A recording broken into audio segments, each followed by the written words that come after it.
The story starts with our protagonist who wielded his sword for over 100 years, reaching the pinnacle, but his death is near even after ascending human limits, but his only regret is that he lived being obsessed with the sword and didn't enjoy life. We now move on to a different scenario where a young boy is being severely bullied, and this white-haired monkey blames his mother and how because of her the clan is in ruin and he should consider himself lucky that they weren't kicked out. They are from the prestigious Tang family, but they have fallen because of the heavenly brilliance demon lord. Literally looks like a TikToker without any filters.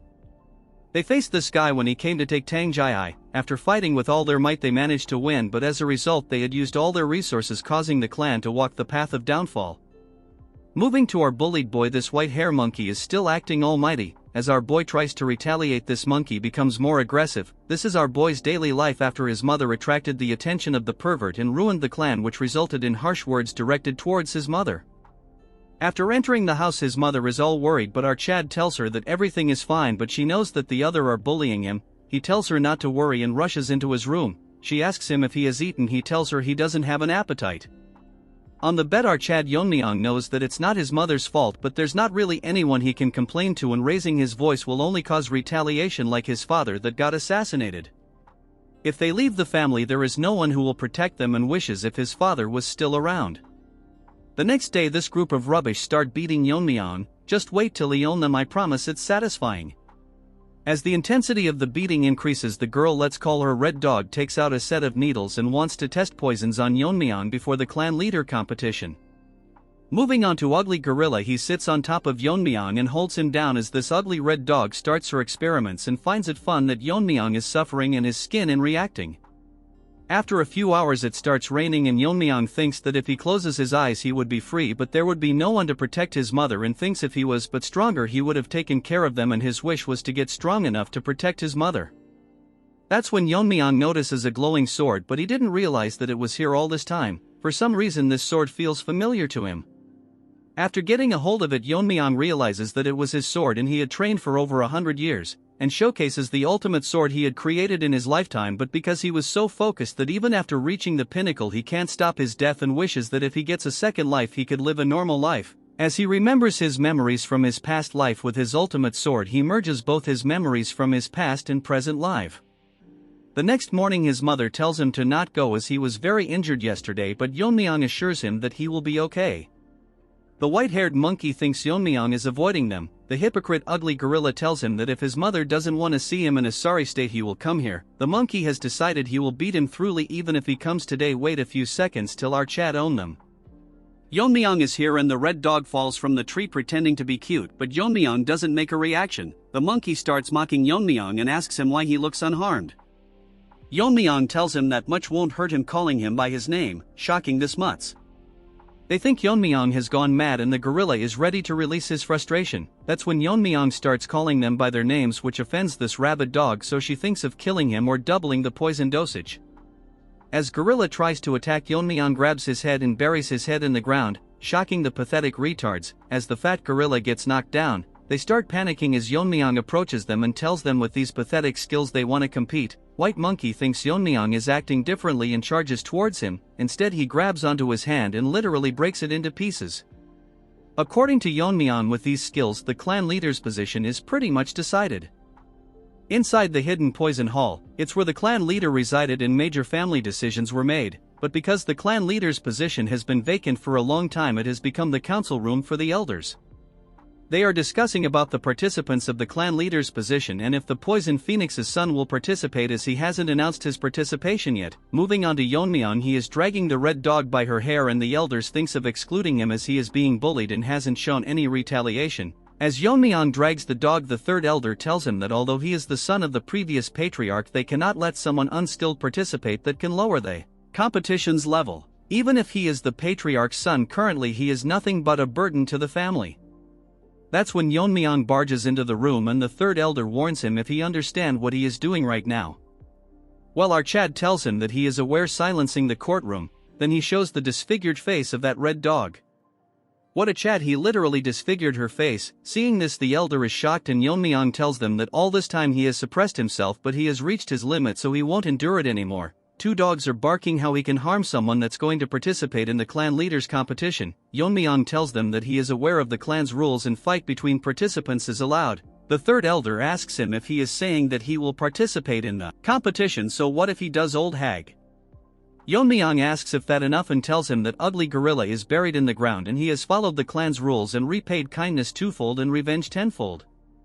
Since he has proven his qualifications, they can't stop him, but a few dogs can't stop about how he exploited the competition to exempt himself from serious crimes, but the third elder allows him to participate since he is so confident. He tells Yeon-myeong that he'd better win the competition or else he will bear the consequences.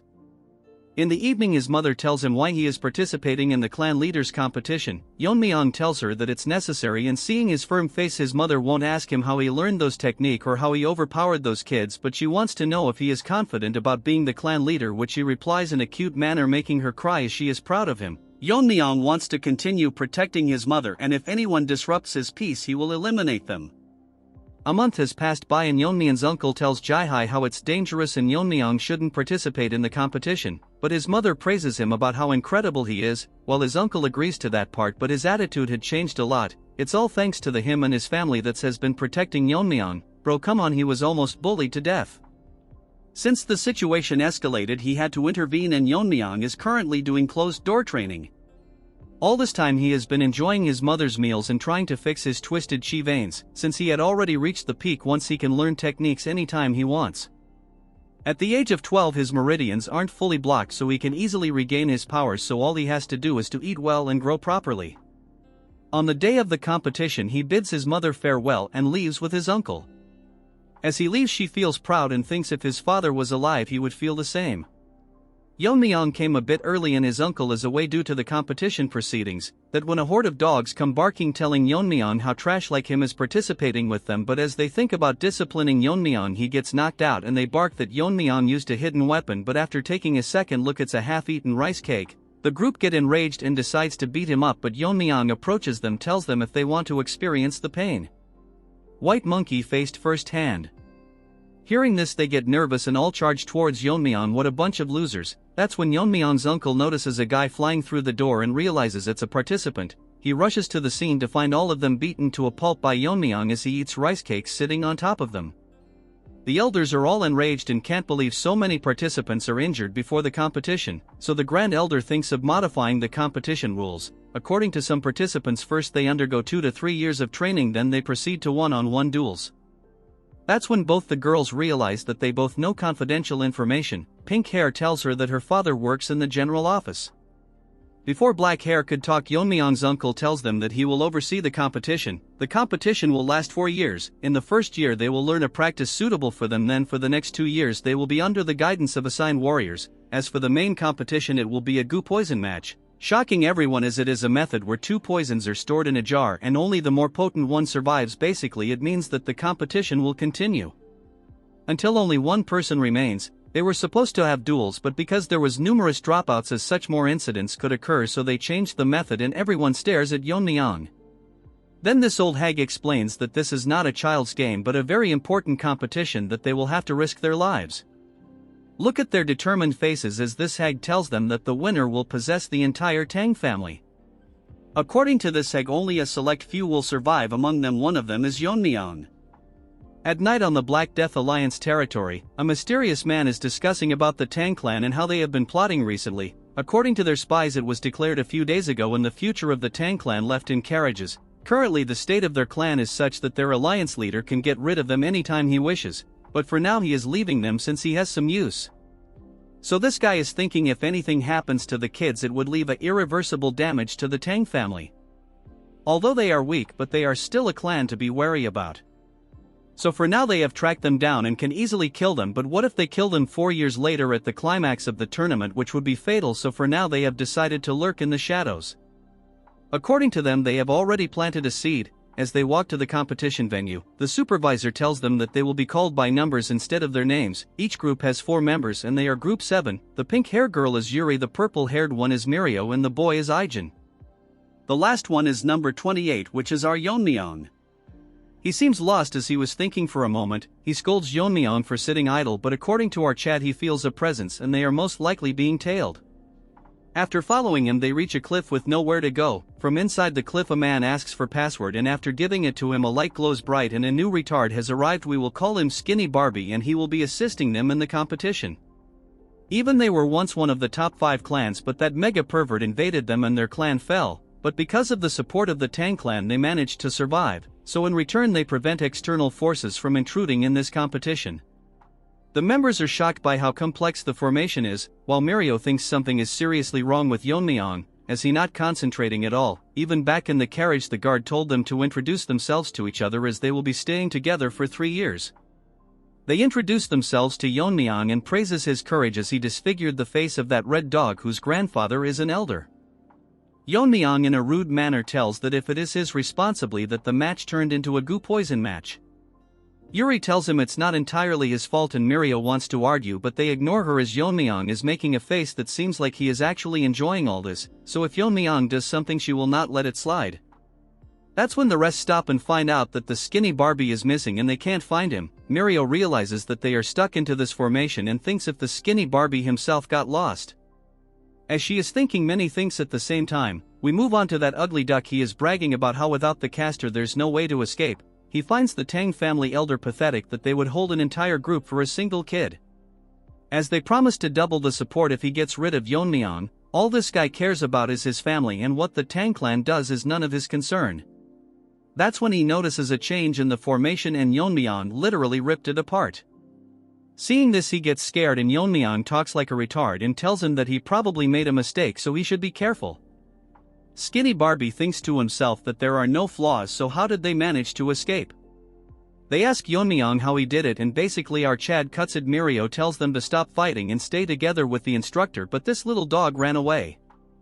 Yeon-myeong finds it funny and that malnourished dog is running as fast as he can because he feels that Yeon-myeong can see through this formation. As he leaves the formation he thinks it's more than enough and Yeon-myeong won't ever be able to reach this place. That's when the supervisor Wojin stares at him intensely and asks this trash why Group 7 is not with him. This Skinny Barbie poops his pants as he is scared but tries to stay calm as he prepared for this kind of questioning. He tells him that Group 7 won't be participating as he waited for the participants but they never showed up. According to this joker they might have faced bandits or come across some wild animals. That's when the formation cracks and Wojin thinks it might be an intruder but it's actually Yeon-myeong. The trash can't believe that the Jegal clan's supreme formation broke so easily and Yeon-myeong is happy to see him. Before they arrived Mirio can't believe that Yeon-myeong has such an astonishing skill, and if is it even possible to break the formation with a short sword. Yeon-myeong tells them that he didn't break the formation and it will close soon so they should hurry up and leave. Wojin asks them if they are the participants and they confirm it and figures out that this man is the supervisor and according to him Skinny Barbie told him that they were attacked. Yeon-myeong tells him that he might be mistaken and it's because of his help that they could find them easily. The others can't figure out why he is lying. According to Yeon-myeong he is under the Tang clan's commands so he will keep it just as a suspicion, but after the competition if he finds that they are involved he will eradicate the Jegal clan from the root. Retarded Barbie makes an excuse and runs away. Wojin apologizes to them for the trouble they faced and officially introduces himself to them as a member of the Manhwa Brigade. According to Mirio the Manhwa Brigade disappeared a long time ago. They were a military force directly under the young clan leader of the Tang clan and each one of them is as strong as a great leader. The previous clan leader was Yeon-myeong's mother. Before she could talk Yeon-myeong tells him why they are not in the Tang clan. Years ago they fought a desperate battle against the Heaven's Brilliance Demon Lord to protect their master but they were easily defeated. Since they couldn't protect their master they consider themselves nothing but sinners. According to Wojin the first year is autonomous practice and according to their performance they can receive martial arts, scriptures and weapons. Yuri asks Woji if the legendary techniques the 10,000 heavenly flower rain that was lost fighting that mega pervert.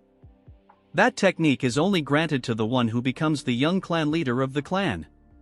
Although it's an incomplete martial art its essence has been passed down by the elders. Hearing about the technique Yeon-myeong thinks that it's similar to sword control and he can probably mimic it to some extent. The winner will receive the essence from the elders one by one. Since he is done talking they can do whatever they want. Yuri asks him where they will be staying and where they can sleep. He outright tells them to survive on their own and they won't be getting any lodgings or comfortable beds. Wojin tells them that comfort will not make them strong and they should adapt to extreme conditions, so from this point onwards they will start practicing on their own judgment. Yeon-myeong literally asks if proved qualified is it okay to live comfortably on a bed, since to him adapting to the forest's environment is unnecessary. Everyone including his teammates are shocked hearing him.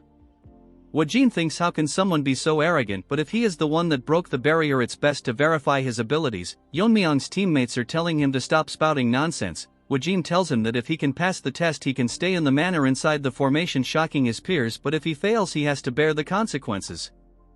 Yeon-myeong tells them to start right away. The test is that the team members will surround him and throw hidden weapons, and it ends when he manages to block or dodge them within 5 steps.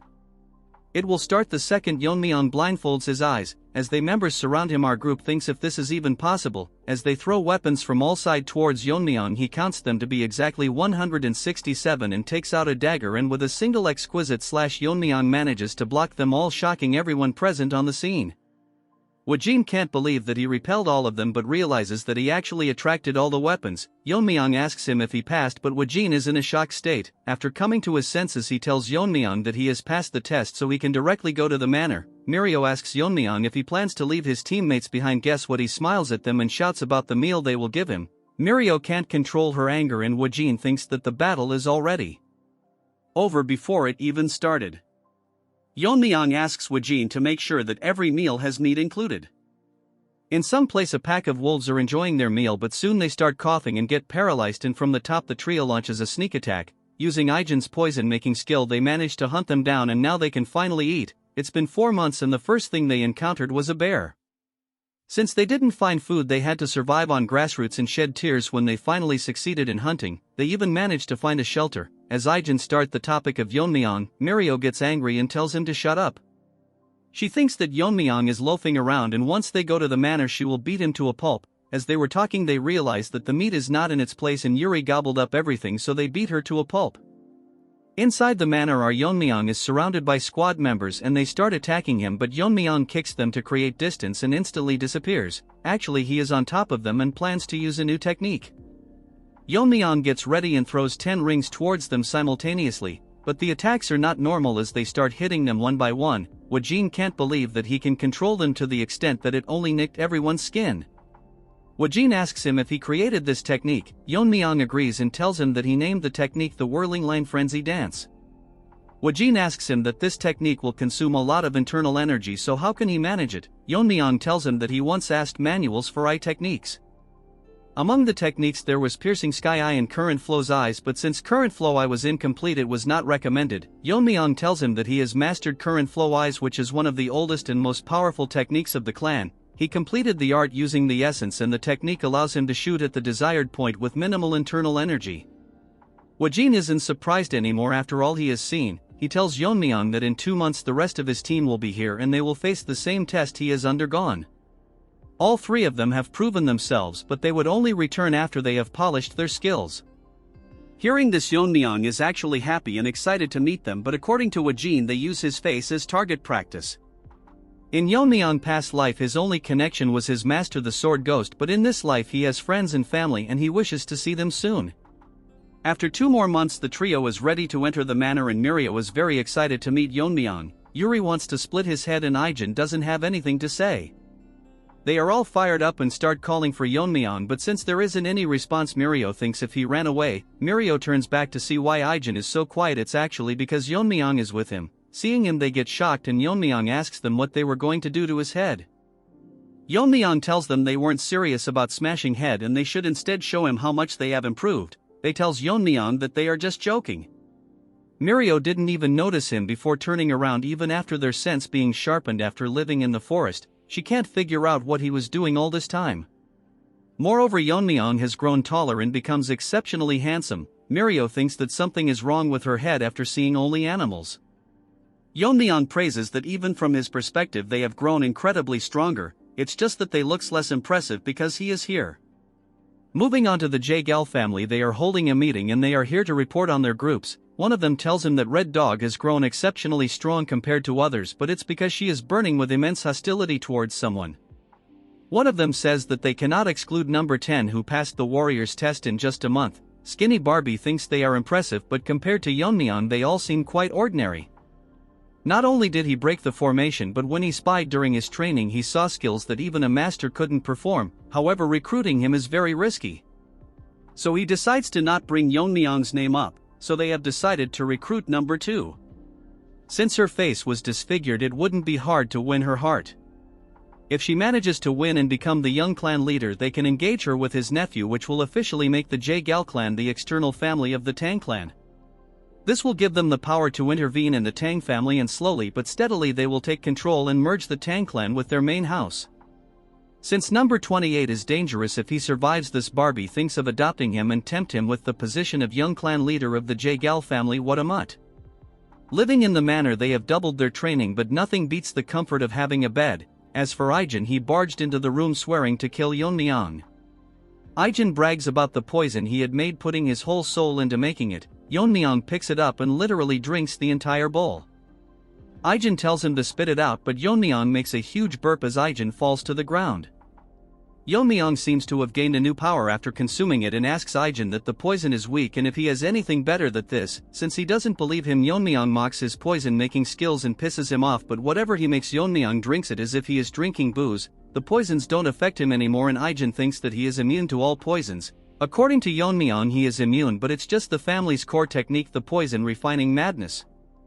Yeon-myeong thinks it's funny if people that use poison die from it. The poison that entered his body had turned into internal energy, which depends on the type of poison he is consuming, but this stage is only attainable after profound realization. Weak poisons don't affect him anymore, so he needs to find stronger poisons. There are too many things he has to take care of, but he can easily take care of the elders. But if the Black Death Alliance leader or that pervert came, Yeon-myeong can't guarantee the outcome. Although he has no grudge with the Death Alliance, they divided the Sichuan city, so they cannot be ignored, and their leader is called a genius that destroyed 3 of the 9 factions. If it was his previous self, he could beat them with a flick of his finger, and thinks that if Ijin could make a poison few times stronger. Our poison boy is depressed that he can't create the Tang clan's 10 poisons. Yeon-myeong asks what it means, and Ijin explains that it's the 10 strongest poisons left by the ancestors. From the first poison to the 10th, the poison gets stronger the higher the number. The 10th poison was so strong that even transcendent beings can't survive through it. Hearing this, Yeon-myeong thinks of coveting it. He asks Ijin if he can make it, but all the formulas have been lost, so Yeon-myeong again mocks his poison. Moving on to Mad Dog, she is being suppressed by a guy, but he thinks something is wrong. All of a sudden he starts burning and soon turns into ashes. This is one of the 10 poisons that her grandfather gave her in case. With the help of this, she plans to get rid of Yeon-myeong and get her revenge. Another 6 months have passed and now they have been training for 1 year. So now Wajin will select a temporary team leader, but by the 3rd year they will officially elect a leader.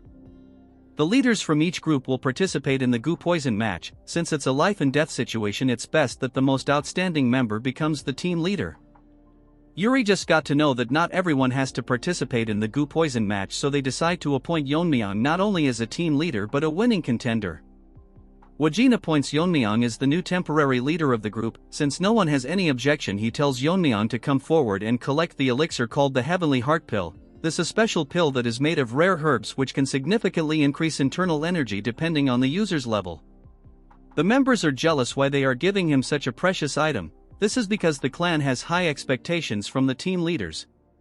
Before Wajin could finish, Yeon-myeong tells him if there is anything else and if there is anything other than this elixir, since he doesn't need something like this, shocking them. Instead, our Chad wants poison, and the strongest among them something like the Tang family's 10 poisons. Yeon-myeong received a lot of weapons because he couldn't get the poison, so he requested for them instead. Mirio tries to punch him as to why he gave up the pill. Yeon-myeong tells them that he didn't actually give up the pill a few hours earlier when he was receiving the weapons. Yeon-myeong was disappointed that he didn't get the poison and asks Wajin what he is going to do with the pill. He says that he will return it to the Medicine King Hall. Yeon-myeong figures out an interesting idea that if the team members combine together and defeat the temporary leader, they can re-elect a team leader and reward them the Heavenly Heart Pill. Wajin even thinks this is a good idea since investing into the future of the Tang family is good. Hearing all this from Yeon-myeong, they rush outside to bring weapons, but actually Yeon-myeong won't comply, as once he becomes the young clan leader he will ensure that they all get a Heavenly Heart Pill. They tell Yeon-myeong to come out to fight them. A lot of time has passed and it's almost time for the tournament. Ijin has lost a total of 172 times. Moving on to the girls, they have already given up and all their time passes by seeing Yeon-myeong's handsome face. Our Chad tells Ijin to admit defeat as he will be the young clan leader, even before he has met the other teammates. Wajin tells everyone that Yeon-myeong is officially the team leader and tomorrow the Gu Poison match will begin. He further tells him that in other teams there were disqualifications and even deaths, but compared to them all members of Team 7 are safe. All the members have grown as strong as them, and finally tells Yeon-myeong that all this time the use of poison was forbidden, but in the Gu Poison match everything is permitted except the 10 poisons and such that Yeon-myeong should give it his all. The next day Ijin hands him a case full of the deadliest poison, and even a single drop can kill a person, and warns him not to treat it as his lunchbox. Ijin tells Yeon-myeong to promise them that he will make it out alive. Yeon-myeong lets himself get hit by Ijin and assures that he will be the last person to land a hit on him.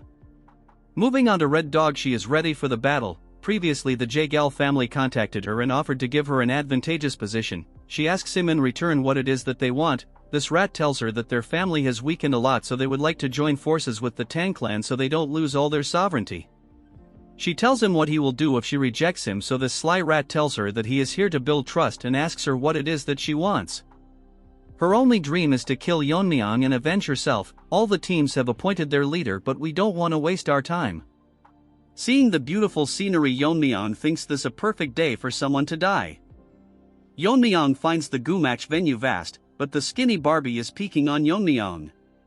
Seeing him up close, he thinks they are wasting potential, but it's best to eliminate him. Yeon-myeong stares right in the sky as if he is seeing right through the formation as he instantly opens the sky because he felt an unpleasant gaze. According to Wajin, no one is allowed to interfere in the Gu Poison match, but the Jaegal family has been sticking their nose from the beginning, but Yeon-myeong will leave them be as he can question them after the match. Skinny Barbie is extremely tired out as Yeon-myeong not only saw him, but if he didn't withdraw fast enough he would have been blinded. The bigger problem is that his swordsmanship can rip apart the space, which is unheard of. Finally, after 4 years, Barbie has figured out that Yeon-myeong is not someone that they can handle, so they must stop him by all means necessary or else he will seek revenge on them. One of the team leader is severely injured. All she wanted to do was join the force and provide for her impoverished parents and plan to withdraw, but she came across a crazy dog that wants to kill, so there's no way she can give up. That's when the dog used his nose to track her down. Although she is fast, her internal energy is not that great. She tells him that they are all from the Tang family, so he doesn't need to go so far. This ugly dog tells her that he doesn't consider himself one of them and outright beheads her. Yeon-myeong runs towards his surroundings and finds an cave to ascend to the transcendent level as his body has grown. The two condition for reaching transcendent realm is to attain enlightenment, which he already did in his past life, so Yeon-myeong breaks all the barriers he placed on his meridians. As poison spreads around his body, his internal energy skyrockets as his bones break and he undergoes metamorphosis. Although it's painful, Yeon-myeong manages to break through. To test his new powers, he uses his fingers to cut down a mountain, and his usage of internal energy has decreased significantly. Moving on to that crazy dog, he is bullying that fat gorilla. This guy bullied Yeon-myeong, but karma got to him. This guy is an orphan that was raised by the Grand Elder as his own grandson. This guy is monstrously strong that he couldn't even touch him. Even in this situation, he is thinking about Yeon-myeong and starts laughing. Seeing this, the dog gets curious and he tells him that there is someone who is more scarier than him. So to make himself scarier, this retard tell him that he is a spy from the Black Death Alliance. Since Fatso now knows about his identity, he has to kill him, but all of a sudden his body freezes and his body starts bleeding as Yeon-myeong comes from behind and greets this Jeonjil guy, but he can't remember his face. After this arrogant loser got smoked by Yeon-myeong, we now see his past. We don't want to know anyways, but someone told him that with his monstrous talent and pretending to be an orphan, he will easily be adopted, and during the family head selection, if he kills the successors and returns to the family, he will be recognized. How generic, but watch the video, it gets way better. Moving to the present, filterless TikToker feels like his organs are melting, but he can't figure out how Yeon-myeong did all this without noticing him. The fat gorilla Jeonjil can't believe that the person standing in front is Yeon-myeong. Our chat asks him what that half-dead dude is called. He is literally called Ganja. I have nothing more to say. Yeon-myeong had felt an anger before coming to this mountain and thinks it was this guy. Suddenly Yeon-myeong moves his hand, a needle comes out from his neck. The Jeonjil guy figures are that Yeon-myeong poisoned him, but can't figure out what kind of poison uses such a small needle, but Yeon-myeong ignores him and asks him if he has seen the other participants. The fat brain tells Yeon-myeong that they should first detoxify this Ganja dude, and he thinks that if Yeon-myeong shows vulnerability while detoxifying, he can kill him. Obviously that's in his dreams. Jeonjil tells Yeon-myeong that he has changed a lot, but gets nervous as he feels that Yeon-myeong only has resentment towards him. Yeon-myeong tells him that if he had that, he would be lying on the ground. All of a sudden this dumb bulldozer apologizes to Yeon-myeong for what happened earlier, but Yeon-myeong doesn't care about the past. This guy didn't think that this would solve things from the past. Yeon-myeong probably left him alive as he is to dumb. While they were talking, the ganja dude all high tries to sneak an attack on Yeon-myeong and tells himself that since he is going to die he will take Yeon-myeong with him.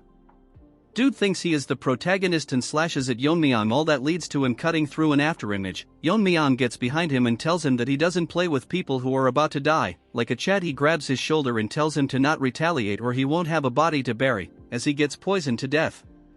Ji-eun-jul is shocked that as always Yeon-myeong overpowers his enemy even if he is one of the top contenders, but what's more confusing to him is that final technique was from the black and white sword school, but Yeon-myeong neutralized it easily.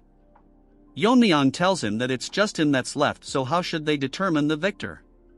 Ji-eun-jul is smart enough to surrender and Yeon-myeong allows it, but he can't find a way to get out, so Yeon-myeong rips apart the formation. This is outright savage as he tells him to get out from here. Afterwards he instantly vanishes from the place. In some other place we see hundreds of men practicing swordsmanship and see a worm die in his hand which was transplanted into that ganja dude, so basically he is dead. Although he was an illegitimate child he had with a servant, his talents were out of this world compared to his siblings, so if his wife found about it she would lose the position of heir, so he intended to kill him multiple times. That's why he left him in the Tang clan with a different identity, but as a father he couldn't do anything, so he will avenge his child and tells all his disciples to assemble and tells them that they are going to destroy the Tang clan soon, and from today onwards no one with the Tang clan name will return alive from Mount Gongsan. This is where the competition is happening. At night Yeon-myeong thinks to himself that after running day and light he didn't encounter a single human, so no matter how vast this world may be it's too hard to believe. As he gobbles up the meat, Yeon-myeong didn't expect that they would deliberately fake it so they couldn't approach, and if that's the case the remaining survivors are from the Jaegal family and figures out the entire plan they were scheming. As such he has to pay the price for his crime. Yeon-myeong stares at the sky to find it stunning and sleeps as he wonders about his mother. That's when that red dog found Yeon-myeong. What a timing, but this retard can't recognize Yeon-myeong and she was supposed to meet the last survivor or Yeon-myeong. She can't figure out his identity, however is regrettable that she has to kill someone so handsome. As he spreads the poison distribution gas and uses the 10 poisons of Tang clan, Yeon-myeong suddenly grabs onto her neck and asks her if she is cooperating with the Jaegal family. Our Chad tells her that while everyone was competing she found a safe place and tried to sneak onto the last person alive. As the dog gets hungry for a bone she figures out that our Chad knew that she was coming. Yeon-myeong tells her that if she wants to breathe she better answer him, gender equality at its peak. Yeon-myeong thinks of killing Red Dog since she won't answer. As for her, she mistakenly dropped her sword, looks more like a dagger.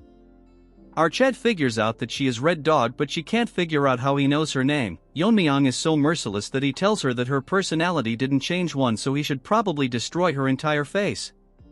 Moving on to Skinny Barbie, he is scared that the mission failed and Yeon-myeong managed to defeat opponents with higher levels. This guy played too many games, he literally destroyed your formations. Number 10 managed to defeat all his opponents but got owned by Yeon-myeong, but this Barbie is in doubt if Red Dog can defeat our boy, and if Yeon-myeong wins it's over for them. That's when he notices a source of light in the formation. It's that crazy dog's father, let's call him Minion. According to his friends they had bought in a total of 300 people, although it's excessive, but this guy isn't so dumb as he thinks the survivors will be more cautious, so they should be careful. His friend asks him how's the spy he planted doing, but he failed, so he is very concerned about it. Our Skinny Barbie sneaked into their conversation and according to him this guy is crazy strong. He figures out that if they didn't have a spy how would they know the location, so he should contact the family and security forces. All of a sudden an idea pops up that he can kill Yeon-myeong with their help. Moving on to our boy, Red Dog thinks that she will die, so she can only survive if she uses the Red Dragon's poison. As she takes it out, Yeon-myeong notices that the dagger is coated in some substance. As he gets distracted she tries to throw it onto Yeon-myeong, but our Chad grabs it and tells her to answer him what this is. After making a face like that he figures out that the dagger was coated in it. So he put Red Dog onto the ground and gets ready to feed it to her. Nanomachines, you have a new competitor. Yeon-myeong wants her to experience the poison. As he gets ready to force it into her mouth she tells him that it's a specially formulated drug and he thinks that this poison is special. Dude wants to drink it as if it's wine. If he consumes it everything will be easy for Yeon-myeong. She tells Yeon-myeong to spare her, but he gets all serious and asks her if she colluded with the Jaegal family, and if she hesitates to answer he will feed the poison to her. She tells him everything they planned including the marriage proposal. Hearing this Yeon-myeong figures out that they are trying to strengthen their family through this offer.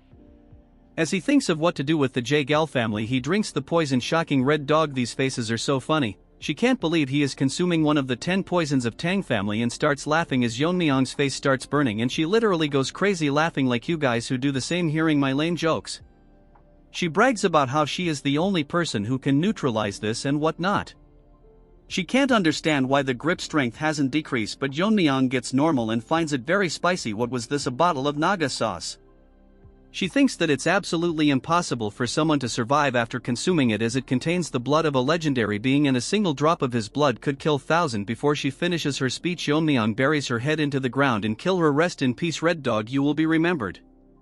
After consuming the poison, Yeon-myeong feels that he has learned the martial art of the sun, and as he was about to leave he notices a sun when it's midnight now. Suddenly many changes occur and Yeon-myeong finds himself in some other place. It's probably the work of Skinny Barbie. Yeon-myeong uses his senses to find many presences, and according to him there are a bit over 300 people. Since the prey has walked in, Yeon-myeong thinks of freeing his hand, dips his needles into the poison Ijin made. Skinny Barbie informs Wajin that there are intruders, as there was a spy among them who revealed their location.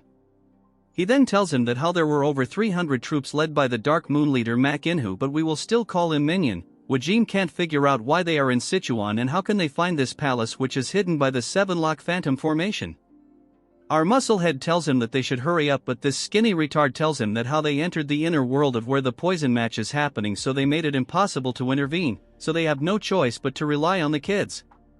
Moving on to Yeon-myeong, he has slaughtered hundreds of them with his poison needles. Minion finds his child and gets devastated. His ally tells him that it looks like Crazy Dog was killed with a poison needle without any struggle, so he died one-sidedly. This hypocrite talks about honor when he wanted to kill a clan's foundation, so he loses his mind and tells his disciples to search for anyone from the Tang family.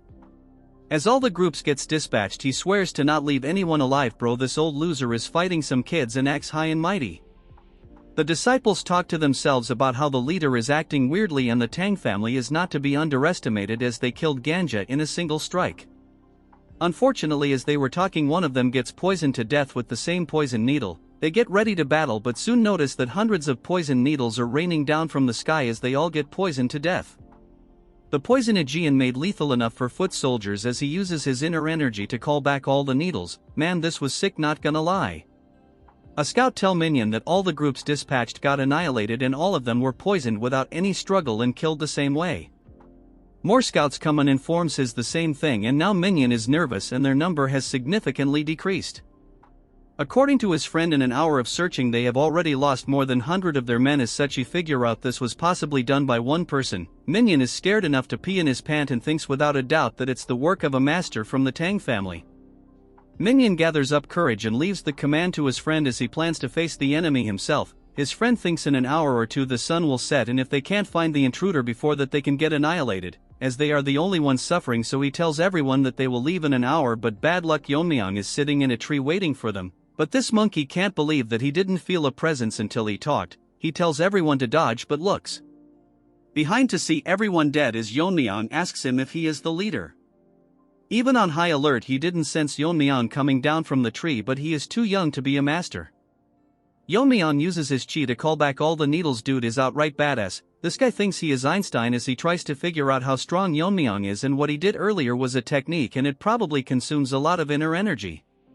He tells Yeon-myeong that he has never seen him, but our Chad tells him it doesn't matter what he thinks or does as he is going to die anyways. This monkey uses a technique and directly transforms into Super Saiyan 4 and charges towards Yeon-myeong, but to his surprise with a single palm Yeon-myeong stops it and mocks him by saying if that's all he has got, and this monkey loses his mind.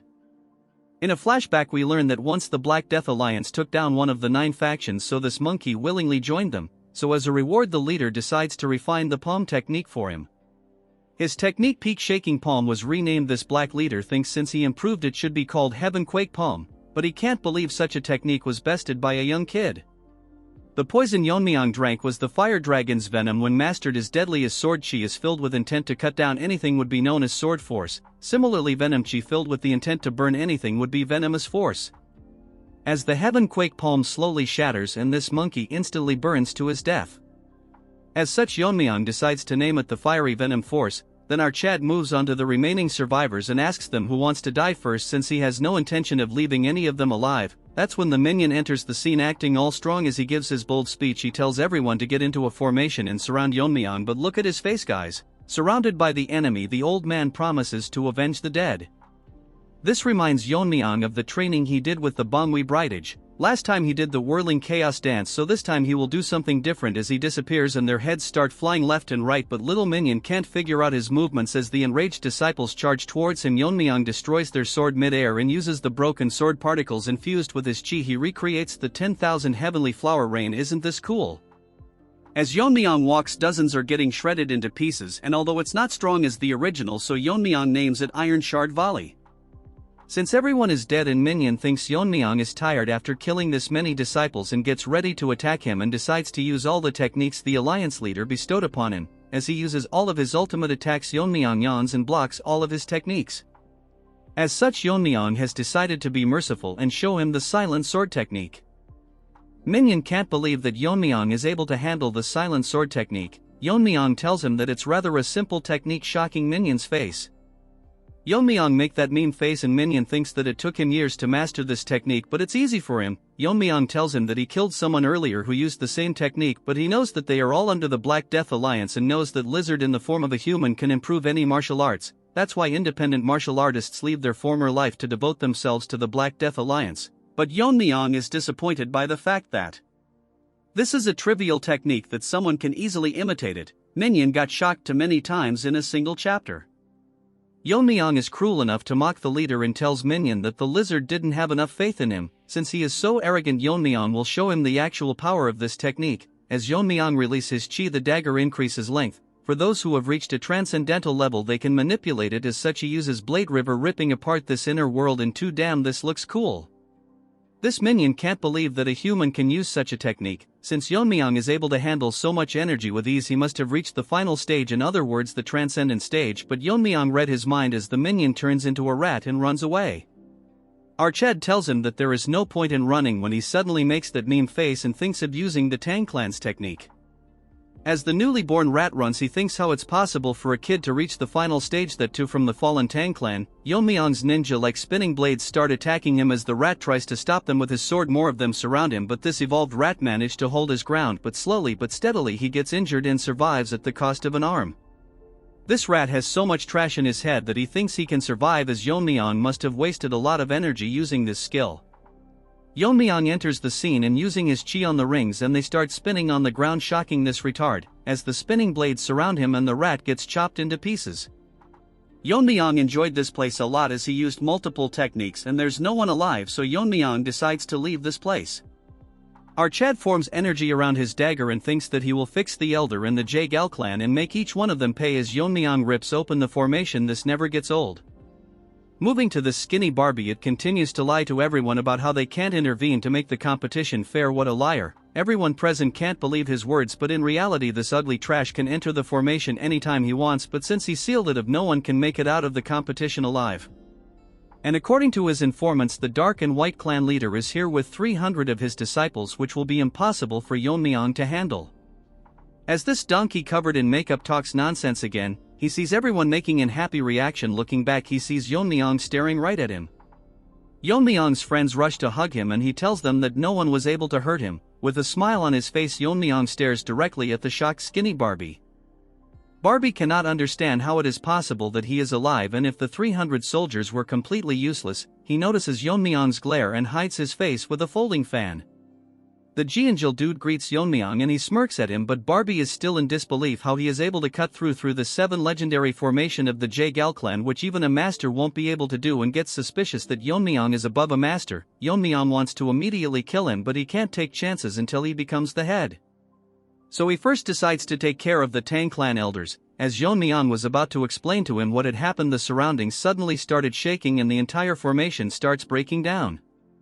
Everyone can see what had happened inside the inner world. They see hundreds of dead bodies. Wajin is in amaze that he handled this May by himself, and he would find it difficult to deal with more than 30 of them, but after seeing the dead body of that evolved rat earlier known as Minion, they are literally acting like girl in concerts as he is extremely strong. Yeon-myeong is literally a top-tier protagonist. He tells Woo-jin that they weren't hard to deal with as it was expected from him. Woo-jin thinks his power is already beyond the head. All the remaining contestants can't believe that he did all this by himself and is probably beyond the final stage and whatnot. Hearing this, Yuri and the rest are proud for some reason. Now we unfortunately have to give some screen time to White Monkey as he feels extremely angry knowing that he got crippled while Yeon-myeong got stronger and he was someone he could beat anytime he wanted. Woo-jin makes an announcement that the competition is concluded and names Yeon-myeong the winner, and if anyone has objections they can come forward, but sad that this cripple can't do much with a broken hand. As Yeon-myeong is now named the winner, they all assemble in front of him and Woo-jin thinks finally they have hope of reviving the Tang clan through Yeon-myeong. All 82 members aside from Woo-jin greets our Chad as their new head. Mirio and Yuri thinks if they have to speak formally with Yeon-myeong, Woo-jin thinks to himself that if Yeon-myeong is trained right he can be the next big thing, which obviously our overpowered Chad can read, and tells them that it won't take that much time and soon become a reality. Hearing this they all get reassured and is ready to follow Yeon-myeong, and his first orders are for all of them to go to the main house. As for the money, he is pissed that Yeon-myeong got everything and he will get his revenge even if he has to sell his soul. Chill bro, it's not worth that much, as he transforms into a deformed omelet. After they all left the scene, the joint sect Taeho along with his fat assistant Hyunso. They were nearby but can't believe that more than 300 people have been killed, but they think that no matter what, the younger generation are monsters, as with even a number less than 100 in the mountain they could do it. But this Taeho thinks something is wrong that such a thing happened, but none of them were aware as over the year the Tang clan sent them valuables in honor of the tournament. Hyunso thinks that the Tang clan's blade technique declined very much, but when Taeho tells him that it was done by a short blade, shocking this fat panda. According to his analysis, these people were dealt in seconds sand, so all of them were killed by one person, so he must see this person and decides to go to Sichuan. Hyunso was worried that while going to Sichuan if they come across them, but Taeho is confident as he has reached the top. Remember, Evolved Rat also behaved like this and got owned by Yeon-myeong. Hyunso thinks that it is best if they first visit the family, so this Taeho dude agrees to it. At the moment the Black Death Alliance is in the south while the demonic cult is in the west, and for the joint faction they are currently in a tough spot. So his master wanted to meet the Tang clan master, who was in a similar situation. As he leaves spilling rubbish, if I narrated more of this boring trash you guys would leave. Moving on to the main house, the ugly ginger was scribbling trash on paper when one of them informs him that the competition is over and all the participants are back. He thinks the competition ended faster than expected, but with Red Dog having the poison it wouldn't be too hard to win the competition, but the informants burst his bubble and tells him that among them he didn't see Red Dog. Moving on to the main gate, the guard are discussing about who will win the competition as they notice our Chad leading people, and everyone is gathered to know who the winner is, but before that all the women present are going crazy seeing our Rizgod. They thought most of them would be dead, but a lot of them managed to survive. Seeing Jeonjil happy, a few think that he is new head, but sadly many of them didn't survive the competition. Seeing them, Yeon-myeong thinks that his mother would also be worried about him, but he is more worried about what he should do if she doesn't recognize him. Yuri takes this opportunity to show Yeon-myeong her father, who is relieved to see his daughter being alive. Yeon-myeong asks her if she is asking him to take care of, well, she doesn't deny, but he is very skilled, but he didn't get promoted because he didn't suck up to anyone. Yeon-myeong finds this as an opportunity to make people who are on odds with elders his own, but he doesn't know much about Aijin and Mirio.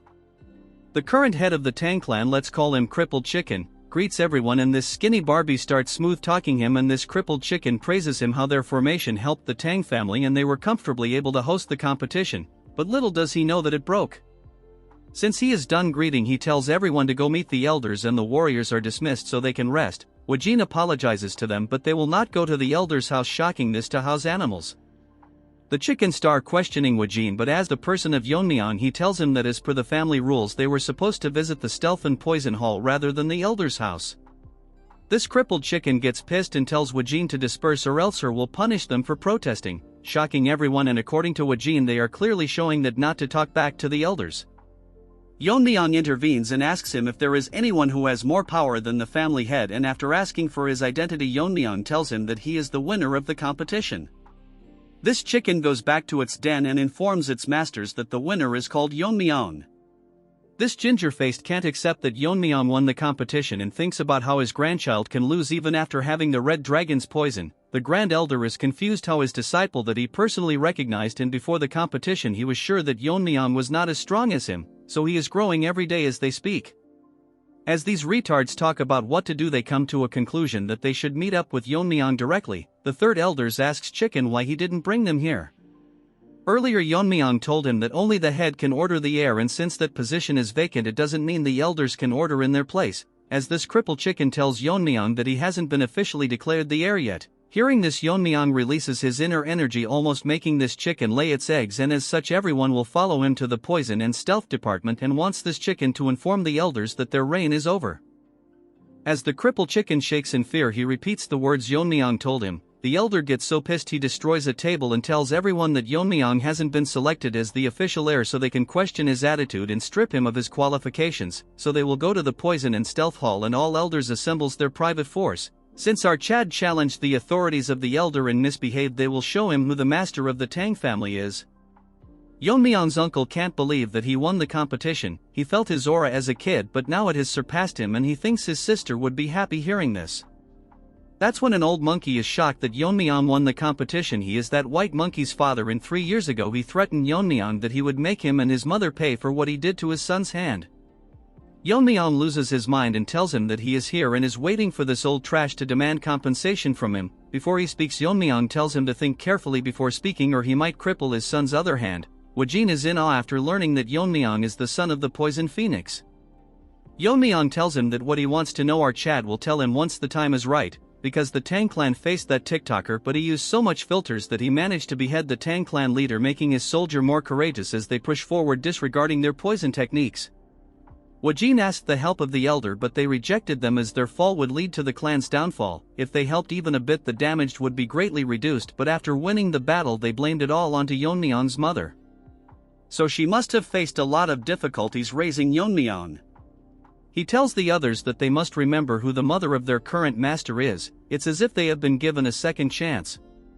That's when Wajin hears a noise. It's the voice Yeon-myeong has been waiting for, as the elders are all here with their forces and wants to meet Yeon-myeong after defying the council. Wajin is nervous as he didn't expect that they would gather all their forces. He doesn't want to hear anything and wants to meet Yeon-myeong. Our Chad comes to meet them at stairs at their comedy, as he tells Yeon-myeong that he dared to claim the future leader of the family without their permission. Yeon-myeong tells him that he has already won their competition and currently he is verifying the fairness at the stealth and poison hall, overseeing the competition. As such, what more does he need? All the elder are protesting because of the way he is talking to them. The arrogant retard warns him that if he wants to lead he has to explain everything that happened at the competition. Yeon-myeong tells them that it's against the rules of the family to talk about the competition, and it seems to Yeon-myeong that the weight of the family rules is lighter than expected. This loser says that he heard from the Jaegel clan that people from the Dark Moon sect and the Sword sect with nearly 300 people attacked them since they interfered. The competition should not be considered fair. Yeon-myeong tells them that Ganja and Red Dog killed all participants and our Chad finished them off. As Yeon-myeong was finishing his sentence, the old ginger loses his mind and asks him to repeat it, so Yeon-myeong tells him to go visit the place himself. This old hag charges towards Yeon-myeong, but in front of this mosquito our Chad stops his attack with a single hand as he mocks him because he is pissed over the death of his grandfather. This old retard can't believe that Yeon-myeong managed to block his attack so easily until he has surpassed the internal strength he has cultivated for decades. The trash tries to attack again, but Yeon-myeong shows him the bottle of the red dragon's poison. The old trash asks him where he got it and Yeon-myeong drops it to the ground and it starts burning the ground, and Yeon-myeong tells everyone that it's the Tang clan's top 10 poison. Wajin wants to confirm it and Yeon-myeong tells them that it's the red dragon's poison and the person who handled the storage was this third elder. Yeon-myeong tells everyone that is the Tang family's top 10 poison is so trivial that people can use it for their personal greed. Wajin tells him that the top 10 poisons are the most deadliest of all, and since their recipes are lost they are limited, and in the clan there are worth more than any gold or treasure. Since he used it for personal use he will be charged according to the family rules. As Yeon-myeong smirks at this ginger that even if he holds the title of elder he isn't immune from the clan's law. Look at his face, looks like a zombie from Walking Dead. As such, Yeon-myeong will give him an honorable death as he burns him into ashes in front of everyone present in the family, and none of them have the right to judge the seat of the family head, so Yeon-myeong will decide what is right and what is wrong. The Grand Elder, let's call him Smelly Mongoose, blames his men that they can't subdue a single person. Yeon-myeong tells him that the disciple of Grand Elder has endangered the family. But he doesn't do anything, so Yeon-myeong tells him that he is a spy from the Dark Moon sect. The Smelly Mongoose tries to make excuses and wants Yeon-myeong to provide evidence. Jianjil, the son of the director, steps forwards and tells everyone that he is the sole witness to this, and Crazed Dog used his sword techniques on him before Yeon-myeong killed him. He further tells them how he used sword technique mixed with his poison and stealth techniques. One of the elders tells him that he saw that guy using his sword technique and all his peers were badly injured, but the wounds were similar to the ones Jianjil has on his body. Our more matured musclehead even tells them how this dog confessed to him that he is a spy. Yeon-myeong wanted to use him as a spy, but he never expected him to come forward, since he owes Yeon-myeong his life. Hearing his confession, the Grand Elder is now in a tough position and doesn't know what to do, and tells the elders to block Yeon-myeong, but they don't respond, and Yeon-myeong tells him that is his status light, that he can ignore the clan head's orders since he wasn't proven to be involved directly with Crazy Dog. Yeon-myeong instantly cuts his hand off, as even he cannot escape the accusation of harboring a spy. Yeon-myeong decides to spare his life as there wasn't enough evidence of his collusion.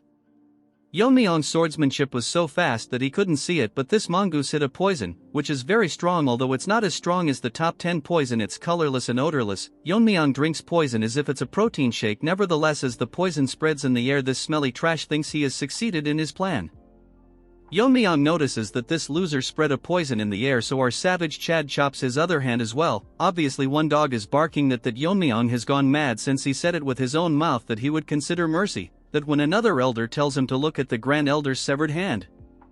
The object near his hand is a poison bottle. Yeon-myeong finds it disgraceful to the family that the Grand Elder would try to poison the head of the clan, so according to the clan's rules and because of his crime he will be deemed as a traitor and gets executed in front of everyone, and warns everyone that all of them are not above the Tang clan's laws. If any of them were to disobey the head or break the laws, Yeon-myeong would punish them himself. If this continues, the clan will collapse anytime, but Yeon-myeong promises that the members will not be exposed to the threat of the pervert and the lizard sect and cults. Yeon-myeong tells the elders if they acknowledge our Chad as the rightful head of the Tang family. Onto Yeon-myeong's mother yard, the nanny starts crying as our Chad won the family head competition, and because of his overwhelming power even the elders had to acknowledge him. She is proud of her son, but man, they upgraded her art, now she looks way too pretty. Moving on to our Chad, he wanted to meet his mother and inform her first, but there are a mountain of tasks that he has to handle. As per Yeon-myeong's orders that all the issues will be handled by the Stealth and Poison Hall, and all key decisions will need the family head's approval. Although most of the elders are displeased, Elder O is the only one who expresses concerns and tells Yeon-myeong that he can act as a regent until Yeon-myeong grows up. Our Chad thinks it's a good idea, but he will decide later who will take over the regency. After investigations, the Poison Hall concluded that the third elder indeed misplaced the Red Dragon's poison. Yeon-myeong has decided that the elder can keep their personal forces, but they will have to bear the cost of maintaining themselves, and if they set a budget for that it would be nulled as of this moment. Since two factions under the elders had no one to lead them, they are combined into the Shadow Troop assigned to the Stealth and Poison Hall. Yeon-myeong adjusted their salaries and like a savage tell them that they are outright trash, so they should prove their worth or else they will be dismissed. A few days later, Yeon-myeong summoned the Jaegal clan, and Skinny Barbie can't believe that Yeon-myeong used force to topple over the Elders' Council and all of their plan have failed miserably. He thinks no one might know about what they did in the competition. Dude really thinks Yeon-myeong is a retard. Our handsome Chad in new clothes tells him that he was busy so he forgot about a few things. Barbie can't believe that Yeon-myeong looks so different. Barbie tells that what is the reason they were summoned, and Yeon-myeong tells them the Jaegal family's formation is great, so he should make the main clan's formation for the Tang clan. Barbie tells him that he cannot do it without the head's permission, so Yeon-myeong throws a needle and instantly kills everyone other than him, and Yeon-myeong says that he already knows about their plan of trying to take over the Tang clan, and if he is dumb enough to think that he would ignore all this. According to the clan's rules, he will pay the Jaegal clan 10 times back if he doesn't hear a positive response on the count of 3. Our Chad will personally go to Jaegal clan and annihilate it himself, so this Barbie has no choice but to agree to Yeon-myeong. In return wants him to spare his family members, so Yeon-myeong will trust it to be done. It's been a few days since Yeon-myeong became the clan leader. Currently, he called in his friends, but they seem to be extremely nervous in front of him. Maria was scared and asked Yeon-myeong why he called them, addressing him as family head. Hearing this, our Chad laughed and told them if they were mad enough to maintain formality with him. So, they started acting like barbarians. Looking at them, it seemed like Yeon-myeong was a teacher who allowed her students to never study in class. Yuri asked our boy what the reason was that he called them here. Yeon-myeong told her that he had appointed her father as the chief officer, shocking the other two barbarians. He explained that her father was a very capable person and had caught a golden opportunity that he should seize. Yuri also wanted this but was worried that, if Yeon-myeong decided this way, there would be retaliation. Archad said that silencing a few opposing voices was easy for him, but if her father were to show off his connections, neglect his duties, or secretly embezzle funds, he would be dead. Yuri stopped him and told Archad that her father was not that kind of person. Since his position was decided, Yeon-myeong told Yuri to assist her father in adapting to the chief officer's duties. Yeon-myeong thought to himself that if Yuri's father were to follow what he did, there would be no need to worry. Moving on to Yuri, she was still crying like a little girl. As for Mirio and Ijin, Archad wanted to hear their current situation, which was the reason he called them. If there were people with outstanding capabilities but who were suppressed or ostracized, he planned to take them under his wing. As Yeon-myeong talked, Mirio told him that she didn't have anyone to recommend. Yeon-myeong asked Ijin, since he was related to the Medicine King Hall, about the condition of that place. Hearing this, Ijin went dead silent. He told Yeon-myeong that he had been wondering all this time if he should talk about the Medicine King Hall, because all this was related to Yeon-myeong, specifically his father. Hearing this, Yeon-myeong's reaction changed. This involved the ones who were related to his father's poisoning. Behind all of this was the Medicine King Hall. Mirio couldn't believe it and asked Ijin if he was sure it was the Medicine King Hall. Yuri turned into Gorilla Barbie and told everyone that Yeon-myeong should split their heads for laying a hand on the family head's father. Archad told her to shut up and asked Ijin to continue what he was saying. The Medicine King Hall was so secluded within the main house that not even the elders' influence could reach there. All studies related to medicine and toxicology were conducted there. Furthermore, they maintained their finances through treating patients and selling medicine materials. Even after that heavenly perverts incident, the Tang clan survived because of the Medicine King Hall's support.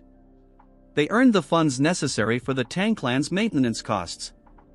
Ijin was shivering in anger as he told Yeon-myeong that the leader of the Medicine King Hall was his grandfather. Mirio told him that his grandfather was dismissed for some reason.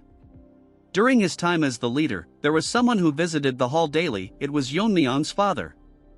After the invasion, those resentful of the Medicine King Hall increased, but if anyone slandered the Medicine King Hall, Yeon-myeong's father would stand up for them. However, since he was a scholar without any internal strength, the aftermath of a physical fight was evident on his body. According to Yeon-myeong, if someone with no internal energy was hit by an attack carrying inner force, they couldn't dissipate the energy and would end up suffering deep internal injuries. Despite all this, his father still fought through. Ijin went deeper into the story and talked about the person who was holding the position of vice leader of the Medicine King Hall. We will name him Froggy, which is pretty accurate if you look at his face. A dispute broke out when this fat Froggy was caught by Yeon-myeong's father slandering his mother. Instead of reflecting, this Froggy tried to use martial arts. When he was losing the argument, it stopped only after Ijin's grandfather intervened. Because of this, Froggy was excluded from being a candidate for the next leader. Before we continue, I can't understand how Yeon-myeong's mother was the young clan leader but never retaliated. Anyways, moving to Yeon-myeong, he asks Ijin if that Froggy harbored resentment and poisoned his father. Ijin starts crying and tells him that after poisoning Yeon-myeong's father, Froggy killed Ijin's father and poisoned his grandfather. Furthermore, this frog imprisoned him. Hearing all this, Mirio is shocked that all of this happened and none of it was made known. Ever since his grandfather was poisoned, he has not been in his right mind. So even if he explained the situation, no one would step forward. That's why Ijin entered the competition, knowing that during these 3 years they wouldn't kill someone who knew the truth about this incident.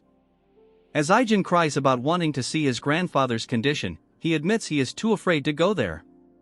He apologizes to Yeon-myeong, saying it will be hard to find the talents he seeks in the Medicine King Hall.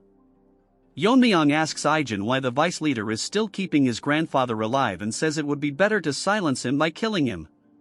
As Ijin cries, he tells Yeon-myeong that, according to him, there is a secret division in the medicine hall that even the elders aren't aware of.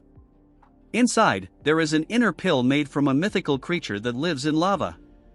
It looks like a Pokemon to me, and I can't help but appreciate this unique art. It is called the 10,000-year fire carp. Hearing this, Yuri is shocked, and Mirio can't believe that it exists. Yeon-myeong is confused, as usually an inner pill is just an item that enhances internal strength. Aijin says that 100 years ago, there was a tale that the lesser lord of the fiery sun palace took the inner pill of a 10,000-year fire carp and ascended to the fire realm. He explains that the inner pill contains extremely strong poison, and if it is consumed without neutralizing the poison, 9 out of 10 times it leads to death. If the poison is removed forcefully, the effects are lessened. Hearing all this, Yeon-myeong asks if there is anyone who could neutralize the poison, aside from his grandfather, the former leader. Aijin tells him that Froggy's goal is to consume the inner pill and reach the fire realm. Afterward, he plans to lead his followers out of the Tang clan and become the head of his own sect. Everyone present in the room is shocked to hear that a 2-foot frog is planning all this. Yeon-myeong thinks this guy is stupid to believe that consuming the inner pill and reaching the fire realm is the pinnacle of power. The fire realm is one where he would not receive true enlightenment. It is, in fact, a realm below the transcendent realm. The 3 years Archad spent with him, Aijin never showed his worries after all that happened and instead smiled in front of everyone. Yeon-myeong thanks Aijin for telling him everything he has gone through and asks him if, by purging the current members and curing his grandfather, the Medicine King Hall would be able to function properly. If it were just poison, Yeon-myeong says he can take care of it and wants an answer from him. Aijin is confident that it is possible, though he thinks he is less capable than the current leader. Yeon-myeong is happy to hear his answer and tells Mirio that he will hear her story after dealing with the Medicine King Hall, which she agrees to wholeheartedly. Yeon-myeong tells Aijin to get ready to visit the Medicine King Hall, but Aijin tells him that he hasn't visited his mother since coming to the main house. Yeon-myeong replies that she would understand he cannot leave his duties as the family head. She wouldn't want him to stand idly after hearing what his friend has endured. Today is the day Archad will erase the Medicine King Hall from the Tang clan. Moving on to the Medicine King Hall, the fat frog is tense that the son of Tang Yeon-myeong became the family head. This is an annoying development, but he thinks what he did was before Yeon-myeong was born, so he wouldn't be aware of what happened to his father. However, what's troubling is that Aijin hasn't returned to the Medicine King Hall yet, and she isn't the type to abandon her grandfather. Wait, what? I thought she was a boy. This deformed trash smiles, thinking she valued her life over that of her grandfather, and is confident he can kill her anytime. The biggest problem currently is the inner pill. To fully absorb the inner pill's energy and reach the fire realm, the old man won't open his mouth even if he regains his sanity, which is a hindrance to his plan. This frog considers removing the poison himself, but if he messes it up, he could lose the entire inner pill.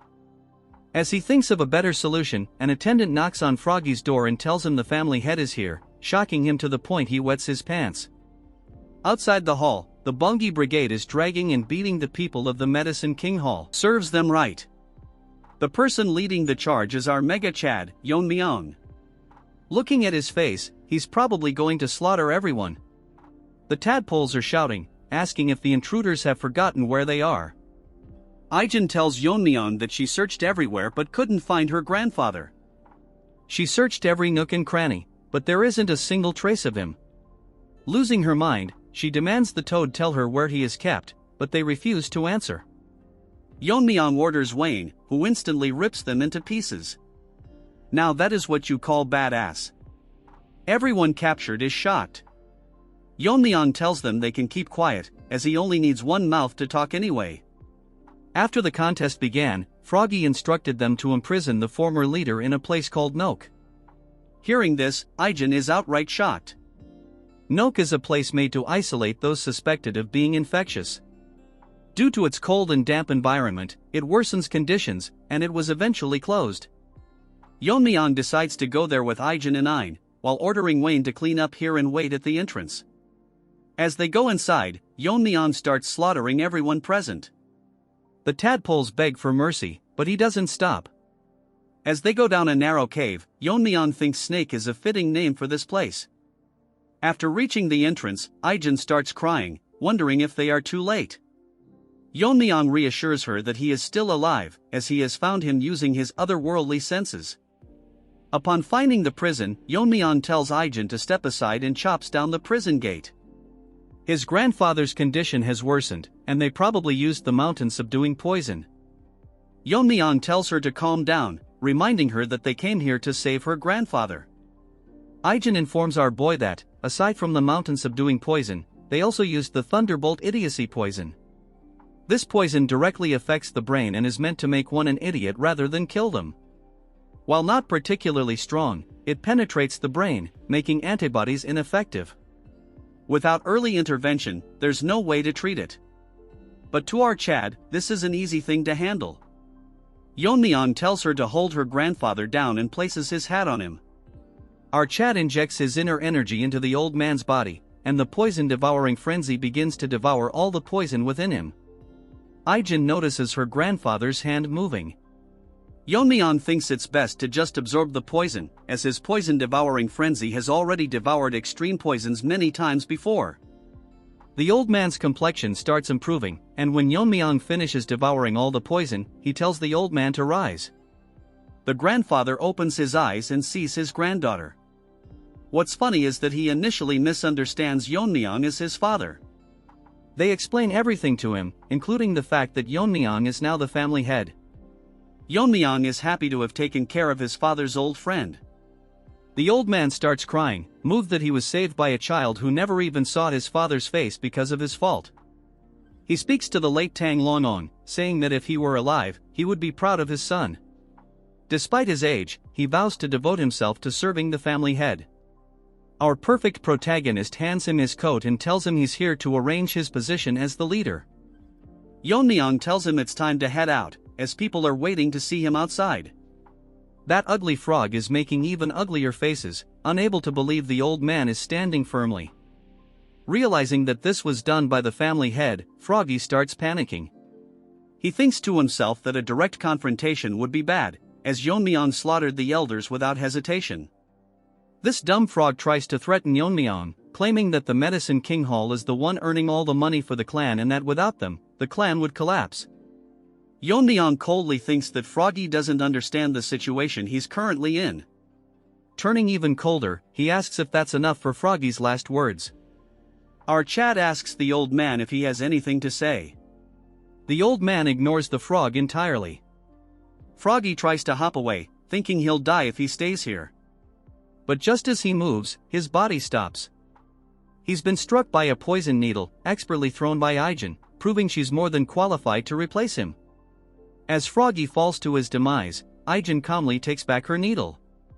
Seeing him dead, the irrelevant trash tries to flee, but the Bong Brigade starts slaughtering them as Yeon-myeong had ordered them to destroy everyone.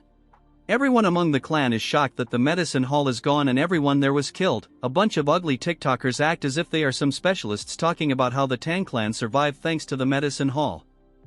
And getting rid of them is outright dumb. Now we move on to our Chad, staring at the inner pill. Take a closer look. This looks like a Ferrero Rocher. Aijin's grandfather tells Yeon-myeong that if this pill is left out, someone like Frogface might appear again to steal it, so he will deliver it our boy once the poison effects have worn off. Moving on to Yeon-myeong, his mouth is watering like a dog staring at a big bone. He tells the old man that he will just take it as it is. The old man looks confused and tells him that if he is not going to use it immediately, it would be best to keep it here.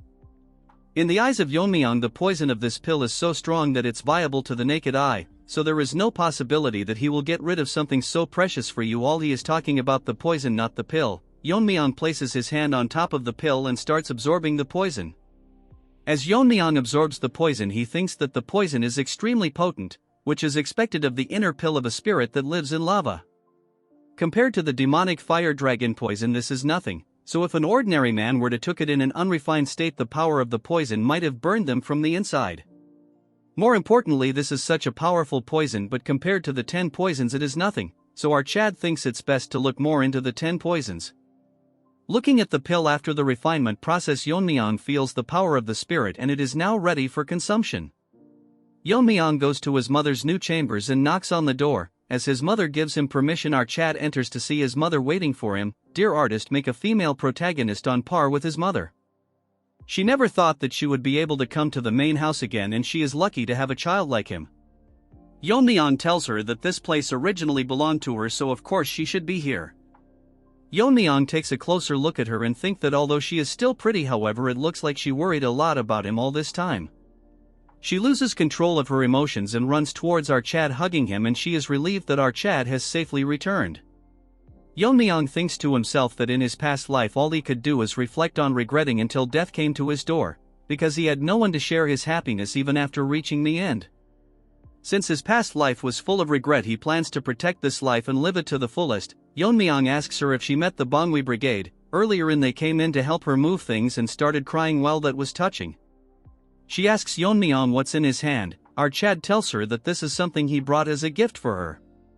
As he shows it to her, she gets shocked to see that it's a 10,000-year firecart pill. She instantly recognized so all she has to do is use it. She thinks this will help Yeon-myeong more as he is the one who is going to lead the Tang clan. Our Chad laughs at her and tells her that he no use for the inner pill. Yeon-myeong holds her and tells her that the pill can't increase his strength anymore. As he releases his inner energy, his mother gets shocked, more because Yeon-myeong reached the fire realm and our boy confidently confirmed her question. She is happy that her son reached the fire realm, which she should be praising, but if someone realizes it and attack the Tang family. Yeon-myeong tells her that he wants her to live a very long life, including his father's share, so he wants her to watch over him. Since the pill is dissipating, she should hurry up and consume it. She thinks she was worrying too much, and even if her son is in the fire realm, it's natural for a mother to protect their child. So she tells our Chad that since he bought it for, she won't reject it. She asks Yeon-myeong if he knows what she was called when she was younger. Obviously she was named Sichuan's top beauty in the Poison Phoenix. She released her inner energy, and for the first time in this series our Chad is shocked. The title Poison Phoenix was given to the most famous member of the Tang family. Even she thinks that it's been a while she has seen him, so shocked. Although she might not be as skilled as Yeon-myeong, she thinks she is also pretty impressive. Artist, you better make the female protagonists better or give the present ones a glow up. After consuming the pill and increasing her inner energy, she directly went straight into cultivating. Yeon-myeong was actually shocked for a moment, because although he thought she was hiding her powers, but not the extent that she would be one step closer to the fire realm, all while practicing on her own. As for her, she is consuming the pill's energy. A fire realm master is able to detect the smallest of movements, so there's no point hiding their power in front of them, but she manages to hide it from our boy, which shocked him even more. She has already reached the state before enlightenment, as such she is absorbing the spirituality of the inner pill, so according to Yeon-myeong she might also be able to overcome the limit. As such she is likely to face a problem. Although the method of absorbing the inner pill is simple, all the person has to do is take the spirituality of the inner pill and absorb it into the body, then all they have to do is internalize spiritually and repeat this process until all of it is absorbed. Yeon-myeong's mother thinks if it will be even possible to absorb such an absurd amount of energy. Even now the spirituality of the pill is slowly disappearing. So she is now worried what to do now, because at this rate the pill will disappear before she absorbs even half of it. A hand enters her spiritual space at Yeon-myeong's hand as he tells her that enlightenment doesn't come from overthinking, so she must observe her surrounding and analyze and mainly imitate it. That could lead her to gaining enlightenment. Only this time our Chad will give her a little push, as Yeon-myeong energy starts touching the inner pill and slowly start fusing with it. She sees the technique and figures out that this is the Tang family's Azure Radiant Heart techniques, and figures out how it should be done. She didn't have to internalize the energy little by little, instead she has to change it into something she is familiar with and absorb it, and soon enough she gains enlightenment and absorbs all of the energy inside the inner pill. As such Yeon-myeong confirms everyone that as she has successfully absorbed it, she has reached the fire realm. The scene starts with everyone in the clan gathering at the Stealth and Poison Hall. Remember White Monkey, his father the Poison King, is crying about why they are holding a meeting early in the morning when they are all so busy. One of the elder asks Yeon-myeong's uncle when he is coming, and even if he is the clan head it's disrespectful to make them wait. We will name him Bearded Barbie. Hearing all this he controls his anger and tells them to wait for his arrival. All of a sudden one of them announced that the clan head is coming. We now move on to our Chad and he thanks them for gathering early in the morning.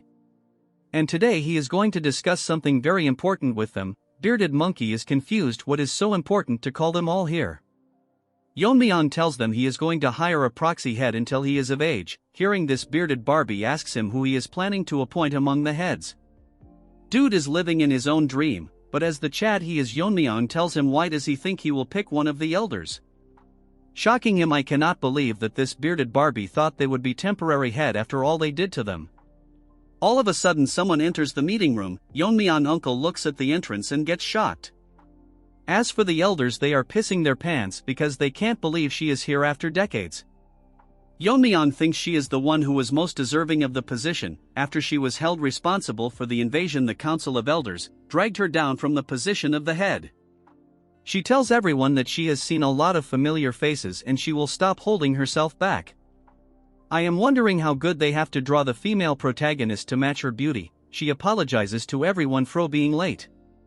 The night before the proxy appointment, during the bath, she feels glad that she has ascended to the fire realm. But the biggest problem is that she is unable to get used to the gunk that's leaving her body. Because of this, she even showed her disgraceful side to a servant. Anyways, the biggest issue is that she is still not used to her newfound strength. After ascending to the fire realm, she finally understood Yeon-myeong better, and that he has reached the highest state in the fire realm. Currently, according to her knowledge, only the leader of the Black Death Alliance has ascended to the fire realm. To reach a realm similar to him, what must have her son gone through during the competition?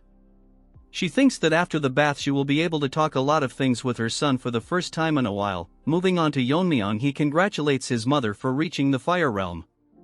She gives all the credit to our boy and tells him to have a seat. They have a wholesome conversation until she asks Yeon-myeong how he reached the fire realm, and still she cannot believe that he reached this state at this age. Yeon-myeong is not sure how to answer her, since it will be hard for her to believe that he reached enlightenment due to the memories of his past life.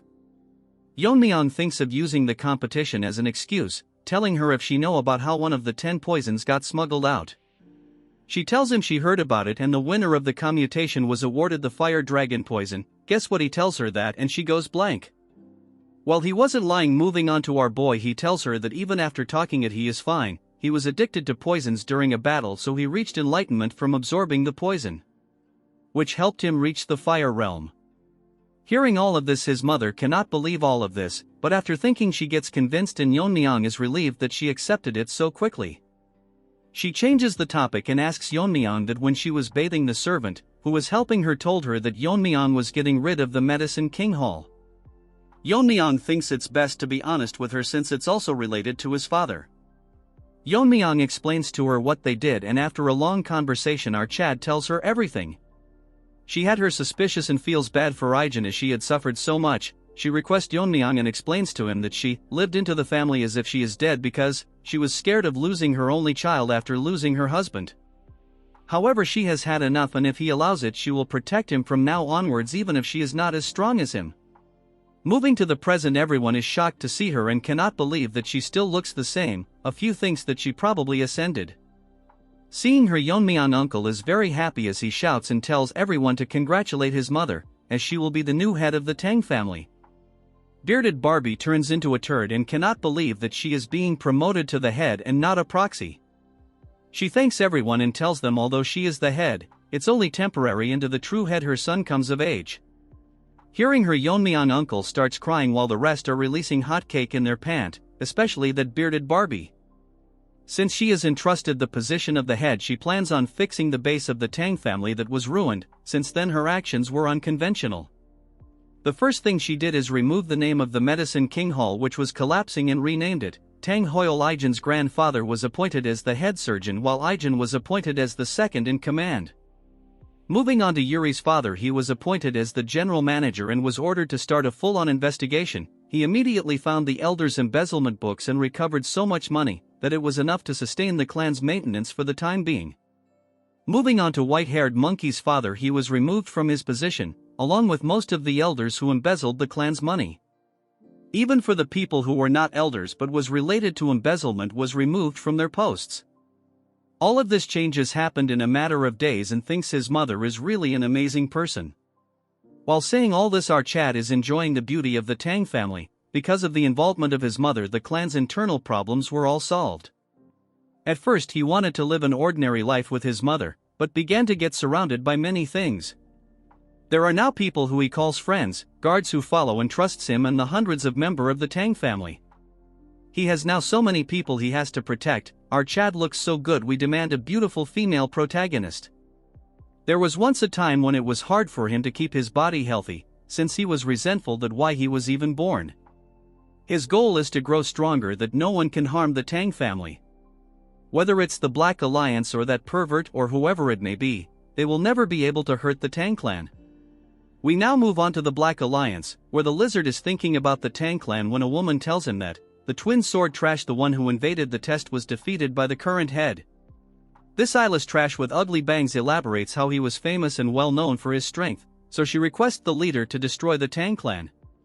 The lizard tells her why should he do that, and the ugly bangs just won't shut up, telling him it the same as challenging him. Lizard gets pissed because of this. Chatterbox tells this ugly Barbie that he disobeyed his orders and attacked the Tang clan. Even if he managed to come back alive after doing something, he would still be punished. It's interesting to the lizard that the head managed to kill that irrelevant trash, because he was someone that wouldn't lose so easily. So he summons his guards and tells them to invite the Tang clan head in the upcoming Sichuan meeting. Yeon-myeong is having a conversation with his mother. He thanks her for all the hard work she has done on the internal arrangements. She felt nerve-wracking after taking charge again after so long, but she isn't sure if she did well enough. Yeon-myeong thinks she did a great job, but there's one thing that's confusing him. He asks her if she suppressed her powers like last time. She isn't surprised that he noticed it so quickly, because he has experienced it before.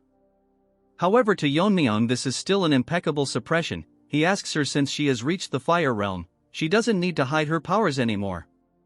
Our pretty mommy tells him that it's not just about hiding powers. What she performed is the family's secret technique, the vein sealing concealment.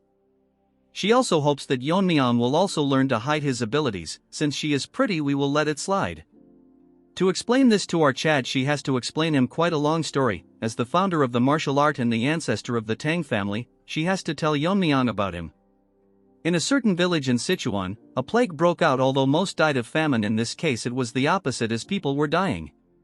Dozens of bodies were cremated without proper funerals, for the fear of the plague spreading. Everyone in the village had already caught the plague, and were just waiting for their time to die. Except for one who was a 10-year-old. Looking at his condition, they were all scared about why this child was the only one unharmed, but there was no time for rational questions. In the eyes of the already infected, the 10-year-old boy looked like a harbinger of the plague, and was labeled as a child possessed by an evil spirit. Since he had nowhere to go, he ended up hiding in a cave. To escape the rain and to feed himself, he started stealing food left at the shrine near the village to ward off the plague. The boy survived, but after the third day the villagers stopped performing rituals. And after he checked them out, everyone other than him was dead. The boy wandered, thinking to himself why the only one unharmed. The question didn't linger for long, and a mysterious group came for this boy.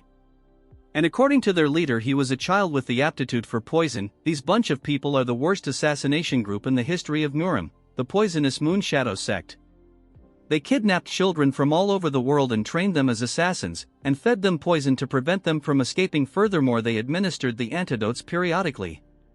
The boy grew up to be an assassin. Before long he saw the gruesome state of his comrades, who died from not receiving the antidote on time. Realizing that the plague in his village was caused by the poisonous sect, and not by him, which is what he initially thought. From that point onwards the boy pushed himself to his limits to become stronger. No matter how dangerous the mission was, he completed it no matter how difficult it was. And soon enough he achieved such a feat that even absolute masters couldn't achieve. The sect leader was so impressed by his achievements that he bestowed upon the title of one of the 5 great assassins, and offered to grant anything he wants. But the leader is surprised after hearing that he wants nothing. But looking at his face, we all know he wants them dead. The boy reached such a high level, and with the instincts gained from fights with absolute masters, and his own ultimate technique based on the martial arts learned in the sect, which was the first flower rain, thus the poisonous Moon Shadow sect was erased from this world. Later his descendants settled in Sichuan, forming the current Tang family. Even to this day the world remembers him by the alias the Invisible Guest. But she notices that Yeon-myeong has fallen asleep. She pinches his face, waking him up. Man, the art is so unique. Moving on to the half-awakened Yeon-myeong, he asks her what this story has to do with the vein sealing concealment.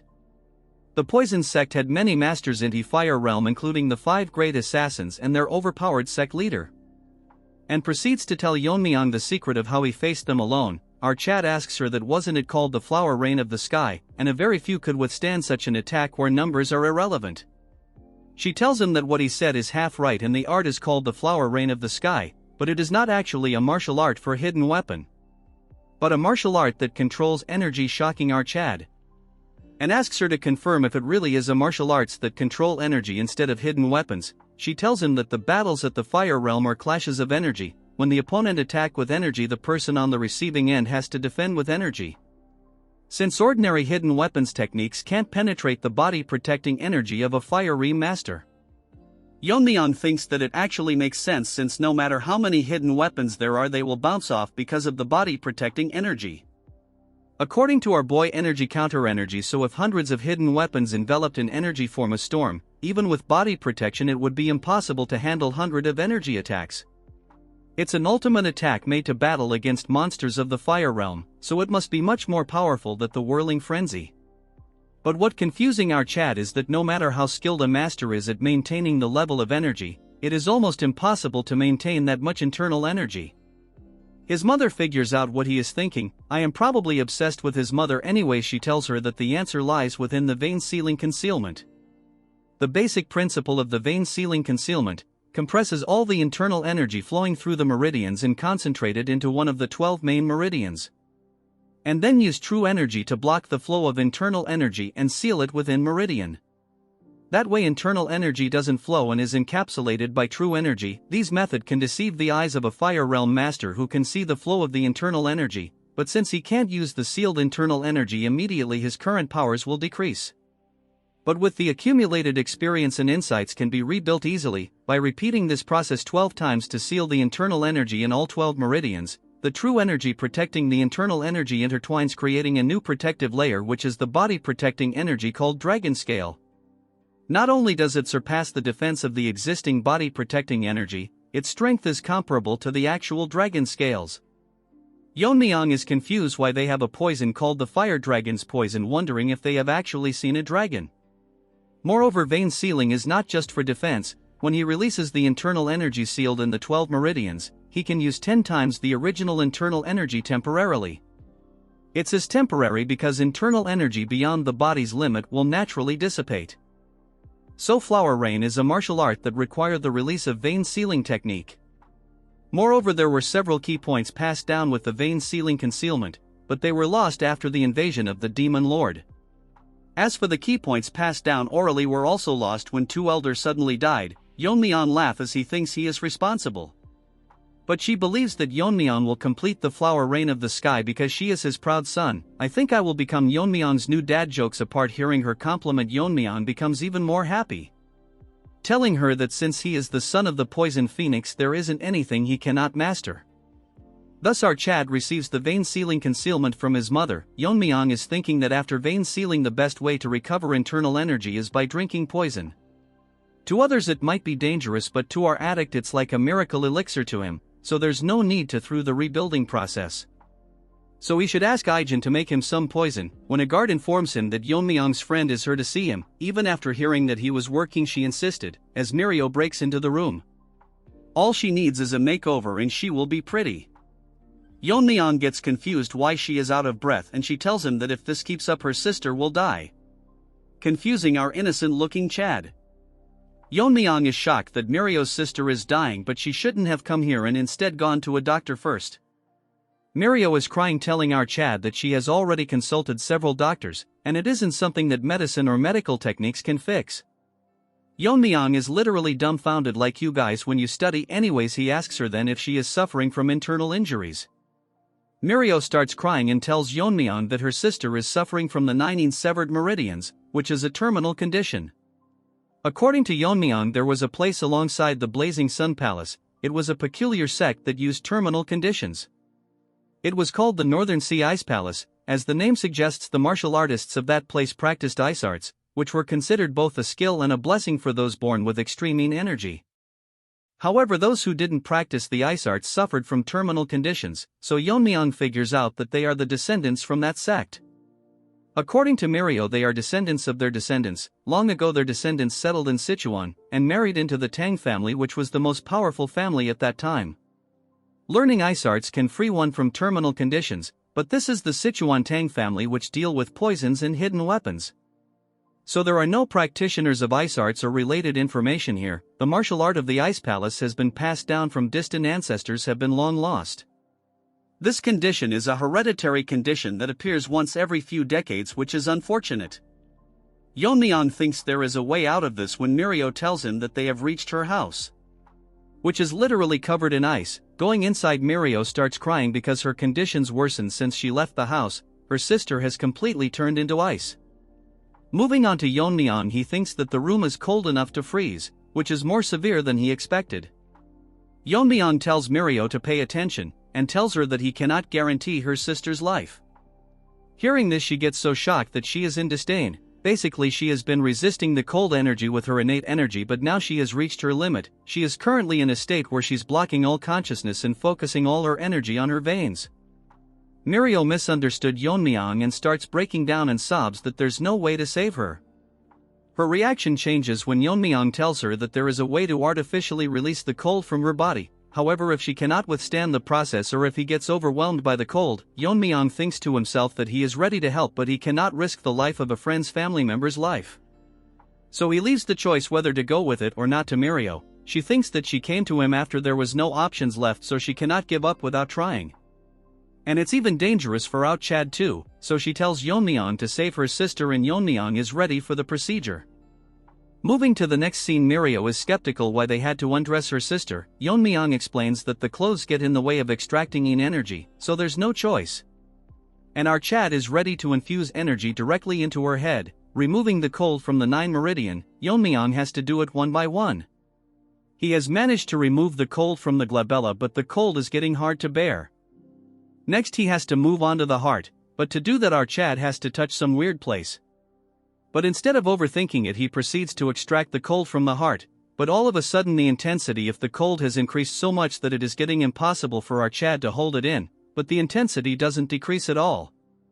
Even the surrounding of their house has turned into a cheap version of Everest, while now that's an over-exaggeration.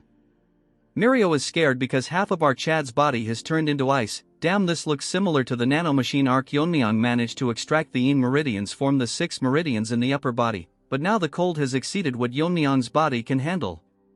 If he does continue, he will freeze himself to death first. Thinking what to do, Yeon-myeong thinks to himself that it would be easier if it were poison. Then he remembers that Ijin's grandfather from the Medicine King Hall mentioned to him that the reason for the poison in spirit pill was because medicine and poison essentially one, and it becomes poisonous when the concentration or quantity exceeds what the human body can handle. Even the yang energy in the body turns into poison once it exceeds the body's limit. Then this excessively strong cold energy that can freeze the bone can be considered a poison, so Yeon-myeong uses the poison purification art and his body starts reacting to it. As a lot of cold energy has been extracted, it's going to start resisting fiercely. As long as the cold energy is recognized as poison, it will be devoured by his body.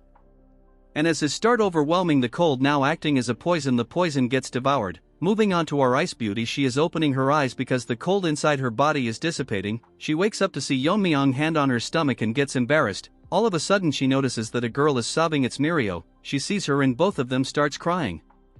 Moving on to the story, the two sisters had their moment and our new girl Miso tells Mirio if Yeon-myeong is the person that saved her. She confirms that he is the one who saved her, but can't figure out why he is still touching her stomach. Miso tells Mirio that he is concentrating, so it's better to leave him be until he wakes up. Moving on to Yeon-myeong, he is currently treating the cold energy as a miracle drug. The internal energy is beyond the body capacity to absorb the internal energy, but if he leave it like this, the energy will naturally dissipate. Taking opportunity of this situation, Yeon-myeong thinks it's perfect for absorbing all the cold, and open up the closed meridians. While thinking one meridian is already filling with internal energy, wondering to himself how many meridians he will be able to fill once all the cold is absorbed. After absorbing all the cold, Yeon-myeong can't believe that he managed to fill 4 meridians, which is beyond his imagination. With this, our boy has gained 4 times the internal energy he originally had. But it's unfortunate that his immediate achievement has decreased because all of them is currently stored in the meridians, so he has no choice but to supplement it by drinking poison. Dude thinks poison is some energy drink. Yeon-myeong takes another look to see both the girls staring at him. After taking a second look, Yeon-myeong stares at his hand and takes his hand off, getting all flustered, but our waifu assures that he doesn't need to be concerned, since Mirio explained everything to her. As she thanks our Chad, he tells her that it's his duty as the family head to take care of the family. Our father-in-law enters the scene to see one of his daughter half naked and the other assisting her. Misunderstanding the situation, turns into a healthy gorilla and starts shouting at our Chad. The girls come to the rescue, explaining to him how he saved his daughter. The next scene we see is kneeling to the ground because he was rude to his savior. Yeon-myeong explains to him that anyone in his place would have misunderstood the situation. Moving to Happy Gorilla, he expresses his gratitude for saving his daughters. He then proceeds to tell him that he settled in the Tang clan after falling in love with a woman who was part of the family. Unfortunately, his wife also suffered from the terminal condition and passed away. He spent all his savings searching for a cure to save his daughters, but it was all in vain, so he just can't control his emotions. From now on, if Yeon-myeong needs anything, he will always rush to his side. We all know what he wants is his daughters. Moving on to Yeon-myeong, he asks him why it's so quiet inside the trading company. Our gorilla explains that after the Tang family got weak, the Black Death Alliance took over. Since then they have rarely gone outside. Yeon-myeong tells him that they will discuss about it later. That's when he notices someone calling for him. It's out, two girls, and would you look at our waifu. Damn, the artist did me justice this time, I can't deny. She thanks our Chad for saving her life, and this is a favor that they will never forget. Seeing her talking, our Chad gets flustered. Mirio thanks our Chad and tells him that they will repay him for sure. As our Chad leaves the scene, Miso asks Yeon-myeong if he will be alright, since he seemed bewildered, so she wonders if something went wrong while he was treating her terminal condition. Mirio isn't so dumb and makes the wicked face, teasing her by telling that if she felt sad because our boy is leaving. Hearing this, she gets flustered and asks Mirio if her behavior was that obvious. Our emo girl is such a bully that she tells her that she was very obvious and it's a natural reaction. Even if it was other beside her, they would have a similar reaction. Mirio tells her to not worry, since according to her she has never seen a person more beautiful than Miso. As for Yeon-myeong, she thinks that although he didn't say anything, his reaction said it all, and he is surely conscious of her. Moving on to Yeon-myeong, he is wondering about a normal family. The next moment he dreams about marrying Miso, having a child and raising him to be a martial artist, seeing them get married and have grandchildren. This is daydreaming beyond one's wildest dreams. It's like you guys dreaming about having a girlfriend in this lifetime. Yeon-myeong can't believe that he would be nervous just by looking at someone in this life. While staring at the sky, he wonders that this is probably what it feels like in ordinary life. He wants to visit that place once again, but the problem right now is the Black Death Alliance, although they didn't directly bring down the Tang family like the Demon Lord pervert. Their subordinates intruded the contest, which is certainly a bothersome presence. Moreover, as long as they remain in Sichuan province, they will inevitably clash one day. Moving on to the Black Death Alliance territory in Sichuan, we see a servant getting scolded because the Tang family's influence has been rapidly growing. And all this is said by the trash with even trashier bangs. But she cannot do anything, as she was warned by the alliance leader. She is extremely angry because the other leader didn't accept her request of attacking the Tang clan family, as the alliance had ordered them to not attack the clan. So it's best for her to stay quiet until his anger subsides. Remembering all this, she gets angry and throws her apple towards the servant. According to the information, both the new head and the family head of the clan has reached the fire real mastery or close to it, yet all the alliance head is doing is watch and wait for the right opportunity. With her current self, she cannot avenge those two twin sword retard that got owned in part 3 or part 4. That's when she realizes that since she cannot move herself, she remembers about what the alliance head ordered, that was to invite the Tang family head in the upcoming Sichuan gathering. So she will take this as an opportunity. Even now, when she closes her eyes, all she hears is Twin Sword's cries for revenge. He probably treated her to an ice cream treat, if you know you know, so unless she eradicates the Tang clan, her anger will not subdue. The servant notices that its master is expelling killing intent because she need a sweet dessert, but since servant is ugly, she burn him to death, eagerly waiting to meet our Mega Chad. Unfortunately, we all know how she will be slapped to her death. Deep in the night, in one of the houses of the Tang family, the three useless retards are talking about what to do. Ever since Tang Jihai, Yeon-myeong's mother, took over the head of the family, their positions have further weakened. Both of them are complaining this to the second elder Tang Myeongshin, but he is not sure why they are telling him all this. He blames all of their downfall on the former Poison King Tang Jiak and his son, the white-haired monkey. He points his hands towards the white-haired monkey, making a face full of anger, telling him that it's because of him that couldn't gauge the opponent's strength and kept on making enemies with Yeon-myeong. The white-hair monkey can't do anything but listen, as the elder tells him that the duo of father and son is ruining everything he has built his entire life. The white-haired monkey thinks to himself that the elder is incompetent, that he can't even stand up to the family head. That's because he is not delusional like this brainless monkey.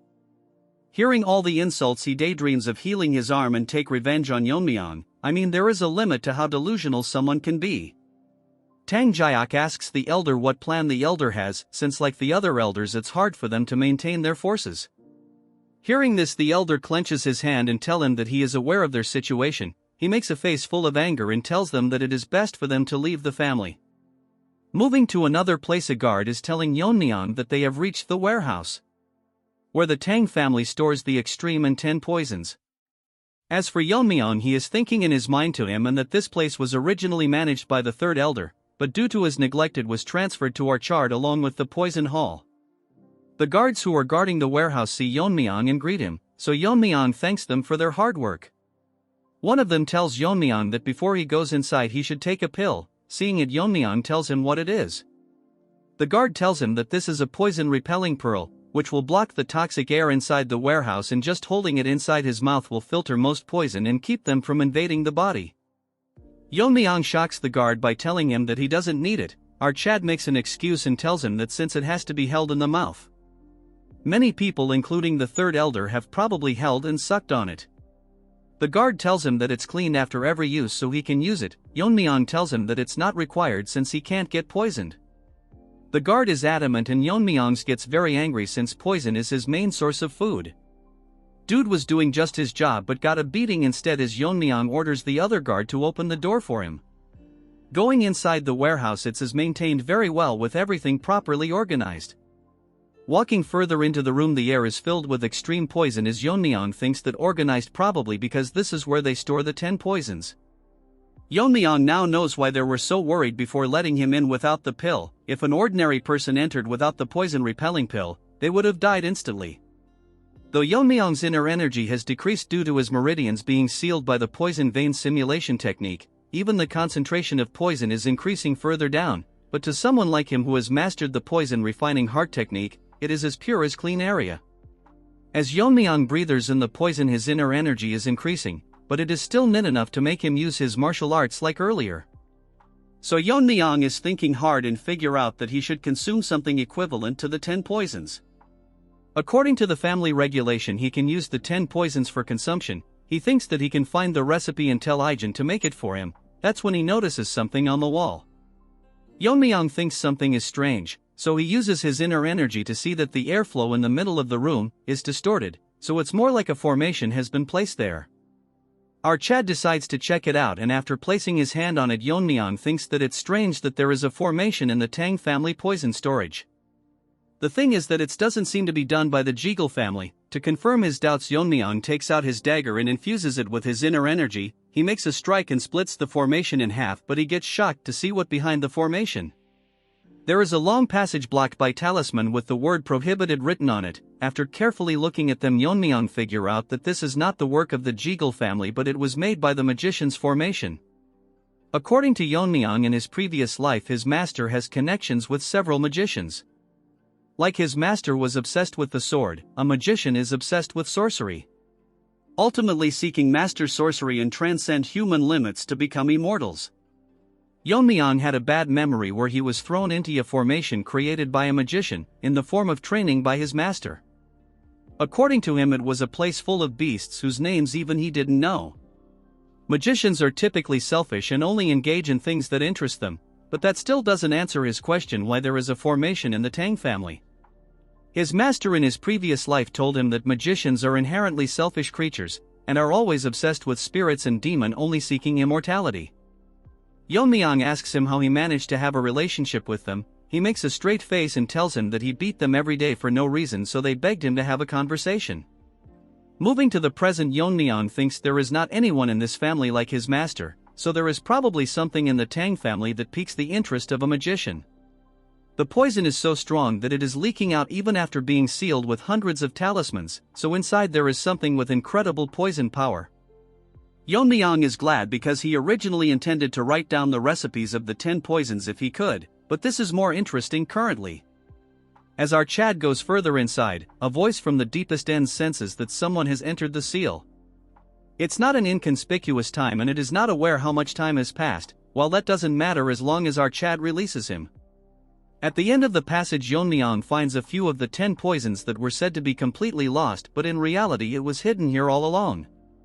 Beside it there is a huge jar wrapped around in talismans which seems ominous to him. Yeon-myeong places has to feel a strong rebound. The force created was tremendous, so it seems that it's harder to break than most formations. However, to our Chad it not very difficult as long as he cuts through each one of them with accuracy. As he cuts through the talismans all around the room, he think of cutting the ones placed on the jar, as Yeon-myeong does a set of multiple moves to cut them all down. His inner energy has decreased due to the poison vein simulation technique, or else he would have finished all this in a single strike. None of it matters now as our Chad managed to cut down the ones surrounding the jar. The poisons around the jar has gotten much stronger now that the talismans have been removed. As Yeon-myeong places his hand to open the lid, inside there is a mysterious monster, shocked to notice that the power of the talisman bounded to him have died down, so now he can see the day of the light. Yeon-myeong gets wary as the jar explodes, making a huge explosion. Luckily Yeon-myeong managed to dodge it in the nick of time, or else he would be injured. The thing inside charges towards our boy, startling our boy, as it is faster than what he had expected. He gathers energy to attack and have the first strike before it gets here. But before he could do anything, it goes past his hand like wind, telling our Chad that he has a sharp reaction. As a rewards for releasing him, this trash will kill our Chad without any pain. Hearing this, Yeon-myeong turns behind and asks him who he is. The trash proudly tells Yeon-myeong that he is the pinnacle of poison, the blue-horned white snake. Little does this snake know he is a lottery to our boy, as he can have unlimited poison as a drink now. As the snake wraps around Yeon-myeong's arm, he is confused why it's calling itself the poison of extreme suffering, which he proudly agrees and makes an assumption that Yeon-myeong managed to block the spread of the poison by sealing the vital point in an instant, which is impressive, but he won't hold for long. Poor Snakey makes a arrogant face, telling Yeon-myeong how he will slowly melt his arm. That's when he realizes something changing, as the poison-devouring frenzy inside Yeon-myeong's body activates. The skull starts devouring its poison, and the poor snake gets scared as he can believe that Yeon-myeong has the poison-absorbing aura. And what is his relationship with the Wanderer Saint? Yeon-myeong grabs onto the blabbering poor snake like a plushy toy. His new toy begs itself to stop absorbing his poisons. At the rate his body is absorbing the poison, he will be utterly destroyed. Moving on to, he is making a poker face filled with anger, telling it why he should spare it. He makes a psychotic face towards the poor snake and taunts him by telling if it changed its mind because it's currently at an advantage. So Yeon-myeong aggressively starts playing with his new toy, absorbing tremendous amount of poison from the poor snake.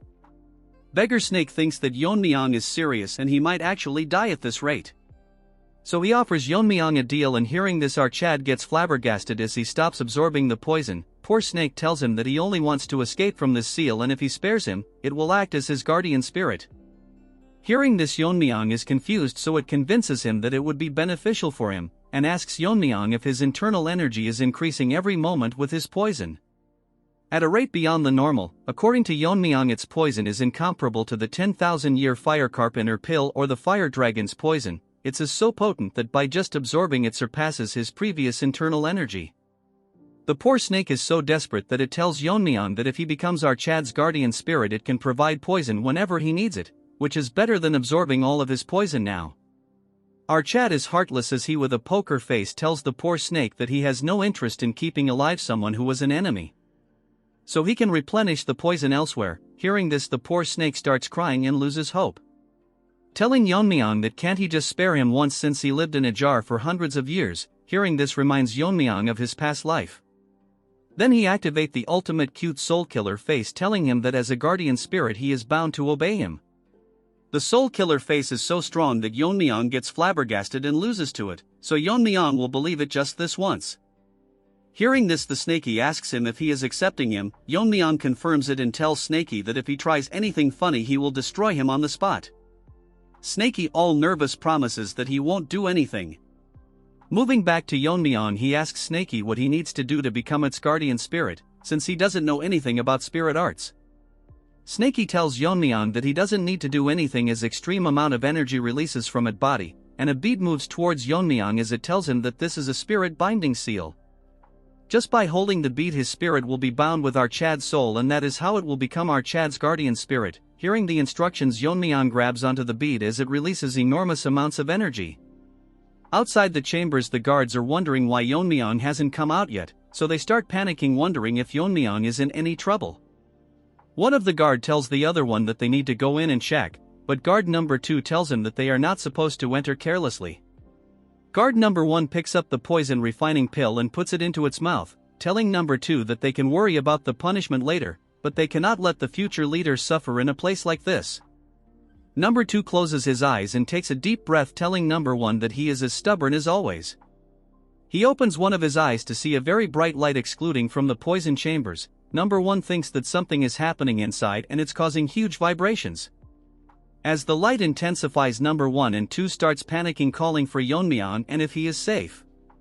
Our Chad come out of the chambers as an aura is surrounding him. Back at the chambers, after Yeon-myeong made Snaky his guardian spirit, he got the guardian spirit aura and dragon scale.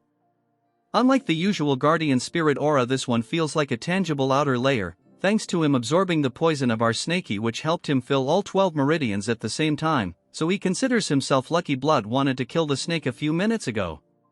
He needs to suppress his aura and control the output, or else he will gain overwhelming attention from everyone. From Yeon-myeong's aura a small part arises and our Snaky manifests itself, telling our Chad that does he need to be concerned about the people below him, and the Wanderer Saint flaunted it openly. Since Snaky needs some training, Yeon-myeong gives it a hard flick, telling it to not reveal itself recklessly. The autonomous cute Snaky tells our Chad that unless he reveals it himself, no one can see him, and with an aura as strong as our Chad, there would be no one who would dare to attack him. Yeon-myeong thinks that still it's too eye-catching and he somewhat wants to live a ordinary life this time. Our smart Sneaky asks him that what he meant by this time?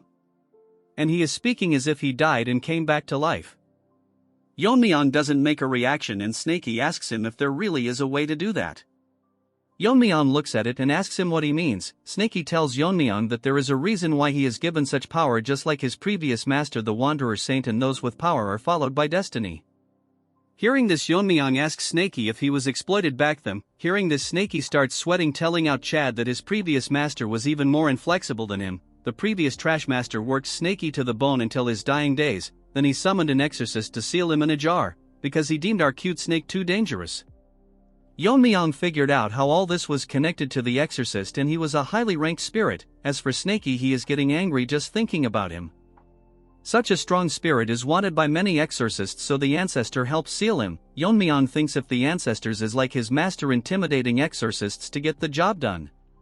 What struck our Chad's mind was that Snaky told him that there is a reason for his existence, and if it's as related to awakening memories of his past life. As he was in his thoughts wondering, a guard brings him back to reality and barges into the room, as Yeon-myeong shoves Snaky into his body as the guard tells him to come out immediately. He informs out Chad that in Sichuan near the main house there is an attack by the evil faction. Moving on to that place, we see Fatso in the entrance exam catching his breath. A huge groups of thugs are mocking them by telling where they are rushing off to. He is not aware why esteemed gentlemen from the Orthodox sect have come here, but this ugly red-haired trash tell them that they should have known that Sichuan is the territory of the Black Death Alliance. Old man tells Fatso that he will hold them off while he runs, but Fatso tells him that in his current condition it would be impossible. This red-haired dog is a palace lord and he is here with hundreds of members. In Fatso's current condition it will be hard to handle him. This smelly monkey tells him that since they have reached the capital of Sichuan they must be seeking help from the Tang clan, but their leader has isolated the Tang clan. Blood is daydreaming too much.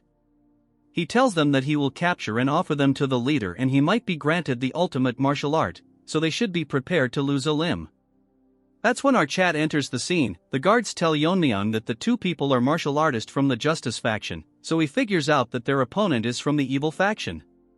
He orders the guard to escort them to the clan since they have come as guests. The Fatso is happy that martial artists from the Tang family are here to help, but there are only 4 of them, so even if their spirit is formidable it's impossible to face against hundreds. Yeon-myeong tells Fatso to step back since his partners is in no state to even stand. Wajin takes care of the injured man and Fatso asks him should they not be helping the ones up front. But Wajin smiles as Fatso blabbers about how there are over hundreds of martial artists. Yeon-myeong tells them that although he appreciates the help he is in no need of it. Moving on to the monkey, he is angry on Yeon-myeong for blocking his way. His guard tells him that he is probably the one who won the Tang clan's competition and returned as the family head. This red monkey mocks Yeon-myeong and asks him if he is going to face them. Feeling sad for him. As for his minions, they are grinning. This dumb retard is so confident that he tells Yeon-myeong that he will uproot them once and for all. Hearing his nonsense, a needle flies towards him, poisoning him. In an instant this monkey falls to his death. Yeon-myeong thought that the nonsense spouted by Trash was too annoying. Everyone present in the scene is shocked by what had happened as the leader lies dead on the ground. Yeon-myeong tells them they don't need to uproot them since he will be the one to do it. The punk gorilla is dead as our Chad's poison needle finished him off. His lackeys are confused when Yeon-myeong threw the poison needle, because it was so fast that they couldn't even see it. Yeon-myeong puts his hands inside his coat and takes out hundreds of needles, and using his internal energy he throws it towards them. The minions saw Yeon-myeong throwing the needles and tells everyone to stay alert. As the one beside him gets killed by the needle, he hears the sounds of hundreds of them falling to the ground, getting one shot by the poison needles. As this side character turns around to see hundreds of bodies. Moving on to our Chad, he rushed out and forgot to apply poison, but surprisingly it's having the same effect as if they were poisoned. As for Fatty, he is getting overwhelmed by our Chad's riz. Snaky manifests itself and tells Yeon-myeong that its poison was seeped into his needles, and there are only few people in this world that can withstand its poison. Yeon-myeong smirks and tells Snaky that it's more useful than it looks, pissing our unlimited poison supplier. We move to the riz-infected Fatty that cannot believe that our Chad has such amazing assassin skills. Dude doesn't know he is the protagonist that you viewers dream of becoming. He guesses that Yeon-myeong might be the one that single-handedly killed the 300 warriors from the Darkness Silent sect. Despite all this fat, his guess was correct. The remaining lackeys cannot believe that they just witnessed over 100 soldiers getting wiped out in an instant. They thought that the Tang clan was declining, but no one mentioned they have a monster like our Chad. One guy with an axe tells them not to worry as it's just one guy. This junior gorilla tells them how if Yeon-myeong is not in the fire realm he won't have enough energy to use that great technique multiple times. Gorilla wanted screen time, so it charges towards our Chad, landing a heavy attack, telling Yeon-myeong where all his bravado went. Gorilla is the only one talking. Let our Chad cooks, as Yeon-myeong grabs onto his axe and breaks it, like your hearts when girls reject you. The junior gorilla is wetting himself as what Yeon-myeong used was the dragon scale he got after contracting with Snaky. The minions gets nervous as they see Yeon-myeong using the 10,000 heavenly flower rain. Moving on to our Chad, he is ready to attack, and Fatty, seeing what our boy is doing, gets nervous as they heard that the Tang family's secret technique was lost after facing the heavenly pervert's attack, which was all a mistake, and their strength is still solid. As for Yeon-myeong, he is done killing every single one of them. Fatty thinks of letting the Tang clan handle the Black Death Alliance, but Yeon-myeong bursts his bubble and asks Fatty if he is still here. Fatty is so scared that his fat will melt and tells Yeon-myeong that his skills are so impressive that he couldn't look away. Yeon-myeong walks past him and tells him that they will discuss it further at the main house. Fatty takes a second look to see hundreds of side characters dead, and by no means they should make enemies with the Tang family. A few days ago on the outskirts of Sichuan, Fatty was eating with Sabak. He tells him that it's a relief that they didn't encounter any trouble from the unorthodox factions, since he heard that after the Tang clan's downfall Sichuan has been overrun by the unorthodox factions. Surprisingly, it's pretty quiet. We move on to the Gen Z old man, but he is serious for some reason. Fatty is confused why he's so tense all of a sudden. A mysterious man asks them if the food is to their liking, since it's a small place that he visits often. Fatty with no neck thinks to himself that he was right beside them, but he couldn't even sense him, so he is quite a skilled guy.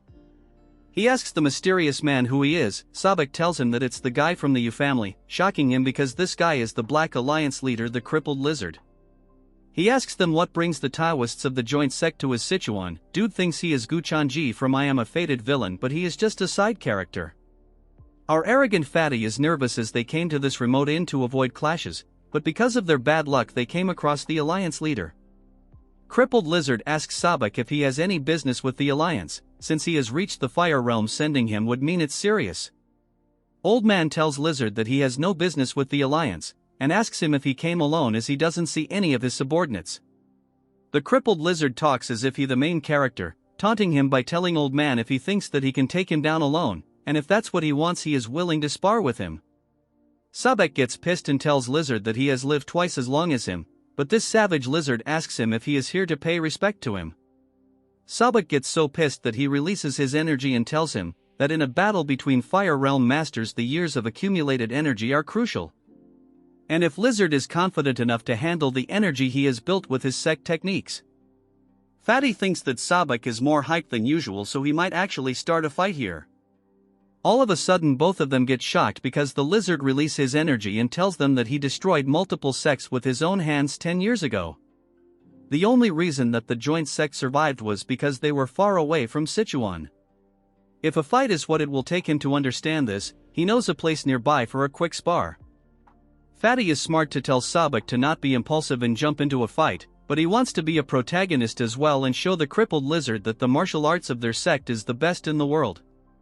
We move to the present as Fatty tells Yeon-myeong that was how they ended up facing the crippled lizard, but our Chad tells him that it's different from the one that he saw earlier. Fatty explains that the ones chasing them came after this. Moving to his story, the lizard was terrifying as on one side stood our old man and on the other was the crippled lizard. Sabak took his sword out and tells Fatty to step back. As for the lizard, he is ready to face him.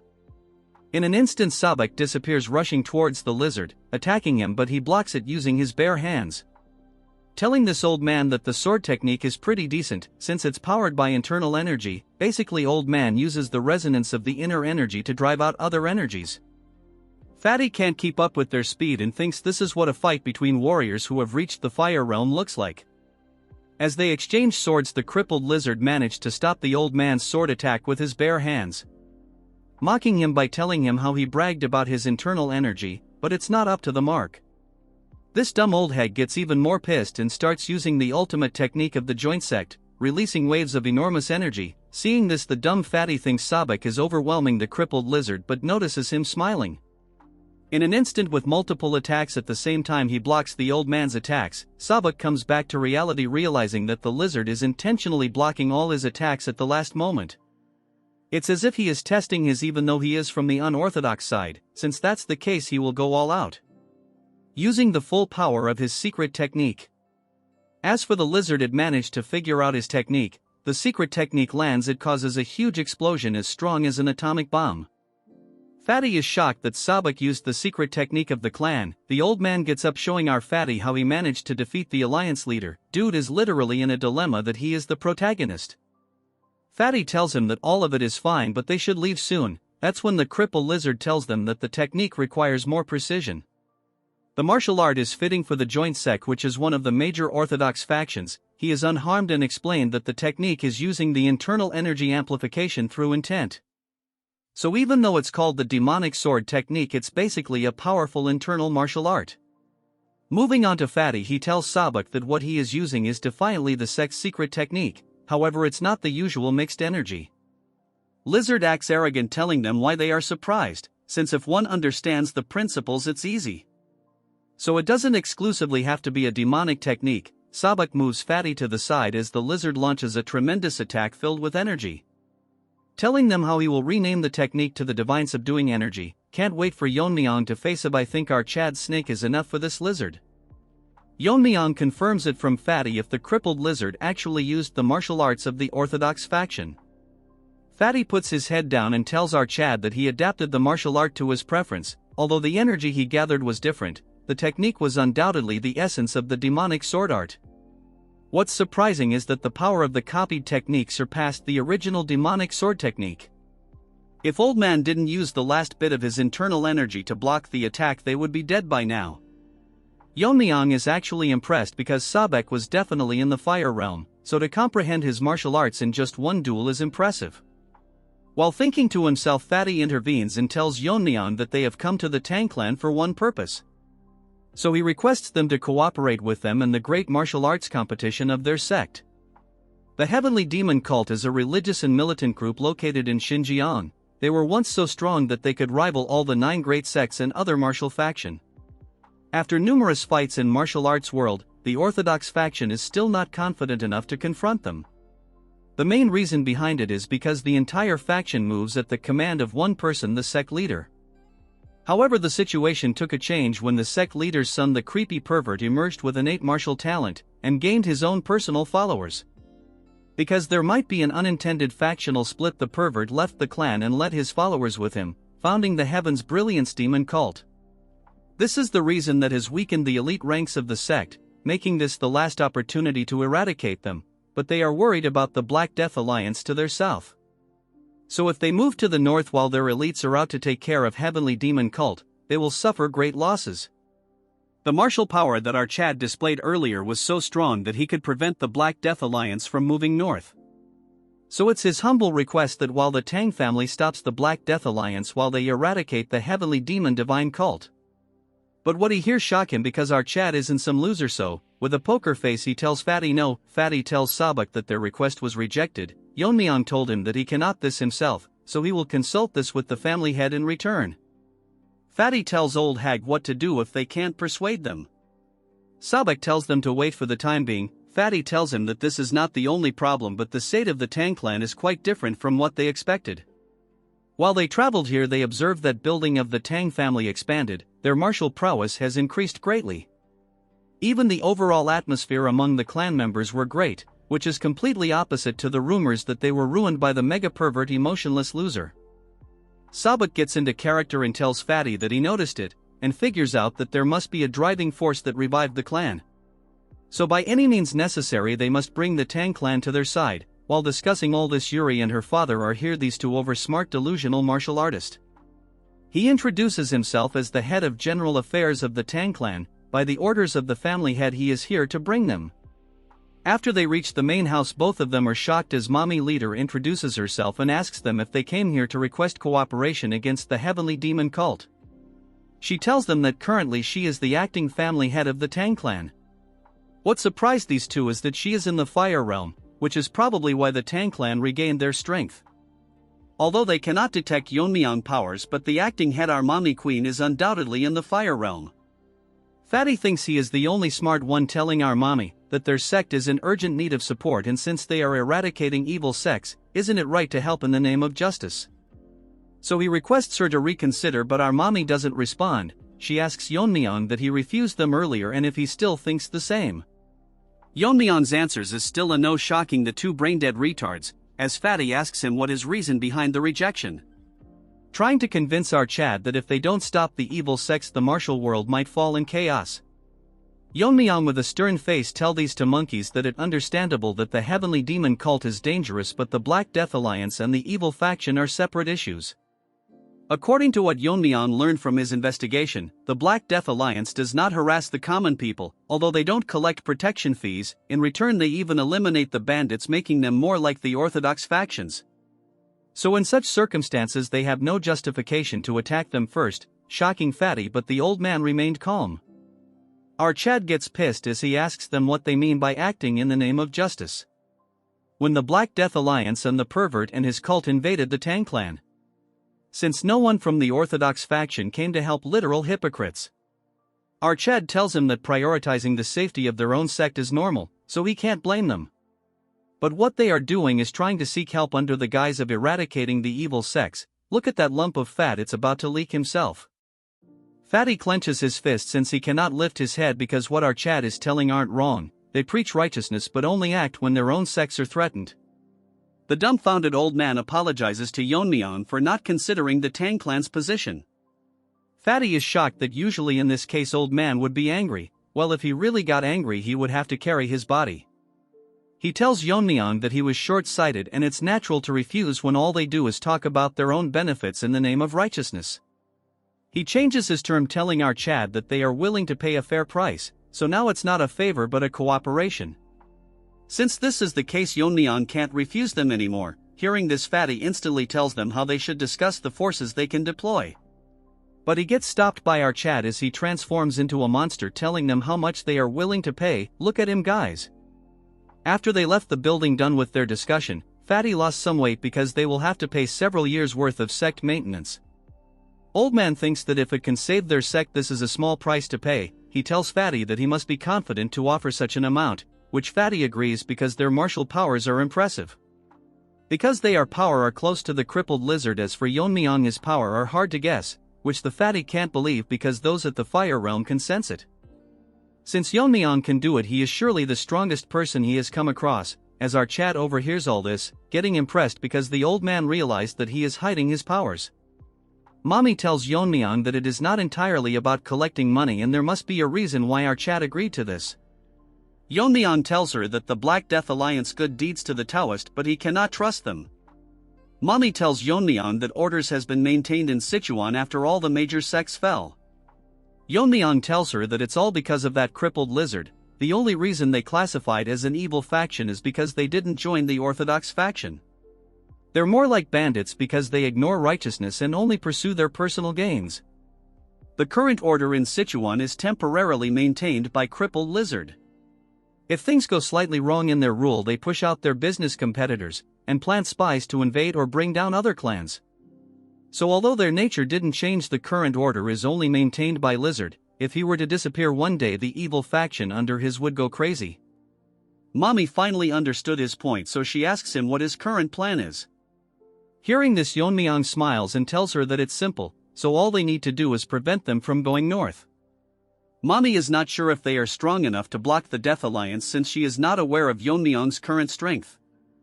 Our Chad with a straight face tells her that since they cannot block them directly, he will block them internally. Hearing this, Mommy cannot believe that he is gonna infiltrate the main base. Our mommy, I mean my mommy, never mind, she is nervous how he will sneak in. Yeon-myeong tells her that recently they sent an invitation themselves. Hearing this, Mommy gets confused. Unlike the previous competitions, the gathering is now a tournament where the young master of the evil factions face each other. Yeon-myeong will attend the gathering and confirm their true nature, and if they don't eradicate their evil nature, he will kill every one of them. In some other place inside a carriage, a man is telling someone that when they reach the Tang clan, the person should not do anything to offend the family head. It's that skinny Barbie. This time he bought her niece, and if what he said about Yeon-myeong is right, while his hand keeps shaking, she will do anything to win him over. Well, she is cute and an actual Barbie. She is the young lady Yeon-myeong. We move to the poison hall, where Ijin comes to meet Taeho and asks him if he is here.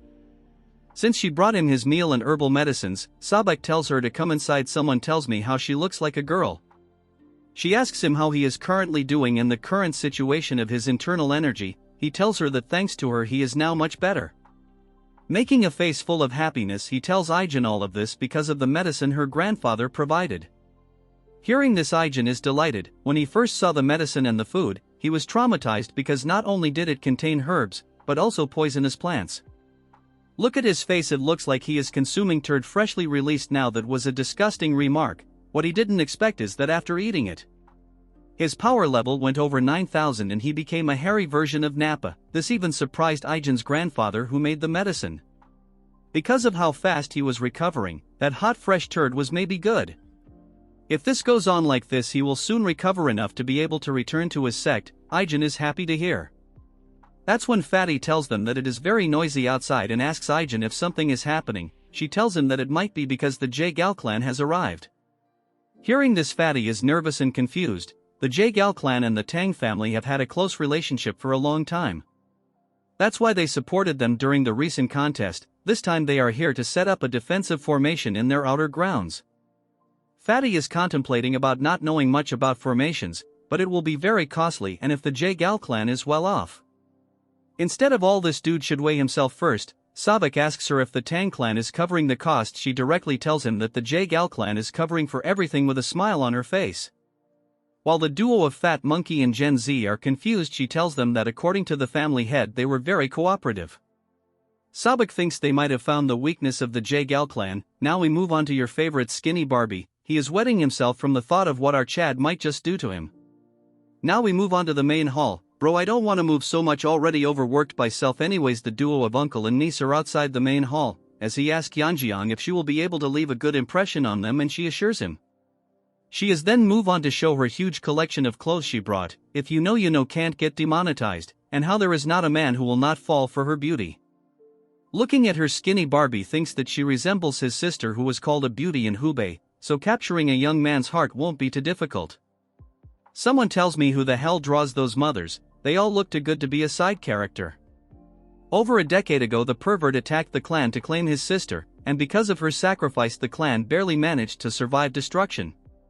This dude has mental issue for sure. Please be wary that he not the Black Alliance leader, as some might confuse it. Driven by the shame that something is 50 and rotten got to taste her cooking, she killed herself probably because they didn't add enough meat to the dish.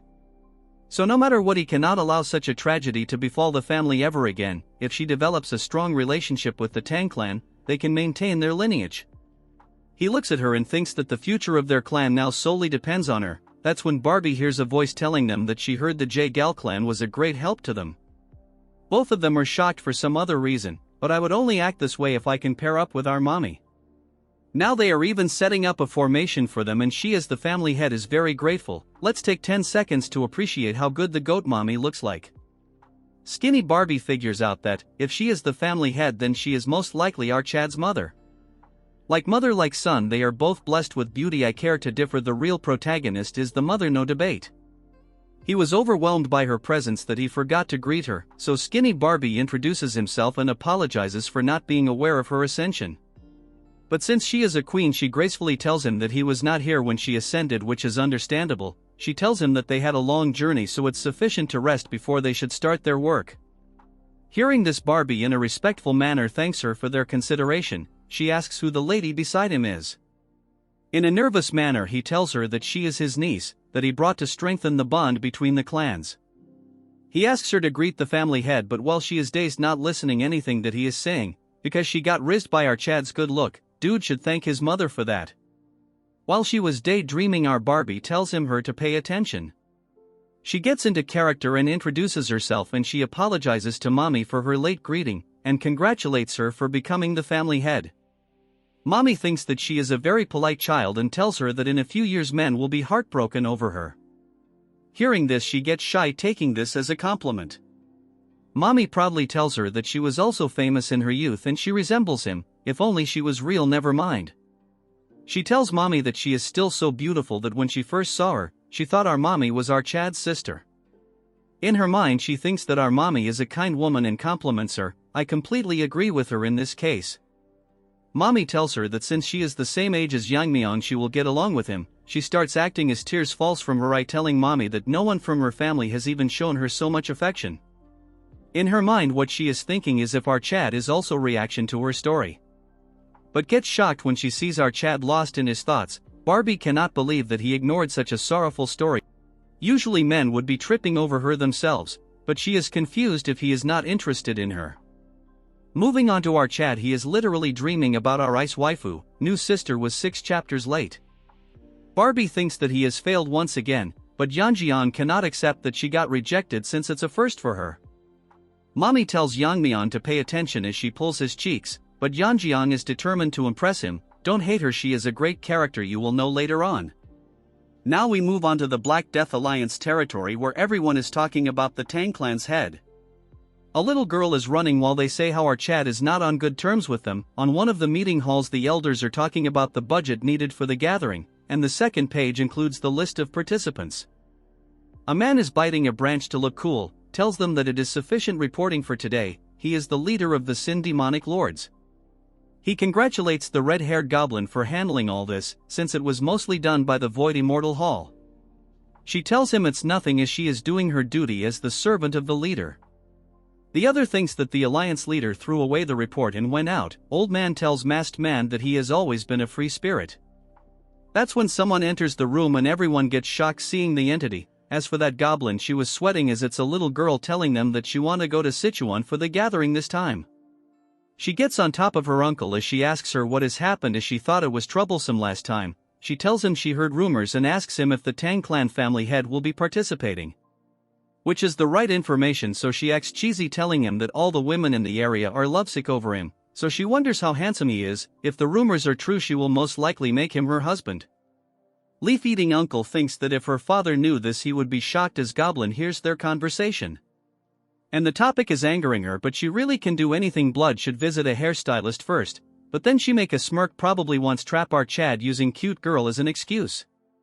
While her uncle tells her that there is no one that can stop the will of the alliance leader's daughter. In one of the residences of the Tang family, Mirio is combing the hair of our god-tier waifu. As she tells her how beautiful her hair is even after she was bedridden all this time, as she laughs, getting shy. Last time when Yeon-myeong came here, he made it very obvious that he got bewitched by her. Even I agree, just like you guys who clicked because of the thumbnail. Mirio asks her to share her beauty secrets with her bro, is seriously in need of a makeover. Mirio activates her Power Ranger meme god mode and asks her what she thinks about Yeon-myeong. Hearing this, she gets shy and asks her if she is using martial arts to monitor people's breathing. The troll tells our innocent waifu that when she mentioned his name her breathing changed. Then she gets serious and asks her if she is seriously okay, confusing her as she asks her what she is talking about. Mirio tells Miso that our Chad is going to Sichuan gathering, so she won't be able to see him for a while. Then this troll explains to her in this gathering the most dangerous evil faction will face each other. Hearing this she gets scared as Mirio tells her that it's not the most important thing. What if our Chad were to meet another girl from the factions and fall for her? In that situation, can she handle it then? Bro, look at her face, the art is so good it's killing me. She is unable to come up with an answer. Meme God make another pose and suggest her that they should both go to the Sichuan gathering. Miso makes a frowning face and tells her that what if their attendance makes the family head burdened. Mirio tells her to not worry about it since she has everything planned out. Bro is the ultimate winger, look for her in real life. At the main hall of the Tang clan, Yeon-myeong is bored, as he asks Yeon-myeong that if it's true that she wants to go to Sichuan gathering as his maid. Yeon-myeong replies with an yes and tells our Chad that she heard that the young master from the evil faction will compete for powers there, so she is curious to see how the competition unfold. With a reaction-less face like boss in my old job when I messed up, he tells her that he has been informed that he can bring one guard and one maid. Yeon-myeong on her mind thinks that it's not a pleasure trip, instead she will find a way to win over the family head no matter what. That when our girl enters his room as Yeon-myeong make the face of a junior member, he tells them that he sensed them coming and of course it had to be the girls. Mirio barges in with our queen and tells him that Miso is eager to discuss something with him. She tells Mirio that she is very disrespectful towards the family head. That's when Mirio notices a fox staring at her. Guys, just look at their face, look like JoJo's Adventurer, but it's even more uglier.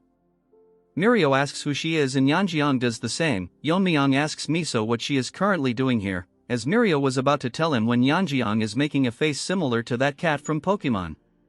She tells Yeon-myeong that her sister and she herself want to go to the Sichuan government. Hearing this, Yeon-myeong is shocked. What's funny is the Archad is completely useless.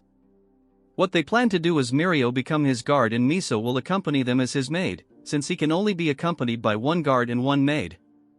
Amidst their meeting, Yeon-myeong is dumbfounded what nonsense Mirio is spouting. From her eyes, Mirio has a close relationship with Yeon-myeong, but the biggest concern is that Miso is so beautiful that she is almost as beautiful as Yeon-myeong's mother. No one, I repeat, on one can beat mommy. Moving back to Yeon-myeong, she is losing her mind because if Miso were to accompany Yeon-myeong it will ruin her plan and position. Our Chad shocks everyone in the room, is shocked as Yeon-myeong tells Mirio that he can take her as his guard. As for Miso, he cannot take her with him, since he already has someone in mind for the maid position. Hearing this, the delusional Yeon-myeong thinks if she is the maid, while Mirio tells him that if Miso doesn't go, Mirio will not accompany him. Since that's the case, Yeon-myeong planned to choose another warrior from the clan, pissing Mirio even more. Miso tells her Mirio to stop as she starts getting emotional and then literally starts crying, telling Mirio that if the family head doesn't want it, it's better not to force him. I am sorry mommy, I might get diverted. What the hell was that? Mirio loses her mind, telling the junior meme god to go outside with her since it's time for a lecture.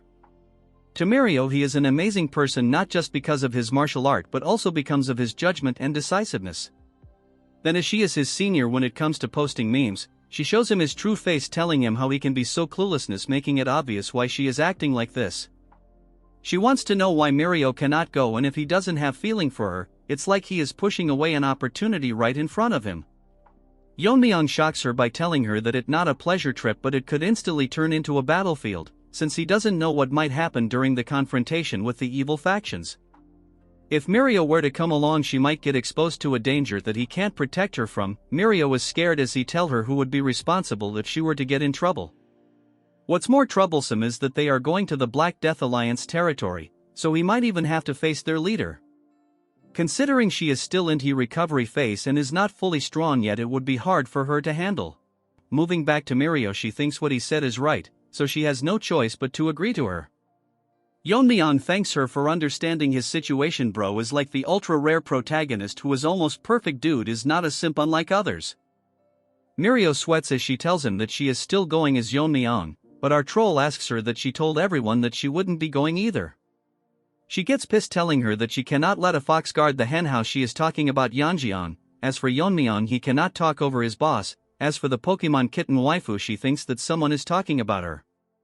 In some other place inside the Tang family, your favorite skinny Barbie is half asleep looking at a formation. Yeon-myeong surprises the Barbie as he asks him why is he just standing here falling asleep. Barbie is scared, so tells Yeon-myeong that there is no such thing. Skinny Barbie tells him that the defense formation has been fully set up and not he is just making adjustments so it will be finished by tomorrow. Yeon-myeong activates his eye discerning skill to look around the formations placed on the main parts of the Tang family. The skinny Barbie tells our Chad all the key point have been protected with formation. Basically, Yeon-myeong threatened to kill the Barbie if he is not done with the formation a week. Moving to the present, he tells Yeon-myeong that he has enough time to complete. Our Chad compliments him as he tells Barbie that if he tries he can do it, so she should do the remaining tasks like this. Hearing this, the Barbie starts crying because his life is saved. Yeon-myeong is impressed because it's better than he expected. Even if he is not here, they can protect themselves. Yeon-myeong has one more thing to do as he goes to the main hall. He summons a new characters. It's the elder Tang Yeon-myeong. This guy has guts as he tells Yeon-myeong that they are not exactly on talking terms. Yeon-myeong tells him that he heard that with the sword he is skilled, which is why he became an elder. Since Yeon-myeong also uses the sword, he thinks it's ideal to have a conversation. Moving to the elder, he tells Yeon-myeong that what he showed during the competition is beyond his reach. So he is well aware of the gap between them. Yeon-myeong tells him it's obvious that his skill are not even close, but he gets surprised when Yeon-myeong tells him that he would give him some pointers on swordsmanship. But the offer is not for nothing. In exchange, he will have to follow his orders from now onwards. The elder is shocked as our Chad tells him that this opportunity will not come by again, so he should consider this a fortunate encounter. So he raises his hand asking the elder if he will be changing side.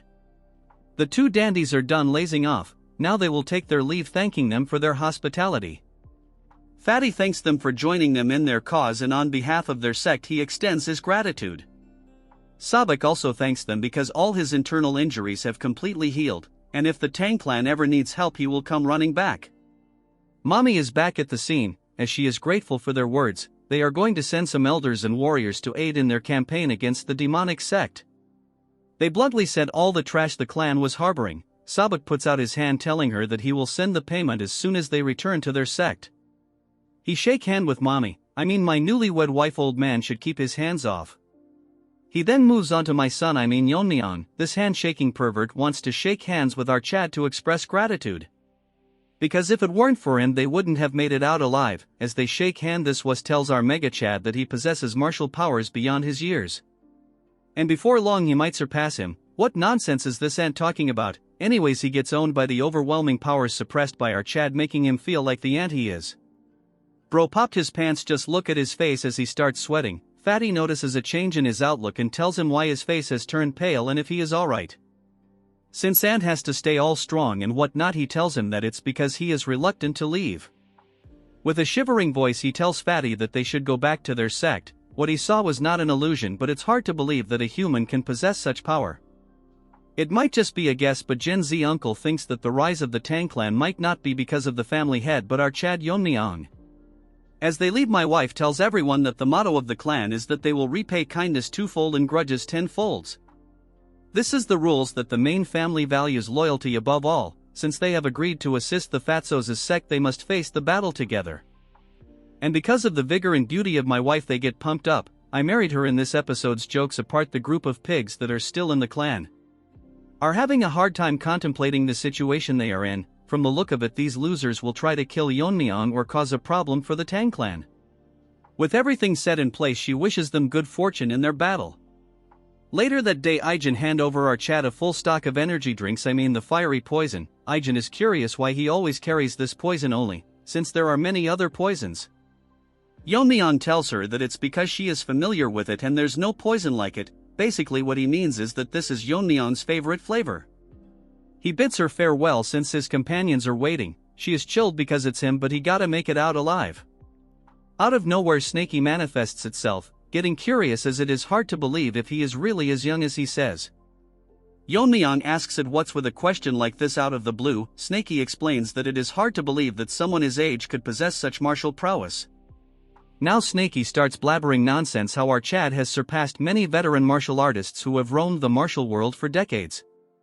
Still, he is not on the level of the invisible guest yet, but the most supernatural thing was the sword technique he showcased when he recruited the elder. It was so advanced that it was levels above the swordmasters he had faced alongside the invisible guest. Yeon-myeong is smart, so he makes up an answer. telling it that if there are people like the Black Death Alliance leader who can comprehend martial arts at a glance, then why cannot a Chad like our boy exist? So it's best for Snaky to put aside his unnecessary. All Snaky thinks is that our Chad is definitely not a dragon.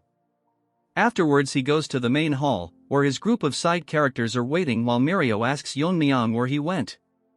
Yeon-myeong tells them that he went to Ijen to get some poison, but he is not aware of the third person accompanying them. The masked dude greets our Chad, introducing himself as Jang Gil, and he is here to guide him and ensure he is safe during his journey. Yeon-myeong with a smile on his face tells him that he will be counting on him. That's when my wife enters the scene asking our son Yeon-myeong if he is going to leave now. Seeing her, the side characters get shocked just like someone seeing their crush, but since our real main character OS chill, she tells them it okay as there is no need to be so formal. She suddenly tells Yeon-myeong that the wind is picking up, so whatever oath Yeon-myeong chooses in life, she will support him, but he shouldn't push himself too hard. Yeon-myeong tell her to not worry since she should be aware whose son he is. Hearing this, my wife gets shy, proudly telling him that he is son of the Poison Phoenix. Well, he is my son from now onwards. She then moves on to the side characters, telling them to stay safe and take good care of the family head. Like some robots in charge, they tell her that they will carry out duties. Hearing this, she bids them farewell. Look at her again, this is for sure going to be my wallpaper artist, definitely did me justice. In the heart of Sichuan Tang, we move on to our squad as Mirio tells Yeon-myeong that it really feels like a festival, but it wasn't like this the last time she came. Hearing this, Yeon-myeong asks her if she has been here before. Mirio proudly tells Yeon-myeong that she came here a few times when her dad was still running the trading company. Mirio gets into her character, telling him how it was a huge company back then. Once the evil factions took over, the business has shrunk a lot. Hearing all this nonsense, Yeon-myeong remembers that her father mentioned it before. Our Chad thinks that if the clan expands, it would be financially smart to have a trading company, since they cannot rely on the elders' embezzled funds and the medical wing's profits forever. Now it is becoming clear to our Chad he will need to deal with the evil factions. Yeon-myeong tells Mirio to come see him with her father. Hearing this, Mirio asks him what is the reason. Our Rizgod tells her that he is planning to help him start running the trading company. Hearing this, Mirio gets extremely happy, telling him that he cannot back out now that he has said it. Later that day, in some place in the town where a dwarf man is chilling by himself, he is actually dressed because today it is going to be another slow day. His dream is to find someone who knows how to appreciate swords. That's when he hears a voice calling for him, our Chad asking him if the place is open for business since they cannot hear any sounds of hammering. Yeon-myeong, the new Naruto lookalike, tells him that he is here to look at swords. Little man thinks that our Chad has an unusual look about him, so we welcome him with open arms, telling him that the swords are inside so he is free to take a look. He showcases his collection, trying his hardest to not brag about how good they are compared to other shops. Mirio asks him why he is in need of a sword. According to Yeon-myeong, it better to carry a weapon even if it is just for show. Yeon-myeong analyzes the sword by tapping on it. The quality of the blade is in excellent condition and even the level of sharpness is impressive. Yeon-myeong tells Shorty that he has a right to boast, shocking him, because he cannot believe that he knows how to evaluate swords. Although the sword lacks beauty, the sharpness make up for it, which is proof that the forging and tempering was done with great precision. Shorty cannot believe that Yeon-myeong analyzed sword just by tapping it and glancing at them a few times. Yeon-myeong tells everyone present to pick one sword that will suit their taste. Hearing this, Shorty gets inside, telling Yeon-myeong to wait right there and not move. After a while, he brings in a huge case and drops it to the table, telling our Chad to open it since it's been a while he has met someone who appreciates swords. Opening the box, Yeon-myeong is shocked because this is the demon-slaying sword. The demon-slaying sword that the blacksmith showcased is shiny enough to reflect the image of Yeon-myeong. As for his sidekick Mirio and Yeonjiang, they are amazed by how extravagant it looks. Yeonjiang is someone who has no expertise when it comes to swords, but even she can tell in a glance how amazing the sword is. The Shorty tells them that the sword was not crafted by him but his master, who was an expert in his work. Unfortunately, he passed away from illness, so he took over and relentlessly worked on the sword and finished it. While telling this, he is very proud of this achievement, and asks Yeon-myeong what he thinks of this sword. He can proudly say that the sword is worthy of being called a masterpiece. Even to the eyes of our Chad, this is an amazing sword that it is good enough to be on par with the sword he used in his past life. He can feel the sharpness radiating from it constantly. Yeon-myeong tells Shorty that it is a brilliant sword, however he doesn't need a sword of this caliber. This shocks the blacksmith, so he asks Yeon-myeong if the sword didn't meet his expectations. Yeon-myeong sighs and tells him that it's quite the opposite. He should be proud of the sword he has created, and our Chad is thankful that he showed it to him. This is the reason he thinks that the sword ID too much for him. The real reason is that a sword of this quality would only draw unnecessary attention because of how well it's crafted, so a simple sword suits him better. Yeon-myeong tells Shorty that he will pick the one that he picked up earlier. Hearing this, the blacksmith gets disappointed, telling him that if that's what he wants he has no choice but to comply. That when a group of brain-dead nonsense third-class characters enter the scene, I guess even trash needs to be given screen time. Seeing them, the Shorty makes an unexpected reaction as if he is scared, calling the man in front young Master Yun. He is pissed because he ordered Shorty to bring in the best sword in the shop, yet he deceived him and hid such a masterpiece from him. We will call this retard him Rotten Ginger cause his face resembles one. This ginger cannot fathom that a mere blacksmith dare to mock him. This ginger has too much spice because he is clearly deluded. Shorty is nervous as he tells him that it's clearly a misunderstanding, while our Chad is hearing this nonsense shown by a one-chapter character. Yeon-myeong is a bit confused because in between a bunch of ants there is a strange aura coming from few of them, which is strange to our boy. Seeing this, Snaky manifests items telling Yeon-myeong that he felt something wrong, and his suspicion was right, it is clearly demonic energy. Snaky has faced them few times with the invisible guest, as he asks Yeon-myeong if this is his first time seeing them. According to Yeon-myeong, this is his first time seeing one in person, as he has only heard about them. He asks Snaky what these demon pests are doing in Sichuan, but Snaky is unaware but suggests that he can just capture one and interrogate him. This gingers is not only rotten but dumb as well, as he orders Yeon-myeong to step aside because he is going to kill the blacksmith, and if Yeon-myeong does not move he will kill our Chad first. Trash literally unlocked first-grade nonsense. Yeon-myeong gets pissed, telling him that his mouth is too foul for a brat. This pisses of the ginger, but who cares? With a finger flick he knocks this ugly ginger out. All this talk and bro is this week. Seeing him fall to the ground, his guards make a reaction as if an old granny has been killed. Yeon-myeong tells Ginger that at his level, no matter how good he is with the sword, he won't be able to use this sword properly, so he should come back after 20 years of training. Seeing our Chad acting cool, Mirio is shocked, as for Yeonjing she is acting as if she fell from the sky. One guard starts barking like a dog, telling Yeon-myeong that how dare he lay hands on the grandson of Nam Jin-soon, the lord of Hyunyang sect, which is protected by the Black Death Alliance, warning Yeon-myeong to not expect to live after what he did. Can we move forward? Just how much nonsense can this side character spout? This nonsense pisses Yeon-myeong off as he tells them that he doesn't care about his status, and asks them what's their connection to the demonic sect. Hearing this, they all make mixed reaction, as there is one in between them that looks like the boss who will be one shot by our Chad. Yeonjing asks Yeon-myeong where they came from, as she and our so-called guard Mirio is scared. We then move on to the ginger as he looks back nervously. This third-rate copy of Bayan, this he is something, as he is angry that Yeon-myeong called their sect with a slur, and if our Chad doesn't value his life. The guards tells this was to stay behind them, but instead their head goes flying around. Seeing them dead, the ginger now loses all its flavor, falling to the ground.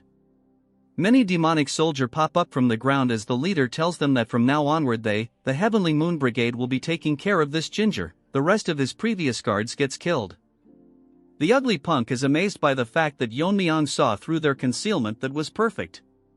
Moving on to Yeon-myeong, he doesn't care, as for his subordinates all of them are crying, and his useless guard Mirio is amazed by just what is happening, but what shocked all three of them further is when Yeon-myeong tells them that with the stench of the demon turds reeking from a mile away he could see them from a mile.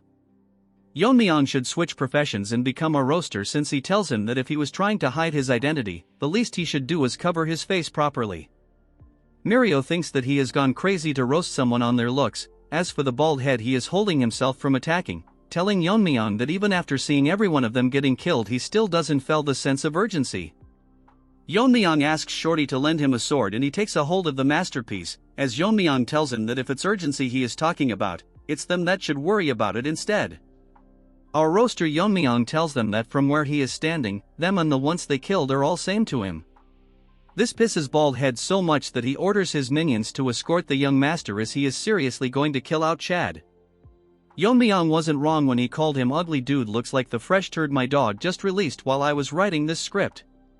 One of Turds grabs onto Ginger, but Yeon-myeong gets surprised when the young master does not recognize them at all. According to Yeon-myeong's observation, this brat probably is not aware of their identities.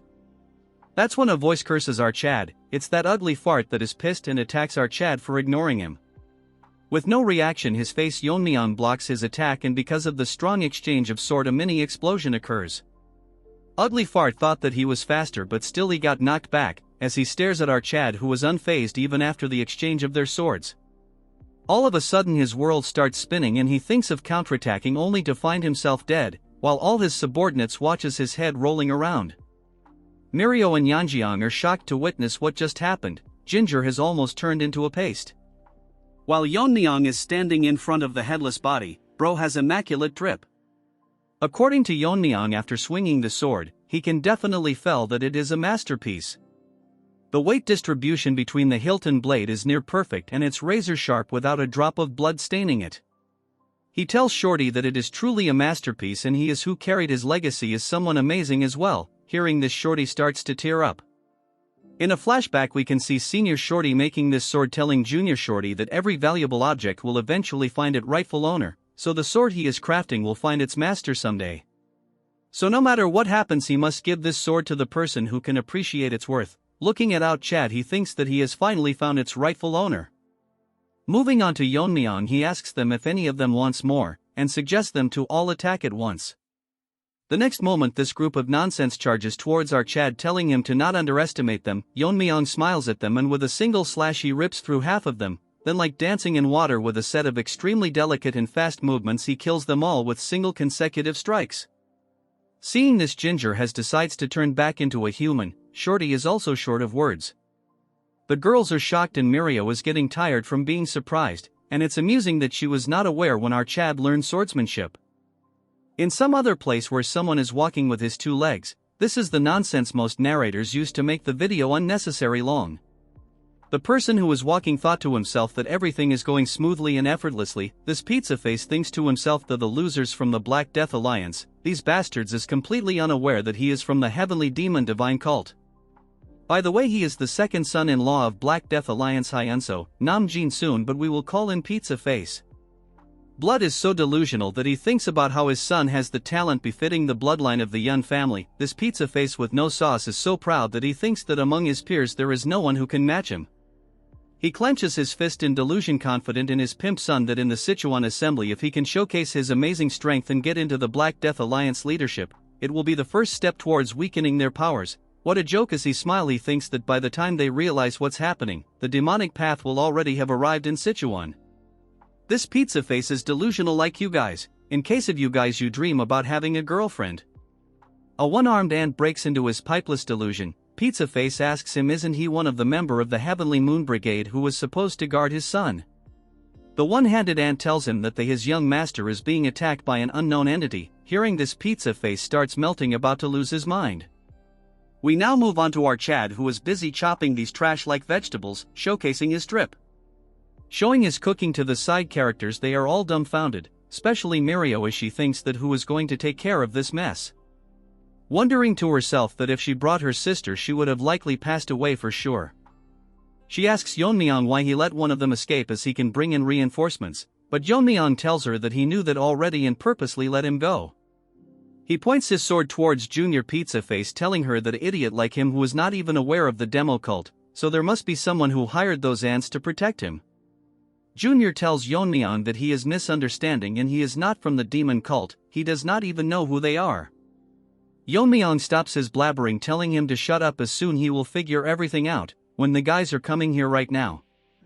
The side characters as always get shocked as a loud scream calls them out. Outside, Pizza Face has arrived with a colony of ants, warning whoever did this to release the hostage and he will spare his life. Making his Pizza Face a bit stretched, he warns them that if they don't comply he will rip them to shreds and feed it to the beasts. Bold word from a pizza.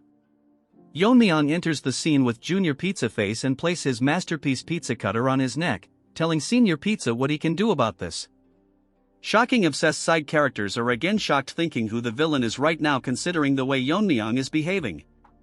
Mirio the overthinker thinks that their number is way too much. Just a question, was she not aware that during the test Yeon-myeong slayed over 300 martial artists? Anyway, she stares at Yeon-myeong, thinking what his plan might be. Pizza Face barks at Yeon-myeong, telling him how dare he, messing with them without knowing their powers. Yeon-myeong tells Pizza Face that he is from the demon cult. He can sense the sinister energy coming from him, which is the impure demonic energy. Yeon-myeong has figured out that he has hidden his identity and come to Sichuan to stir up trouble. He activates his heaven-obliterating eye, telling him that the Black Death Alliance most likely is not aware of this, because they won't let it slide if they found this out. Hearing this, Pizza Face starts melting as if he is put in an oven, thinking to himself how Yeon-myeong recognized the suppressed demonic energy. What's more surprising is the fact that our Chad is unharmed after facing the Heavenly Ant Brigade. Pizza Face clenches his teeth, thinking that Yeon-myeong is very dangerous, so he uses the name of his family and commands the Heavenly Moon Brigade to use the reverse blood demonic technique. Hearing this, Mirio and family get shocked. They are going to suffer from trauma by how many times they got shocked. She tells them that the reverse blood demonic technique, it is the technique the Heavenly Brilliance pervert used when he invaded the Tang family. The ant starts burning in fury, looking like carrots. Hearing the family name, Yeon-myeong asks him if they are related to Heavenly Pervert. Pizza Face tells him if that's all he has to say before he dies, I can guarantee the next scene is one of the most badass scenes in Manhwa, almost close to Northern Blade actions. Yeon-myeong tells him that he has no personal grudge against him, but his family destroyed something that's his. Hearing this, Pizza Face has evolved to Pizza Turd, laughing and telling our Chad that his brother has destroyed everything, the Jae-gal family, the Myeong family and even the Tang family. Hearing this, Mirio gets angry, ready to her killed and be a burden, but stops her, because if they intervene they will only end up getting themselves killed. So right now they have no choice but to trust our Chad. Pizza Face orders evolved Chicken Wings army to kill our Chad. Snaky manifests himself, telling Yeon-myeong that they look pretty fired up and if he has any plan. Yeon-myeong activates protagonist's Riz. Just wait for the next scene. He gets into position and says the word eliminate, swing his sword and the entire world becomes colorless as the army charges him. What a masterpieces. In the next moment the world is painted red and every single one of gets sliced in half except Pizza Face. The side characters does their regular drill, becoming shocked, staring at the painting our Chad drew with blood. Moving on to Pizza Face, he thinks this is impossible when all 70 of the ants were using the reverse blood demonic technique. Even a master at the peak realm would not be this overwhelmingly strong. This is just like what happened at the cult. In a flashback, when Pizza Face was still uncooked, he witnessed the left guardian of the demon cult and the right guardian of the demonic cult beaten to pulp, and this concluded the invitation ceremony of the vice leader of the Heavenly Demon Church. The victor was the Heavenly Pervert. Bro thinks he has Riz that he never wears clothes, lifeless noob with a pea-sized machine. His brother, whose martial prowess which overwhelmed the left and right guardian at their peaks, the overwhelming pressure he is feeling is one that he has not felt from anyone since that day. The overpowering aura is excluded from our Mega Chad, my son Yeon-myeong. For the first time I have seen a sensible one-chapter character, getting on the ground telling Yeon-myeong to spare him. He changes his prospect and tells him that he will give up his life so he should just spare his son. He is not aware what grudge he has against his family, but the junior Pizza is different from him, an ordinary kid who doesn't even know what he is involved in. Yeon-myeong with a cold voice tells him that if he really is ordinary. Telling him that this trash tried to kill a blacksmith just because he didn't give him a good sword. The trash tried to bark, but enough screen time of this dandies as Yeon-myeong silences him for good. Right before the eyes of the Pizza Face, now he is evolving into something I cannot describe. Yeon-myeong asks him if he is angry, but the families of the people they have killed must have felt the same. So Yeon-myeong doesn't feel sorry for him, so he has no intention of sparing anything related to the Heavenly Demon Cult. Pizza Face has turned into Pizza Turd, as from his eyes our Chad finishes him off. We then move on to the next scene inside the shop, where Yeon-myeong is kinda in a tough spot because the blacksmith just gives him the sword, and as always the dup is shocked. Shorty tells him that he weren't here, he would probably be dead, so he should consider this sword as a payment. He gets emotional, telling Yeon-myeong that his master wanted a rightful owner for this sword, so he should be satisfied even if it is given away. Yeon-myeong is getting shy and the two reacting puppies are cheering him, congratulating him. Yeon-myeong decides to take the sword. Just look at that troll's face. He tells Shorty to give him a scabbard because of how flashy the sword is. Snaky manifests himself, thinking that Yeon-myeong is much more impressive than he thought, for a Tang family member to use a sword like that. If anyone called him the Sword King, when Yeon-myeong grows up he will undoubtedly be the strongest martial artist in the world. Huge crowd has formed a line in front of a huge gate. One the nobodies tells his friend to look at the direction he is pointed. He actually pointed towards our Chad, telling if he saw someone like him among the successors of the Sichuan sect. This turd assumes that both his guards are women, so he must be a womanizer. These retards are getting unnecessary screen time, as the first nobody tells his friend that the Sichuan assembly is a major event, so what's the point of him coming here if he is going to act like this? Second nobody assumes that our Chad's martial skills are trash. Why are we wasting time on this brainless ants again? What they are worried about is that the women are all going crazy and the first loser thinks that he has already lost even before fighting. Our Chad has such good looks that even the judges think to themselves that they have seen many young martial artists, but none of them can match our Chad when it comes to looks. One of them asks our boy which clan or sect he is from. Hearing the name the Tang clan, they both gets nervous and shocked as our Chad intercedes himself as Tang Yeon-myeong, the young master of the Sichuan Tang family.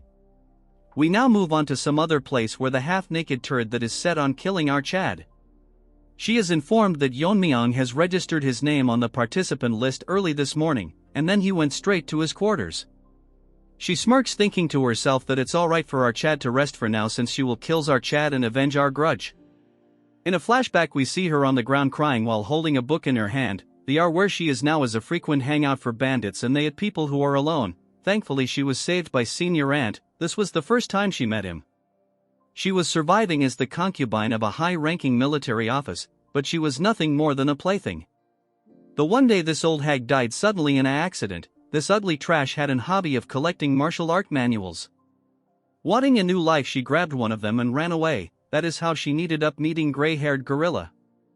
After a while he taught her martial arts and they grew close to each other. He was originally from the Wudong sect and they instilled the basics to defend herself. After mastering her basics she started practicing the manual she had stolen. It was Red Lotus Flame Art, but misfortune won't leave her alone as from that point onwards, her body began to weaken day by day as she had contacted an incurable disease. Realizing that she doesn't have much time left she left gray-haired gorilla, because she didn't want him to see her in a pitiful state. A lot of time passed and she learned that gorilla had become the head of the Darkness Silent Sword, and was quickly gaining power. On the other hand she was dying and the constant pain made her wish that she just end her life, but her regrets won't let her die and her last wish was to just see Grey Gorilla once. That's when they found her out with Black Lizard tagging alone. He tells him that she is the one that possesses remarkable talent but can't understand why she is on the brink of death. Black Lizard tells him that she learned the martial arts of both yin and yang, so her vitality and energy conflict with each other, so it's natural that her body is dying. Lizard tells her that she should recite the formula of the martial arts she has learned. To her this was a stroke of fate and like she was hypnotized by his words she spoke it with all her will. After listening to the entire formula Lizard took less than half an hour and created a new version of the Red Lotus Flame Art. She was shocked that he altered it in such a way that a woman could use it with her yang energy. He tells her that if she reaches a high level the accumulated internal injuries will naturally heal, so she should just keep practicing. The person who saved her was no one other than the Black Death Alliance leader who ruled over Sichuan. To show her loyalty for saving her life, she established the Transforming Heart sect and joined the Black Death Alliance. Since Gorilla was also a part of the Black Death Alliance she thought that she could rekindle their old relationship. He clearly rejected her, telling her that he found her because of her talent and not for any other reason, so she shouldn't get caught in old feeling anymore. He had drifted far away from than she has imagined, but she cannot blame him since she left him first. Let's take a second to make sure we are in the right story. What's this third-rate romance story anyway? She didn't lose hope that it'd come again. She suppressed her feeling, hoping that one day he would understand her sincerity. Then one day she heard the news that the Darkness sect was annihilated by our Chad. That day she made up her mind that she will kill the young master of the Tang family, our Chad. Moving to the present, she just wants to track down Yeon-myeong and kill him right now, but he is someone that has surpassed the peak realm, so even with her Red Lotus Flame Art it would be hard to kill him.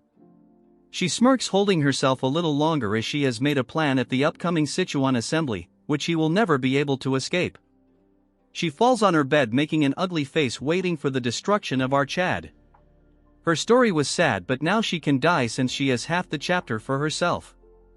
We move on to another manner where our Chad is meditating. While he was doing so, Snaky manifests himself. he thinks that Yeon-myeong is a monster. He has been disrupting his mental training for over an hour, but he didn't even move an inch.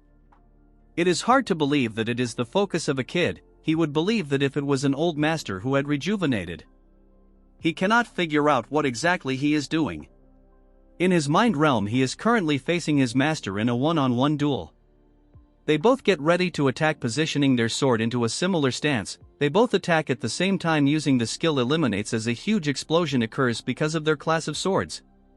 As the bright light fades away, they are both unmatched until Yeon-myeong gets split in half.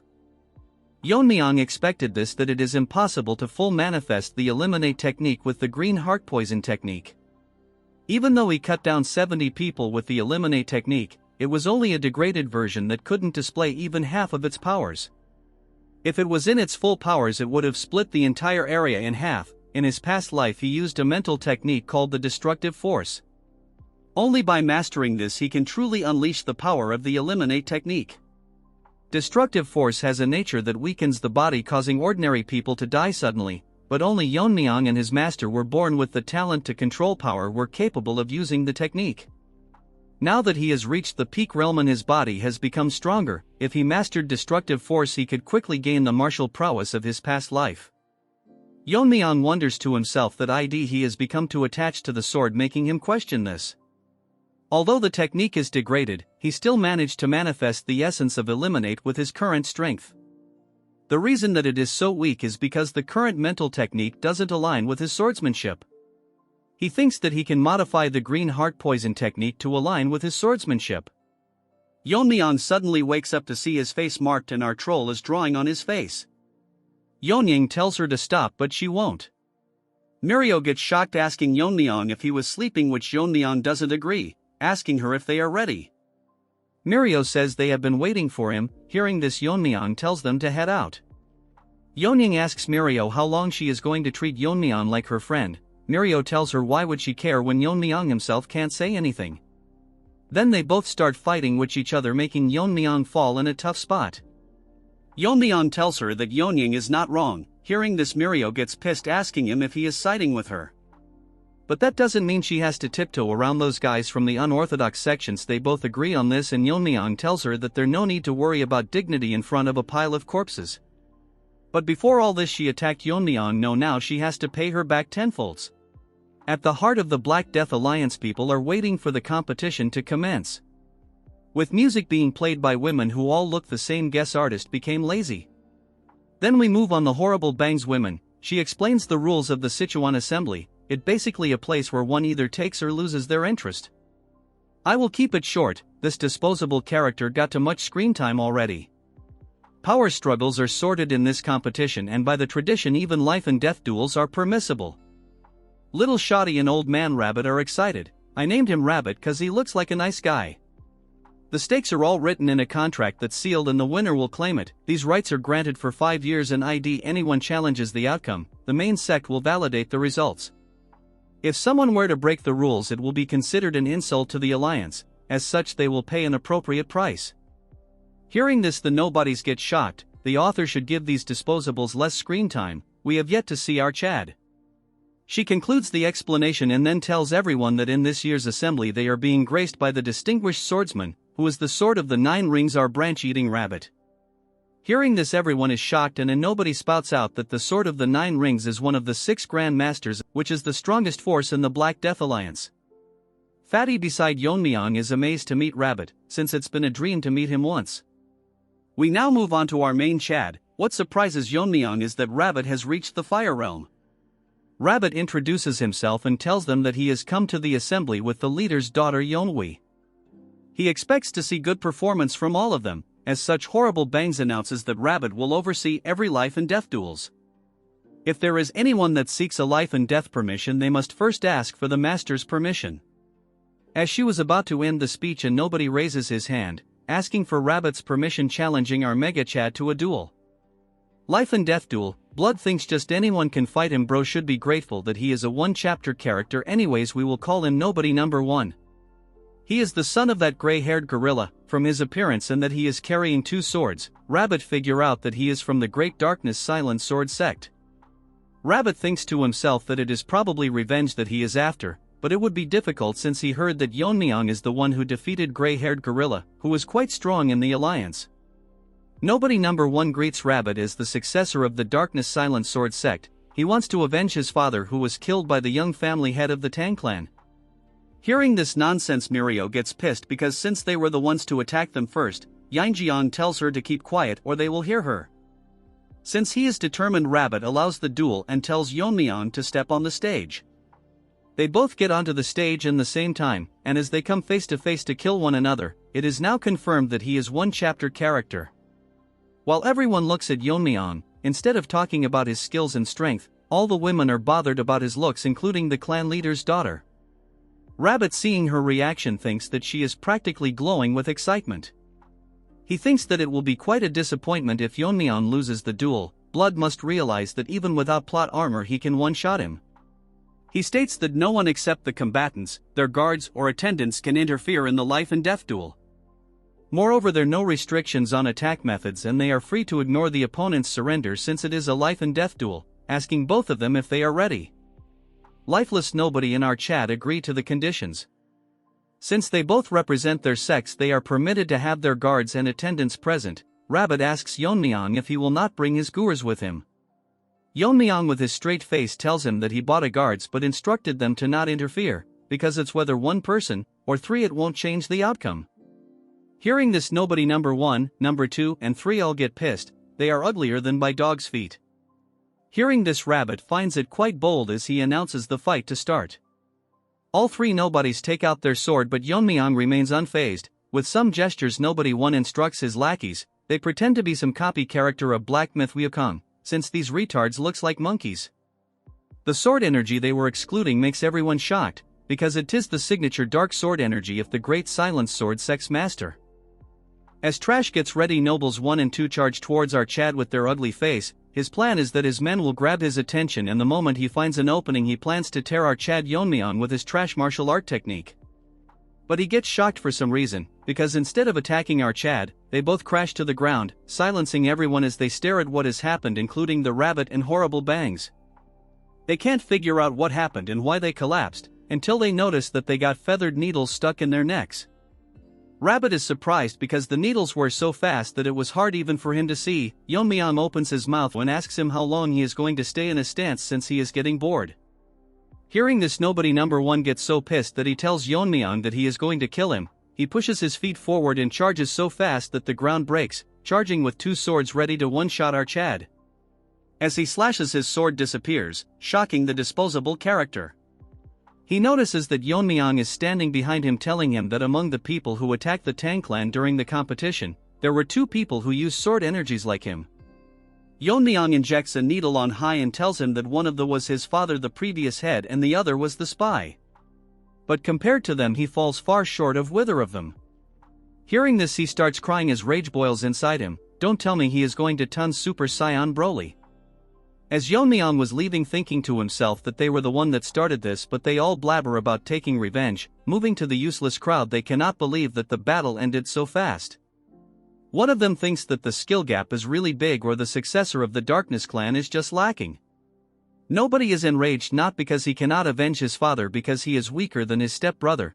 That's when an ant shouts that the battle is not over, as nobody's sword turns pitch black and he launches a final attack on Yeon-myeong.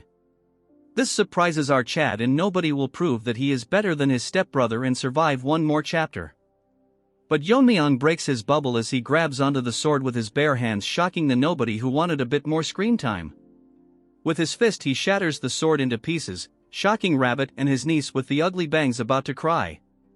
The same goes for the crowd, but this time the duo of retards are not surmised because they saw this way too much. As such, the nobody could not survive even this chapter and dies. Rest in peace, you will not be remembered.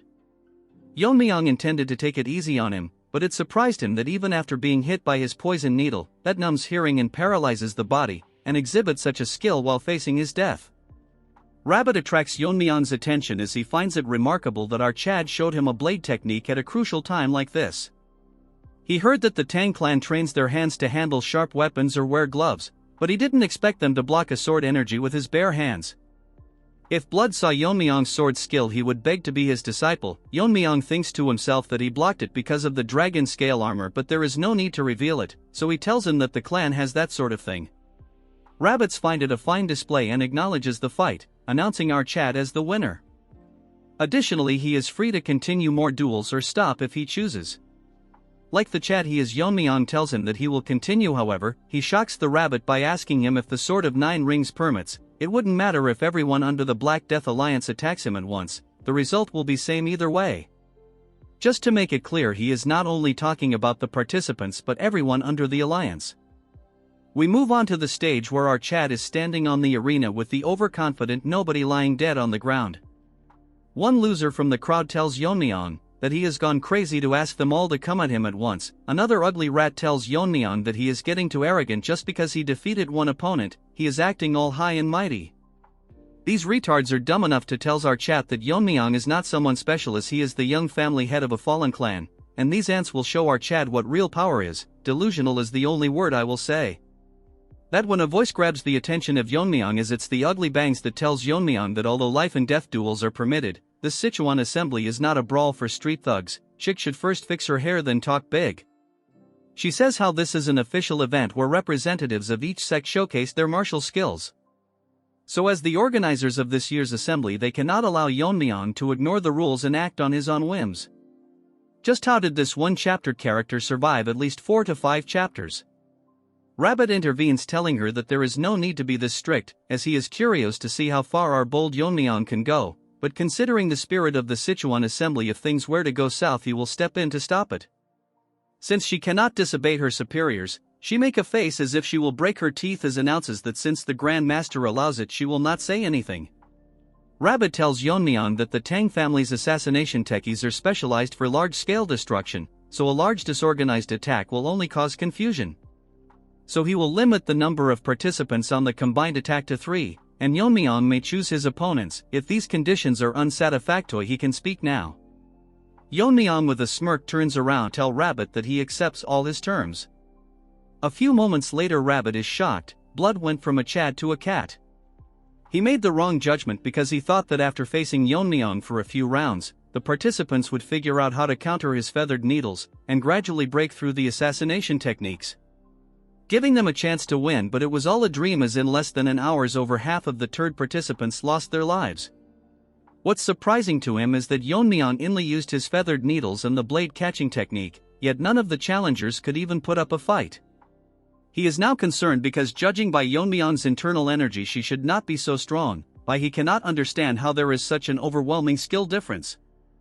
At the current rate, the entire Sichuan assembly will be jeopardized, as the remaining participants are quitting, running away with their lives.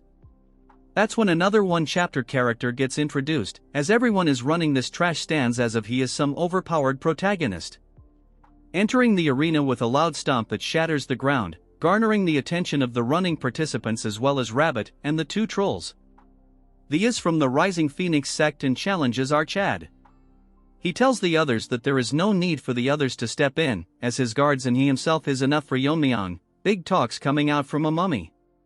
He mocks Yeon-myeong by telling him that his little whining streak ends. Whatever his name is, we will call him Banana Peel.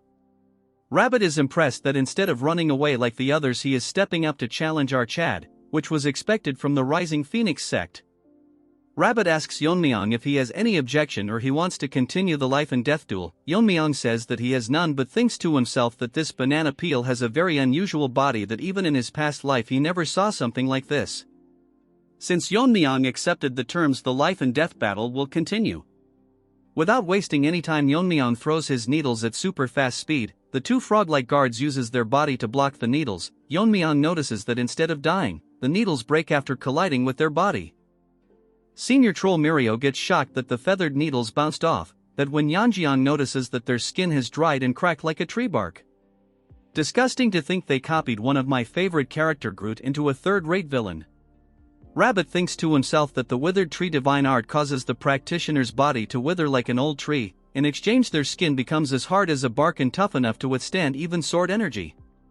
Additionally, their muscles and bones denser, increasing their strength. So now, according to the Rabbit, our Chad might be in trouble. As the banana peel tried to strike our Chad, in less than a second dodges his attack and gets behind him. His movement was so fast that for a second even the rabbit couldn't keep up with his movements. He wonders if Yeon-myeong really mastered a high-level movement technique. As for Yeon-myeong, he is behind one of the lackeys ready to strike with a needle in his hand. Our Chad shoves the needle right into his head, because of it being soaked with poison. Lackey number 2 gets pissed and charges towards Yeon-myeong, harming his senior brother. Yeon-myeong grabs on his mouth and tells him that he will test if his tongue is as tough as the rest of his body, but unfortunately the trash died. It looked like Yeon-myeong was too rough with his new toys. Yeon-myeong notices that a fist was aimed towards him, but in a millisecond he dodges the attacks, surprising banana peel. This time Yeon-myeong uses his internal energy to launch a palm attack. Using internal energy, Yeon-myeong wanted to break his body, but his hand fended off. The trash tired to attack Yeon-myeong, but instead our Chad grabs him by the neck. With a smile on his face he says that he will give him brownie points for his body being tough. But if that's all he had to show, he must have been delusional to think that he could beat our Chad just relying on his tough skin. It's as if our Chad is mocking him, telling him that he has nothing else to show him. Surprisingly, the retard starts laughing, telling Yeon-myeong that he must be dumb to think that toughness is the only thing he has. He has been waiting for a moment when our Chad would get hold of him. Yeon-myeong remains quiet, not answering him. Banana peel goes crazy as a green aura explodes from his body, telling Yeon-myeong that this is the true essence of the withered 3 divine art. In a flashback that we don't want to see, his father explains to him the true power of the withered 3 divine art, but it cannot even be revealed to the word, and if he were to use it he must kill his opponent. Banana peel thinks this is the right moment as he uses the ultimate move. As the aura starts surrounding our Chad, he barks about how he will absorb all his internal energy. Yeon-myeong sighs and tells him that he better stop what he is doing or else he will be doing something unusual. But the banana peel has lost its mind already. I feel bad for him. Yeon-myeong has an almost infinite internal energy, so blood is gonna explode. We start with another flashback where the father of banana peel was wandering to increase his powers. He encountered a potato in Tibet. The senior potato recognized junior potato's potential and taught him the martial arts known as the withered tree divine art. Although the technique's advanced form has been lost and was limited to external applications, this martial art was perfect for Junior Potato because he specialized in catching blades with his hands. However, this guy wanted true mastery and joined the Black Death Alliance. After Lizard looked through the martial arts, he figured out that the lost part was not very difficult since every martial arts name holds the essence of its technique. Moving to the present, the banana peel proudly states that the name wasn't simply given because the body withers like a tree. It's because the dried out outer shell and the internal energy are tied to the dantian-like roots, transforming the body into a true withered tree, allowing the user to absorb the opponent's energy like a tree drawing water from earth. He laughs like me when I make a viral video warning Yeon-myeong that he will drain him dry. That's when this ant notices something weird. Nothing seems to happening to our Chad at all, making him question himself how this is possible. All of a sudden he notices that his arms is melting, making him wonder what's going on his arm. This ant starts crying, asking Yeon-myeong what he did to his body, as Yeon-myeong look at him with a big smile on his face. Another flashback occurs. This one is important. In Yeon-myeong's past life, regardless of the affiliation with all the sects, there were 3 individuals who are considered the most dangerous in all of the marital world. They were called the 3 vicious starts of chi absorption. As their name suggests, they used the chi absorption technique which drained their internal energy. These 3 ugly rats roamed around together using the technique to anyone they came across. 2 of the 3 ants reached the flame reel, making them nearly impossible to subdue, but in the Alliance Hall, 3 heads were present which belonged to the ants. The person who did this demanded his reward for killing them. They asked the person if he single-handedly took all 3 of them down. It was no one other than Yeon-myeong's master. Basically, he was testing a new sword technique, but they were so weak that they died and couldn't even survive a single stroke. Yeon-myeong's master once told him that they tried to absorb his internal energy but they couldn't handle his weakness chi and died. Yeon-myeong thinks of that since ordinary martial artists cannot withstand weakness chi, which has a nature of decay. In this life he has yet to master weakness chi yet, but that doesn't matter. With a smirk on his face, Yeon-myeong tells him that he warned him to not do anything foolish, asking him if his family did not teach him not to consume just anything, since Yeon-myeong's internal energy is no different than pure venom. Since his arms are hurting, he uses venomous chi and burns him to ashes in front of everyone that is shocked, including our rabbit, while Yeon-myeong is busy cleaning his hands. Rabbit is worried that if this continues they will lose to many men and orders Bangs that they need to stop it now. That's when he notices that she has held little waifu hostage, telling him that they must continue until Yeon-myeong is dead. Rabbit cannot believe just what is happening. Bangs tells him that Yeon-myeong's skills had far surpassed what she had expected, so she tells the sword if the 9 rings to kill the young Lord Archad. Yeon-myeong sighs when he diverts his eyes to see that the atmosphere at the stage has suddenly shifted. Rabbit asks her that how can she take Yeon-hee as hostage, and the kind of grudge she can have against a junior disciple. He gets shocked when she tells him that Yeon-myeong is no ordinary junior disciple and of the death of the white-haired gorilla is insignificant to him. To her that gorilla's death was no small matter, so she must avenge him no matter the cost. In this life I want a girl like her who love me even after I am dead, even if this means that she has to repay kindness with vengeance. Rabbit with an enraged face asks her if she volunteered to oversee the Sichuan assembly because of this reason. She warns Rabbit that he is aware of her flame techniques so she can easily kill a fragile girl like our waifu as she inflicts a small wound on her. Mirio asks Yeonjian why they are fighting each other, but she has no idea. With an extremely enraged face, Rabbit releases his aura, telling her that if she is confident that he cannot cut her head from this range. Under the pressure she tells him that as he has reached the fire realm he certainly can, but if he loses his temper and swings recklessly, he might leave a scar on the our little waifu. Since Rabbit is in a tough situation he puts his sword back and tells her to wait, as he will kill her after dealing with Yeon-myeong. With a cold look she tells him that once Archad is dead she will gladly accept her death. The bystanders cannot believe that to stop Yeon-myeong one of the 6 grandmasters have to step in personally. As they come face to face, Yeon-myeong tells him that he had not planned on fighting him today. In response he apologizes to him since it's a shameful situation, but he has no choice, since she has something that she must prioritize over her own life, so we hope that Archad understand. Rabbit will end this quickly and make it painless. Blood is talking like Yami, except one has a cigarette, the other has a branch. All of a sudden, like retards, the ants starts playing music which surround the entire arena. Yeon-myeong thinks that music at this time is odd and there is something wrong with the melody. Rabbit gets even more pissed, asking Bangs just what is it that she is doing. Using the sound technique which is not only harming them but also the innocent heirs of the other clans as they all quiver in pain. She blocks our waifu's ears and tells him that it does not matter since she is helping him, assuring him that Yeon-hee will not be affected so there is no need to worry. Rabbit tell her that just how much shame will she bring since all of this is not necessary. Just look at our troll's face, man, that got me. Bangs tells him that if she wanted to stop she wouldn't have started it, as everyone, even Mirio, was barely holding on. With a psychotic behavior she tells him that Yeon-myeong must experience the terror of death, so he should hurry up and kills Archad. Sorry sister, but that overpowered troll is probably picking on his nose. Yeon-myeong thinks that they are being too loud, shocking the rabbit. He uses his whirling frenzy dance and throws his spinning blades, as they fly across the musicians, breaking their instruments, shocking the ugly Bangs and overshocked Rabbit, as their head went flying everywhere. While Yeon-myeong calmly collects his rings, dude need to stop his ultra instinct like Riz. While they were still as shocked at what just happened, Yeon-myeong asks him that he has taken care of the annoying sound so he should finish what he started. Blood has got tear look even when he is speaking. Rabbit stands on the stage with his sword out, witnessing hundreds of dead bodies lying all around the stage. He is not nervous and confused at the same time, wondering if the Tang clan had such martial art, because of how destructive the technique is, which is fitting for the Tang clan's goal of mass killing.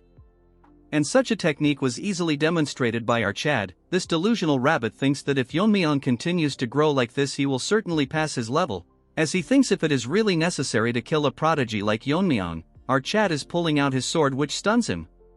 Rabbit with a confused look asks what he is doing and guesses if Yeon-myeong is planning to face him with the sword, while he points his towards him ready to barbecue it today. Rabbit is not again confused. Blood got confused so many times in a single chapter, he thinks that Yeon-myeong does not realize his position, while it's the other way around. Delulu Rabbit thinks that Yeon-myeong is now in a position where his best technique would be lacking. Yeon-myeong gets straight to the point and tells him that his hidden weapon skills are nothing but cheap tricks in front of his sword. Blood is such a troll that with a straight face he tells him that he wants to learn a thing or two from Rabbit, while Bro is the sword god himself. Rabbit sigs telling Yeon-myeong that he is beyond audacious at this point. He is outright absurd, but since they want to make Rabbit a nice likable character, he tells Yeon-myeong that he likes his spirit, so he will let Yeon-myeong make the first move. Hearing this, Yeon-myeong smirks while Snaky manifests itself asking our Chad if he is planning to go all out. Yeon-myeong tells Snaky that since his opponent is a master of the fire realm, he will go out in this case. Huge vibrations start occurring in the entire area as Rabbit gets overwhelmed by immense pressure. Yeon-myeong releases a few of his seals, releasing an energy strong enough that it lightens up the entire arena, causing strings winds that bangs is flying out, and every one of the ants and our troll who never saw Yeon-myeong's energy is dazed. Rabbit thinks that it is impossible for a human to possess this much internal energy. The terrifying part is that he didn't sense Yeon-myeong hiding this much power at all. Well, Rabbit is different from those ants, and he immediately realizes that Yeon-myeong is far beyond his level. As Yeon-myeong transformed into a Super Saiyan Green tells Rabbit that he is ready for the lesson. Rabbit is scared and cannot believe how Yeon-myeong managed to reach such a level in such a young age. The presence Yeon-myeong is currently radiating is similar to the one that he felt from Lizard. Yeon-myeong asks him what he is doing since he allowed Yeon-myeong to strike first. Rabbit is in a tough position since he dug his own grave at this point. He tells Yeon-myeong that he was unaware that Yeon-myeong was hiding his strength, but he cannot back out now, since Yeoni's life will be in danger. But the problem is that if Rabbit fights with his full power, one of them will be sure to die, so he cannot just sit there and take his attack, sincerely apologizing for it. Rabbit thinks that if he were to drag this battle long enough he will eventually lose, so he will end this quickly using the technique Black Lizard taught him. In a flashback we see that when Rabbit reached the fire realm, the flow of his energy entering his body felt different. Lizard congratulates him for breaking the wall of his talent and reaching the fire realm. According to Lizard, even though his meridians reached a state where they are full connected and he managed to reverse his aging, yet the scars on his face remains. Rabbit tells him that his abilities are still lacking, but he should be grateful for what he has achieved, and he finds the rugged look more manly. Lizard's laugh, remembering the face he made trying to look fierce. Well, now no matter what happens I don't want them dead, this is wholesome. Rabbit tells him that instead of congratulating he is here mocking him. But that is not the case, as Lizard tells him that since he has undergone full transformation, he will guide him to a new realm. His transformation into a stronger body and skills are impressive, but his sword techniques he has been using are limited. Since he has now become physically strong, he will teach him the technique of the strong sword. According to Rabbit, softness controls strength. True strength is derived from flexibility. The subtleties of softness that he has learned from the illusion sword can be transformed into the strength of the strong sword. Whatever that meant, my mind got messed up reading all this. Seeing him perform the technique, Yeon-myeong is shocked as Rabbit prepares his technique called the All Path Lead to One Sword. He has just recently started mastering this technique, so it is not perfect yet, so his plan is to finish this fight in one strike. Yeon-myeong, impressed, tells him that that Rabbit would use the chaotic illusion sword technique since he is from the sword technique, but he didn't expect that he would be able to pull off even a rudimentary version of the strong sword. Rabbit is shocked and getting nervous, asking Yeon-myeong how he knows about the strong sword. Our Chad's sword starts glowing. That instead of shocking Rabbit, shocked him because he has not fully mastered the strong sword technique. Yet Yeon-myeong is wielding a completely perfect version of it, as strong blue energy starts radiating from his body. In a flashback we learn that swordsmanship has always followed one of the following principles, which are heaviness, speed, breaking, illusion, scattering, severing and sharpness. Each of this technique created by mastering one of these principles. Yeon-myeong's master told him that among all of them mastering strength is extremely rare, as an ordinary body cannot withstand the force of its own sword technique. There is a cheap copy path where flexibility can lead to strength, but that's what ordinary people try. As for the one Yeon-myeong is aiming for, it comes from the breakthrough to the extreme end of decay, which is called the ultimate strength. Moving to the present, Yeon-myeong is radiating constant energy, thinking to himself that his body is different from his previous life. The memory of using the strong sword remains. Although it's been a while since he has used strength, so controlling his powers might be a little tricky.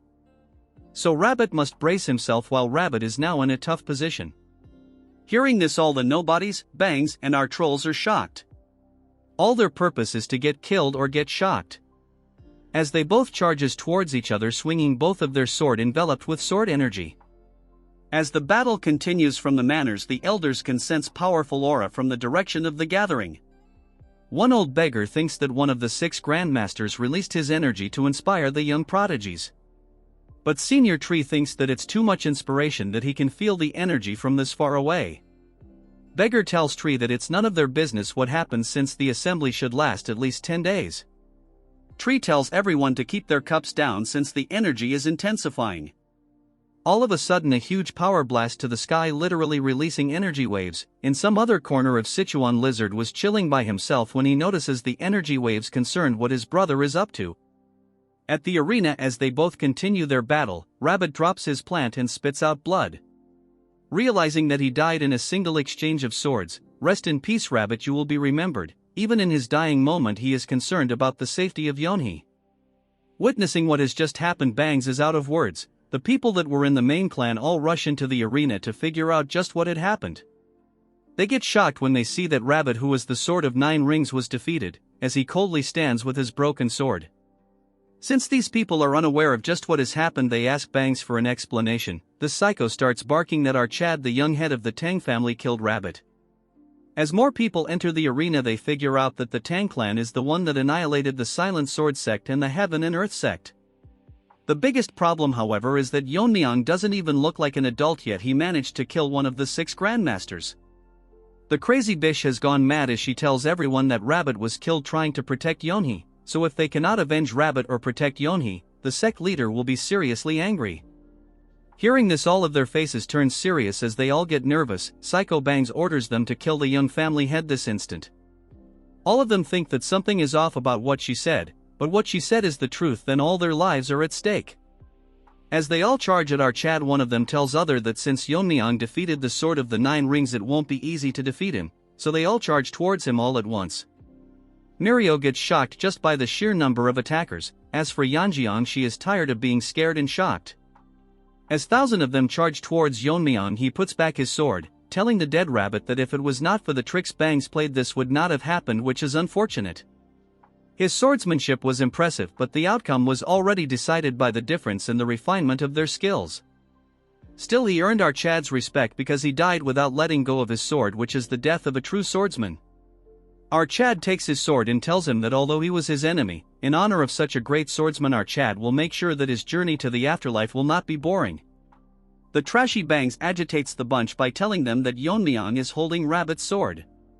Yeon-myeong throws his sword in the air and uses his internal energy to break it into shards. The charging ants gets hit by them until they realize that they are being hit by sword shards. One granny tells Yeon-myeong that he is doing cheap tricks now and tells Yeon-myeong that he is delusional if he thinks he can stop 2,000 of them with just sword shards.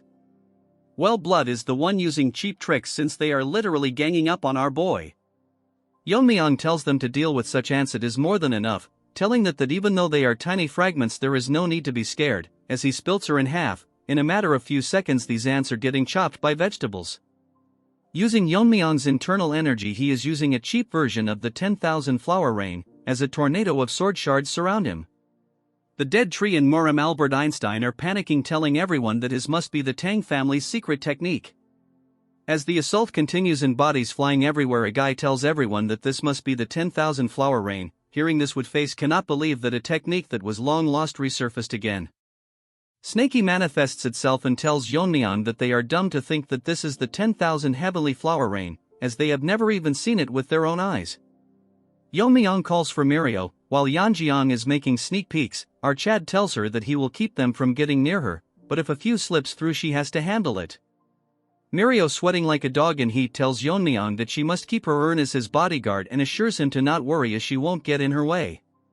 Instead, this troll tells Yeon-myeong to raise them straight to hell, as our savage tells her that she doesn't even need to say it, as that's exactly what he is going to do, increasing the intensity of his attacks. It intensifies so much that the blades become an ocean that is sinking in their body, chopping them like vegetables. Since the number is so overwhelming, Yeon-myeong attacks them with his hands and Albert Einstein gets chopped in half like the rest. That's when a few of them notices Mirio and her sidekick wearing the Tang family outfits. Since they cannot take care of a monster like Yeon-myeong, they plan to capture them and offer them to the sect leader. Mirio is nervous as in a flashback she is surprised that Yeon-myeong is offering to cure her dead vein syndrome. Yeon-myeong tells her that soul energies are also blocking her meridians. Mirio thinks if it's just like her sister she has to get naked, but Yeon-myeong tells her that there is no need for that. Look at that troll's face, as Yeon-myeong is flustered because he imagined it. He tells her that the main reason he is doing this is because Mirio is extremely talented in martial arts, that she is as strong as the Banggi Brigade even though she is suffering from the dead-eye vein that she is unaware of. If they cure her syndrome and unblock her meridians, her strength will be on the level of a clan elder as she outright slaughters all of them in a matter of seconds. They cannot believe that even his lackeys are extremely strong. Yeonjeon thought they were kids, but they are stronger than clan leaders. Mirio tells her to stay behind her as it's hard to protect someone. Hearing this, Yeonjeon starts crying as she has been neglecting her training, so in her current state she is completely useless. All she can do is watch from the back as Mirio continues to slaughter them. Woodface tells everyone that they need to stop the wind pressure from Yeon-myeong, as no matter how strong he might be, there is a limit to his internal energy. Even if they take damage, they will surround Yeon-myeong trying to overwhelm him. Seeing their determination, Yeon-myeong gets shocked as they are letting themselves get torn to shreds. With the help of a few thousand, they manage to weaken the wind pressure. Yeon-myeong thinks to himself that despite the favor he has shown, they are still willing to risk their life, wondering what kind of person their sect leader is that they have to go so far. Since now is not the right time to think about it, Yeon-myeong uses his sword, and with a few moves he slaughter over 1,000 of them surrounding him. Bangs cannot believe that Yeon-myeong literally slaughtered a few thousand with just a swing of his sword. She realizes it was not luck that he overpowered a Fire Realm Master in a single strike. She has realized that number means nothing in front of him. She tells everyone to stop telling them no matter how many of them attack him they cannot win, so they should back off and save themselves. She apologizes to Yeonhee and tells her that she will pay for her sins one day. She tells Yeon-myeong that it's enough since even 1,000 lives won't be enough to stop him. So in order to kill her she need to use the sect leader. Although she didn't want to do it to witness his death, she has no other choice. Her eyes starts glowing. Yeon-myeong wonders what is happening as he uses the Inferno Lotus technique on the little girl, as she starts burning. In front of everyone, resent at the scene, as no one will be alive once the sect leader arrives, as she will be waiting for them in the afterlife. Was outright dumb. I mean, Yeon-myeong can just one-shot her with a poison needles, instead he is killing like a retard. These rabid dog has gone crazy burning the girl. The side character are in disbelief but asking her if she is not aware of the consequences. She starts crying, telling them that if it's for white gorilla she can go to any lengths. At this point, this rabid dog and her one-sided love is getting on my nerves. This hypocrite literally tells them that it's regrettable that she can't do more because of her lack in power. She takes out a knife from her dress, regretting that she cannot witness the death of the Yeon-myeong. As she tries to kill herself, thinking that the Lord will seek vengeance on her behalf, at that moment Yeon-myeong rushed to her and literally chopped both her hands. Then he moves to little girl and starts absorbing the fire and destroys it. Then he tells her that not only did she harm innocent people but also tarnished the honor and sacrifice of Rabbit. But since she trampled on the pride of someone who earned his respect even as an opponent in a death duel, you see, Rabbit had to die or else he would have killed Yeon-myeong. Moving to Yeon-myeong, he clearly tells her that it's stupid of this dog to expect a peaceful death. Lying on the ground, this dog is feeling the pressure, though Yeon-myeong thinks that although he said it, it's not for him to decide but the lizard. No matter what happens, he cannot worsen the situation any further. This rabid dog tells Yeon-myeong that the Lord will never forgive him. No matter what happens, and all of it would be pointless since he is going to die by the Lord's hand today. Yeon-myeong is losing his temper, thinking of ripping her mouth apart. That's when a figure falls from the sky, releasing an internal energy so great that even shocks Yeon-myeong. As for the rest of them, they all stand as if time stopped. Rabid dog starts barking as he sees her lying on the ground. Instead of listening to her, he sees Rabbit standing still lifeless, but the next he looks on the side he finds his daughter burned, barely breathing. Seeing this, his easy starts glowing as he becomes emotionless. Yeon-myeong realized that the subordinates charged to fight him to death not because of their loyalty but because it would be better of die fighting than to face such wrath, as unbelievable amount of killing intent releasing from him. It's so much that side character cannot move and Mirio drops her weapon, thinking to herself if he is even a human. For the first time this bum gets nervous, thinking that the girl will not be able to withstand such an overwhelming force, so he will actually have to get serious about facing him. He moves past Yeon-myeong as if he couldn't see him. Don't get me wrong, Yeon-myeong is not weaker than him, it's just that he was taken aback. Yeon-myeong thinks if he is ignoring him but realizes that he is going towards his daughter who was barely breathing. Dog again starts barking, telling him that Yeon-myeong killed Rabbit and did this to his daughter. Telling him if he is not hearing the cries of vengeance, so she requests him to kill Yeon-myeong right now. "Come on, this rabbit is talking way too much." The leader covers his daughter in his coat and walks away, ignoring the dog. She tells him to fight, barking about why he is leaving the scene. He tells her that everything is meaningless. Hearing this, dog starts barking again, talking about avenging the dead. As she continues barking, he remains quiet, but Yeon-myeong had enough, so he shoves her into the ground, telling this dog to shut up since even his patience has its limit. So he warns her that the next time she does this he will rip her tongue out. Yeon-myeong didn't think things would escalate so much. The original plan was to kill of the air and draw attention to himself so that they divert their attention from the joint sect, which is busy fighting the demonic cult. It will change completely once the daughter of the leader is dead, as he ties a leash on the dog. Now the situation has gone beyond justification and became a personal vendetta. Mirio asks Yeon-myeong if he is going to chase the Lord down. Yeon-myeong tells her that if he doesn't, the Tang family might be in danger, so he needs to see this though. Mirio tells him not to, since the Lord is so strong that he even overwhelmed the heavenly pervert. Yeon-myeong tells he is not going there to fight, since if he has any reason left he won't kill someone who came to talk. Mirio asks him what will happen if they fight. Yeon-myeong clenches his fist, telling her that he will risk his life if it threatens the main family. Keep in mind, Yeon-myeong is not even 1% strong as he was in his previous life. In the main hall of the Alliance, the doctor informs the Lord that they did everything to save his daughter, but the flames penetrated deep inside her body, so it's impossible to remove it considering her frail constitution. Hearing this, the Lord goes blank for a second, remembering flashback about Rabbit and his daughter. We shift to another scene where Lizard was young, holding the kid, as the previous leader of the Alliance was taking his last breath. Telling Lizard to take care of Yeonhee as his own daughter. Since that time something inside has changed, and to recover from the pain of loss he becomes stronger. Since he thought that if he was invincible no one close to him would lose their life. He guided all his brother to the fire realm, and gained the loyalty of power-hungry martial artists and build a very powerful force. But all of it was pointless, as things like this can happen in places he cannot reach. Now he feels what his daughter felt when her straw doll was broken. From the grief he is feeling, he can tear apart the sky. As he transforms, not able to control the overwhelming anger he is feeling, his hands change and he finds everything meaningless, but he won't repeat the same mistakes. And has gone crazy thinking of eradicating anything that can possibly bring harm to his people. Moving on to Yeon-myeong, he is busy dragging the rabid dog that is suffering from rabies. As Yeon-myeong was on a walk with his crippled dog, Snakey manifests itself and asks Yeon-myeong if he knows that dragons are real. The question took Yeon-myeong by surprise. He asks Snakey that from what he knows dragons are just mythical creatures, which he clearly doesn't.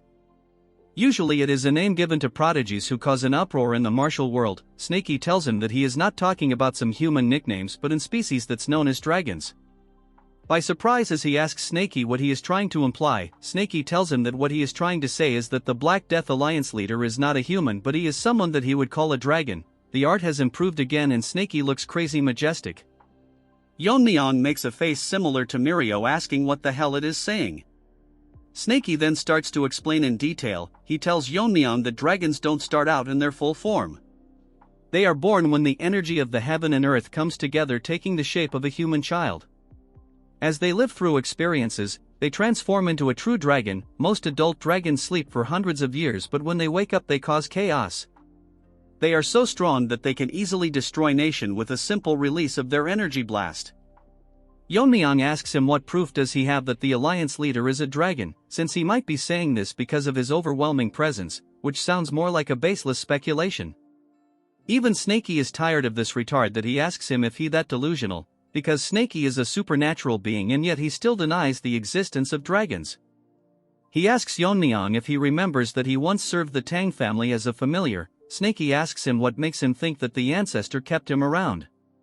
Humans cannot distinguish dragons because their fundamental energy is entirely different, but as Snakey is a supernatural being he can sense a dragon's energy. That's why he made Snakey his familiar and together they fought and hunted down dragon that would cause harm to the world. Hearing this, Yeon-myeong is taken back, as he wonders how the ancestor hunted dragons. The more he hears about this the harder it is to believe, but hearing it from a 1,000-year-old supernatural being, it gives a lot of credibility. Yeon-myeong wonders just how strong was the ancestor to be able to hunt dragons. If Yeon-myeong were to unleash his sword skills from his past life perfectly, he would have defeated anyone including a dragon easily. Yeon-myeong out of curiosity asks Snaky that just because they are dragons doesn't mean they have to be killed. Snaky tells him that not all dragons are evil. There was a rare case of a dragon turning good known as the Azure Dragon. Originally the role of stopping the evil dragons fell to the Azure Dragon, but the ancestor, not aware of it, thought that all dragons are evil, so he fought and killed the Azure Dragon. After that there was a lot of conflict with the hunters who used to work with the dragon to capture evil ones. The ancestor evidently realized the mistake and decided to hunt evil dragons, to make up for the killing of the Azure Dragon. Yeon-myeong got a rough idea of what had happened. Snaky in a boastful tone tells Yeon-myeong it was even before he was partnered with him as a familiar. Then Snaky gets serious, telling him that he said was not the point. As he mentioned earlier, dragons aren't born knowing they are dragons, they live as humans, coexisting with them and even form attachment to people around them. As they live and grow they are influenced positively so that they can become good dragons like the Azure Dragons. But if negative emotions were to dominate their personality they can easily become an evil dragon. Yeon-myeong gets nervous, asking Snaky that since negative emotions can turn a dragon evil. Snaky tells him it is exactly what he is thinking. That leader of the Death Alliance lost his sworn brother and daughter overnight. Currently he is in the verge of turning into an evil dragon right in front of their eyes. A voice grabs the lizard's attention. An attendant tells him that the young lord of the Tang family is requesting to meet him. The lizard in anger crushes his chair as the attendant tells him that he is here to clear up misunderstandings. The leader says that since he is here to talk, let's hear him out. As Yeon-myeong enters the room with a firm face, the lizard tells the attendant that Yeon-myeong is desperate enough that he entered the lion's den himself. Looking at the leader, Yeon-myeong is confused if he not a human but a dragon. Yeon-myeong first expresses his regrets for what happened at the Sichuan assembly. Then he explains that the rabid dog took the leader's daughter and used her to blackmail the 9 rings into a life and death, so he had no choice but to kill him. Before Yeon-myeong could finish using his ki, the lizard pulls the rabid dogs from his hand and grab her by the neck. As she coughs blood, the lizard tells him that she seems to be at ease. As the trash tries to explain her story, he slits her tongue to shut this retard up. He tells her why is she so afraid, telling her that his daughter must have been as scared when she couldn't say anything before her death. Using the same technique she used her burn her. As she falls to the ground, he tells her that he is not dumb, that he wouldn't recognize the traces of flames on her body, and she is the reason he lost his brother. The burning won't kill her immediately, instead it will cause her double the pain his daughter went through. Yeon-myeong is surprised that he managed to figure all this out just from circumstances, so he might have a way to talk this through. He tells Yeon-myeong that since he is the next lord of the Tang family, he will tell him why he has not destroyed the Tang family until now. That is because his daughter, despite her appearance on the outside, suffered from an incurable disease and couldn't practice martial arts. Even learning the basics would make her cough blood. Even the best medicines in the world were useless, so he, though that the Tang family's poison might be able to save her, he means to say using poison against poison. But since she is no more, there is no more reason for the Tang clan to exist, so once she was cured he would have destroyed them anyways.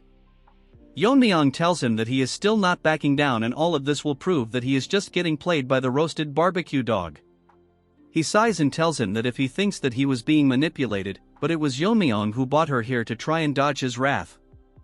Lizard thinks that it is pathetic to think that he would get away with a few words. Yeon-myeong asks him what he means by it. It doesn't matter to him who is right or wrong, since the death of his loved ones are connected to them, he won't stand for it. So everyone including Yeon-myeong and his family will die until his anger is satisfied.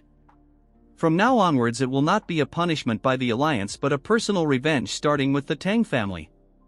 Yeon-myeong takes out his sword thinking that there is no way to avoid a fight. Yeon-myeong gets shocked and nervous when he tells him that everyone from the alliance, including the 6 grandmasters, are all headed towards the Tang family. Once he is done with our chat he will catch them up using the light foot technique. Hearing this, Yeon-myeong attacks him and a huge explosion occurs. Yeon-myeong starts overthinking that his family is in danger, so he will have to quickly get back. The lizard shocks Yeon-myeong by blocking his sword with his hands, telling him that after losing his eldest brother he destroyed every righteous sect that accepted his death with his own hand. So if Yeon-myeong killed a rabbit, you all are yapping, but he raised kids, adults, everyone just because he wanted to. Anyways, he tells him that this time it won't be just the Tang family, he will wipe every faction on the Central Plains to eliminate future threats. Back at the Tang family manor, Mommy was enjoying her tea, but she sighed because she cannot stop thinking about how Yeon-myeong is currently doing. That's when someone barges into the room telling her that there is trouble. She gets shocked by the sudden appearance.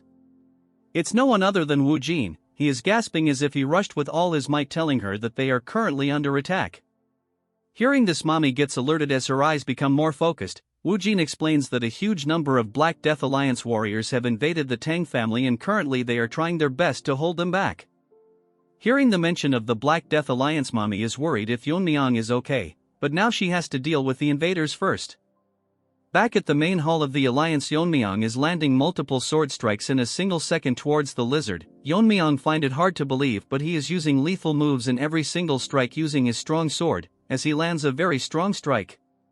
The strike was so strong that it split the building in half as wall fall like crumbs. The lizard got injured, realizing that his brother was outmatched from the very start, because the technique is even superior than the sword technique he taught his brother. Also because of Yeon-myeong's unfathomable internal energy, he is able to land continuous strikes without slowing down.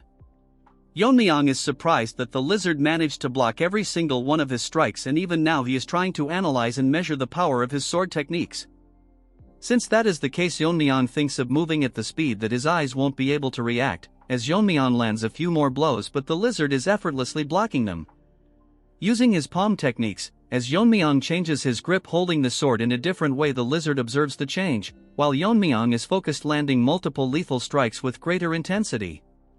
As the strikes becomes faster with every single strike, the lizard gets pushed back. One of the strikes injure him and he thinks that he couldn't block all of the strikes, but there is something off about his technique. It's like Yeon-myeong's sword is running along a path that is perfectly optimized for killing his opponent. Hearing this, he gets surprised that lizard might have analyzed his sword path already. Lizard gets close to him and tells Yeon-myeong that to be able to pull off such an advanced technique at his age is unprecedented, so the secrets might be something related to the look in his eyes. As he tries to attack Yeon-myeong's eyes, our boy used his sword to push him, creating some distance. Mid-air, that lizard lands a strong kick, making Yeon-myeong fly, but he digs his sword on the ground to slow down the momentum, barely stopping him from getting injured. Using his footwork, he gets back to his feet but gets shocked because the lizard is not giving him any time to counterattack as he charges straight towards him. Yeon-myeong lands a blow using his sword and lizard attack with his palm. As their attacks comes in contact, a huge energy wave form, breaking the room and leaving the floor in crumbs. Amidst this, they continue to attack each other at a speed that we can only see the reflections of their attacks. As they continue assaulting each other, Yeon-myeong is pushing the lizard. When he notices the lizard smiling, Yeon-myeong gets pissed. It uses a stronger attack and lizard, finding it fun, follow the rhythm as they again becomes beams of light, fighting and destroying the manor further. They are so evenly matched that they get pushed back at the same time. The battle was so intense that it split the roof in half. From the large crack, moonlight grazed the arena, as they both stand against each other. As the whole building falls down, they starts glowing because the moonlight. The lizard finds it incredible, because he never thought that the fight would be this even, and someone like Yeon-myeong can be called a swordmaster. He thought he had grasped the principles of martial arts and reached the pinnacle, but he needs to rethink things because of its Yeon-myeong. He can use him as a stepping stone to level up further while smirking.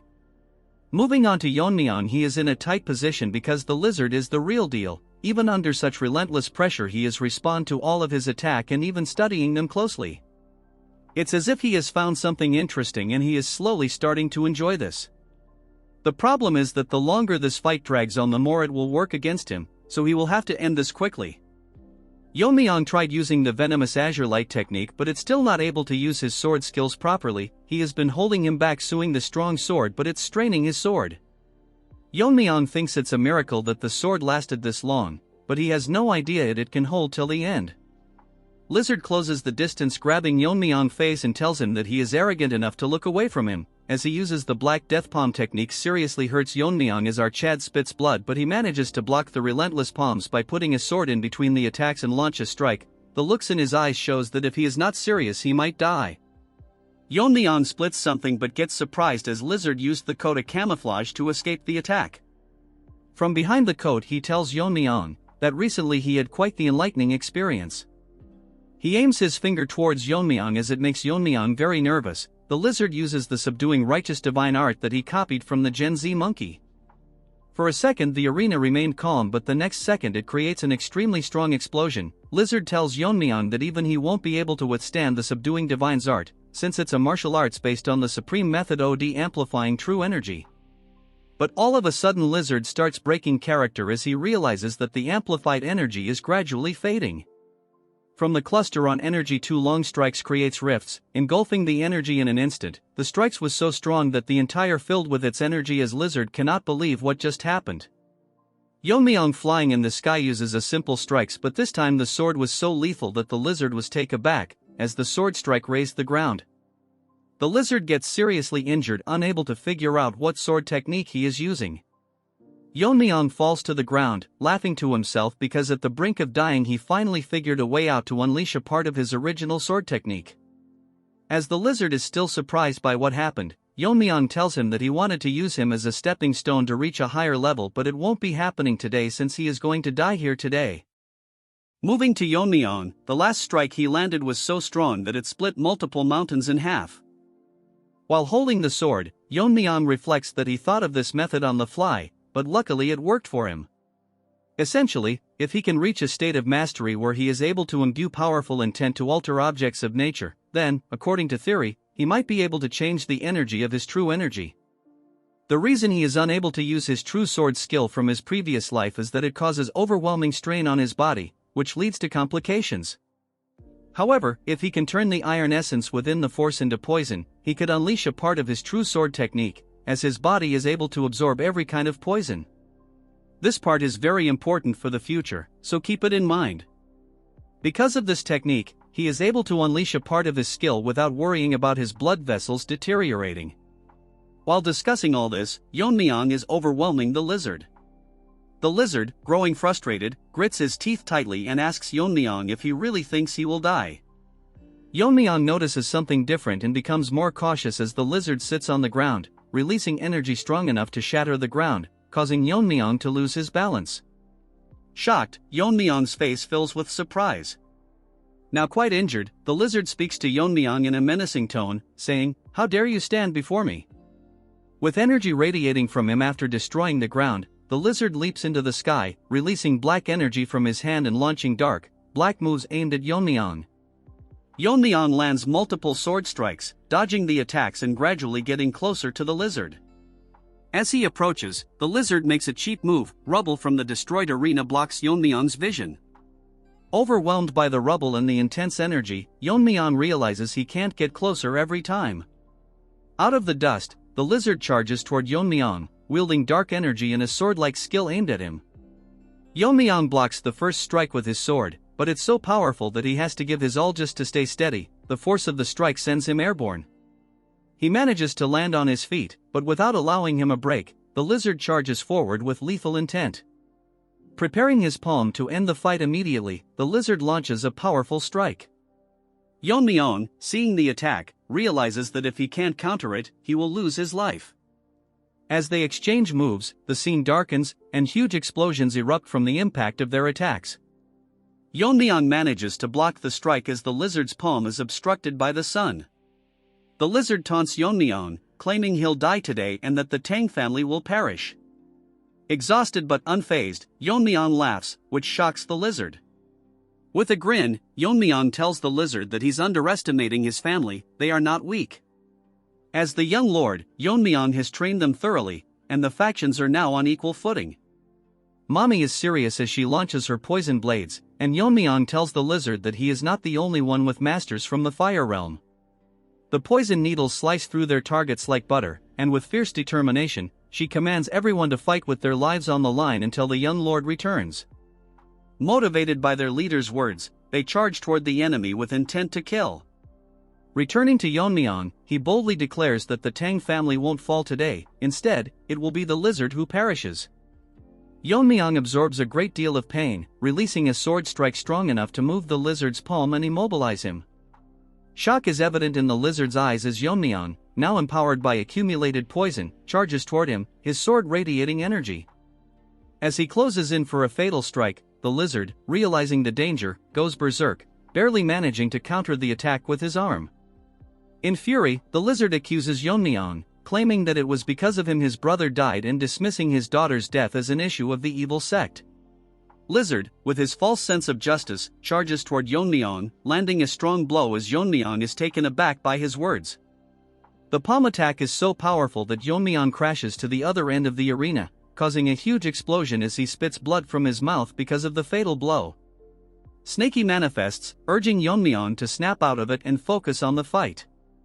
Since Yeon-myeong is unresponsive, Snaky feeds him his concentrated poison, thinking to himself that if Yeon-myeong dies, his own spirit tied to him will also perish. Due to the increase in energy, Yeon-myeong wakes up. Meanwhile, Lizard is in the sky, ready to finish him off, but Yeon-myeong rises to his feet, prepared to face him again. Something serious happens. Yeon-myeong is shocked, and every snake is growing nervous for some reason. Lizard announces that he sensed Yeon-myeong's sword technique can weaken the power of the subduing righteous divine art. Lizard has managed to figure out Yeon-myeong's sword technique and, with a strong attack, makes Yeon-myeong realize he is in big trouble. As they both release sword strikes aimed at each other, the scene shifts. The Alliance's forces are still getting killed as Mommy flies through the sky, taking out the strong ones.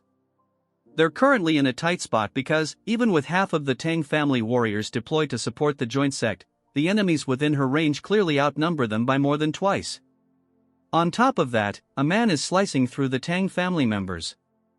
Mommy thinks that, at the very least, he is at her level or even a level higher, since he is one of the 6 grandmasters of the evil path. She realizes she'll need to step into the battles to prevent her warriors from getting hurt. Suddenly, her attention shifts, and even the bald Barbie stops dancing. They witness 2 radiant strikes in the sky, as if a star is descending to Earth. Mommy is filled with fear because the resurrection seems to be coming from where Yeon-myeong is battling the Alliance leader. Yet she can't comprehend if this is actually a battle between humans, as ripples even form in the sky. She prays that Yeon-myeong remains safe. Yeon-myeong is shocked and furious because the technique Lizard used was the Annihilation Sword Strike, and it's on par with the one he realized.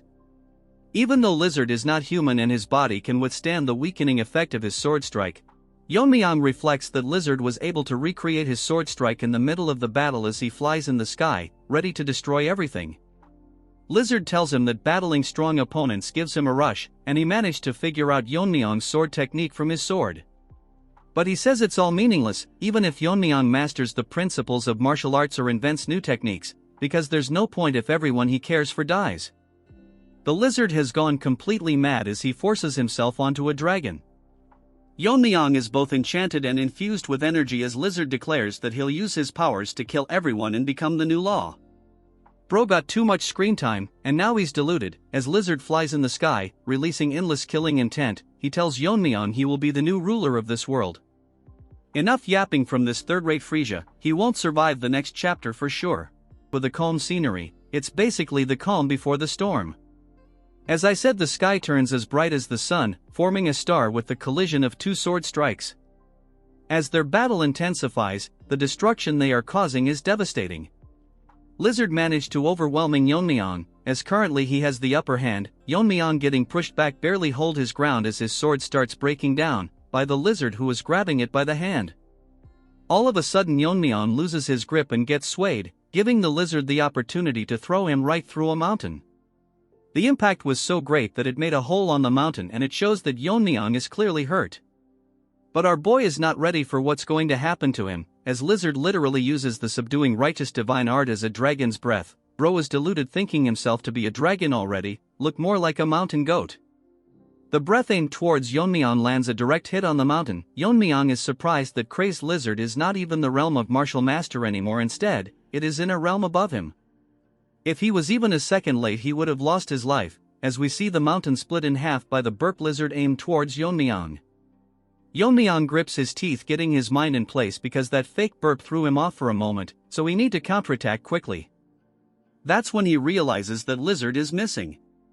Snaky manifests itself telling Yeon-myeong to look up in the sky. Our boy cannot believe just what he is seeing above. Arrogance has gotten into Lizard's head as he flies into the sky. Yeon-myeong is ready to face him with his sword that barely in place.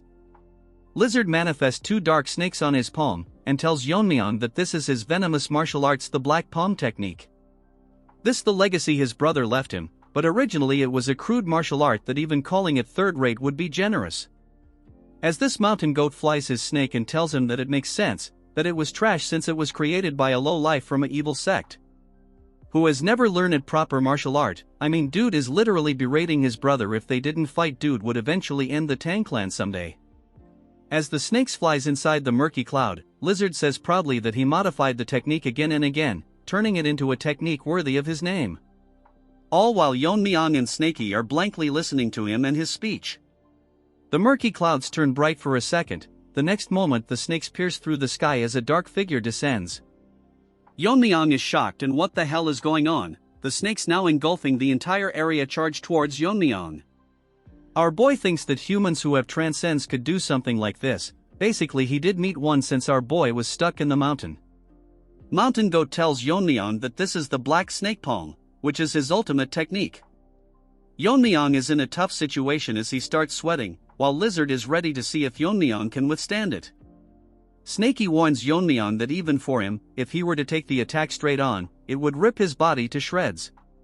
So the best piece of advice is to run away, but Yeon-myeong tells him to gather his venomous energy.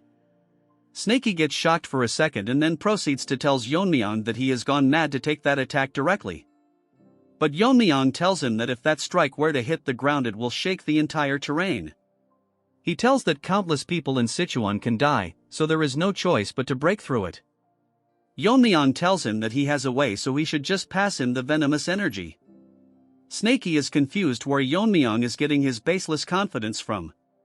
Snakey doesn't care and just transfers his venomous energy to Yeon-myeong. By converting this he can use some skill from his past life.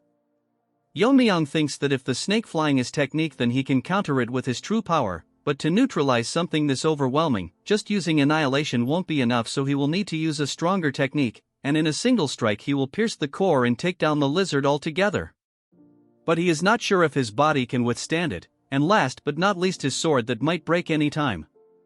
As the snakes approaches Yeon-myeong he gets ready, leaping into the air. The technique he is using was inspired by the image of the red sun against the blue sky. In a single strike as he lands the attack, which is a perfected martial art of piercing. Moving on to Mountain Goat, he is up in the sky looking at the mess the snakes caused. As he stares down, we see a flashback, where a thief was caught eating raw rice. As he gets shocked, a voice tells him that he was the one who was stealing grain from the villagers. The boss tells him that a kid at his age is already stealing is hopeless.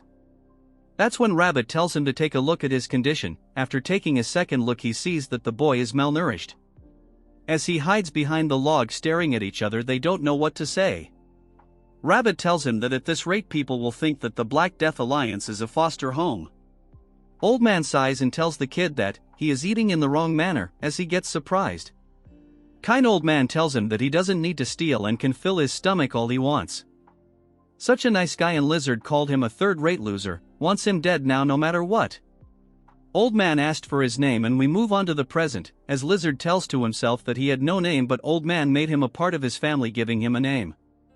He even became his teacher, teaching him the Black Snake Palm as a means of defense, although it was trash. This trash is hella disrespectful, calling the martial art trash every 5 seconds. When he died he left his daughter to him, so he wanted to become a support just like him. Bro clearly wanted to play hero, anyways he thinks that all of it is the past. And now his goal is to eliminate everything related to his daughter and brother's death. Sad it has to end, as from his dark lard of snakes a flash emerges, a bright light in the shape of a cross that rips the snakes apart. Mountain Goat is shocked on how Yeon-myeong managed to withstand. Instead Yeon-myeong charges towards him with his sword. He uses the sky-piercing sunset, ripping half of Lizard in a single strike. As Lizard tries to take a look at his injured arm, moving on to Snakey, he is scared at this point because Yeon-myeong managed to pierce right through such a grand attack. Moreover, he used a sword technique that even in his previous master's era, it would be considered an impossible art. I mean, man's martial art or son strong, his body cannot handle it. Even the sword is done for his Yeon-myeong thanks the demon slaying sword for serving him. The problem is that with one arm he still couldn't defeat this annoying Lizard, so if he wants to finish him, now is his only chance. He wanted to use his sword longer, but the sword couldn't handle another technique. Yeon-myeong leaps in the air, putting his hand on his jacket. Taking out his dagger he attacks Lizard, telling him to settle it once and for all. Lizard gets shocked that by the sudden increase in energy, the attacks was so strong that it caused a tornado engulfed in bright blue energy. As they exchange move Lizard and unable to fight back, Yeon-myeong launches multiple attacks in an instant. As Yeon-myeong attacks at him, Lizard is unable to figure out how he is able to use a mere dagger to break through his defense. Hypocrite grits his teeth, telling himself that he cannot fall here without even getting any revenge. Mountain Goat screams like crazy, shouting like a retard. Yeon-myeong sees that he is agitated and notices an opening. Taking opportunity of this, he lands a strong strike. In an instant, time slows down as Yeon-myeong chops his other arm as it falls to the ground. Even after losing his arms, he is still overwhelming Yeon-myeong. Our smart kid literally used the broken sword to chip away his chi, in simpler words, break his defense. Or else they would be back to square one. As Lizard tells him that he has not fallen yet, Yeon-myeong starts glowing green, telling him that this is the price for meddling with his family. Yeon-myeong uses the skill Venomous Force, make a huge hole right through his chest. Yeon-myeong managed to blast a hole through Lizard. Lizard is flabbergasted and unable to understand what just happened, as he is unable to figure out what technique her just used. Whatever Yeon-myeong used is slowly decaying his body. Yeon-myeong intensely stares at Lizard. Snaky, hiding behind him, asks Yeon-myeong if he just created this technique in the middle of the fight. Yeon-myeong explains it to us that, in the past, he used the intent of the fire dragon poison to create the blazing venomous force. This time he used his untamed power to convert it into venomous force, launching a strong strike. Yeon-myeong outs his weapon back in sighs in relief that the battle is finally over. He feels sorry that this was the outcome. As he turns around ready to leave, Yeon-myeong, out of breath, tells him that he should have never dared to attack his family. Lizard tells Yeon-myeong if he has the right to say something like this as he collapses, falling to the ground. Yeon-myeong leaves his body behind, leaving for the Tang clan. Lizard, seeing him leave, grits his teeth, telling himself that he cannot die. In fact, he refuses to die before he avenges his loved ones. Enough of his yapping, bro should quietly leave the story. With killing intent in his eyes, he tells to himself that no matter what, he will kill Yeon-myeong today. All blood covers his eyes. He swears to bring peace to their spirits. Yeon-myeong checks his body and thinks he is lucky that he got through the fight without losing a limb. It wouldn't even be surprising if he got disabled after the fight because of the techniques he was forced to use. Yeon-myeong tells Snaky to give him some more venomous energy. Hearing this, Snaky, he is relentless. He gets angry, telling him that venomous energy doesn't just pop out whenever he wants, since he squeezed out everything he has. Yeon-myeong makes the troll face, asking Snaky if he wants to go back to the jar. Hearing this, Snaky tells him that it not like he said no, he just need a bit more time to produce it. Yeon-myeong grabs him by the neck, telling him to stop lying and spit it out, while the half-turd lizard, now a dragon, tries to eat Yeon-myeong from behind. Yeon-myeong notices a presence from behind, turning around rapidly. Lizard crashes into Yeon-myeong, although he managed to block the blow with both of his hand. Lizard has transformed into a ugly trash with yellow unclean teeth. Yeon-myeong cannot believe that he survived the venomous force which hit through his cheek, yet he became a dragon already. But Yeon-myeong realizes that he not as strong as before, realizing that he might not have fully transformed into a dragon yet. Although he can handle him, he didn't receive the venomous energy from Snaky yet. As Lizard stares at his, Yeon-myeong thinks that he won't be able to hold for long. Snaky gets pissed, telling Lizard that he is practically dead, as Snaky gets back into his original form, manifesting behind Yeon-myeong. He gets ready to launch a strong venomous breath, but Yeon-myeong tells him to stop. Yeon-myeong, starting at Lizard, realizes that Lizard is dead, since he has reached his limits. As Lizard dies, he apologizes to his loved ones for not avenging them. Come on, bro, he avenged them by killing that ugly trash with bangs already. Hearing his cries, Yeon-myeong breaks character. Now he will have an amazing character development. As his body fades away, Yeon-myeong and a now larger Snaky stares at what is happening in front of their eyes. Yeon-myeong, with a serious tone, wonders if the battle is finally over, when a huge object hits his head. Seeing the object, Snaky sigh. Bro looks so classy while Yeon-myeong is quivering in the ground. Yeon-myeong, with tears in his eyes, wonders what this is, since it's extremely sturdy. It looks like a horn to Yeon-myeong when Snaky tells him that it's a dragon horn, which must have come from the death of the Black Death Alliance. Snaky becomes smaller, telling Yeon-myeong that it's great that they got the dragon horn, which is imbued with the dragon spirit. So it will make a perfect refining material that can withstand that venomous force Yeon-myeong used earlier. Snakey realized that Yeon-myeong is not answering, so he asks him what is the reason behind his silence. Yeon-myeong tells Snakey that if they met under different circumstances, maybe they could have talked about martial arts instead. Snakey asks him if he is feeling sympathy for him now. Hearing his cries for revenge, Yeon-myeong felt guilt. Because Yeon-myeong realized that he had the power to save the little kid, but he thought that it was a matter of the evil sections because he didn't try to understand the reason of conflict, and know that it was just some disagreement among themselves. The reason he didn't take action was because he thought that Rabbit, who was a master of the fire realm, could easily disarm the trash and rescue the child. The lizard also thought the same, that if things went south, Rabbit could have easily resolved the problem. Yeon-myeong believed that he could resolve it whenever he wanted, but the complacency caused a powerless child to lose her life. Snakey with a pissed look tells Yeon-myeong that he is getting sentimental after crossing blades, since Yeon-myeong has to understand that the Black Death Alliance and the Tang family can never coexist. Yeon-myeong sighs, telling him that if he was more wary of her flame art he could have done something. Snakey tells him to stop dwelling since it's human nature to make a mistake. Even his ancestor judged the Azure Dragon as evil and slayed the benevolent dragon, even if he didn't know that the death could have easily overthrown the entire continent into chaos. So after he hunted it down, he took its place and hunted down the evil dragon. Snakey tells Yeon-myeong that reflecting why he failed is good, but dwelling on regret will not help him, but the kind of person he will become after today's failure. As they rush towards the Tang family at full speed, Yeon-myeong asks him what was the form earlier and if he did it from the beginning it would have been much easier. Snakey gives him a stare, telling him that he is grieving for helping him. Snakey used every ounce of his venomous energy to keep him alive, so he could not use that form. Yeon-myeong with a meme-like face tells okay.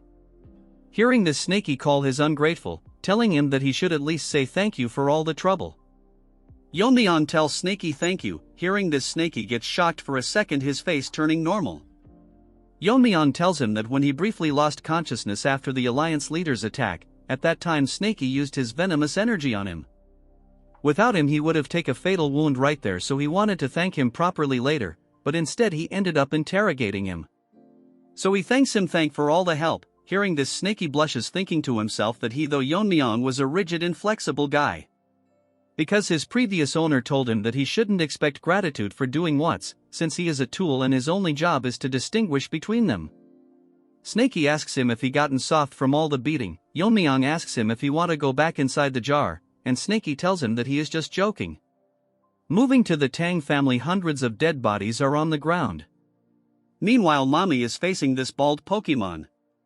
As they clash sword, they are equally matched, as Mommy attack HM with multiple weapons. The Pokemon swings his sword, making Mommy lose balance, but she regains her posture immediately. She turns around wondering where the other Grandmasters are, since she has to finish before they join up. Bald Pokemon tells her to pay attention and lands a blow from the back, crashing Mommy into a house. She is severely injured. "This trash hurt my wife, I am gonna knock the hell out of him." He tells injured Mommy that if she is worried about the other joining this fight, there is no need to worry, since they are busy clearing the formation masters. Which is making it hard for them to enter, so once they break the formation, several more troops will arrive. And their trump card, who is now a horn, will arrive shortly after finishing Yeon-myeong. Since they will take time, he will take the honor of killing Mommy, as he gets ready to swing his sword. Mommy closes her eyes, and as she opens it she sees that one of the guards sacrificed his arm and managed to block the strike. Mommy tells him why he is doing this. As for Pokemon, he can't understand what he is doing here. But since he stopped his momentum, he will kill him first. He did this because all this time he served disgraceful elders, so now he can die with some dignity. All of a sudden Baldy stops, sweat dripping from the open field on his head. He realizes an immense pressure behind him, turning this Pokemon into a bald Barbie. Because of the overwhelming pressure, everyone present turns around, see the person. It's Yeon-myeong, who is releasing a killing intent. Bald Barbie is scared, thinking what Yeon-myeong is doing here instead of his leader. He looks around to see head rolling around. As he stares at them with disbelief, Yeon-myeong tells him that these scums were calling themselves the Grand Masters. He asks Baldy to take another look and see if anyone is missing, since he wiped out everyone that tried to break the formation. Yeon-myeong grits his teeth, telling Baldy that he would love to kill him, but like the other, he will give him a chance to retreat. As his body overflows with poisonous energy, he tells him that if he doesn't do so he will meet the same fate as them. Baldy asks Yeon-myeong what he just said, is bro dumb or what? A second ago Yeon-myeong threw 5 heads of people who are in the fire realm. Baldy realizes that something must have gone wrong, figuring out that the incredible wave of energy from earlier was caused a fight between Yeon-myeong and Lizard. But he is in denial that Lizard can never lose to someone like him, again his delusional talks. Baldy starts to return to reality, he sweats like crazy as Yeon-myeong tells him that Lizard had terrifying power, but in the end he surpassed him and personally finished him off. Baldy's face turns dark, trembling in fear he realizes that Lizard was actually defeated by Yeon-myeong. He drops his large blade and commands every one of his people to stop fighting. The fighters stop fighting, waiting for Baldy's orders. He with a heavy heart tells them that Lizard has fallen and passed away. Hearing this, summon warriors AE in shock, and one cannot believe that the supreme master of the unorthodox path was defeated by the young lord of the Tang clan. Baldy explains that the fact Yeon-myeong survived Lizard's ultimate technique and killed all of the 6 Fire Realm Master excluding himself, is a proof that he is match for Lizard. Hearing this, every single one of the minions from the Black Death Alliance start shivering. Baldy as the commanding officer orders them to fall back and abandon their weapons. Hearing this, most of them run for their life. Yeon-myeong asks Baldy if he is not going to flee. Baldy is aware that he has no hope of survival since his brother lost as well. He grits his teeth in anger, telling them that his sworn brother and sister lost their lives.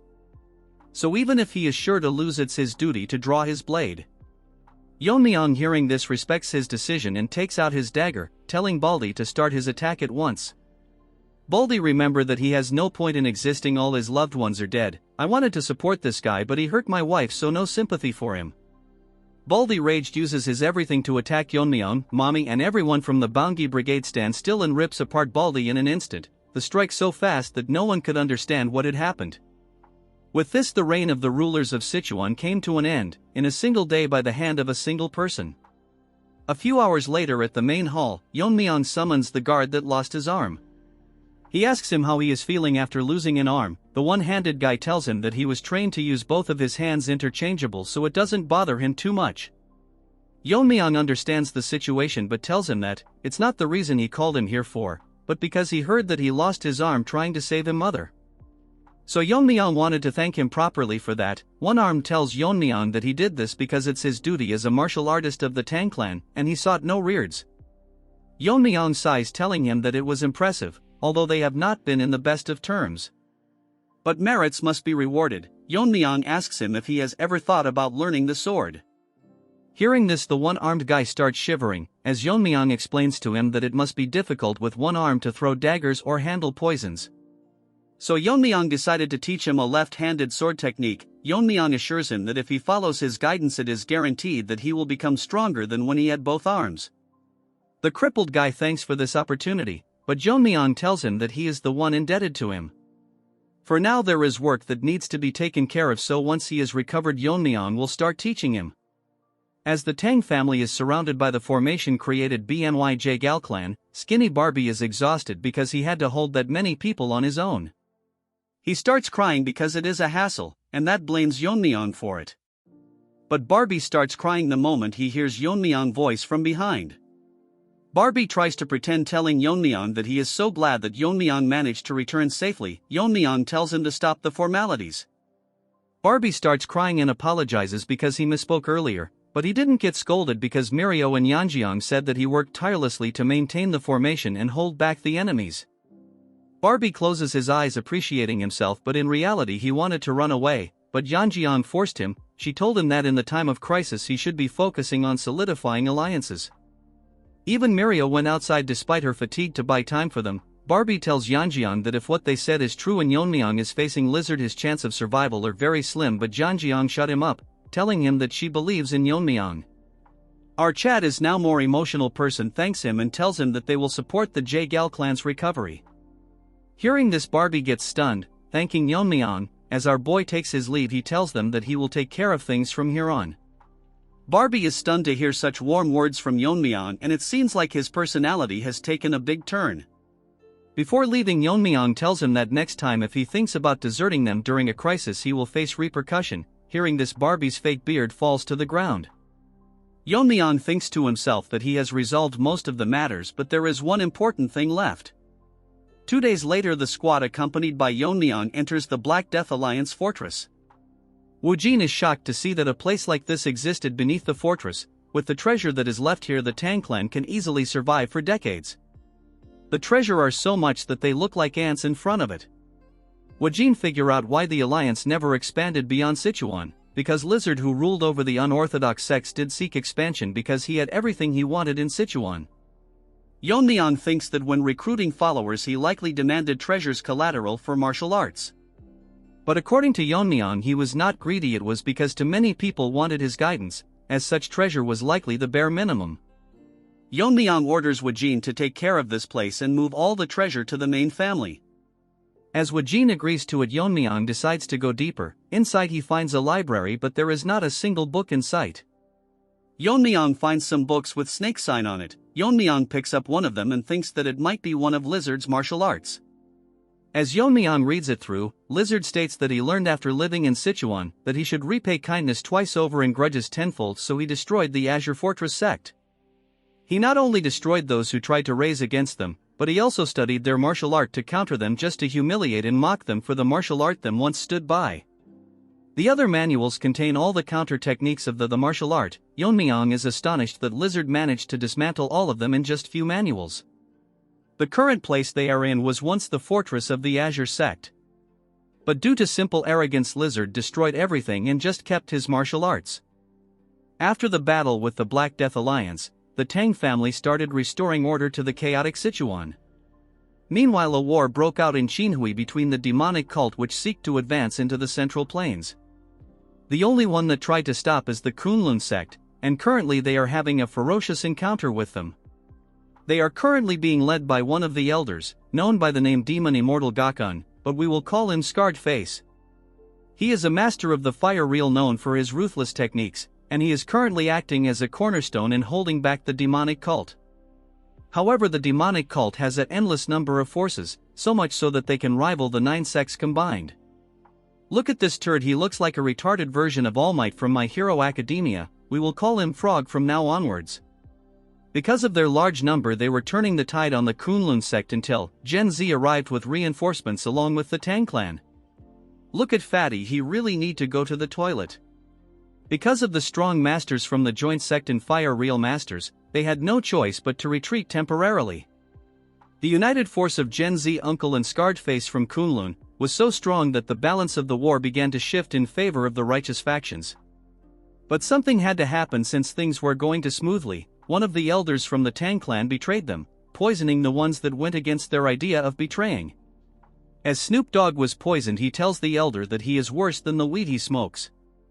The hairy dog poisoned him and stands with his 2 half-crippled lackeys as if he is some big shot. Hairy Dog barks and grits his teeth and apologizes that he did so because there is no need for 2 leaders in one group. Moving to the Tang clan, in one of the quarters we can hear loud hammering of metals. It's Mini Chad, who is busy welding something into a weapon. As he keeps his full concentration on making it, he remembers what had happened earlier. Yeon-myeong approached him earlier and offers him to work as a smithy of the Tang clan. Hearing this, Mini Chad was shocked, having a hard time digesting the offer. Sweat dripping from his face, he tells Yeon-myeong that he would be honored, but there is a problem. He is curious about what happened to the demon-slaying sword he gifted him. He gets shocked and surprised, asking Yeon-myeong to elaborate him a bit more. Yeon-myeong, getting nervous, tells him that the sword broke. Hearing this, Mini Chad turns into Mini Barbie. His eyes starts to swell up. Although it saddens him to see his master's final masterpiece destroyed, the demon-slaying sword fulfilled its purpose to the very end. And he is proud that after all it managed to send the Black Death Alliance leader to the afterlife. Yeon-myeong told him that a sword of such caliber could have been made by someone like him. That is why he personally came to recruit him. Before he can start crafting, Yeon-myeong would like to show something interesting. Later, in Tang family manner, Yeon-myeong shows him the horn of Lizard. Seeing this, he is in shock. Yeon-myeong tells him that explaining this would take a long time, so he summarizes that it is the horn of a mythical beast. Yeon-myeong asked the Tang family smiths to forge a sword with it, but no matter how high the temperature of the furnace was, they couldn't melt it, so Yeon-myeong was wondering if Mini Chad can handle it. Mini-Chad look confused and troubled at the same time, so Yeon-myeong asks him if anything is wrong. Mini-Chad apologizes to our boy and tells him that he was lost in thought for a moment. Mini-Chad explains that since the horn is of a mystical beast, so it carries spiritual energy, so it cannot be forged by ordinary methods. The only way to forge is this by reimagining it. Yeon-myeong is confused by the answer. Mini-Chad explains that this material needs to be forged with cold and not heat, although it may sound absurd, but at the end of the day a mystical beast is ultimately a living creature. Yeon-myeong is shocked as Mini-Chad continues that if it is exposed to extreme cold it might react as if it is experiencing extreme heat. Basically in their world operates within the principles of yin and yang. Yeon-myeong is more shocked as Mini-Chad says that just as Yang metal blade is tempered with its opposing element fire, a yin attribute like this horn might respond to its complementary element cold. Yeon-myeong thinks about giving it a try, so he will now infuse the horn with cold energy that he collected from Miso. Remembering about her, he thinks that after returning he has not met her once, so he will check on her once he is done with this. As Yeon-myeong starts injecting cold energy into the horn, the cold energy is so strong that it freezes half the room, shocking Mini-Chad. He cannot believe that it's actually happening. Snaky manifesting itself tells Yeon-myeong that it seems to be reacting. After Yeon-myeong is done freezing the horn, he tells Mini-Chad to strike it with hammer, telling him to be careful not to touch it bare hands. Mini-Chad take him hammer and gives it a try. To him surprise, the horn actually deformed, making a dent on the horn clearly visible. Yeon-myeong tells Mini-Chad that he will leave the rest to him. Mini-Chad tells him that the horn is too small to be made into a proper sword. He tells Mini-Chad that a dagger of this length will be more than enough, since to him the length of the blade is not particularly important.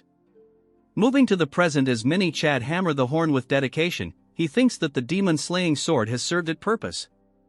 Now it's his turn to forge a blade that will take its place, as his eyes gleam with determination while hammering the horn. We now move to Xinjiang. There we see Frog enjoying a drink. Blood thinks he is special. He tells a white turd that she never ceases to amaze him and it's more than enough. Even a Manhwa character got laid. What about you pathetic lives? This white turd is disappointed that Frog compared her to another woman who ruined her lord and country. She tells him that she is fully devoted to Frog and the divine cult with body, which is obvious in her soul. This old frog laughs, telling her that he was wrong and tells her that there is something important she has to do for him. Hearing this, her eyes gets wider as he tells her that she should be aware that the cult is currently at war with Kunlun, which is the obstacles they had to face in order to reach the Central Plains, but they still haven't broken through. Kunlun's strength is formidable, but the real problem is Scarred Face, who is a master of the Fire Realm. After Taeho joined forces with them, it has been hard for them to break through. Even though they seem strong and perfect, there is always a problem if things are going too smoothly. The ugly hairy dog from the Tang clan has sought contact with their cult, and especially asked for her help. Hearing this, she gets shocked that they want her help. This is one of most beautiful characters that got wasted. Damn, she looks fine, but she chose the wrong side. Her medical skills are so good that it even reached Sichuan. Not long ago, the head of the richest merchant group offered a fortune to cure his son's incurable disease, but it didn't work. However, she managed to heal him in a single day, which is why he is now one of the most loyal supporters of their cult. Hearing this compliment, she laughs. Again, this is too much potential to be wasted. He tells her that even the Tang clan needs their help. Bro is unaware that is a rabid dog and not the clan. She winks one of her eyes and tells him that the cult leader commands that she will do whatever is needed, asking him who it is that she will be treating. They requested to heal the arm of the elder's grandson, which is permanently paralyzed. Even if Bro gets healed, he is so weak even Mirio can kill him in one strike. She gets close to him and asks him in return what is it that they will be receiving.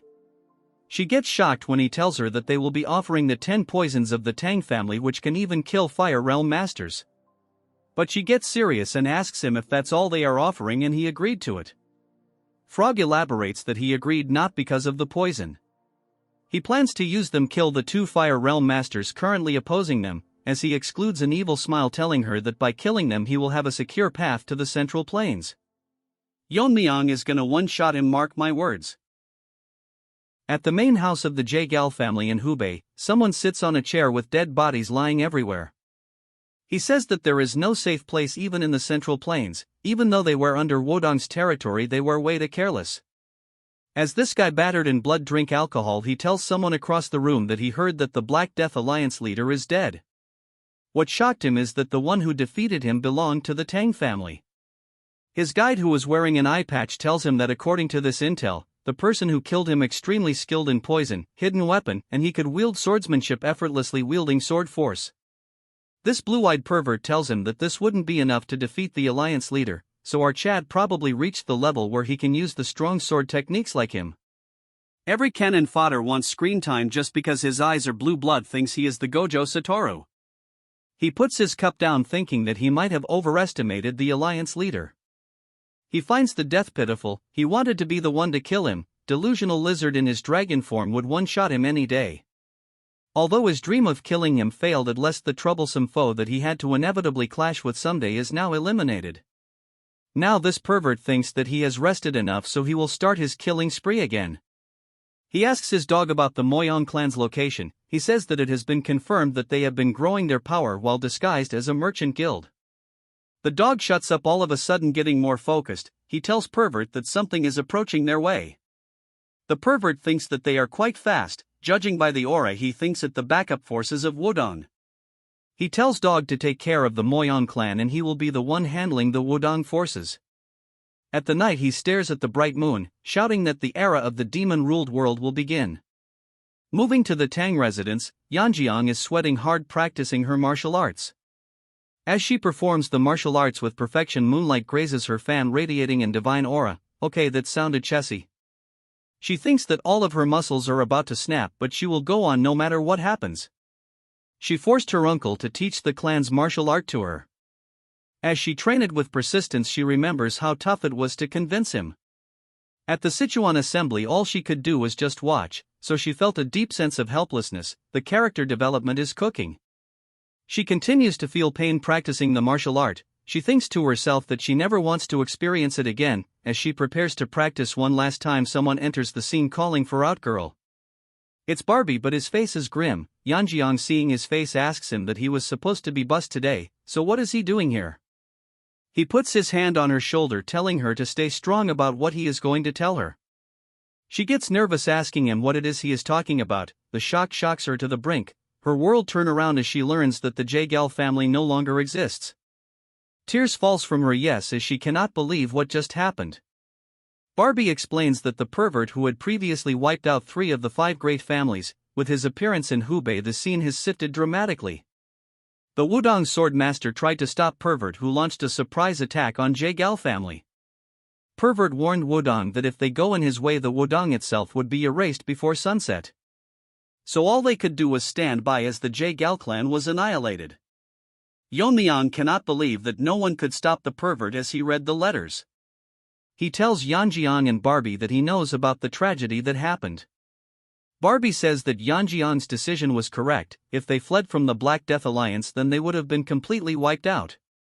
As he and Yeon-myeong shakes, he thinks it's heaven's mercy that they are still alive.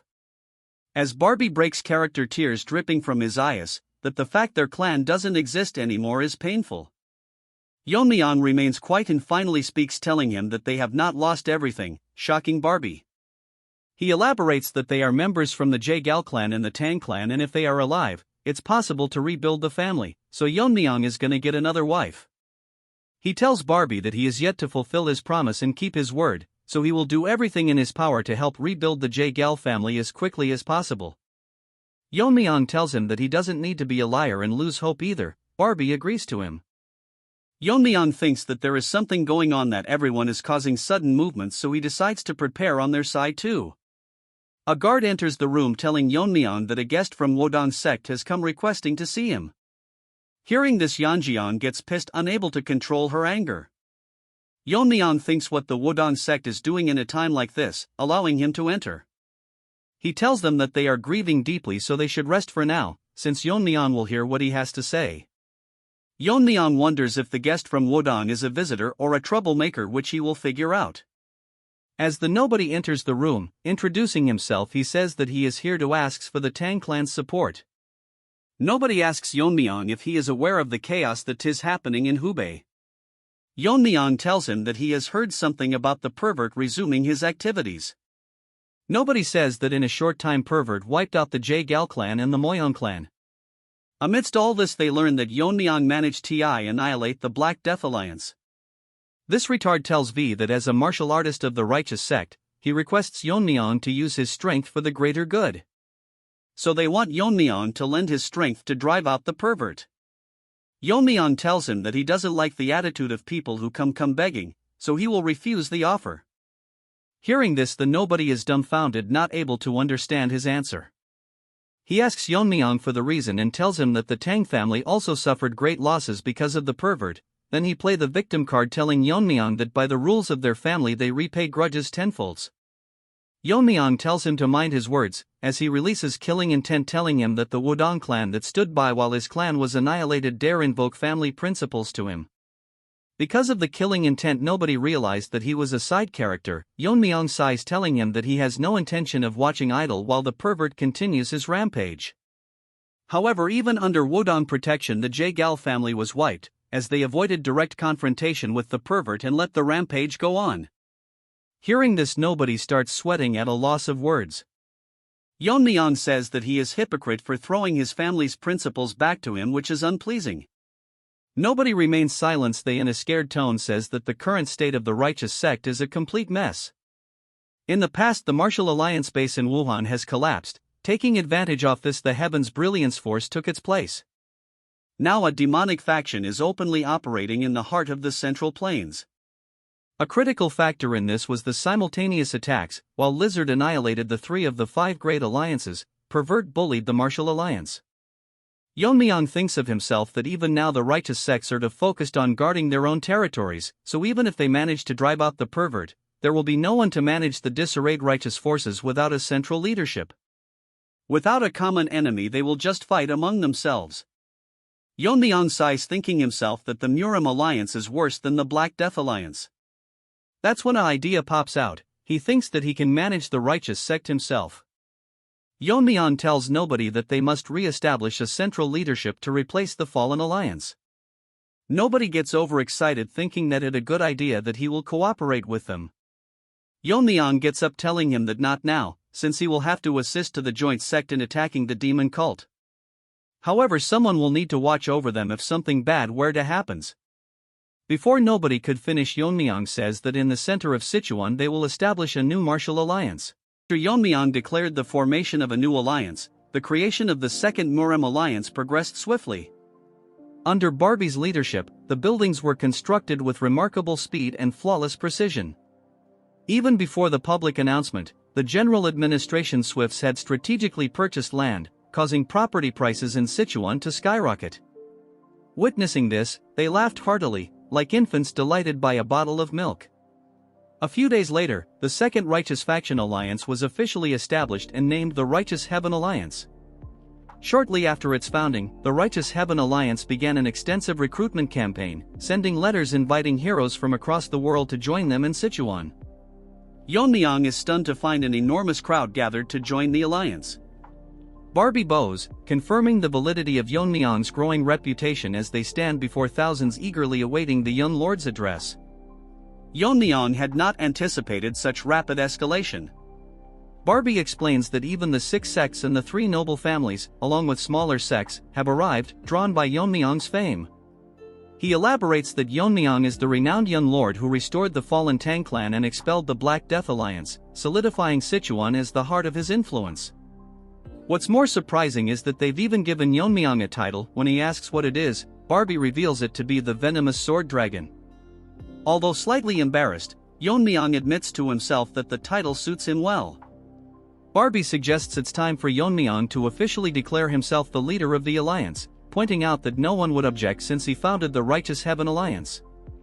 However, Yeon-myeong remains cautious, thinking aloud that some ambitious individuals might challenge his position. Barbie shrugs it off, but Yeon-myeong notes that the alliance's primary mission of eradicating demonic forces means not everyone will share the same noble intentions. He suspects some have ulterior motives and believes he must first establish his authority to ensure loyalty. As Yeon-myeong steps onto the stage, a man steps forward, an ambitious challenger seeking attention. Barbie, sweating nervously, is baffled by the accuracy of Yeon-myeong's prediction, as though he had foreseen this moment. The confrontation begins after the entry procedures are completed. Representatives of the major sects approach to meet Yeon-myeong, but among them, a bald man, a martial master who seems desperate for recognition, demands a duel.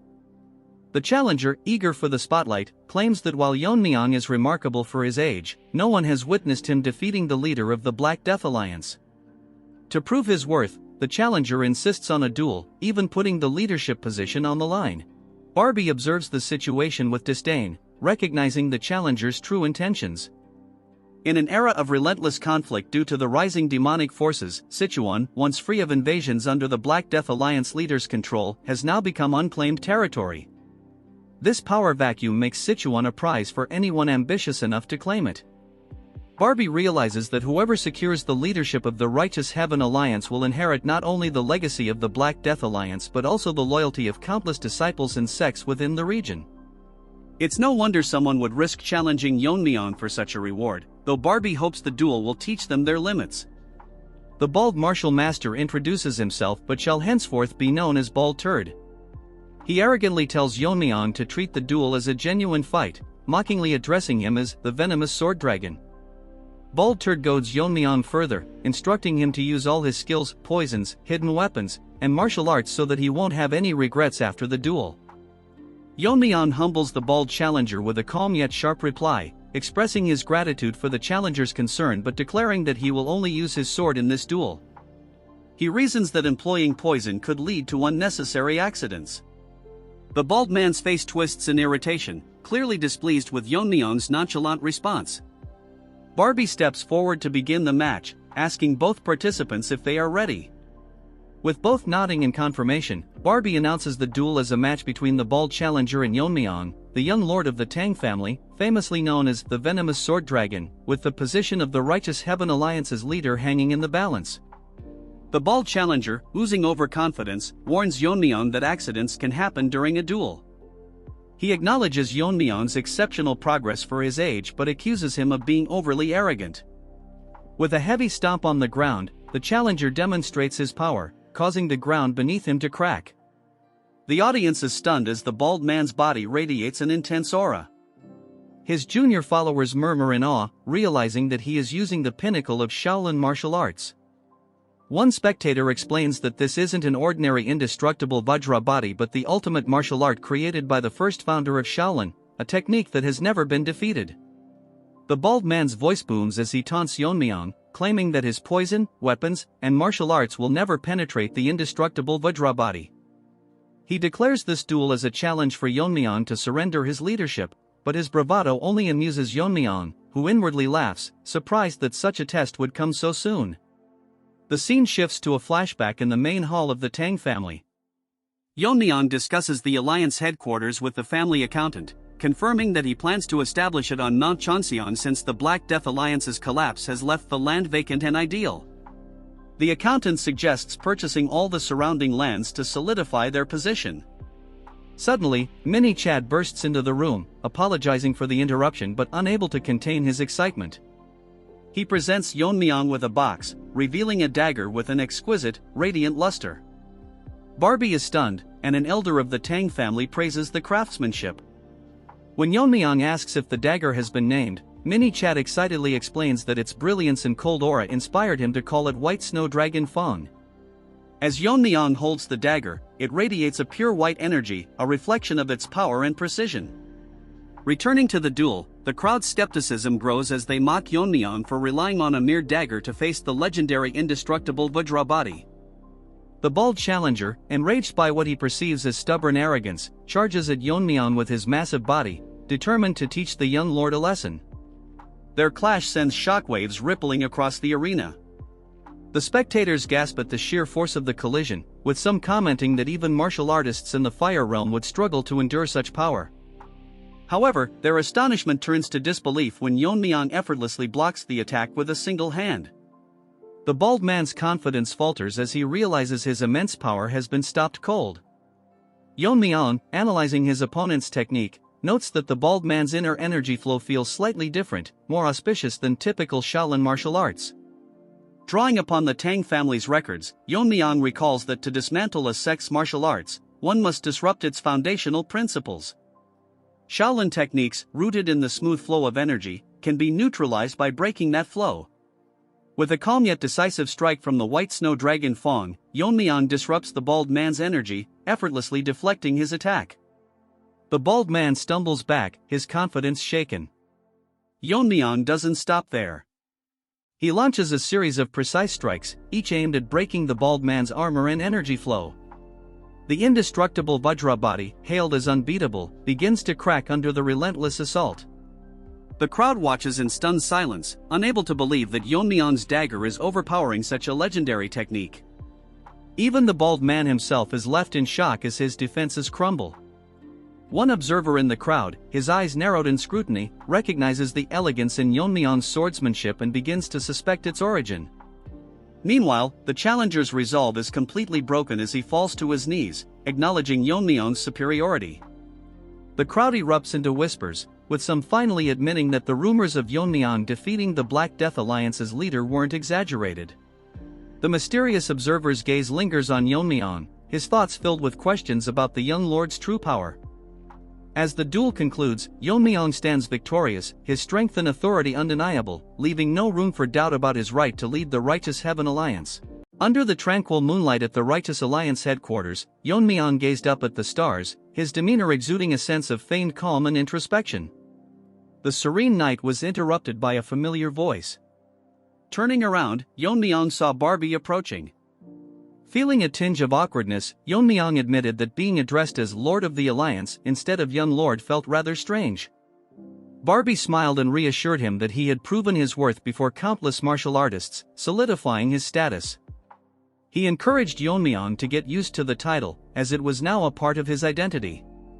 Transitioning to a more serious matter, Barbie informed him that someone from the Morong clan had come seeking an audience with him. Intrigued yet puzzled, Yeon-myeong asked if the Morong clan wasn't one of the sects destroyed by Heaven's Brilliance Demon Lord and mentioned that he had no apparent ties to them.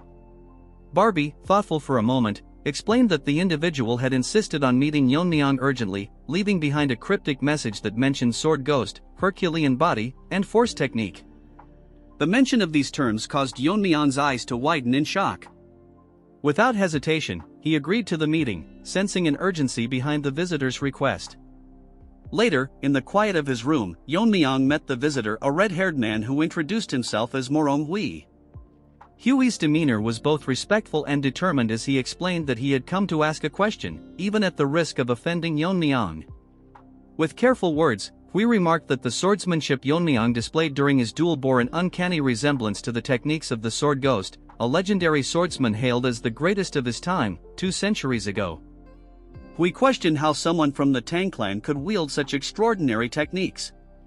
Yeon-myeong, maintaining a composed expression, countered with his own question: how had Hui recognized the techniques, and how was it possible for him to identify the force technique? Observing Hui closely, Yeon-myeong's sharp eyes discerned something remarkable. Hui's body was far from ordinary.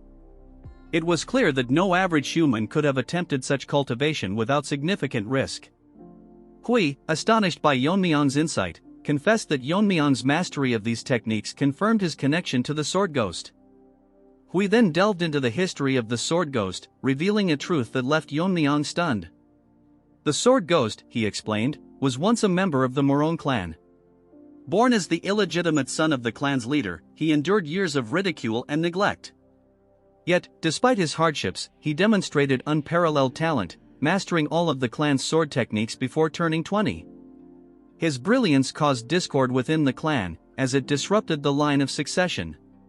Disillusioned by the infighting and the lack of familial affection, the Sword Ghost chose to leave the clan. 10 years later, he rose to prominence, earning the title of the Sword Ghost. In an effort to bring him back, the elders of the Morong clan sought him out, but he refused their pleas, stating that his sword was still incomplete. Decades passed without any news of him until the clan discovered his tomb, inscribed with the words Sword Ghost's Mausoleum. Beside the grave, they found texts documenting his unparalleled techniques. Desperate to harness the power he left behind, the Morong clan began cultivating the force technique detailed in the texts. Yeon-myeong, his voice edged with sharpness, pointed out the recklessness of attempting the force technique without possessing the Herculean body, as it would inevitably lead to death. Hui clenched his fists, his expression a mixture of pain and determination, and admitted that the strain on his body had been immense, yet he couldn't abandon the cultivation. He believed the sword ghost must have left behind a way to overcome its dangers, but before they could uncover it, disaster struck. Huey's voice quivered as he recounted the harrowing attack by the heavenly pervert. The assailant didn't target their wealth or possessions but instead interrogated and slaughtered everyone, clearly searching for something. As Hui trembled with rage, Yeon-myeong's expression darkened, his mind racing. The realization struck him like a bolt of lightning: the heavenly pervert had been hunting for the martial arts techniques of the sword ghost. This revelation sent a chill through Yeon-myeong, confirming the grave dangers surrounding the legacy of his master. Under a darkened sky, the scene shifts to another battlefield where a man, sword in hand, confronts a sinister figure known as the pervert. The pervert sneers, reminiscing about how it had been over 10 years since his failed attempts to annihilate the Namgung clan. Yet today, he declared, he would succeed. Standing before him, the Sword King, Namgung Jangshan, regarded his adversary with calm confidence.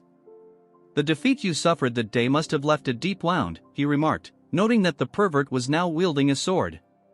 The pervert, unbothered, admitted that the loss had taught him the nuances of swordsmanship and that he had acquired extraordinary martial arts techniques along the way. The Sword King sighed, descending gracefully to the ground, and questioned how the pervert expected to face him with merely 10 years of sword training. Smirking, the pervert revealed his intent to test whether the Sword King's martial arts or those of the Sword Ghost were superior. As the Sword King instructed him to attack, waves of immense energy clashed, tearing rifts in the space around them. Meanwhile, at the Righteous Heavenly Alliance headquarters, Yeon-myeong reflected on the revelation that the pervert had stolen the Sword Ghost's martial arts. Yet, he struggled to understand the motive. As the young lord of the demon sect, the pervert would have already mastered the pinnacle of their techniques, the heavenly demon divine art. Why, then, had he abandoned it to pursue the Sword Ghost's methods? There had to be a reason. The red-haired Morong Hui interrupted Yeon-myeong's thoughts, asking if he had any personal connection to the Sword Ghost. Yeon-myeong replied that he had never met the Sword Ghost directly but recounted a memory from his childhood. While being bullied, a phantom sword had appeared to protect him. "That's the connection," he said nonchalantly. Hui was baffled, unsure of what to make of the story, but Yeon-myeong speculated that it might have been a martial art left behind by the Sword Ghost. Hui then reminded him that only those with the Herculean body could master the Sword Ghost's techniques. Did Yeon-myeong possess such a body? Yeon-myeong explained that he wasn't born with the Herculean body but had adapted the techniques to align with the Tang clan's cultivation methods. As a result, his version of the martial art wasn't complete. During a past battle with a lizard-like foe, he realized his clan's method could harmonize with the force technique's properties, but only because his martial skill had surpassed the fire realm. For anyone else, it would be too dangerous to attempt. Hui, standing in disbelief, admitted that he had come seeking a way to overcome the force technique's limitations. Yeon-myeong advised him to abandon his current cultivation method entirely. Disheartened, Hui struggled to find words. As Yeon-myeong watched him, he reflected on his past life. Back then, he knew little about the Sword Ghost but never imagined he would learn so much about his master's origins in this life. A flashback revealed a conversation between Yeon-myeong and the Sword Ghost. His master had once said that before he took up the sword, his life was meaningless. Thus, he adopted the name Sword Ghost, as he hadn't yet defined himself. He had also given Yeon-myeong the name Yeong but, even on his deathbed, refused to reveal his own true name. Snapping out of his thoughts, Yeon-myeong asked Hui if he knew the Sword Ghost's real name. Hesitant at first, Hui revealed, it might sound like a coincidence, but the Sword Ghost's name was Morong Yeon-myeong. Hearing this, Yeon-myeong sighed and then smiled faintly. As Hui prepared to leave, deciding to follow Yeon-myeong's advice and abandon the force technique, Yeon-myeong stopped him. "No matter what," he said firmly, "we are comrades who have practiced the same martial arts. I cannot let you leave." Yeon-myeong declared that he, too, wished to overcome the force technique and take revenge on Heaven's Brilliance Demon Lord, the very reason the alliance was formed. He invited Hui to join the alliance, promising to modify the martial arts to suit Hui's body. the overconfident turd who pretends be strong lost to as his broken down sword is on the ground. He has been defeated completely by the pervert as he lies on the ground with no way to move. As he was about to die, he tells himself that it was his mistake that he let him escape 10 years ago. As the ugly pervert looked towards him, body laughing to himself, he reveals that he held back earlier, that it would have been a waste to kill him with his fist technique. As expected of the Sword King, he managed to endure this much that he got half naked to flex him muscles. He smirks, telling himself that the biggest wall in front of him has crumbled. Our Chad is probably gonna bury him in seconds. With the turd's death, the advent of the demonic world has drawn closer. Overnight, the fall of the Namgung clan has been wiped by a naked pervert. The news spread rapidly to the Manhwa and Mount Zhongnan. This news even reached the Wudong and Shaolin, warning all the righteous factions of the danger. The news spread far and wide as we move on to Barbie calling for our Chad. As for Yeon-myeong, he was busy training the 2 minions he picked up who he wanted to train. Yeon-myeong was laid back until Barbie break the information to our boy, completely shocking him. Our Chad holds a meeting informing them that in a span of few days not only did they destroy the Yeon-myeong family, but now they have also destroyed the great Namgung family. Thinks that pervert alone cannot defeat this many people, so he asks them as there are other masters who have reached the fire reel besides the heavenly pervert. One of the people present tells our Chad that according to his intel, all the Fire Realm Masters are assigned to the 3 demonic houses. Yeon-myeong with a skeptical look asks him what the demonic houses are. He explains that the demonic houses are the families created by the heavenly pervert after overthrowing the existing clans. They are now called the Guizhogwa family, the Fujianlu family and the Shanxihua family. To be precise, they are families that voluntarily submitted to the Dark Lord and were reorganized. The Shanxihua family, which have 2 Fire Real Masters assigned to it, they were likely positioned with Mount Zhongnan and Manhwa in mind. So including the heavenly pervert, there are at least 5 Fire Realm Masters, so in his opinion there was likely no joint attack, so it was all done by pervert. The Sword King has mastered the mysteries of weight, so once inside his domain, even formidable warriors can't move due to the overwhelming pressure. Moreover, even without his domain, he is the greatest swordsman of this era. A simple joint attack by 5 Fire Realm Masters won't determine the outcome against someone like him. In other words, the pervert must possess martial prowess to face the Sword King alone. Yeon-myeong thinks the situation is a lot more dire because they have 5 Fire Realm Master and that overpowered pervert who defeated the Sword King. Given that this might not even be the full extent of their forces. The original plan was to help Kongtong and Kunlun deal with the demonic sect first, and then join forces to take down the heavenly pervert. He thinks that if the battle against the demonic sect have solidified, they should have strike at the Dark Lord first. So they need to hold out while they faced the heavenly pervert. Losing the initiative made things complicated from the start. He thinks that they should efficiently distribute their forces. A voice breaks his concentration. Everyone present is waiting for the order our Chad has to give. Since he cannot show them any indecisiveness, so he tells them that as the alliance leader, before he can finish, a person barges into the room, informing them that something terrible has happened. Seeing him, Yeon-myeong is shocked because he is from the Taoist from the Kongtong sect. The injured man sighs as one of the asks him what he is doing here since the war with the demonic sect should be in full swing. He asks our Chad if he is the leader, and our Chad confirms his answer, telling him to catch his breath and speak slowly. Yeon-myeong asks him what has happened to the Kongtong and Kunlun. The man begs for help as he elaborates that the Gen Z Uncle Taeho and the demon immortal have fallen victim to an unknown poison. Hearing this, Yeon-myeong's face turns grim as he cannot believe what went wrong. He remembers that he gave poison to one of the elders, telling them that it is the killing bird flower, one of the 10 poisons. He gave in this case because the demonic sect has masters in the fire realm, so they must be prepared. But our Chad warns him to keep this a secret from the 2nd and 5th elder. The Sword Elder is confused why he must do that. Yeon-myeong tells him that although they are quiet for now, they are plotting something behind his back. Yeon-myeong knows that he will follow his commands since he made a promise to him, but it's different for the other elders. So he must never let the poison into the hands of the other elders. The guard starts shaking as Yeon-myeong releases his poison intent, asking him what happened to the forces sent by the Tang family. The killing intent becomes so great, waves of energy blow through the room. The new guy cannot fathom how a human can exude such killing intent.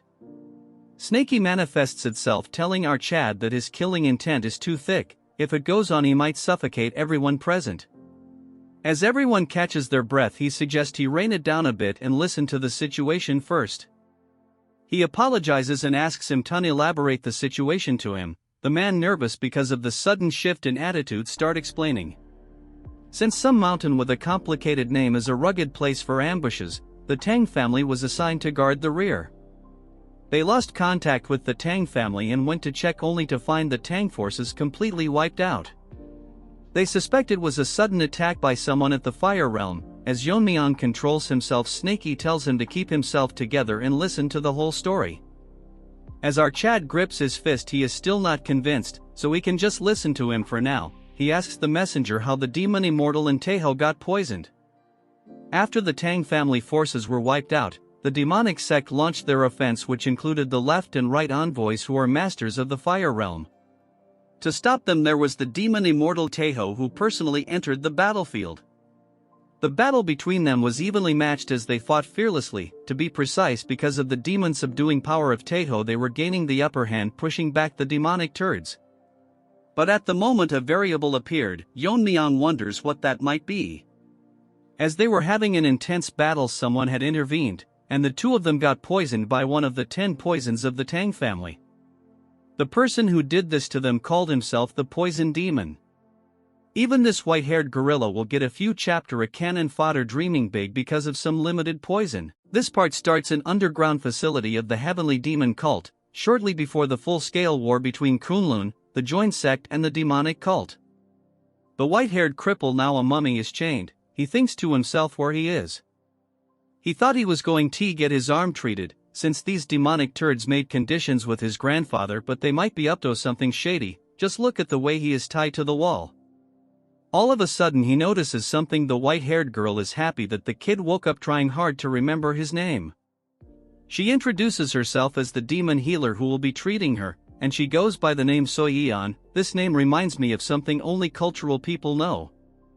Since the white-haired gorilla is a turd, he tells her that he didn't expect the famous demon healer to be such a young woman. As she checks his hand, she tells him that if he doesn't trust this big sister, since she is going to take good care of him.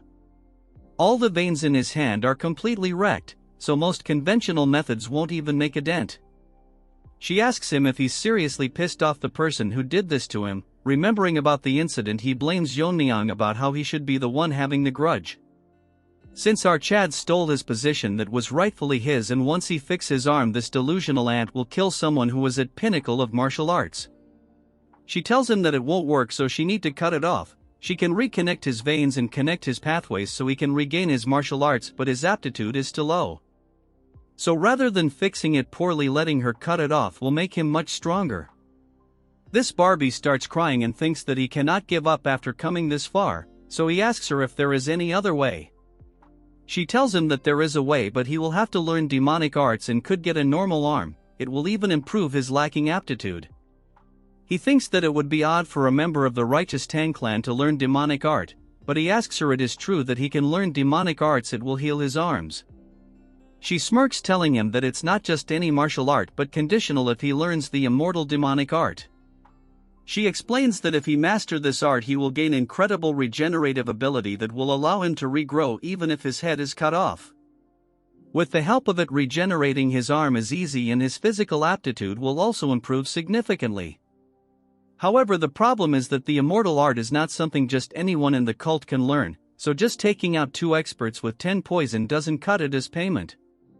She grabs his face and tells him that he must abandon the Tang clan. He starts crying like a baby, telling her that he has already abandoned the clan. She tells her that it doesn't apply to him, so he must sever all ties with the Tang clan, including his father and grandfather. It's a top-tier martial arts even within the cult, so they cannot just anyone who could influence his will to remain in this life. If he wants, she can send him to his family, but little does he know that she already killed his family. He smirks, telling her that if that's all it takes, he has endured until now by clinging to the thought of revenge, so the opportunity is right in front of him. He smiles like an ugly mummy, telling her that he has already abandoned the Tang family name, so why would he not abandon his family too? Moving Tahi present, we move on to the battlefield. White Turd is having difficulties because the energy imbued with Taeho's attack is interfering with his recovery. Normally he would have regenerated and returned to the battlefield, on top of that without taking the pain suppression pill. The pain of regeneration process would destroy his mind and drive him insane. He managed to poison several Four Realm Masters with the blood from his severed hand, but it's frustrating he cannot do it anymore. He grits his teeth, telling himself that he must become stronger until he kills our Chad. Bro is trying to kill someone who drinks poison as an energy drink. He plans to master his arts and repay him for the humiliation with the immortal demonic art. In a flashback we see the white gorilla tied as she congratulates him that his arms have fully healed, telling him that it's unexpected that he had a talent for demonic arts. Praising the cult master that he did the right thing, giving him permission to learn the immortal demonic art. White Gorilla thinks to himself that he never imagined a martial art like the immortal demonic art could exist. He thanks her, praising that it's all because of her that he is now all healed, but wonders why he is tied up. She smiles like a psycho, pulling out her needles. She tells him that his basic aptitude is lacking, even though the demonic art suited him, but if he stays like this it will only amount to as much. The true strength of the immortal demonic art is its ability to modify the body without worrying about side effects. Because of this, its creator, the immortal demon, even dared to challenge the cult master for leadership. Hearing this, the turd gets shocked that he dared to challenge the cult master, and even warns him not to follow the paths of the immortal demon. In the end he was killed by the cult master with ease. The curious puppy asks him that his body was invincible, even capable of regenerating if his head was cut off. But how could he have died? She explains that the immortal art is ultimately a martial art that relies on controlling demonic energy. That's why it's useless against the cult master who dominates demonic energy itself. She sits close to him and this ugly frog starts blushing, asking her what she is planning to do to him. She says that right now his immortal demonic art is only at the level he can reattach limb, which a mere third-rate proficiency. At his current level he is like a scarecrow ready to get stabbed around. Looking at the thing in her hand, he asks her that why she is carrying the killing evolution needle that his grandfather was crying, asking her what she is going to do. She tells him that she is going to modify him as she stabs needles onto his face. As he quivers in pain, she tells him that the fastest way to master the demonic art is being injured and brought close to death. While she is at it, she will also fix his lacking capabilities. She bites her lips, telling him that the Tang clan has something called the Realm of Poisoner. A state where even a single breath or drop of blood can kill dozens. From now onward she will be feeding him poison, so even if it feels like dying he has nothing to worry about since he won't die. By continuing to be poisoned and regenerating, his body can be modified to take on properties similar to poison. So he must repeat this until he becomes an immortal poison master. Moving to the present, this deformed gorilla vomits a puddle of blood. What he released is pure venom which has not yet adapted to his body, as he wonders if this is even possible.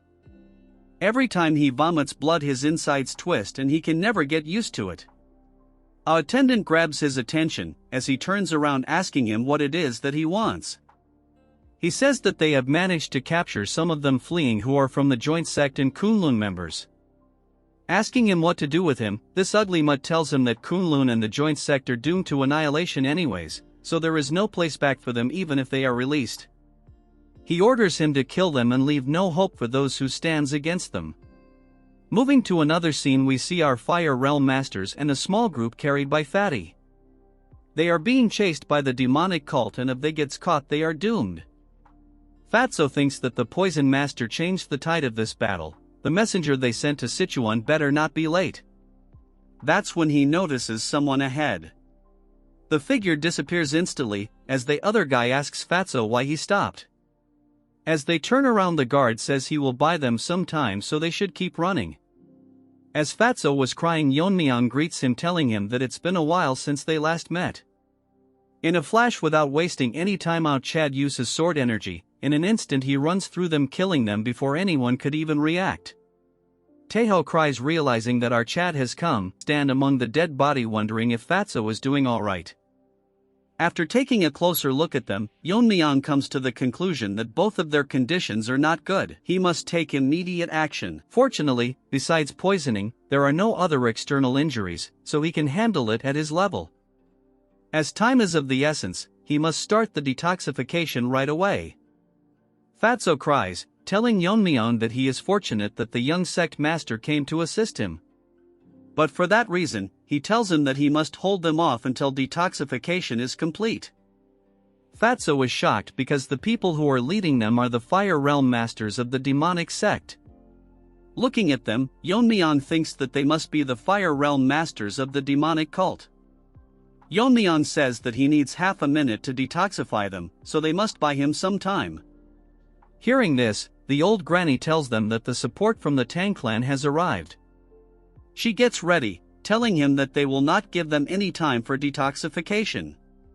As they charge, telling Fatso that they will kill them right here now, Fatso cries, telling them to forget about half a minute and just fight with their lives on the line.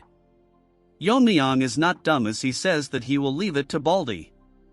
A figure flies across the arena with extremely fast speed, causing a huge explosion as he stops both the demonic masters at the same time, planning to hold them off with all his might. Just before Yeon-myeong departed from the Righteous Heaven Alliance headquarters, Yeon-myeong says that he won't be sending forces to Xinjiang. Our Chad confirms his question, stating that dispersing forces ambiguously would instead create a favorable situation for the enemy. Yeon-myeong tells them to think about it for a moment, asking them if he can oppose the Dark Lord with the remaining personnel after sending troops to Xinjiang. The messenger asks them if the joint sect and Kunlun are going to get abandoned. Yeon-myeong says of course not, since losing Kongtong and Kunlun, which have masters of the Fire Realm, would be a significant blow both morally and practically. Therefore, he will go to Xinjiang directly with a special detachment. While he is gone, he entrusts the control of all Righteous Heaven Alliance forces to military commander Barbie. One of them says that if the Alliance leader, who is the pillar of the Alliance, leaves the front line, the members' morale will drop. Another adds that the Alliance leader is their greatest military strength. Yeon-myeong explains that this is the best way to deal with both sides without dispersing their forces. Since two masters are suffering from poison, he should step forward since he can perform detoxification. That's when old Baldy tells him to take him along. Although our Chad's martial powers are unfathomable, they should prepare for sudden attacks during the detoxification process. Moving to the present, the duo is relentlessly attacking the old man, but he fends them off with a move as he sends both of them flying. They experience the Shaolin's secret technique, the Vajra indestructible body. Granny thinks that it is indeed a great master who has earned his reputation. There's no way they can break through that in just half a minute. The old hag tells her that's not all, even the fleeing Kunlun and Kongtong have gained morale and are holding their ground. It is as if they truly believe that the young master can detoxify them. The old man says that first, they should break through the Vajra indestructible body of the great respected master. What is the Baldy waiting for, not attacking them, and how can 30 seconds be this long? The old man tells the envoy to buy some time and he will refine the demon energy technique. She is a bit nervous thinking about the techniques he is about to use. After a decade, the old man says that he won't allow them to do anything. The granny uses a technique while the old man is trying to do something. Baldy gets shocked as pitch-black flames surround the area. She tells him to come on her, and she will burn the area to the ground. The old man stands still as the flames surround his indestructible body. Moving on to Yeon-myeong, although he successfully absorbed the poison with the poison absorption technique, because time has passed since they were poisoned, both of their blood vessels are severely damaged. Especially Taeho is in such a state that returning to the front line is impossible. As for the poison energy, which he didn't hope came true, it is undoubtedly the energy of one of the 10 poisons of the clan. Considering the agreement he has with the elder, the possibility of him being a traitor is extremely low. Since those guys are traitors, he wonders what the identity of the so-called poison demon is. He heard that even the blood from the arm cut off by Iho was filled with poison energy. He wonders if it could be these guys who colluded with the demon sect to create an existence at the level of poison mastery. He has a bad feeling about this. For now, he must finish the emergency treatment and join Baldy. That's when he senses something ominous. He wonders what this is, as something ominous is aimed toward Baldy. He cannot believe that there is such a ferocious energy. The energy is more of a monster than of a human. The man says the dark evil demon sword. The dog barks, saying that he has refined the demonic energy to its extreme limit, allowing an evil god to reside within the sword itself. Bragging that a mere Vajra indestructible technique cannot resist the power of this evil god. The Baldy gets shocked for a second. Taking the opportunity, the granny also launches an ultimate attack. Trying to stop one of the attacks, he notices that the old man is using the flashy sword. The strike instantly rips one of his hands. Yeon-myeong is in a tough spot because there is not much time until their full recovery. If he were to stop now, these two people will become uncertain. Only he is steady while everyone is fighting with their lives on the line. Baldy tells our Chad to focus, telling him that he has just lost an arm. If it's for their sake, he can endure more than enough. The old couple are bragging that it's just the beginning, telling him that they will tear him to shreds. Snaky manifests itself, detecting the energy. Seeing the old man's energy, he can say without a doubt that he is not a spirit master. But he cannot understand what such an evil spirit is erupting from his sword. This part starts with Fatty gasping because he has burned too many calories. He never thought that half a minute would take this long. There's no sign of the enemy numbers decreasing. Although Baldy is holding on with one arm, even he will soon reach his limit. Everyone is exhausted from fleeing all night. Right now, he can barely hold his sword. Fatty takes deep breaths, wondering if half a minute has passed and if they can endure until both the deadweights are detoxified. As a large group of people charges towards them, Yeon-myeong enters the scene, telling Fatty to step aside since he will be handling it from now on. Hearing this, Fatty cries, thinking if Sabak and the demonic are dead. Yeon-myeong tells him that contrary to what he expected, they were able to successfully break free from the poison quickly. Yeon-myeong takes out his dagger and says that it's all thanks to everyone who risked their lives to hold out until now. So now, he will quickly put an end to this. Moving to the side characters, the white-haired turd thinks that it's impressive that he held out even after losing an arm. However, once he dies, the entire momentum of the Righteous Alliance will be crushed. All of a sudden, a single clean strike rips through the domain they created. The white monkey gets shocked by what just happened as he realizes something is wrong. All his subordinates get split in half from the single strike that our Chad launched. The granny didn't realize that there was someone so skilled among them, as the monkey tells her to be careful. Everyone present is shocked as Yeon-myeong apologizes and asks him if he arrived too late. As for the old couple, they are in disbelief. Then they get serious, realizing that since he is here already, it means that they have completed the detoxification. Yeon-myeong thanks Baldy, saying it's all because of him. Baldy responds that fortunately, their desperate resistance was worth it. Yeon-myeong gets lost in thought. A flashback starts when Baldy acknowledges our Chad as the alliance leader. He wants to make amends for his shameful words and actions by exterminating the demon path within the Righteous Heaven Alliance. Yeon-myeong thinks that he is a person without flaws in both character and ability. But it's unfortunate that he lost an arm here even before the fierce battle with the Dark Lord. The energy he can sense from them doesn't match Baldy's internal energy.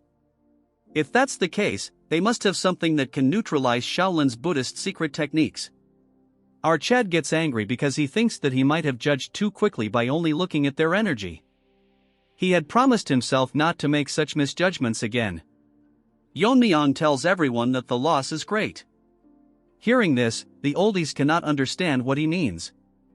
Yeon-myeong, with a serious tone, tells them that to make up for Baldy's lost arm, just killing two of them is far from enough. Releasing extreme killing intent, he charges toward them with subtle movements, landing a few quick strikes. The granny cannot believe that they, who are Fire Realm masters and considered the clan's greatest fighting force, are being pushed back by a mere youngster with a mere dagger. As the white turd gets ready to attack, he didn't expect that an expert like our Chad existed among the righteous faction because they cannot figure out his identity. As for our boy, he is not giving them even a second to breathe. If they lose concentration for a second, they will die. Yeon-myeong launches a basic powerful strike that splits their flow of attack. The ugly granny realizes that they must admit that ordinary techniques are meaningless against our Chad, so they will have to fight using their absolute techniques. The granny shouts, asking our Chad if his momentum still remains after stopping this. Her hands glow red as she uses the ultimate technique, the Demon Fire Great Sun. Monkey asks her if she intends to blow the entire place up. Yeon-myeong analyzes the strike, telling himself that if something like this strikes down, the entire area will become a wasteland. Yeon-myeong, not giving her any time, uses a sword technique as internal energy wraps around his dagger. Using the piercing technique, she turns into dust before she could even complete all the dumb dances she was doing mid-air. The white monkey opens his mouth in disbelief. As for the granny, she is done for. The shocked monkey thinks who exactly he is and if there is someone like him, a 1 in 1,000 years genius comparable to the small sect leader. These dumbos just compared that pervert to our Chad, which is disappointing, but that's for another time. Yeon-myeong tells him that although there's no need to explain to those who are about to die, he will specially tell him. Our Chad introduces himself as the young lord of the Sichuan Tang sect and the alliance leader of the Righteous Heaven Alliance. Hearing this, he realizes that he faced the alliance leader, the venomous sword dragon. Before he could finish thinking, he gets split in half, and here comes the end of the old couple with too much screen time. Yeon-myeong moves on to Baldy, asking him how his arm is. He tells him that it's fine and he stopped the bleeding, but that's not important. He says that breaking the demon sect's power by defeating both the left and right commanders makes him feel the loss of one arm worth it. Yeon-myeong tells him that he should have been more careful when dealing with the situation. He tells our Chad to not blame himself too much, preserving the lives of two masters was more important. As he reconstructs an arm with true chi, he says that even though he has lost an arm, until they finish the demonic path, his spirit will not falter. Yeon-myeong tells him that his confidence reassures him. He thinks to himself that even though they call them the fallen righteous sect, they're fortunate to have someone like Master Baldy. However, the problem is that the ominous energy hasn't subsided since earlier. Usually, when life ends, its energy dissipates. Yeon-myeong agrees, telling him that even though they're dead, their killing intent seems to remain. He tells our boy that they should eliminate the energy before they leave. Yeon-myeong asks him how this is possible. He says that Shaolin's Buddhist secret techniques have the power to purify impurities, so they can easily eliminate ordinary demon energy. He goes down, getting ready to purify it and return. Snakey nervously manifests himself, telling him to stop the old man before he touches the energy. The energy is coming from the sword, not the corpse. As Baldy comes in contact with the sword, huge waves of demonic energy release from it, temporarily paralyzing him. But Yeon-myeong grabs his shoulder and pulls him back. Our Chad asks him if he is doing fine, and he responds that it's all thanks to Yeon-myeong. Our boy senses something and looks at the corpse, seeing that he's struck with all his energy force, but it won't disappear. Baldy explains that the moment he brought his Buddhist energy to the sword, that demon-arousing energy devoured the true energy instead. A strong vengeful spirit, it's the Buddha-killing energy. From the sword, something ominous starts to emerge, shocking everyone present. Snakey tells our Chad that he had thought it was strange but couldn't be sure, but now he is certain. It's a Kimimorio. However, this isn't an ordinary one.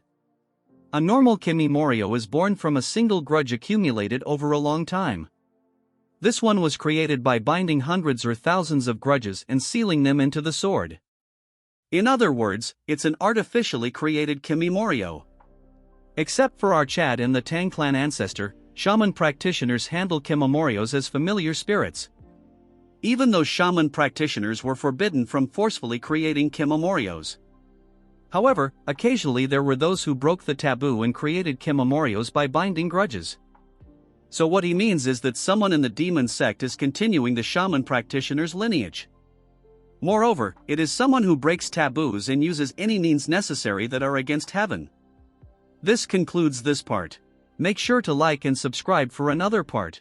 This part starts with the crawling ninja turtle coming face to face with our Chad. This ugly turd starts making weird noise and in an instant it closes the distance, attacking our Chad with its claws slightly grazing him. Yeon-myeong grabs onto the dagger, landing multiple simple strikes at it from all sides. Our Chad expected the outcome already as he cannot feel it being cut. He thinks that it might be because it's made from grudges. The weird thing about this ugly turtle is that it ignores the physical attack it receives, yet its own physical attack works. Snaky manifests itself, telling our Chad that it's natural that his attacks don't work. After all, every evil spirits are essentially a though form, so he suggests our Chad that he should leave this ninja turtle to him. Our Chad asks his Pokemon if he has a way. Hearing this, he gets overconfident. Releasing fog, he tells our Chad that he seems to have forgotten since he is using Snaky as a poison energy supplement. As the entire area gets surrounded by fog, Snaky says that he is an evil spirit who has lived for 1,000 years. Yeon-myeong's buddies are confused as the fog is so dense that they cannot see anything properly. The ugly ninja turtle cannot understand anything since it's stupid like all of us. Yeon-myeong tells Snaky to finish it quickly since many eyes are watching them. As for him, he gets out of our Chad's body. This time he is in his real form, telling our Chad that he understood what he meant. Snaky is so large that in front of him the ugly ninja turtle is an ant. Snaky tells this turtle that for a newly born creature its level is impressive, but he is no match for our Snaky who has accumulated power for over 1,000 years. So this ninja will also become nourishment for Snaky's power. Without wasting any time, our Pokemon devours the spirit in a single bite. Afterwards the fog faded away as Snaky munches on his meal. As for Baldy, he asks Yeon-myeong if he is doing alright. Our Chad is nervous, telling him he is fine. As for Snaky, he is still digesting the turd he consumed. Fatty praises our Chad, telling him that the fog just now was our Chad's energy technique. Our nervous Chad tells him that it's similar to an energy technique, which he thinks he should be vague about this. Baldy tells him that he cannot understand what the demon turds created, and he has never seen such a horrifying entity in his life. Yeon-myeong tells him that this might not be all of it, so he requests him to take all of them and return to the Alliance headquarters. Hearing this, Baldy and Fatso get shocked, unable to comprehend what is happening. Baldy asks our Chad if he planning to go to the demon sect's headquarters alone. Fatty tells Yeon-myeong that he managed to eliminate their key forces, so he should be satisfied for the time being. Hearing all this, our Chad cannot understand what to say to these worry babies. Our Chad explains that the turtle just now was an evil spirit that is not susceptible to normal attacks. And as they saw earlier, that they had to use energy techniques instead of sword strikes. So according to analysis, there is someone in the demon sect forcibly creating evil spirits. Fatty discovers that there might be multiple creatures like the turtle earlier. According to our Chad, the demon sect's forces are still intact. Additionally, they have yet to identify the small poison demon. If he is really someone from the Tang family, he needs to handle it by himself. Yeon-myeong tells them that they might sound reckless, but right now there is a gap in their main forces, so this is their chance to deal a decisive blow to them. Bat tries to reason with our boy, but Baldy stops him, agreeing with Yeon-myeong. Baldy tells him that although his skills are beyond doubt, he is the one that must lead the righteous alliance, so he must be extremely cautious and act with prudence. Our Chad tells him that he will follow his words and return with good news. As he rushes towards the headquarters, Baldy tells Fatty that even if he told him to stop, he wouldn't, and there is probably no one who can pose a threat to the alliance leader. So they be patient and head back. Although he said this, he is very worried since they are unaware how many Fire Realm Masters they have, not to mention the demon sect leader. Rather than doubt, he will wait with faith, wishing the safe return of our Chad without any fail. Moving to the heavenly demon headquarters, a dog barks that the small poison turd is entering, as it the white monkey who wants some more screen time. The female white turd congratulates the monkey, since he heard that he achieved great merit on the battlefield. She smirks, saying that he is finally starting to look like a proper demon disciple. She says that the poison master, who was the head of the Young family, was proud when he heard the news. Hearing this, the turd sweats since the master is now his father. A few days ago, the day after the turd reached the realm of Poisoner, female turd introduced the dunce to the head of the Young family.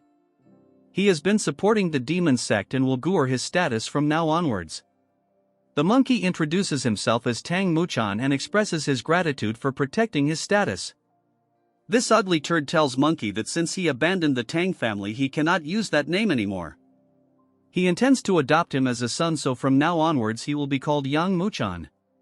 This leech calls him father, and the happy man tells him that he never had children, so he is delighted to have a reliable son. Moving to the present, he is grateful to the family head for accepting someone inadequate as him. Hearing this, female turd thinks it's a boring response. She tells Monkey that now that he has achieved such merit, the sect leader will surely reward him, so she asks him what it is that he will like. He was thinking of requesting the divine body techniques, since the body techniques of Kunlun was impressive. Next time he would like to join the pursuit team and achieve even more merit. She thinks that it's a good idea but suggests him to not learn something so boring, since they are so common in their library that he would trip over them. She shocks him by telling him that he should learn something like the original Revere Blood Demon technique. He has heard about this before, since it was what the Heavenly Perverts forces used when they invaded the Tang family in the past. It's a demonic technique that explodes one's potential, multiplying their strength for a short time. He asks her that it is very dangerous because when the internal energy runs out he would die or fall into demonic possession. This skinny plastic tells him that it might be true for normal demon disciple, but he has learned the immortal demon technique. She tells him to think that if the demon reverse techniques that cost his life and the immortal demon art that prevents it. If he were to combine those, the results would be incredible. Hearing this, turd is flabbergasted. This masochist bites her lips because she is curious what will happen if they combine these martial art techniques. Moving on to the Alliance headquarters, Barbie is preparing for the war. A elders asks him what he is doing. Barbie tells him that he is just double-checking the troop formations. He thanks the elder because of his quick organization that over 2,000 can move in just a few days. He asks Barbie if he thinks that the Alliance leader and the demonic master of Kunlun met. Barbie hopes for the best and they are not too late. Barbie thinks that if the Alliance leader treats the two Taoists and brings them back to the front line, the Alliance will have a total of 6 Fire Realm Masters. Barbie thinks that the Heavenly Pervert has 5 Fire Realm Masters, so if they maintain their forces the pressure will be greatly reduced.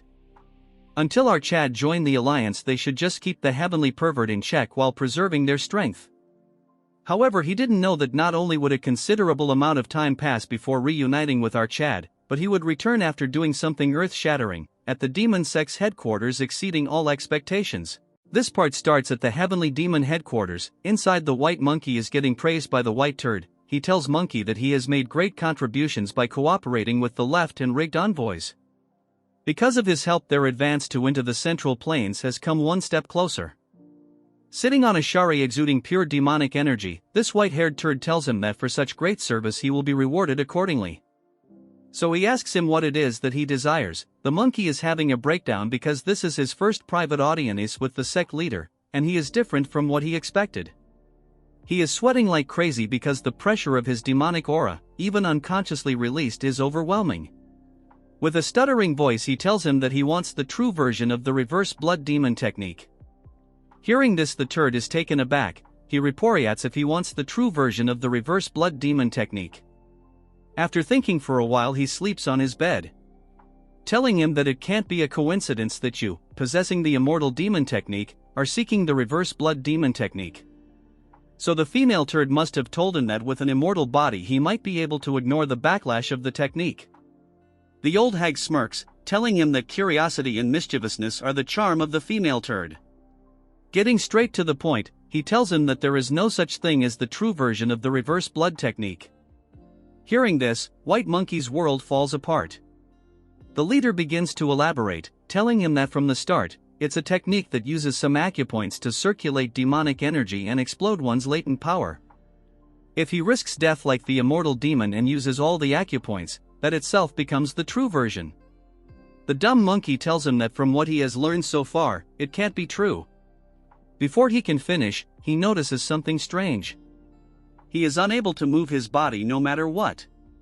He realizes that this is the heavenly demon technique that the female turd mentioned. The old hag asks him if he is bewildered because he thought it would be faster for him to experience it firsthand. As he snaps his fingers, something starts happening to the monkey, as his body starts to swell, causing him severe pain. Seeing the reaction, the old man laughs, telling him that he lightly overloaded his demonic energy. If he had done it properly, the monkey would have gone berserk. He says that the heavenly demon technique has the ability to control demonic energy. When mastered, it allows control over all demonic energy within range, essentially giving the sect leader power over the life and death of every demon in the sect. However, there was one that escaped, the immortal demon. He forced him into a berserker state by overloading his demonic energy, but it didn't affect his body. Instead, it only exploded his latent power, turning him into an uncontrollable immortal monster. The monkey asks what happened to the immortal demon if he became an uncontrollable monster, since he heard from the female turd that the sect leader killed him. He agrees but says he didn't explain it to her properly. Basically, he overused the reverse blood demon technique, drawing too much on the immortal demon technique's latent power. In the end, he couldn't handle his own regenerative abilities and self-destructed. The conclusion is if he learned the immortal demon technique and pushed the reverse blood demon technique to its limit, that would be the true version of the reverse blood demon technique. The turd tells him that he can't open all the acupoints of the reverse blood demon technique by himself. If he wants power equal to the immortal demon, he will have to go through the same berserk state he did. For him, who hasn't mastered the immortal demon technique, it might only hasten his death. Asking him if he still wishes to learn it, the monkey transforms into a dog ready to devour the bone. He agrees to learn it, thinking to himself that if he can become much stronger than now and get revenge on Yeon-myeong, he would risk his life 1,000 times. Grinning like a deformed omelet, he tells the white turd to bestow upon him the true reverse blood technique. Next, we move on to the Righteous Heaven Alliance. Barbie is thinking hard because he finds it strange, the forces of the Dark Lord of Destruction that were attacking martial arts families for a short time are moving at an unusual degree. He thinks that the heavenly pervert might have been injured in the fight with the Sword King. While he is thinking, a voice grabs his attention, telling him that it is an emergency. Barbie calls the man Yang, asking him why he is in such a hurry. Yang informs him that the heavenly pervert has made a move. Hearing this, Barbie turns into a turd, fear visible in his eyes since these turds have invaded Shaolin. One bald ant asks how they could invade Shaolin and if they think they will be safe after messing with Shaolin, which is under imperial protection. He warns that if they continue this tyranny, it'll go beyond martial arts crimes and become a national offense. This annoying character asks him if he really thinks that the emperor will prioritize practicality and safety over faith in Buddha. Before the bald face can finish talking, he uses a degraded version of Yeon-myeong's sword art, killing them in an instant. He laughs, telling them that no one is coming to help them, and even if they come, it would be useless. This arrogant trash declares that from today onwards, a single monk will not live to see the evening moon. All his subordinates agree with this talkative trash. Moving on to Barbie, he is shocked because the government shall not interfere with martial matters. He figures out that the imperial court has decided to abandon Shaolin. Barbie orders everyone to gather troops. Although they are late, they must go to Shaolin. A voice tells him that it is not possible. Swordmaster Hack Eunice is accompanied by a mysterious member, none other than the Sword Saint of Mount Wu-Tang. He asks Barbie if he is part of the alliance. If so, he must not send troops to Shaolin now. Barbie asks if he is saying that the alliance should abandon Shaolin. The man tells him in a loud tone that it is not just the heavenly pervert who is moving, even the demonic forces have started moving into Shaanxi too. Hearing this, everyone present in the room is shocked as the Sword Saint explains that the 3 demonic families that follow the heavenly pervert are moving. Among them, the Manhwa family has announced a dispatch ceremony for the great war between the righteous and the demonic. Moving on to the demonic family, an old hag is serving tea, telling someone about the great war between the righteous and demonic paths. She is the great madam of the Manhwa family. Her child has been waiting for this day, saying that he needs to achieve merits to impress his father. This great war is to determine the successor among the 3 young masters of the demonic path. She asks the person if their son, as a candidate, is the most likely to become the Lord. The one-eyed turd asks her if she is worried about that and if his support as the right hand of the Lord is not enough. She is concerned, saying that as a mother it's natural, so she just wants an honest answer. Among the 3 young masters of the 3 demonic families, the young master is the most skilled. If he achieves merit in this expedition, his position as successor will be secured. By means of merit, she asks what he means. She is shocked as he tells her that it means the annihilation of the righteous sects in Shaanxi, which basically means the destruction of the Wasan and Jiangnam sections. With that much, the pervert will become the next lord. The pervert attacked Shaolin. Meanwhile, the imperial court declared non-interference in Murim affairs. The Shanxihua family, one of the 3 demonic families, held a troop dispatch ceremony. Barbie cannot believe that all of this happened in a single day, as he continues reading the paper. He thinks that if things continue like this, they don't know what to do. At this crucial point, they need our Chad right now. Moving on to our Chad, he is running on a vast desert. Yeon-myeong wonders if this place is really the Xinjiang Plains. He is confused because he is running across a desert, because he cannot see any water, and this is the first time he has seen such a place. Snakey tells him that this place is the Taklamakan Desert. It's an abandoned land, no different from the land of death. In the past, he exterminated the evil dragon, the Earth Dragon, who was settled here with the shadowless wanderer. As a result, this area became a desert. Whether 6,000 dragon or evil dragons, there are those born with the ability to control the energy of the 5 elements. The Azure Dragon controlled by lightning energy, the other evil dragons each handled one of the 5 elemental properties, among them the Earth Dragon, who ruled over the earth energy. It absorbed most of the land's energy in its fight with the shadowless wanderer. To prevent this, the ritual master set up a spell formation to divert the earth energy elsewhere. Given the nature of ritual master's spells, the formation should still be active if no one has tampered with it. Yeon-myeong is confused because if the Earth Dragon was exterminated, there is no need to maintain the formation anymore. Snakey is not entirely sure, but one of the ritual master opposed its removal. He said it would create problems directly linked to the survival of the common people. He was the night demon of defying heaven from the demon sect. Although he was from the demon sect, his skills were the most outstanding among the ritual masters of that era. Snakey says that it is no exaggeration to say that he can cast the spell alone. That's why neither the other ritual masters nor the shadowless wanderer opposed his assertion. However, he walks a different path from orthodox ritual masters. Snakey doesn't know for sure, but he must have had other intentions. Unlike other ritual masters who built their status through spells, he used evil spirits as his subordinates to build his status. He heard that with his elevated status, he could perform forbidden techniques and avoid divine punishment. In other words, he's someone who uses forbidden techniques without hesitation, so he has to be careful if you discover any formations he created. Yeon-myeong smiles, telling him that usually he is not this talkative, teasing him by telling him if he is worried about our boy. Snakey gets embarrassed, telling him that he is worried about himself, because if he dies he will also die. Our Chad tells him to leave the topic, asking him just how big this desert is. We move on to the turds. Poison Turd wonders how big this desert really is. The white-haired turd tells him that his pace has declined. He warns him again to be extremely careful not to stray more than 3 steps away from him. Poison Turd thinks that it's been several hours since he started following the sect leader to obtain the reverse blood demon technique. They were walking at the edge of the desert, but at some point, the landscape became distorted, and now he doesn't even know where they are. Trash wonders if this is some kind of formation. It's similar to the one he saw in the young sect leader competition.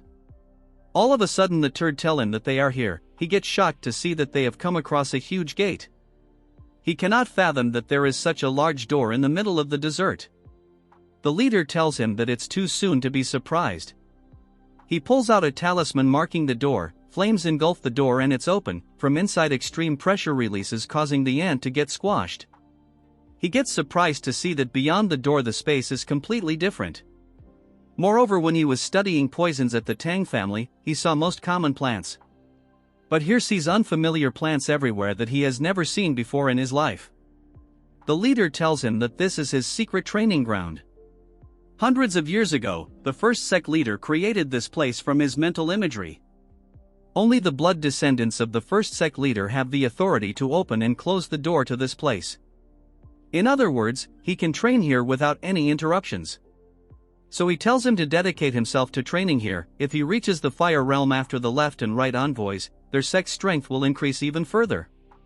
He gets on the ground groveling, thanking him for this opportunity. Since he is done speaking, he tells someone to reveal themselves. All of a sudden something appears, shocking the turd. The leader tells them that it has been a while. The method deer. Surprisingly, it is actual deers speaking. telling him that they heed his call. Seeing all this, the poison turd is like us, confused by just what he is seeing. After a brief discussion, he figures out that they will assist him on his training. The white turd turns around telling Trash that the method deer will assist him in daily matters. For the last time he asks him if he has changed his mind, but the turd is fixated on his goal. Using the heavenly demon divine technique, he increases the flow of his energy. The pain is severe. Turd thinks that the pain is incomparable to the demonic energy outburst he experienced recently. His body starts reconstructing, all his bones breaking and healing. The leader believes that if he can bear this, he will be as strong as the immortal demon.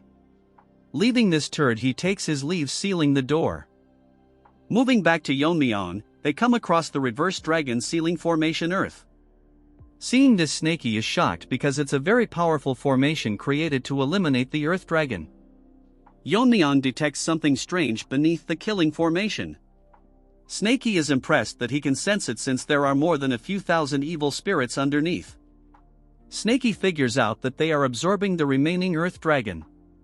These people will do anything to make evil spirits their subordinates as a means to build up their power.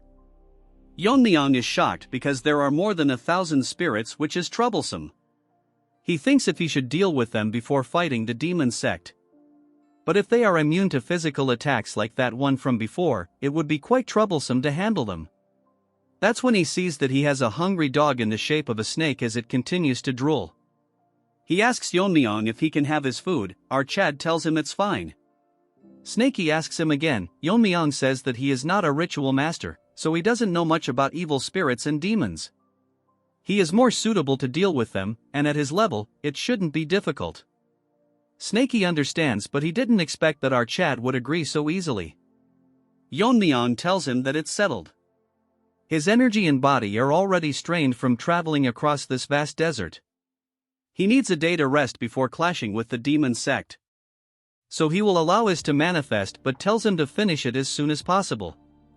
Snakey instantly transforms, turning into a huge beast. Before leaving, he gives him an advice: if he heads north towards the desert's border, he will find a village. Chad remains quiet as Snakey plunges into the formation. Inside there is a net made of talismans. That when Snakey notices a powerful energy coming his way. He figures out that this is not the master but the energy of a hungry spirit. The spirit notices that there is an intruder. The guardian of this formation is the four-eyed divine hound. This concludes the video. Make sure to like and subscribe for another part. As Snakey dives deep into the formation, he thinks it is peculiar that there is such a place hidden beneath the desert. He figures out that the Earth's energy has been trapped within a formation all the time. That's when Snakey notices a pit.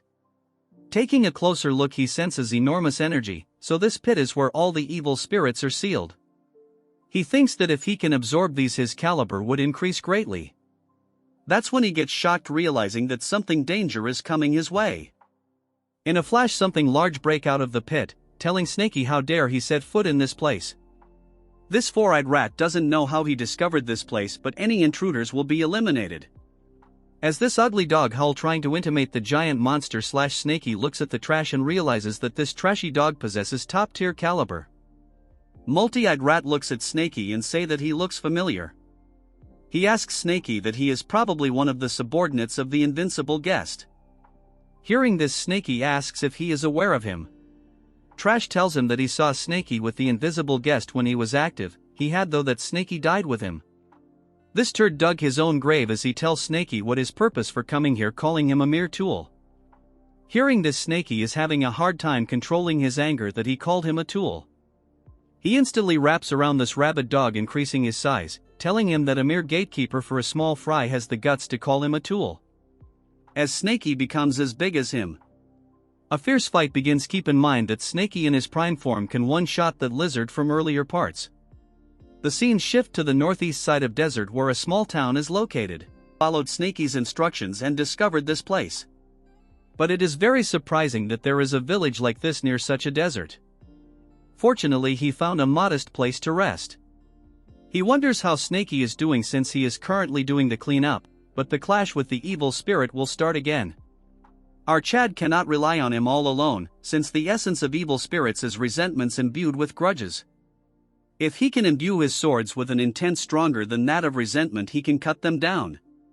Archad gets stunned when a busybody breaks his concentration, telling Archad that he has brought his meal. Yeon-myeong tell him that he has told him multiple times not to disturb him during meditation. The old hag apologizes, telling him that he forgot. Since he is an old man, Archad lets it go, telling to drop it by the door. As this old turd was about to leave, he asks Archad if he needs a girl for night service. Then he realizes that he is blabbering too much, as Archad made a face as if he would chew him alive. When Archad first arrived here, he politely asked for a place to stay, but they seem to have mistaken him for a young master or some demonic family. Then these dumb people started bowing their heads, crawling on the ground, and then they started watching his every move. Archad didn't think that he had to clarify this to them, so he is going to play along with it. But there is something wrong, because they are trying to provide him excessive hospitality. That when a voice call for him, breaking his attention, getting pissed, he asks him who is it that is breaking his space this time. The figure that is in front of Archad is very nervous and is sweating a lot. The man says that the moment he saw them, he realizes that Archad is from the Tang clan. This man is Jang Chun-li. He was a member from an evil martial arts family when the Black Death Alliance ruled Sichuan. One day while he was away, a superior from the alliance harassed his wife. Because of this, she made an extreme choice out of shame. Enraged, he took revenge for his wife, and because of this a warrant was issued throughout Sichuan in the name of the Black Death Alliance, forcing him to flee to Xinjiang. He had a young daughter that he couldn't bring her due to the warrant. He asks Archad if the warrant has been lifted. That's why he came here, to ask him about the current situation, so that he can go get his daughter. Archad tells him that he doesn't know where he worked, but the evil faction in Sichuan along with the Black Death Alliance are gone. Thus the warrant has likely disappeared as well. Hearing this, the man goes bonkers, asking him if there really is someone that can defeat the Black Death Alliance. With a straight face he thinks to himself he single-handedly annihilated the alliance. The fact that his current nickname is the Sword God level young master of the Tang family. He gets shy, thinking that it's better to let it slide quietly or it will just get noisier. To make up an excuse, he tells him that one of the master of the fire realm said so. The man gets on his knees thanking him, telling him that he will go back to find his daughter. Archad asks him that looking at the condition of the village, they don't seem very well off, but they are treating Archad too well, so there probably is something behind this treatment. The man tells him that this is because of the divine pill. It's a drug distributed by the heavenly demon sect that help forget worries. The more someone offers, the more they get, but since the village is poor, they get the bare minimum. The problem is the divine pill is highly effective and addictive. Once you get addicted, it cannot be avoided. They all mistook him for a high-ranking member of the sect and are trying to curry favor, hoping to get more pills. Sometimes sect members appear here for that purpose. Yeon-myeong thinks to himself that this land is beyond the reach of the Imperial Court and the Alliance. He wonders just how addictive drugs are affecting the innocent people. Before he could finish his thought, a sound breaks the flow. Someone is ringing the bell vigorously. It's the village emergency bell, which usually means bandits are coming. The old hag barges into the room, asking if Archad is inside. She asks him if he heard the village bell, explaining that about 50 bandits are heading toward the village. Then he turns to another man in the room, questioning what he's doing there. Yeon-myeong intervenes, telling her that he called the man over. Archad asks the old if there really are bandits coming. He confirms it and mentions that they have a shelter for situations like this, suggesting it would be best for him to come hide with them.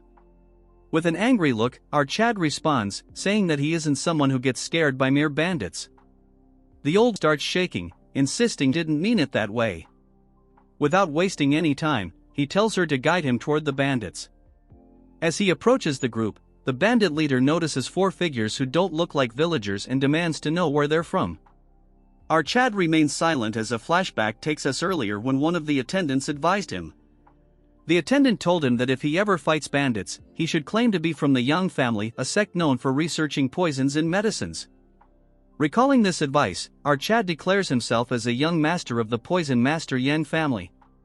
The bandit leader scoffs and says that if that's true, he should show them the divine pills, which members of the Yang family are said to carry. Hearing this, Yeon-myeong sighs, realizing he has no choice but to put his hands inside his robe. The bandit leader thinks to himself that this is a windfall. If they take Archad hostage, they might extort loads of divine pills from the sect. However, looking back, he realizes that except for him, his entire group has been wiped out. He can't believe what he's seeing. Meanwhile, our Chad finds the situation strange. He clearly stated earlier that he needed rest to circulate his energy, yet one thing after another keeps disturbing him, and now bandits appear right on cue. With killing intent in his eyes, he asks the remaining bandit who exposed his whereabouts, threatening to turn him into a limbless Barbie if he fails to answer. The attendant watches silently, amazed at how effortlessly our Chad eliminated the bandits. He knew our Chad was strong, but not to this extent. The bandit leader stammers, claiming he didn't mean to go this far. Hearing this, Yeon-myeong wonders if the man is hiding his strength. Instead of showing anything, the bandit falls to his knees and proclaims eternal gratitude, offering to do anything to prove it. He exposes that they came here under someone's orders. Yeon-myeong sighs as the man reveals that the main culprit is the village leader. Hearing this, the old grows visibly scared. The village chief tries to deny everything, shouting that it's pure slander and that he'd never do such a thing. He begs our Chad to kill the bandit instead. But the bandit shouts back, revealing that it was indeed the old man who gave them the tip-off. The bandit continues exposing the truth. The village chief had tipped them off about a naive young master passing through, urging them to kill him and take his wealth. He explains that the chief has a close relationship with the bandits and that they've done this to several travelers before. The process works like this: the village chief reports information about passing merchant groups or peddlers, and the bandits rob them, sharing a portion of their spoils. If the village used those resources to buy food and materials, they could have escaped poverty long ago. To confirm his claims, he urges our Chad to check the chief's house, which will surely be overflowing with riches. The villagers begin turning against the chief, realizing that the young men who died previously were victims of his schemes. They curse him as the chief breaks down in tears. Having seen enough, our Chad throws a needle, dies instantly. He mutters that the chief was utterly disgusting. As the man falls to the ground, the bandit leader notices the feathered needles our Chad used. As far as he knows, feathered darts in the world are only associated with the Tang family. Before he can spill any more information, our Chad ends him, remarking that the bandit was sharper than he looked and should have pretended not to notice that detail. After following the thieves' words, they discover a huge stack of wealth hidden inside the chief's house. The amount is so much that it is enough for all the villagers to settle elsewhere. Yeon-myeong tells the steward to divide the treasures among themselves since he has to go somewhere. Hearing this, the man gets shocked, telling our Chad that it was him who dealt with the thieves. Yeon-myeong tells him that it's unnecessary for the path he is taking. In reality, the gold coins from the Black Snake Castle alone are worth several times more, so there is no need to reduce their share. He asks him if the villagers are moving, and since the Black Death Alliance has gone its best to buy farmland in the Central Plains. The man thanks our Chad and tells him that it is because of him that he can search for his daughter. That's when our Chad hands him a pouch, telling him that he has included poison in feather needles in case he encounters other bandits on their way. The poison is so dangerous that even with a scratch it can end anyone. Seeing this, man feels extreme gratitude, unable to express himself. He then asks our Chad if he is from the Sichuan Tang Family. The man gets shocked when our Chad reveals that he is Tang Yeon-myeong, the young master of the Sichuan Tang Family. The man thinks to himself that our Chad was extraordinary, but not to the extent that he is the young sect master. Yeon-myeong, on the other hand, thinks about why Snakey is not back yet. Because he seemed quite confident that he could handle the evil spirits all by himself. He stares at the sky and thinks that he has no choice but to go there himself. Moving to Snakey, he has finished the ugly-looking turd that was blabbering nonsense. Snakey is losing connection. A spirit medium is something that connects a master to a servant. Like souls connect, this allows for telepathic connection. But there is one thing that they are not aware of, that there is a side effect, which both of them are unaware of. If the physical distance between the master becomes too far, the servant cannot maintain their sanity. Meanwhile, in the deepest part of the reverse dragon formation, where the high-ranking spirits were sealed, all turned towards their gazes towards the sky at once. They had sensed the death of the four-eyed divine hound, the gatekeeper who has been guarding the bottomless pit. Subsequently, they felt an enormous energy descending towards them. A strange evil spirit, who had lost its sanity, was descending while spreading poison. The lower rank ants were annihilated just by touching the poison mist Snakey was emitting. Before the would also die by his hands. In this situation the only choice was to devour each other and build up their rank to become slightly stronger. The high-rank monster the phantom frog was devouring another beast, but a beast stomped it to death, telling everyone that he cannot let it increase in rank. It wonders to itself that the four-eyed puppy died easily, wondering just how powerful the snake is. It thinks that it's time for it to escape. After devouring a few and raising its rank it can leave this place. That when a voice tells it to stop, warning the Qin Lin that the toad is its prey. And if he were to put down that toad quietly and step back he would grant him a peaceful death. The Qin Lin tries to fight back but a voice breaks their momentum. From the pits of the cave a huge being emerged, shocking both the high-ranking spirits. It is the highest-rank evil spirit, the bullet pearl fish. The tiger directly felt the difference in their rank. It cannot believe that such a being was sealed at the bottom of the bottomless pit. This monster was born from the terror of the unfathomable deep sea. Just like its origins, it achieved an impossible rank. Despite being barely captured by many water manipulation monster and talismans inscribed with spell, they couldn't leave him, and the reverse dragon formation master sealed him in the deepest part of the bottomless pit, placing a spell that would prevent him from escaping as long as four-eyed divine hound lived. The whale thinks that its time has come and he will devour all human, especially the ones that sealed him. All of them, including Snakey, felt an overwhelming pressure that is hard to forego. Its roar was so loud that it ripped through the hole, creating a breakage. The roar caused a gap in the bottomless pit and now they can see the sky. The tiger thinks that if they can just get past Snakey and the giant they will see the light. The Qin Lin tells the tiger to look around. The whale swept through all the low-ranked spirits. Their resentment are still lingering around the place. If they can absorb all this they can considerably increase their rank. So instead of fighting they should team up and escape this place first. Moving to the whale, it thinks that something of considerable rank is approaching it. The whale thinks that after devouring our Snakey he can escape this place. But as they were about to face each other, a huge rift occurred, ripping the formation in half. The stronger beings stopped getting scared, while the lower-level spirits continued their battle royal. The whale cannot believe that the reverse dragon formation got destroyed. The formation was strong enough to hold back dragon. Yet it was destroyed, so he thinks that its creator might still be alive.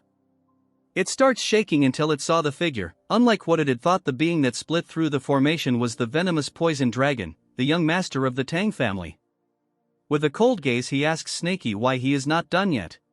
This part starts with Yeon-myeong flying in sky, coming face to face with our Chad. The whale is nervous because he has figured out that our Chad is not from the reverse heaven sect but he is using magic. That's when he notices the huge crack in the formation. Moreover, the spell is not restoring and the sky is still open. The large turd thinks that there is no need to go through the trouble of breaking through the ceiling. He thinks that if he can have our Chad he can escape this place easily. Moving on to Yeon-myeong, he is tensed because Snakey has gone mad. But he doesn't have time, so he uses his energy to pull Snakey from the battlefield. He grabs his pet and tells him that at least he is not injured and always causes trouble for our Chad. This flying fish is so dumb that he calls for our Chad. Seeing it talk, Yeon-myeong is astonished. Without saying anything he tells our Chad to split the formation wider since it's too narrow for him to get out. Yeon-myeong looks at the sky and asks him if he is talking about the crack. This turd tells our boy to split it more, and if he does so the might trash will not care what he does here. Our Chad tells him that it's not difficult to split it open, but his way of talking is very irritating. The fish laughs, telling our Chad that he is making a mistake, calling for everyone from under, telling them that the sky has opened. Instigating them by saying that this is their chance to escape, and to do so they just need to get through our Chad. Yeon-myeong thinks that the fish is huge but petty. After his words all type of monsters are showing up. Yeon-myeong sighs, telling himself that there is at least a few thousand monsters, so there is no point in maintains order. As thousands of them charge towards our Chad, to counter this our Chad has made the perfect technique. As such he should test it out, taking out his dagger and getting a good grip. He condenses energy around his weapon, it becomes so intense that the entire surrounding change. The pressure is so much that whale gets overwhelmed, also because of the sword he is holding. It has gathered an enormous amount of power. Yeon-myeong continues to hold stance because he wants to finish this fight in one strike. Previously his master told him that this art is one that shakes the spirit among essence, chi, and spirit. It was designed to counter martial arts and magic by utilizing waves. It directly strikes an entity like a soul or thought, so if he imbue the wave with the decaying nature of defeated power. This power is so strong that even ghosts would be powerless against this technique. He throws the sword towards them. The whale got shocked when he realized that the sword which was gathering energy is aimed towards them. As the dagger starts engulfing the crowd, Yeon-myeong explains that this is a sword move that narrows the wave's intervals and merges them into one. If it contains even the reinforcing energy to amplify its power. The martial art sword force style wave pulse engulfed the entire area, creating a radiance so bright, as every being except our Chad gets eradicated, and the whale is unable to believe that after enduring for so many years he was freed from the seal. And now in an instant our Chad annihilated thousands of them, as our Chad stares blankly at the outcome. After some time he tries waking up Snaky. Since he won't wake up nicely, our Chad gives him a good finger flip. Instantly waking him up as Snaky asks our Chad what he is doing here. That's when Snaky notices something, unable to believe that there are more than a few thousand spirit energy scattered. It cannot believe that there are this many though of spirits lingering around. He assumes that our Chad slayed all of them when he was unconscious. Our Chad tells Snaky that he was so confident yet he lost consciousness to the point where even he couldn't recognize Snaky. Our Chad asks an explanation why he fainted and he explains that he fought some kind of gatekeeper here. But as soon as the fight started he lost consciousness, so he apologizes to our Chad. Our Chad sighs, telling him that as long as he is fine that's all that matters, telling him that they must leave since he wasted too much time here. Hearing this, Snaky panics, telling our to wait. He tells Yeon-myeong that before they leave he wants to absorb the lingering spirits. But before he could finish our Chad gets very angry. Telling Snaky that to handle this trash he used internal energy from 4 meridians. Now he wants to waste more time absorbing power, as such they will leave immediately. Hearing this, Snaky starts crying, turning into a stuffed toy, trying to emotionally blackmail our Chad. Since Snaky cannot convince our Chad, he ordered to teach him a secret technique. This piques his interest as Snaky elaborates that he will teach him the 10,000 power rain. Hearing this, Snaky asks him how he knows this technique. Snaky explains that before the Shadowless Wanderer sealed him in the magic vessel. He taught our Snaky the technique, telling him that if someone in the future discovered him, he should teach him the secret technique and serve that person. He is aware that Snaky might disobey him, so he sealed him in a magic vessel. Yeon-myeong tells him that at the end he become a servant for our Chad, yet he never shared the technique with him once. As Snaky continues to cry, he tells our Chad that he was planning to use it as a condition to negotiate his freedom. He didn't want to live as a tool forever, only to be sealed away again for the next generation again. But he will accept being a servant, but he just wants the spurts. Yeon-myeong asks him how much time it will take. Snaky is shocked that he is allowing it. Our Chad gets angry, telling him that instead of whining he should just transform. Instead of his whining he should have let him take the spirits. Snaky transforms, telling him that it won't take too long. Snaky grows extremely huge, ready to engulf the spirits. Our Chad tells him that it might be too late, but he tells him that he has been great help to him. And he is not a tool in his eyes. Hearing this, Snaky gets happy, thanking him. As he absorbs everything his scales turn deep black as Snaky is slowly becoming a dragon. He tells our Chad that he has absorbed everything as there is no reason to stay here longer. Our boy asks him that since his scales have changed he would need to call him by another name. Snaky says it does not matter since his horns are still the same. Afterwards he thanks our Chad, telling him that he is forever grateful. In the past, Snaky was an evil spirit named Siang Willow that stole people's intelligence and spreading poison in the soil. The captured guest who captured him wanted to create poison with the sorcerers. It was not some ordinary poisons but evil spirits containing poisons. He was trapped in a space where over 100 evil spirits were trapped, and they devoured each other until one gained resentment. In the end it was Snaky who survived and became the true poison. It was from then that his transformation began due to the accumulation of resentment, and he was called the blue-horned white snake. Our Chad asks him if this is similar to how a martial artist reaches the 3 flowers convergence state. Snaky says that it is similar but different since evil spirits are fundamentally beings of regression. If it were to be categorized, it's closer to a demon learning the martial arts of regression. When these achievements deepen, they reach the extreme demon level. Our Chad tells him that he cannot feel a negative sense about extreme demon, and if this is because of absorbing resentment. Snaky tells our Chad that the more resentment one takes, the more supreme they become. Snaky asks our Chad what it called when an extreme demon master crossed the wall one more time. It the real of shedding the transcend demon. Now that Snaky has reached that level, he feels that he can also escape this resentment. Thinking this through, Yeon-myeong wonders if he eats more resentment can cut off the familiar's connection and escape. So he thinks that he has to stop Snaky from gaining resentment from now onwards. Snaky gets nervous, telling our Chad that he told him that he wouldn't think like that. He reasons that the spiritual connection is not related to accumulating resentment. Even if it was possible, Snaky has no intention of cutting ties with our boy as he gets small, telling our Chad that he has a long way to go. Our Chad sighs, telling him that it was his fault that time was delayed. As our Chad cruises through the desert, he thinks that going back and forth he might start getting attached to the desert at this rate. That's when he notices something and stops. They stop by the village. Our Chad tells Snaky that he stayed in this village after Snaky went to the reverse dragon stealing formation. Our Chad has doubts because he thought everyone left the village, but he can still sense signs of people in village. That's when Chun-Li comes out calling Fro our Chad. Our boy asks him why he is still in the village. That's when he points his hand, showing something that shocks our Chad.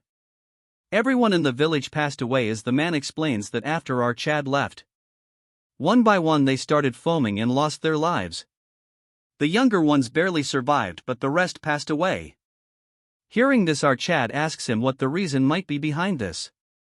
According to him, this might be withdrawal symptoms from the divine pill. Before our Chad left, he showed our Chad the pill, which was discovered in the village chief's house. Most villagers have consumed more than one pill, so everyone in the village is already addicted. So he asked our Chad if there was someone as skilled as him to solve this addiction. Our Chad remembers that he saw a small trace of poison from every villager. He thought it was simply because of the scarcity of food in the desert. So he asked him to gather everyone, and he extracted everyone's poison with the poison absorption technique, but didn't consider the withdrawal symptoms.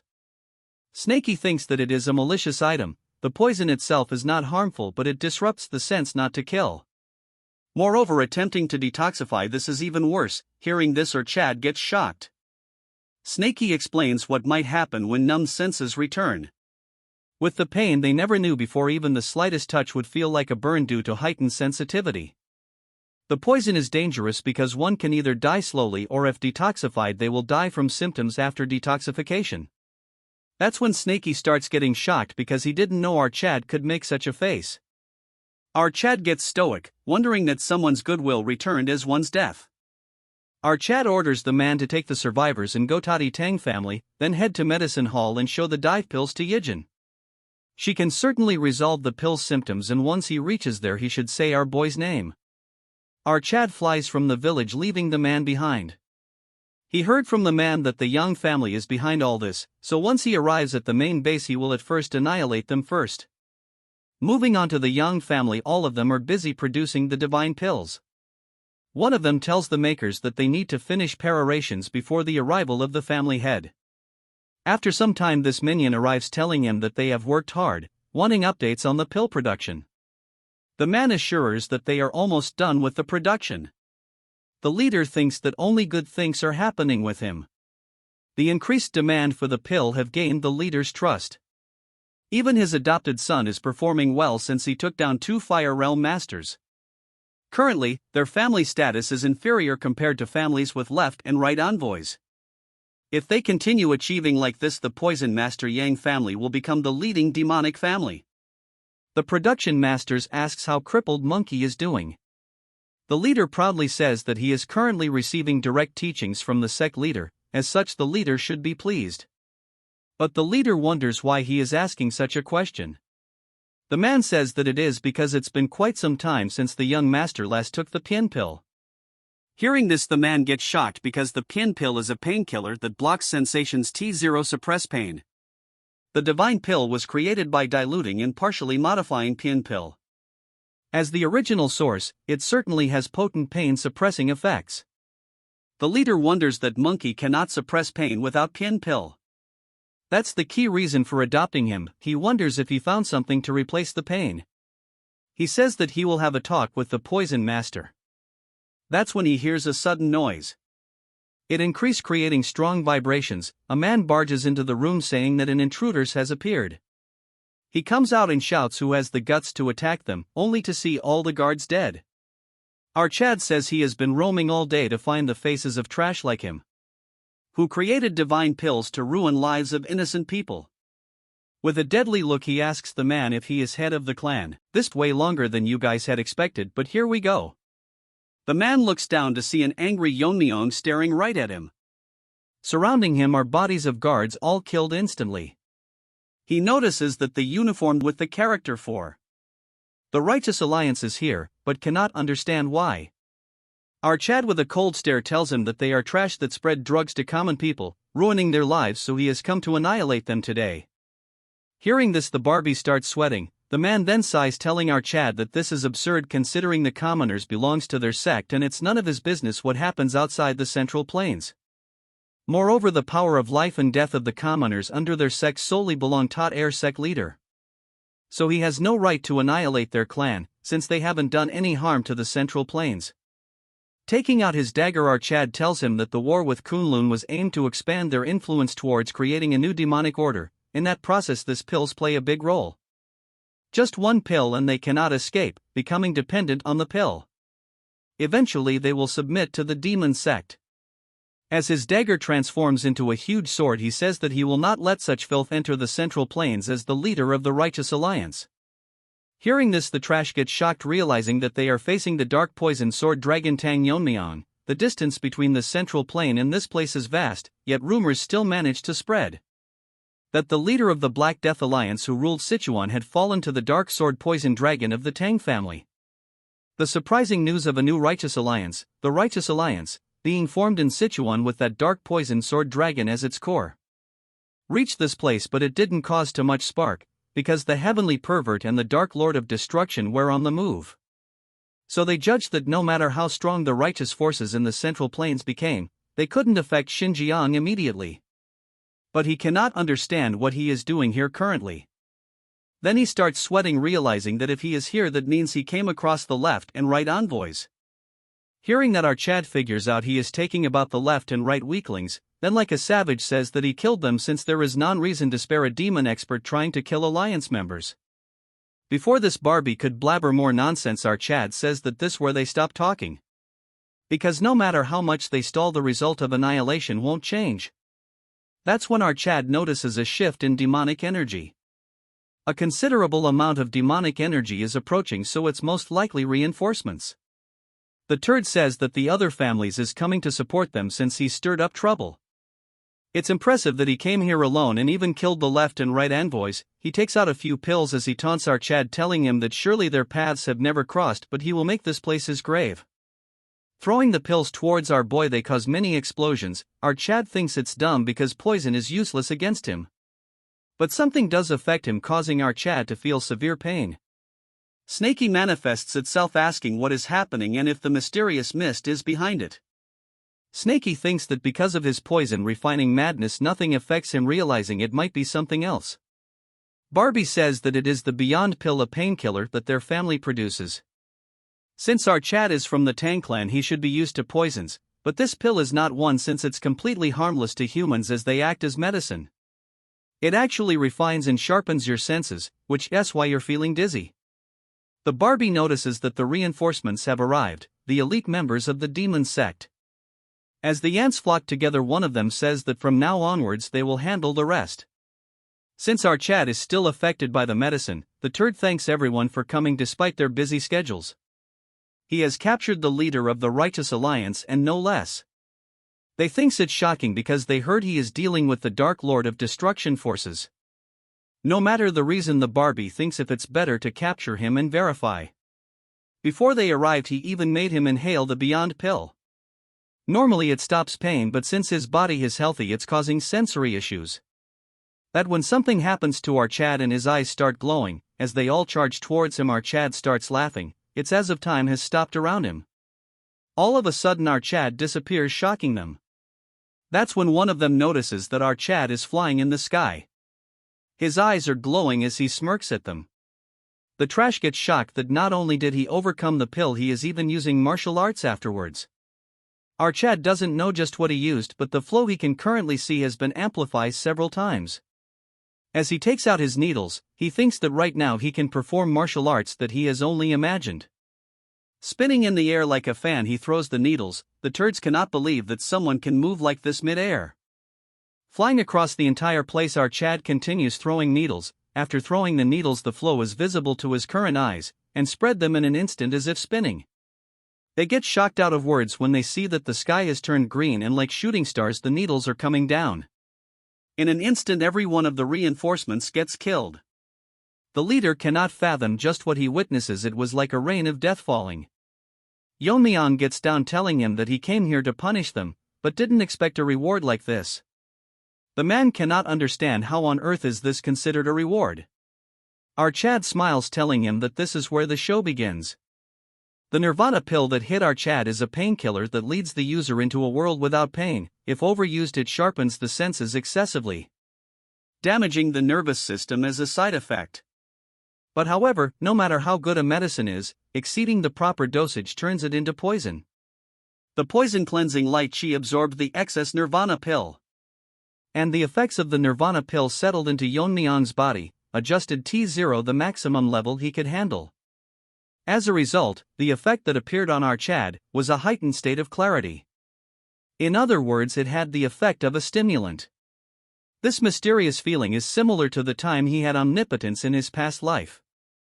The ugly Barbie is shocked because no one has even overcome the Nirvana pill.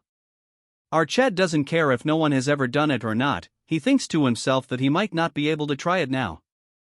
The aura that our Chad exudes has multiplied, realizing a huge amount of chi. As our Chad taunts this ugly Barbie, telling him that he has overcome the effects, the man thinks to himself that he cannot just sit here and die. He is not permitted by the cult leader to use this, but he has no choice. He presses multiple pressure points and starts powering up. Bro thinks he is Piccolo, but that not it. He looks more like turd that will be killed instantly. The newly transformed gorilla Barbie charges towards our Chad. As for him, he is trying something else. R thinks to himself that before the effects wears off, he will have to try the effects of the Nirvana pill. If doesn't use this opportunity now, he might never gain this enlightenment again. The flow he can see flowing is not an illusion, but it is the real flow and trajectory that existed in the world. As his eyes continue to glow, he can now understand what is going on. The collective trajectories I've wielded until reaching the realm of the sword god under that name of dragon in his past life. If our Chad were to infuse internal energy into that flow and manifest the trajectory at once, he can create a new martial art. He uses the simultaneous manifest of sword techniques called countless totality. Even without moving an inch, our Chad lands multiple attack. The Barbie cannot believe that without even swinging he landed this many strikes. Before he can realizes, he gets dismembered, causing a huge explosion. The attack itself was so strong that it destroys the entire clan, making everything collapse. Snakey tells our Chad that a single technique was enough to wipe an entire family. Snakey thinks that this is impressive because not a single life remain in the aftermath. He asks Yeon-myeong that wouldn't it be better to leave one alive so that he can at least get some information. With a straight face, our Chad tells him that there is no need to leave any future threats and he doesn't need to obtain any information either. He tells Snakey that he can sense a massive energy beyond this place, so that's where the demon cult leader is. Going back to Demon Lord Castle, this white gorilla is pissed because the left and right guardian are late. It's suspicious because they both went after the Fire Realm Masters, but it should not take this long. He thought they'd arrive while Little Poison Demon was being placed in the spell formation, but perhaps there was unexpected support? Even so, there aren't many in the Central Plains who could match those two. With the Namgung Patriarch missing, the only person who could stop them would be the Shaolin monk. But even if he personally came, it wouldn't be a problem. Since he sealed the vengeful ghost with the intent of Buddha killing was sealed inside the right guardian's sword. Because no matter how strong the Buddhist true energy is, it will be useless against that they are still late. All of a sudden he notices something, realizing that something is wrong he gets up. Because from the direction of the poison demon clan all the demonic energy vanished all at once. All of a sudden the female turd barges in telling the sect leader that the poison master Yang family was annihilated. He tells her to calm down, telling her that he has sensed it. So she should go and take refuge somewhere. Because if it doesn't end with the poison clan, it will surely come here next. As he exudes immense demonic energy, he tells her that whoever it is he will make them pay for it, for touching his sect. Moving to another place filled with poisonous flowers. It's where that white monkey is getting trained. He is not aware how much time has passed, but he still can't adapt to the rampaging demonic energy. As he falls to the ground he continues regenerating, but he is down bad because even it has its limits. He cannot believe that his mind is breaking down before his body. At this rate he will turn into a mindless monster. But he must hold it in since he cannot let it happen, before killing our Chad with his own hands. He thinks that he will just endure the pain since his body will regenerate anyways, so he might as well surrender to the pain. He thinks that he should use the uncontrollable energy instead. He thinks that he will use the surging demonic energy to break through his governing and conception vessels and connect his life and death aperture. The only way out of this agony is to become a supreme demon. As the white monkey turns into a deformed monkey, he say to defeat our Chad he should at least reach this level. As time passes by, multiple parts of his body explodes. At one point it doesn't hurt anymore. Rather his mind feels clear and he can feel a sense of liberation. After seeing the condition of his body he realizes that his body is in optimal condition. His control over demonic energy has increased so much that he has reached the realm of the supreme demon. That when he notices a presence, it's that scary-looking deer, he asks Trash if he called for him. Monkey asks him how long it has been and he responds that it's been half a month. He laughs, realizing that in half a month he has reached extreme demon. If he gets stronger he will definitely get his revenge. He thinks that the surrounding is a mess because of his poisonous energy. He thinks that he should put some clothes on and meet the cult leader. But he notices something. Thunderclouds has surrounded the area, which is unusual. Monkey asks the deer what is happening right now, and he tells him that the Lord of the 10,000 demons have descended. Turd is confused, asking him if the cult leader is coming here personally. The deer explains that the cult leader governs the demons of this lands, but he is not the Lord of 10,000 demons. People call him by many names, but here there is only one name that represents him, the Heavenly Demon. Hearing this, the Trash gets shocked that there is another figure that hold authority other than the sect leader. He then changes his attention towards the deer, and gets shocked because even the deer who has not knelt before the sect leader ignored his question and knelt down. That's when a figure flies down from the sky. Seeing him he wonders if this being is akin to a god. As he gets closer the white-haired monkey can feel it more closely. An overwhelming pressure on a completely different level from the demonic energy he felt from the sect leader. The figure speaks, telling him that he is holding his head quite high. In an instant the monkey gets blown away in half. The figure tells him that once someone practices demonic arts, he faces an authority of the demonic path. So they ought to bow their head in respect. This half-lady is consuming too much screen time. Monkey thinks that it doesn't hurt much because he has reached the extreme demon and perfected the immortal body. He realized that even if he died and came back 1,000 times he couldn't leave a scratch on this being. He wonders if reaching the extreme demon is still not enough. He asks the deer that he can see a worm, that he is not from the Yun family's bloodline in this space created by his mind. The deer says that this is the current disciple of the sect leader. Hearing this he gets shocked because the Trash is such a low-level being. Then he notices that the half-mutilated Trash is growing his limbs back. He thinks that this is a very usual body, wondering if this is because of the demonic art he has mastered. But he finds his gaze annoying, telling him if this is because his head can grow even if it is severed. He bows down, telling the half-lady that he, the lesser poison demon of the demon clan, greets the supreme being of the demonic path, the Lord of 10,000 demons. The irritating turd tells him that he doesn't understood the meaning of title. But he cannot punish very instance of ignorance, so he will let it slide. He examines the turd and says that the marital art is focused on physical regeneration. It's an unusual technique that didn't exist in his era, but it's nothing but a crude technique born from the fear of death. If he were to take away his control over demonic energy, he would lose this immortal body of his. But he notices that for an ant he possesses a very strong grudge. It is so high that it managed to draw him here. As this cartoon gets near Turd, he says that he must take a look at the source of this resentment. He points his finger towards Turd, telling him to not get scared as he is just peering into his mind. As he digs his finger into this head, he asks this trash if he drank the extreme poison, because his blood is imbued with toxic energy. Turd has an immortal body with the realm of a poisoner. His endless desire has shaped him into what he has become. As he looks through his memories filled with hatred, he finds that this Turd is related to the Tang clan.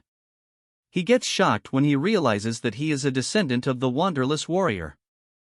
He laughs, saying that this must be fate. Originally the enlightenment was meant for one of the Yun clan's bloodline, so the fact he is here must also be karma. With his trash talent he would never transcend demonhood, but he is going to give his blood imbued with spiritual energy.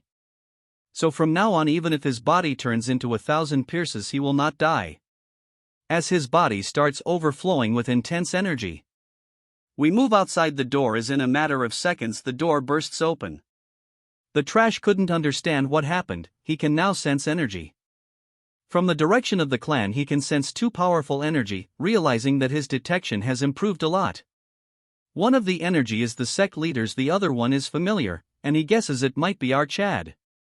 The heavenly demon was previously known as the Ming sect. It was a clan led by world's greatest sorcerer. They advocated and prioritized the well-being of the people. Since one of its members became the emperor, its influence was reaching astronomical heights. At this rate, it was only a matter of time before it became the state religion. The sect leader, who was proud, has been betrayed by his own follower, the emperor. He had feared that the sect might overpower the imperial family, so he annihilated the entire Ming clan by mobilizing all the forces of empire. Anger and betrayal of losing him people, negative emotions clouded his mind. For the vengeance of his people he resorted to forbidden techniques that he has once prohibited. As he raised down the empire, he was reborn as the first sorcerer of defying heaven. Since he could no longer stay in the Central Plains, he stabilized the Heaven Demon clan in the barren lands of Xinjiang. This is what the world knows, but old Turd says that he settled here because of a new method to increase one's caliber. It's a method to transcend limits without using sorcery of forbidden techniques through evil spirits. As caliber accumulates, one can transcend human limits and become a god. The plans of their ancestor to gather faith and trust from people was ruined by emperor. There is a limit to the faith of Xinjiang's commoners alone. So they need to expand into the vast Central Plains. Once they expand, it's easy, they will release all gathered evil spirits and cause chaos in the Central Plains. And become the saviors who can control these spirits and be truly revered as gods. To create a foothold for the expansion, his son, the heavenly pervert, is weakening the Central Plains powers.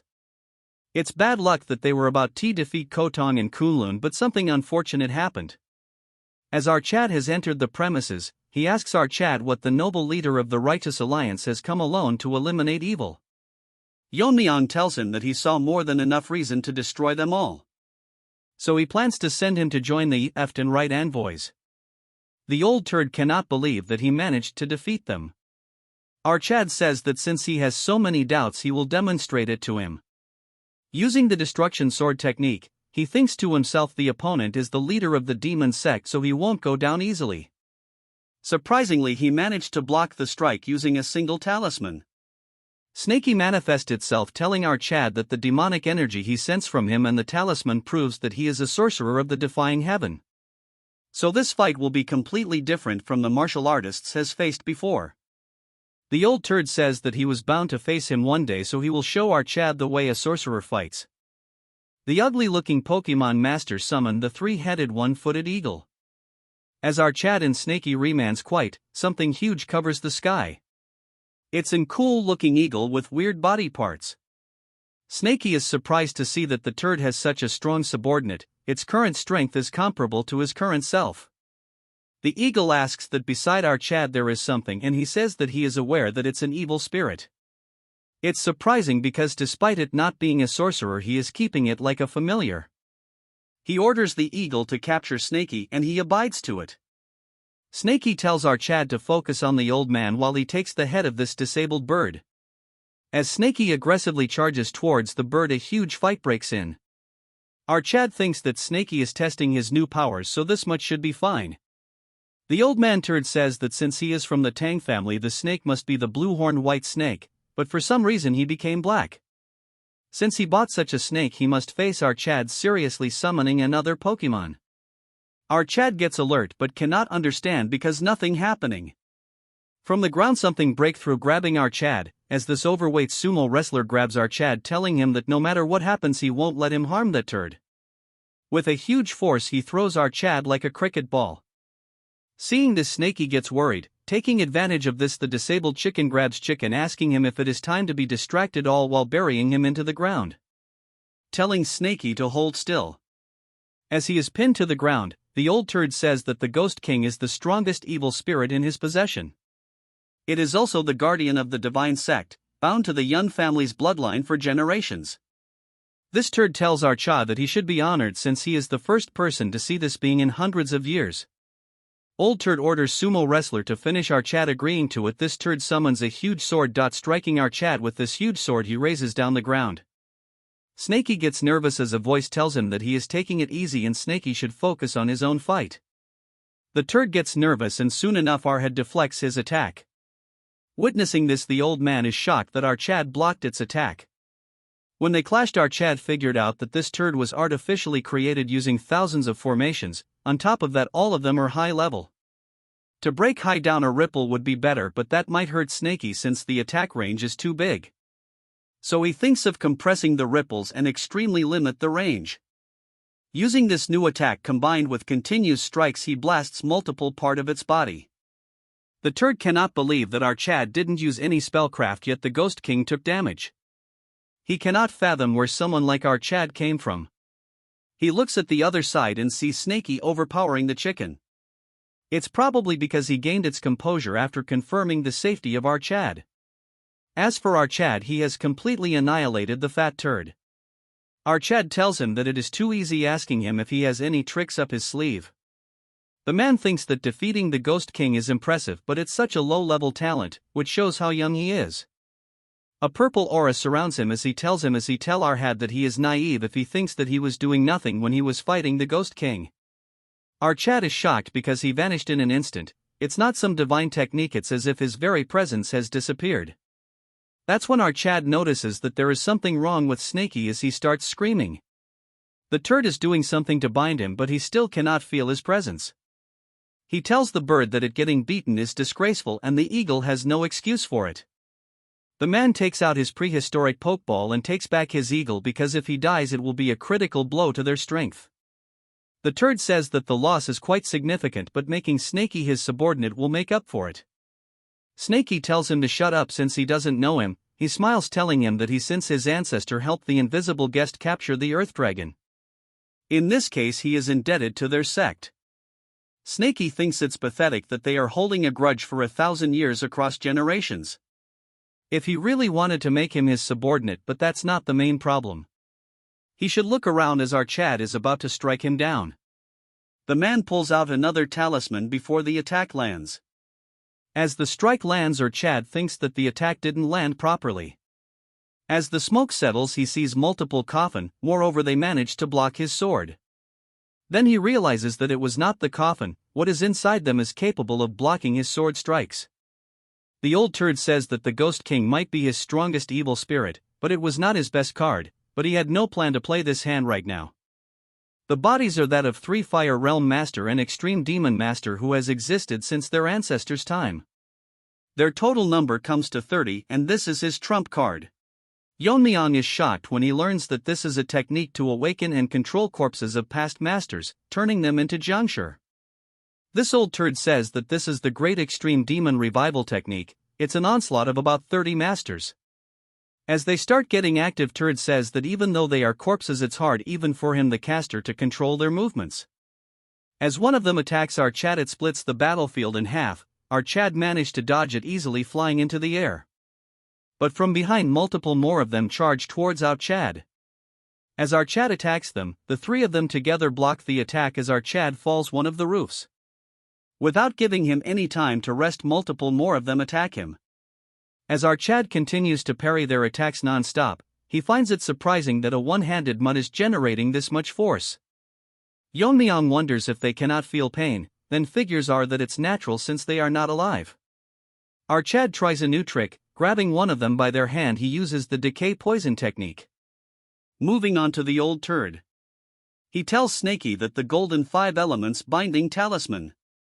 No matter how high the caliber of an evil spirit, once bound by this talisman, it's a technique he can't free by his own power. As Snaky starts feeling immense pain, the turd tells him to give up since he will use him good. Snaky tells him to give it a try, since he can't do anything beyond binding him. He says that he must not have much left after controlling the Jiangshi. Moreover, since these breathless Jiangshi are using internal energy, aren't they actually using his internal energy? The turd says that it is not a normal Jiangshi technique, while settling a soul into a body is easy enough. As our Chad faced them, the turd continues to explain that if the body and soul are different, there is rejection. And if they are from the same person, they resist the caster. But their predecessors found a way to extract the will of the soul. And Jianshi recreated through that method don't need careful control. As our Chad continues the exhausting battle, Snaky says that it's horrible to enslave someone after death.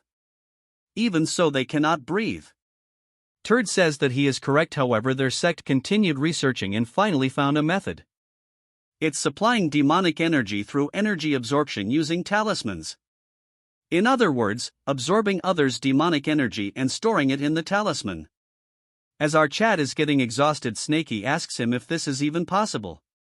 The old man explains that they obtained the remans of the 3 energy-absorbing fiends who were killed by someone called the Sword Ghost in the past. They learned the ability of energy absorption from their talisman and imprinted it on these souls. This trash says that, in other words, if they regularly supply demonic energy from living low-level demons, they can use their martial arts from when they are alive without external control. Hearing this, Snaky gets angry, asking him if he has any respect for the dead or the living. This trash sighs, telling him that an evil spirit born from resentment has such sentiments. Whether dead or alive, it's an honor to devote oneself to the divine cult. Since our Snaky has no choice of becoming a servant quietly, he has no choice but to forcibly extract his spirit. As his hand starts entering Snaky's body, he feels extreme pain. This turd laughs, asking Snaky how it feels to forcibly get his spirit extracted. Though he has just started, but he offers him a choice to surrender willingly. But he gets shocked when he realizes that the spirit is not here. He finds it confusing, then figures out that Snaky is bound to the child of the Tang family. Since our Chad won't willingly sever the connection. Rather than dealing with future troubles, it's better to eliminate Snaky. Snaky, even in pain, asks him if our Chad is going to do down that easily. Turd accepts that our Chad's skills are impressive. But no matter how strong he is, his internal energy is not infinite. He won't be able to hold them for long, against them who never get tired. Our Chad thinks that it won't be easy. Even if he cuts off their limbs, they keep moving, their numbers don't really decrease. Moreover, these dead turds are even using body-protecting energy to block our Chad's sword strikes. To kill them, it seems like he will have to thoroughly destroy their heads or bodies first. Killing them one by one would be too wasteful to take out all 30. If he uses a big technique to wipe them out at once, he will get ambushed from blind spots. It seems more like instinctive attacks than conscious coordination, but it's quite tricky. If he tries to overwhelm them with sheer internal energy by fully releasing his meridians. But it will be troublesome without Snaky. In the end, he has to wipe them out using a big technique, without exposing his blind spots. As he was continuing subduing them, Snaky's voice hits his ears. He says that he will say it once carefully. Right now he is talking through spirit concentration. He explains that all those things accumulated and believed to be right fill the sky with everything he sees, his life and his will. As a huge attacks land on our Chad, Snaky worries for our Chad. The turd smirks, saying that it's over, telling Snaky that the alliance leader put up quite a fight. Brought, he didn't even use half his power yet. This turd goes dead silent when he sees that a few of the Jiangshi killed instantly. They were all blow away in a matter of seconds. Our Chad smirks, saying that he understood what Snaky meant. In a flashback, Mommy, my wife, told our Chad that the original name of Myriad Heaven's flower rain was just 2 words for myriad heavens. The flower rain part was added later, as it evoked the image of blood raining down when thousands of energy strikes tear through the enemy. The book Left by the Black Lizard contained this passage that all martial arts embody their essence in their names. Our Chad's master often said that any martial art, when its fundamental are applied to sword, it becomes swordsmanship. Nevertheless, he had been focused on the form and intricacies of the invisible guest's technique, missing its true meaning. In the end, the essence is not about the hidden weapon techniques. It's about imbuing a lifetime of martial knowledge into a single moment, infusing it with conviction to create powerful energy. Even if they both use the current flow eyes to see the flow. What he sees differs from what his ancestor, the invisible guest, saw. While his ancestor would see the trajectories of hidden weapons honed over a lifetime, he sees the paths of the sword he has wielded throughout this life and his past one. To infuse all of his being into those trajectories. That is the myriad heaven flower rain. As huge vibrations of energy release, the turd is getting nervous. Our Chad thinks that he will make the sky bloom as he renames the technique Myriad Heaven's Sword Draw. As our Chad uses the new technique, the Myriad Heaven's Sword Draw, the entire area gets silent. Following that, the entire area turns green. Man, this looks like a scene from Marvel's. As the attack starts, it instantly chops them like slicing through butter. The turd cannot believe that the body protecting energy of Extreme Demon Master could go down easily. He figure out that our Chad issuing the ultimate technique, the Myriad Heaven's Flower Rain. As for Snaky, he is shocked because it means it be a technique of the invisible turd, but it's a sight that never fails to mesmerize him. Even after this barrage of attacks, 3 master remained. Our Chad thinks it's impressive that they can move within such a technique, so they must have been formidable in life. Our Chad figure out that they didn't choose to become like this, so he will set them free. He uses another technique, Bloom's Full, which instantly finishes them off. Seeing this, the turd thinks that this battle is very dangerous. From afar, the scene looks like a super strong attack, as if thousands of swords are falling from the sky. Man, this is a piece of art itself. As the attack lands, our Chad moves aside, but he gets shocked when one of the masters thanks him for liberating them. The next thing our head does is retract his overpowered snake, telling Snaky that he act brave but gets beaten up, which is embarrassing. Snaky says that if it weren't for the sorcerer, he would have won. Then he praises Snaky, telling him that if he hadn't told the key to Myriad Heaven's Flower Rain in that situation, the fight would have dragged on longer, so he owes Snaky one. Hearing the praise, he gets happy. To burst the bubble, our Chad says that it would have been better if he had given it to him before the battle. Snaky thinks he is retarded because things were getting heartwarming. Snaky says that the surroundings have been completely pulverized. No matter how many times he sees it, it is an extremely powerful technique. That's when our Chad notices movement and gets surpassed. That the turd managed to survive, which is possible since he is the leader of the demon sect. But it doesn't seem like he has any more cards up his sleeves, so it should have been better if he stayed buried. The turd tells him to keep quiet since everything was a groundwork for their advance to the Central Plains. And our Chad destroyed everything, so he would be stupid to hide under a pile of rocks. He will never forgive our Chad as he summons the blue armored ghost. As the spirit releases, tremendous amount of energy starts exuding, enough to shock our Chad. As it starts devouring, he says that the spirit has no power of its own, but it shows its value when the caster wears it directly. As he transforms, it's a ugly creature. We will call him TikTok Warrior. This busy body poses, and from the rubble something flies towards his hand. It's the giant sword of that first spirit. As he grabs onto it, he says that for the future of their sect he will definitely kill him. As his eyes gleam, he warns Yeon-myeong to prepare for what's coming for him. Our Chad turns his dagger into a sword. As this turd moves his building-like sword towards our Chad, he dodges it easily and launches multiple attacks. The turd attacks endlessly without any game plan until our Chad uses the wave ripple point. This instantly destroys him. But because of some powers, he regenerates immediately. This is concerning for our Chad, as the turd lands a strong strike.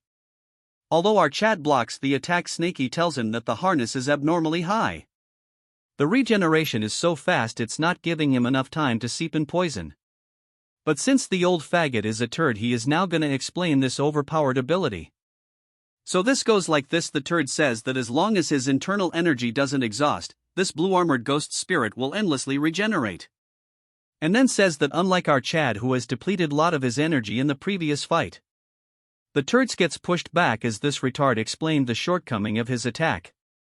Yeon-myeong tells Snaky that all he needs to do is exhaust his internal energy. In a second, Snaky seeps poison into our Chad, which turns into internal energy. The turd sees that our Chad's internal energy is increasing rapidly. In a matter of seconds he gets cut thousands of times. The turd cannot believe that he is receiving internal energy from evil spirits, which should not be possible. The attacks are getting intense, and seeing this he wonders if our Chad is even human. What was out of place is that instead of fighting, this turd runs away. As he runs away, Snaky says that of all the sorcerers of defying heaven he has seen, this guy has to be one of his kind. From outside, as energy continues to flow out, one of the elder asks the female turd who the leader is facing. And it's surprising to see that the divine cult's headquarters would vanish without any trace.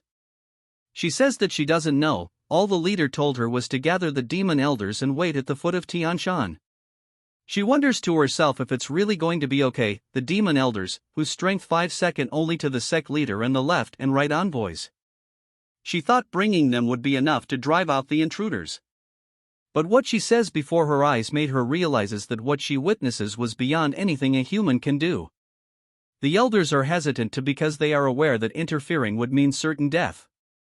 She thinks that at this rate the leader will be in trouble, but they shout that he is coming down. Seeing this, female turd cries, thanking God that he is safe. He lands to the ground and praises her, saying that she managed to carry out orders in such a short period of time. Without wasting another second he runs away with her. But to his bad luck our Chad catches up to him and lands an attack.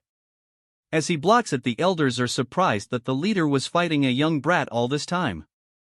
As our Chad looks fine as ever, the leader is struggling as he is constantly regenerating. He pushes back our Chad. Our Chad finds it that he is more persistent than he had thought. He is also surprised that there are still so many demon sect remnants. Snaky says that from the energy he can sense, they're just large in number. And they don't even come close to his little toe. One turd orders the members to help the sect leader and fight with resolve to die and repel our Chad. The leader stops them, saying that if they rush in now they won't last a second. He says he can't lose them through meaningless sacrifice. He says a sacrifice is only meaningful when it yields results corresponding to its value. So he tells them that being prepared to die is not enough, they must help him through death. Ordering them to unleash 5 stars of the reverse blood demon technique. Welcome back to this part, as the green turd tells his minions to unleash the 5 stars of the reverse blood demon technique. It was not difficult for the masters to understand what he meant. If one draws the reverse blood demon technique to 5 stars, they enter a berserk state due to the rampaging demonic energy. Unless one has reached the level of extreme demon and can freely enter the berserk state, like the radiant left and right envoys. Using the 5 stars of the reverse blood demon technique is no different from a suicide charge. Moving back to the turd, he says that if he dies they are next, so if they hesitate he will give them a little push. So he forcibly stimulates their demonic energy, making them all go berserk. Seeing this, they all are worried as he is forcing them into this state.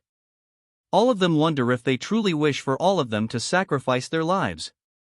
But even if they use the reverse blood demon technique, they might not be able to defeat our Chad, since even their leader couldn't do anything. The elders thinks that they don't have a choice, so they can only fight to death. As they charge towards Yeon-myeong, he uses sword draw, instantly finishing all of them as he used the annihilation technique. The turd cannot believe that even the demon elders using the reverse blood demon technique were defeated in a single strike. Then he looks down to see that his toad has died. He thinks to himself that the blue-armored ghost's defense shouldn't have fallen to that single strike. He wonders why his chick died, partially blaming that it could be that his internal energy is depleted, to the point where he cannot maintain a proper form. Our Chad tells Turd that he must be trying to buy some time. But our won't give him this luxury, as our Chad closed the distance ready to land a fatal blow. The turd blabbers to himself that he is going to use a forbidden technique. The rebound force is so much that our Chad gets pushed back. He wonders if he still has enough internal energy left to push him back. Our Chad looks up in the sky to a crimson cloud forming above him. Yeon-myeong thinks that something is up and it might be another trick by the demon sect leader, which might be related to the rebound effect from earlier. Our Chad can sense some strange energy. That's when something surprises him. Demonic energy is being extracted from the dead. As this turd is constantly gaining internal energy. As he rests his chick in peace, he says that he at least wanted her to live. So now he will kill our Chad no matter what. Because of the increase in internal energy, his armor is rapidly recovering. So without wasting any time, our boy says that as he had expected, he will need to concentrate all his attacks to destroy it. According to Yeon-myeong, he has already withstood 1 myriad heaven's flower rain, so he will need an even stronger strike. If he concentrates the intent of flower rain into a narrow area, layering the attacks to maximize their power. He uses the myriad heaven sword draw fills the sky. He is surprised that he even withstood myriad heaven's sword draw. Yeon-myeong cannot believe he withstood that attack. The turd again explains that the wide area berserk induction. Regardless of whether they're alive or dead, within this crimson cloud domain. The cloud domain will gradually expand, extracting demonic energy from all demon sect members across Xinjiang. Hearing this, our Chad gets shocked. The turd says that he didn't want to use this technique but to kill him, he has no choice but to accept the sacrifices. Our Chad cannot believe that he is not only killing his minions but even the innocent civilians. This hypocrite says that faith can easily be rebuilt, telling him if he is worried about the civilians. Just because he bears the character for righteousness. Snaky tells our Chad that it would be better for them if all the demonic sect members die. Our Chad says that if it were just demon sect members he wouldn't care either. The problem is the people living in barren Xinjiang who have received demonic energy. They simply learned breathing techniques as a form of cultivation. Moreover, he clearly realized after experiencing the effects of the Nirvana pill. Even if they haven't learned demonic arts, continuous exposure to the divine pill's toxicity accumulates demonic energy in their bodies. If he were to leave them to die, he would be repeating the same situation as before. And he will regret not having a better choice. But he can't just regret. As the leader of the Righteous Alliance, he has a duty to take responsibility for everyone in the Central Plains. But he cannot just keep regretting. So he will finish him off before the domain expands further. Even if he has to use dragon scale and origin energy.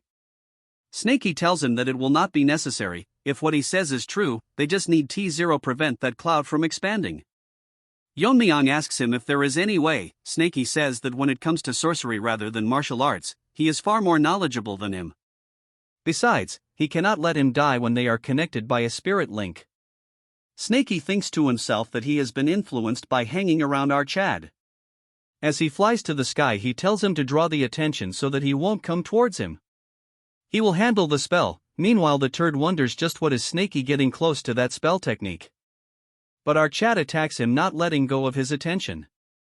As the turd curses our Chad, we move back to Snaky. According to the domain's width, it has only reached near Tianshan so far. The only way to stop this is to use his power as an evil spirit. As Snaky release energy equivalent of that attack, it starts causing reaction. The turd realizes that Snaky is exhausting his own power to stop it. He is sure that if he recklessly uses all of his powers he might die. But that when a huge strike lands towards him which splits his sword by a lot. Yeon-myeong is happy to have Snaky, since without him this fight would have been very difficult. The turd cursed Snaky, saying that he is interfering with his replenishment like this. Snaky finds it strange himself that he would be sacrificing his cultivation for something like this. He never thought that his heart would open up after a certain incident. In the past, Snaky was heartbroken when the Wanderer realized him after it was over without any reason. He says that it's because he is dangerous, so he should stay here. According to Snaky, after the jar closed, it seemed like that B0Y said something more. He thinks it was probably about him being a tool. Different from him, our Chad never treated him as a tool. Even if he were to use him, he expresses gratitude and shows him respect. This is not because he lost his spirit link due to the situation but for the sake of a friend. As he releases even more energy, his colors starts changing again. Before he closed the jar, he said that he doesn't need complete freedom but he shouldn't contain him. He says that he might not be able to hear him but he has been a great help to him. He regrets not being able to give him the affection he deserved, since he has reached the caliber of a true poison master. The sorcerers of Defying Heaven won't leave him alone. They came to the Tang clan to get a hold of Snaky. He continues saying that if someone from the future generations finds him, he hopes that Snaky will get freedom. Till then he will take care of anyone that might stand in the way of his freedom. He thanks him for everything, calling him a friend. As our Chad and this turd fight it out, our Chad continuously. The turd gets cut but because of his regeneration he is not dying, so he mocks our Chad saying that his hands have gotten slower than yesterday. As crazy as it might sound, this trash tells our Chad to cut him even more. According to Yeon-myeong, he has been cutting one-sidedly for a whole day. Moreover, he cannot see the end of his regeneration. What's even more horrifying is that as he gets cut more and recovers he becomes stronger, and even his regeneration, his speed is getting faster. As he lands a blow on our Chad, he gets surprised as the power is enough to shake the grounds. Yeon-myeong thinks he is getting stronger. As for the turd, he finally managed to land a hit. Then proceeds to ask him if he is getting tired. As for the turd, he is not getting tired at all. As he tries to a punch on our Chad, he hits the ground. Looking around, he cannot find our boy anywhere. That's when he activates the Myriad Heaven's sword draw. As the trash sense danger, our Chad lands the attack on him. But even this is not enough, as this lizard regenerates, telling him that it wouldn't be fun if he got tired. As this half lump of meat regenerates, calling out our Chad. Our Chad thinks this rogue is only relying on his regeneration, as this turd cuts his hand and throws it towards our Chad. Yeon-myeong is confused since he threw his cut-off arm, which has no internal energy. Then he proceeds to burst his body and then regenerate from his arm, being able to catch our Chad. Then he grabs onto our boy and explodes himself. All he can do is explode and regenerate. What a retarded way of fighting. Because of this attack, our Chad falls to the ground flat, being very exhausted. Snaky asks him if he doing fine. As he affirms it, Snaky thinks to himself the our Chad is struggling with just this much. He thinks that it might be because he has been fighting non-stop for days, and even his poison energy is almost gone. The undying turd falls from the sky, and he is adapting to this new body fast. He smiles at our Chad, saying that his standards have finally returned to when they were young. He then proceeds to say that he understands how he must be feeling, and it must be frustrating to be held back by someone like him. He says that the Central Plains must be in the midst of war with the demonic forces. And after dealing with the demon sect leader, he will have to face the Dark Lord of Destruction. All while an undying bastard keeps pestering him. Snaky warns our Chad, saying that both him and our boy is exhausted in body and mind from repeated battles, so retreating is the best option for now. Yeon-myeong tells Snaky that it will be difficult, but if he can replenish his poison energy one last time, since he has figured out a way to nullify his regeneration. As Snaky provides him with poison, he says that this is the maximum he can give him right now. As for the turd, he charges recklessly. According to our boy, not only spiritual energy but also the energy of flesh decomposition in his blood. So he must be constantly containing the poison energy with his regenerative power. As he prepares a new move, he thinks that if he can disrupt this flow, that's when waves of internal energy releases from our Chad, shocking the turd. The fragmented demonic energy is being finally shattered until it turns to powder and scatters everywhere. As he releases this mist, it is called the poison eliminating mist. The dumb turd is baffled by what this. As he looks for our Chad attacking blindly, he thinks that our Chad is trying to buy time to recover his internal energy in the mist. As he continues to swing like a retard, he tells our Chad that he doesn't understand yet. No matter how much he cuts, it's pointless. But he realizes that his regeneration is slowing down, although his spiritual energy has not weakened. He figures out the mist has something to do with it. Our Chad from the mist says that he has scattered demonic energy containing debilitating poison and various toxic effects that weaken the body. Even with his superior regeneration, it'll be difficult to overcome the combination of numerous poisons simultaneously. And before his body adapts to this poison, he will shred him to pieces so he completely perishes. In a blink our Chad cut him into shreds before he could even react, as our Chad continues to overpower him. He cannot accept the fact that even after receiving spiritual energy he is losing here. He has gained tremendous power, yet he is still unable to defeat our boy. He tries to use his head, saying that since he cannot regenerate because of the poison, he will just explode the body parts with poison in them. Again, this exploding addict causes a huge eruption, pushing back our Chad. The explosion was massive, which pushed back the mist, and now is the only chance for him to settle this with our Chad. He curses our boy and says that he will kill him in the most miserable way possible. With laser focus, Yeon-myeong charges towards this baldy, as for him he is probably gonna explode again.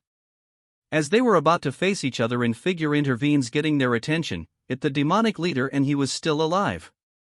He tells them that before his last breath he will send them all to hell. Yeon-myeong cannot dodge the attack as it hit all of them. It is the Heart Demon Jade Sealing Grand Technique. It is a powerful sealing technique that risks the caster's life, imprisoning the opponent in a form of a bead, causing them to fall into eternal heart demon. Those who can't overcome their inner demons within the heart jade demon can never escape even after death. Both of them are stuck in large red pills, inside both of them are stuck, unable to move. However, Snaky manages to get out of the red ball, telling himself that the demon sect leader to struggle desperately like this until his last breath. He cannot figure out what this is, since it has no effect on him. It is probably a technique that only works on humans. Even so, it's peculiar that someone as strong as our Chad was unable to get up. Snaky shouts, telling him to wake up, asking him what will happen if the leader of the righteous gets held up. As he continues to rant, he stops thinking what will happen if he never gets up. This new Snaky realizes that he can be free, then he daydreams that if he runs far away, and he might be able to spend the rest of his life in peace. This is peak fiction. Then he gets out of his dilemma and wonders what might happen to our Chad. He then proceeds to say that it's not like he likes our Chad or anything. Then he makes a lame excuse, saying that in case someone might use a spell to extract his spirit connection from him. That's the only reason he is doing this, but doesn't know what he is going through in there. But he needs to wake up before they reach the central plains. After transforming into a dragon, there are some changes that occurred after the dragon's cultivation settles into his body. But he cannot explain it. Naturally, inside his body there is an subspace of immeasurable size. He proceeds to swallow the pill. He wonders if he should take the turd with her, but if he were to carelessly bring that turd along, someone who even our Chad couldn't kill, and if he were to break free in the central plains, it will be hard to imagine what might happen. It's not urgent, so Yeon-myeong will understand, telling the ball to not complain after he wakes up. At blazing speed he rushes towards Sichuan. Moving to the Tang family, the injured are all getting treated. As Fatty gets treated, he tells the nurse that he is indebted to him once again. He tells him that it's his duty as a physician. Before heading to the Alliance, he stopped by the Tang family to treat my injuries.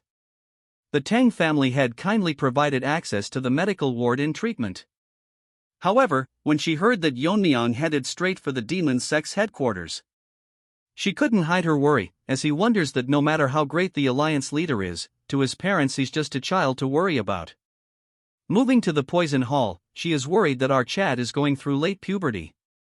As days pass by, he is becoming more and more reckless. Although she is supporting her son's endeavors, he is drifting farther and farther away. So he should think about the people who worry about him. A voice grabs her attention as she asks her attendant what is going on.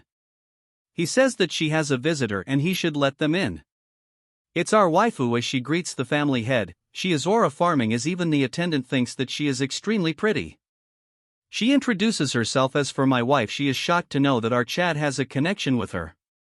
With a gleaming look in her eyes, she says that he saved her when she was waiting to die from blocked meridians. Since then she wanted to repay his kindness but never had the right opportunity. Then today, while she was visiting the medical wards on an errand, she heard from the injured that our Chad is fighting the demon sect alone. In this situation she just cannot sit by and do nothing since her body is weak, so she asks if there is anything she can do to help the family. Instead of answering her, my wife asks her if she would call her mother. Hearing this, our waifu turns all red, telling her that it's not the time yet. He laughs, saying that she is joking since our Chad should have introduced such a pretty girl if he met one. She thinks to herself that he made a bond with such a pretty girl without him knowing. As for Miso, she says that she doesn't dislike the idea of calling her mother. My delusional wife says that if he starts a family, he will gain some sense of responsibility for his actions. She asks Miso if she suffered from blocked meridians. She must be a descendant of the Ice Palace people who had a marriage alliance with the Tang family in the past. She asks if her meridian was blocked at the level of triple or quintuple. Mommy gets shocked when she hears that it was the 9. Even in the Ice Palace, talents above 7 only appeared once every few hundred years. But she is not even a direct descendant, has a 9 constitution. Moreover, if her blocked meridians were treated, there is a way to help. She thinks for a while and asks her if she wants to help the family. Miso gets shocked as she tells her if she is interested in learning martial arts. With a confused look, she asks him if it is too late for her. Mommy laughs, telling her that if she were to learn it would make a good impression on our Chad. She says that as a mother she worries about her son, but she cannot stay here forever.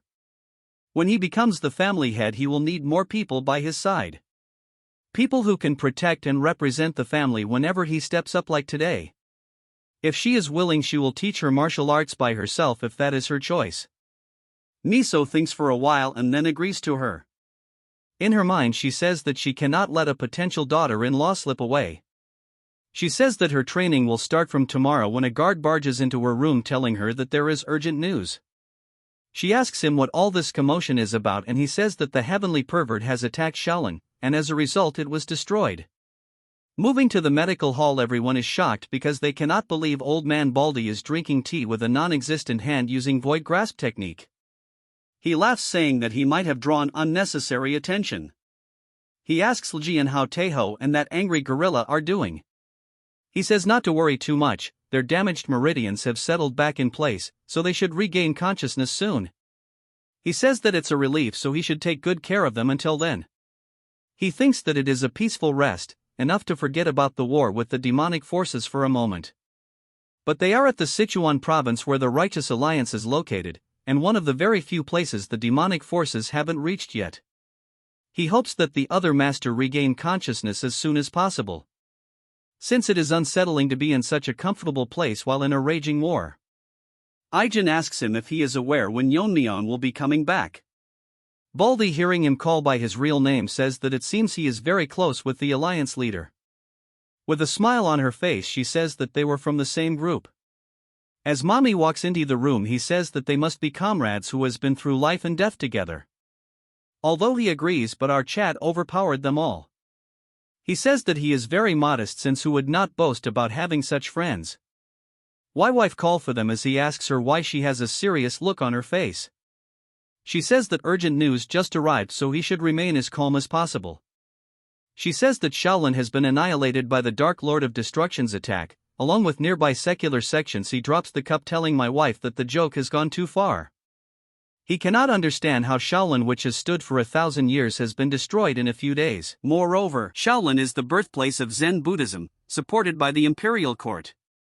As he releases aura, he tells her to explain from the beginning to the end, and if this is nothing but a rumor, he will not let such an insult pass by unchallenged. She says non-interference in military affairs. The Dark Lord of Destruction received a non-interference treaty from the Pang family of Hebei and the imperial court. And then they all immediately advanced to Shaolin. He falls to the ground, unable to believe that Shaolin has been abandoned by the imperial court. She says that his distress is huge, but there is more to it. The Hua family, a demonic force in Shaanxi, has made their move. They are currently heading towards Huashan and Zhongnan. And a full 5-KL war with the demonic forces has begun in the Central Plains. After the invasion by the Heavenly Ervert, it took less than a day for Shaolin to be annihilated. Even so, this turd didn't leave Shaolin. Instead, he began to eradicate the remaining forces of Shaolin in Hunan. As he drinks wine, his behavior was as if he was trying to erase all traces of Shaolin from the world itself. As he sits on top of a pile of bodies, he thinks that his masked sidekick is late. It seems like there are more skilled fighters among the small fries. As he wonders if he should have gone there himself, moving his eyes to the side, he says that he didn't expect them to be this late. This delusion turd says that the retired Shaolin monks who cut ties with the secular world only shows themselves when Shaolin is in crisis. But he thinks it is surprising that they are appearing a bit too late. According to him, all of them have reached the flame realm. He smiles, saying that it worked out well, as he picks up his sword, saying that they can entertain him for a bit. An old man charges towards him with a lot of force, but he dodges it easily, telling him that although he is fast, his flank and wide open. But he gets surprised that his counterattack was stopped as he holds onto his sword. He is clearly intrigued that the technique he used is the golden body protection, also known as the Vajra indestructible body. The old man, clearly nervous, says that he is right arrived. And this is the Buddhist technique, is the energy of righteousness. And he confidently says that his demonic art can never break through this defense. He says that he is right since his demonic energy is dissipating, but just blocking his strike won't accomplish anything. That's when another similar looking baldy prepares an attack, landing the 100-step divine fists. As the attack was about to land, he is curious if this is the 100-step divine fists. He says that it is a long-distance strike that negates distance by extending energy imbued with intent, rather than physical force. Why is this turd getting so much attention? Moving forward, this turd says that this way he can deliver an instant blow without energy loss, just like close combat. While holding back one baldy, he stops the attack. None of the monks present can believe that he completely blocked the 100-step divine fist enhanced with the Vajra indestructible body. All that with just one of his hands. As his energy starts wrapping around his sword, he says that he is curious about all their talk about righteousness and intent. Why the so-called masters waste time explaining martial arts, as he overpowers the baldy, releasing his sword. He says that it is enough to just overpower with overwhelming force.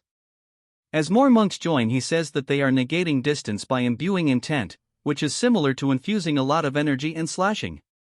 As he uses annihilation, instantly killing two of them. In response to that, he thinks that the sword demon's martial arts are simple, asking if stabbing and killing is the essence of martial arts. But its brute strength is not as strong as the 100-step divine fist. If he swung his sword 5 times harder, it would be close to it. The monks are shocked because he is spouting nonsense, increasing power through sheer force without understanding the principles of martial arts. But his words are not wrong, as energy radiates from his body, as they wonder if he really is human. Or he has transcended the human limits, marking himself as the demon lord. The slash was so strong that it split the main building into half. In the process, all of the monks get killed. He wonders if he should have used less strength, since he wanted to leave the main hall, which suits his taste. Well, he has got a feel of slicing buildings, so he will do better next time. The masked turd arrives, telling the pervert that he apologizes for interrupting his entertainment. He then says that he is a bit too late, as the man says that he just finished his extermination. Look at his hand, he has a fake dummy, telling that he got a gift in his hand. It's belonged to the one who was about to become the next abbot of Shaolin. And he was gathering nearby monks to counterattack, but he eliminated all of them. He appreciates him, saying that they have nothing left to do in Hunan. He asks him the situation in Shaanxi, and this turd says that after the troop deployment ceremony, so turd moved out with first demon and demon blade. He asks him if he is getting impatient because the other party will learn merits before he knows. This turd says cheesy words, saying that they move solely as his limbs. But he gets shocked by saying that he is a little greedy, since he might have a chance too. He tells him that's enough talk for today, saying that they must head back now. Shaolin, which had been at the center of the Murim for a millennia, had its lineage completely wiped out. And that news quickly reached the ears of the Tang family in Sichuan. The Righteous Alliance, which had set up camp in Juxian before news of Shaolin's invasion arrived, was in a situation where they couldn't even attempt to send support to Shaolin due to the Manhwa family troop deployment ceremony. In this situation, Skinny Barbie had to find the best course of action in the current situation. After receiving news of the Hua family's troop deployment, he sent Okayan and Hakwun to Manhwa in Zhongnan. So they must persuade these two major sects to block the Hua family's advance. Although Manhwa and Zhongnan are both righteous sects in Shaanxi, they don't get along. But both of the leaders have reached the peak of the flame realm. If both of them were to join forces together, they should be able to stop the Shaanxi family's advance. Recently, a young disciple of the Manhwa sect have reached the flame realm, as he was born with extraordinary talent. That means including him there are 5 master at the fire realm in Shaanxi. They currently have 2 Fire Realm Master. No matter how strong they are, they can't be monsters like the Heavenly Pervert. If they can confront just those 2, there is no reason for the righteous side to lose in Shaanxi. Meanwhile, the remaining Righteous Alliance forces can move to Hunan. That is if both of the sects put aside their grudges, and he prays that the people he sent can persuade them all. Moving to the Manhwa sect, the sect leader will not cooperate and won't even listen to what he has to say. She says that she heard it all, and the Shaanxi forces have yet to invade anywhere yet. Yet he wants to move like dogs, attacking them with a stick. He knew it won't be easy since it won't be easy, but she is already fuming at the mere mention of Zhongnan.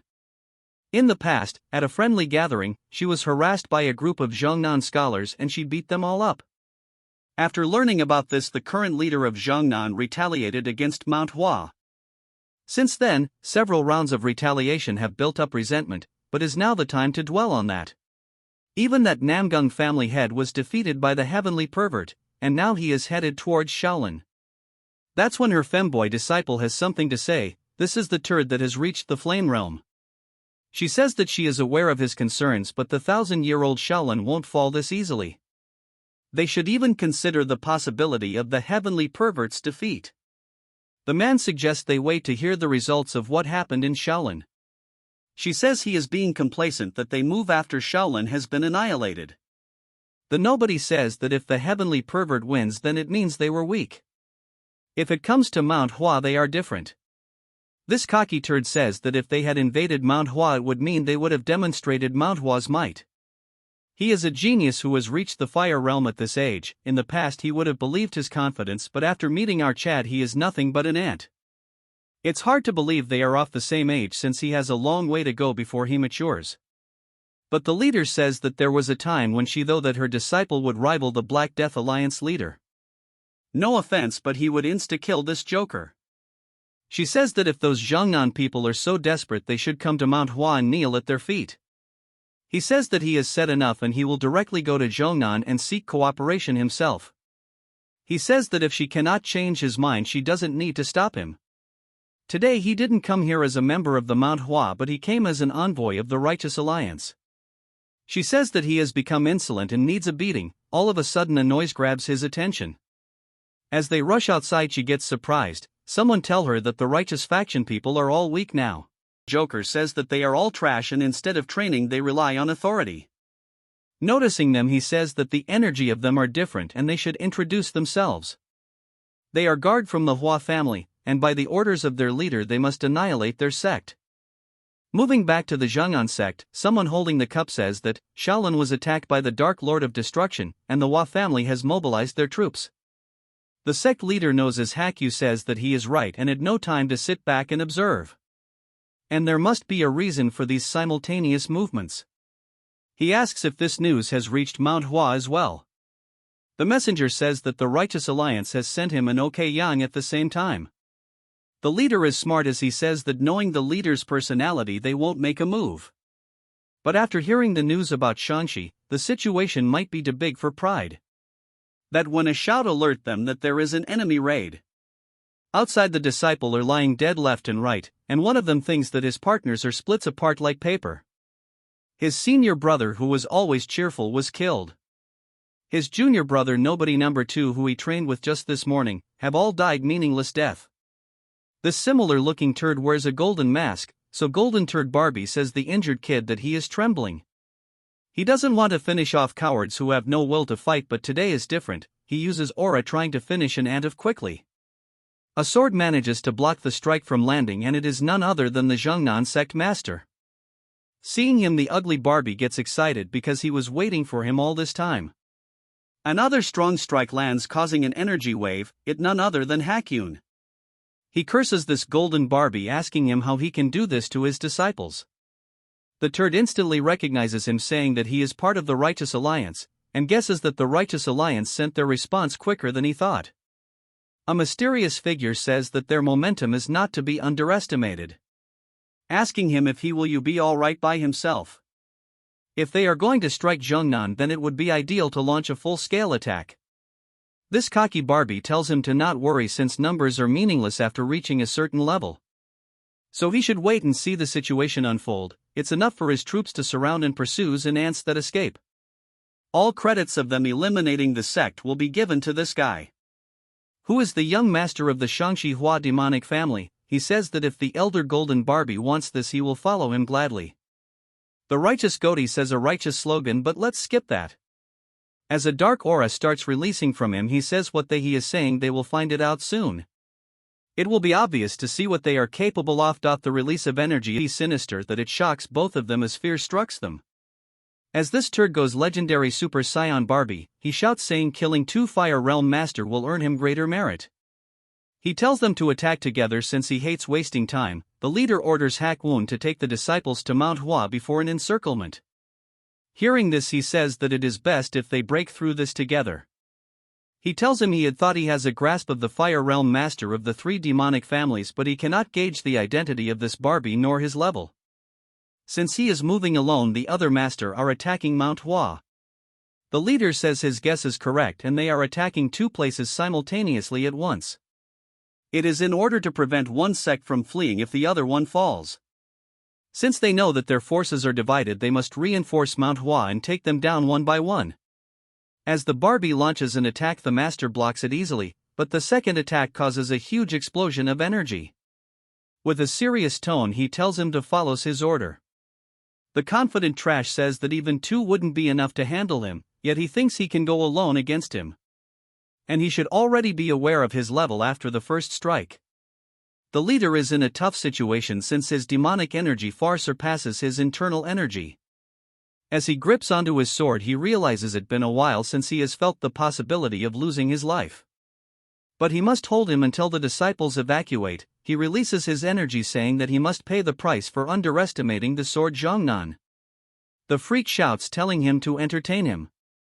The dogs are chasing the rabbits, in this case the Zhongnan disciples, as one barks telling them not to escape. Hakwun expected a pursuit team, but they instantly started. He tells the disciples to keep running and not look back until he hold them off. All of a sudden a huge wave of energies collide, gaining attention of everyone present at the SCE, and all he can do is pray that his master can hold it off. Moving to the Xinjiang mountain, Snakey is flying non-stop, but now he is exhausted. He was carried by our Chad, so he didn't realize how vast the place was. Because originally he was a snake, so he is not used to long-distance flying, so he hopes our Chad, who was having a beauty sleep, wakes up. Moving to Yeon-myeong, he wakes up wondering where he is and realizes that the leader's spell hit him. He wonders if it has been dispelled and asks Snakey how much time has passed. But gets shocked when he sees that it is the same place from his past life. He believes this is happening and it is impossible. A voice gains his attention saying that since ancient times, sword techniques have focused on one of 7 principles as their ultimate goal. Weight, speed, illusion, destruction, dispersion, singularity, sharpness. But that's the path chosen by ordinary people who couldn't grasp the ultimate principle from the start. It's because they can't handle the repulsive force inherent in the principle of strength. As a result, the world escapes to principles like softness, but it's by confronting the repulsion with overwhelming force that one reaches the principle of ultimate strength. Our Chad remembers that this is a scene from the past, and if he is dreaming. Because he is seeing his master again and wonders if he unconsciously longed for those days with his master. But he gets shocked and nervous as his master calls him out, telling him why he is watching him like a thief when he is training. And how he managed to get here. If he fails to answer, he will cut him down. His master warns him that he will lose the head of his, but he is at a loss of words since this is not a dream. He is aware of our Chad and even conversing with him. Now he is confused if he has traveled to the real past or if it is just a memory. He tries to make up something by introducing himself, but before he could even finish, his master splits him in half. Saying that he asked how he got here, the simple strike was so strong that it split the place in half. But he is surprised that our managed to see through the sword techniques. For a moment our Chad forgot that his master has an eccentric personality, and doing that strike probably stimulated his competitive spirit. Our Chad thinks that he will show interest if he counters him with swordsmanship, but he is in trouble as he cannot find white snow. He is in deep trouble because he cannot white horn, moreover Snakey's either, which means he is still under the spell. As for his master, he laughs, telling Yeon-myeong that he grasped his sword path, so now he has seen more of his skills. Moving back to the battle, Golden Barbie cannot believe it is taking him this long, and it's trickier than he has though. Praising him that he didn't become the sect leader just like that. But he cannot change his fate since Jeongnan will fall with his generation. The leader says that just because he has the upper hand he owes speaking so easily of annihilation and ending bloodlines. Old man says if he thinks sects disappears like dust, even if he falls his sect will not crumble. He gets surprised as old man releases extreme amounts of energy, even if one of his disciples his sect will continue and he will give his life to stop him. This turd laughs as if he is a main character that says the old man has a strong spirit, so he has changed his mind. He will leave him just barely alive, then he will make him watch as he kills the Jeongnan disciples in front of his eyes. As they exchange moves the old man gets overwhelmed, so he uses his secret art to launch multiple strikes managing to create distance. But he continues to spam attack and this time the 9-dragon demonic steel. As he continues to stop the attacks he thinks he can hold on but his body gives up. As he falls he thinks to himself that by now the disciples of Jeongnan must have escaped. He has no regrets or last words to leave for his sect.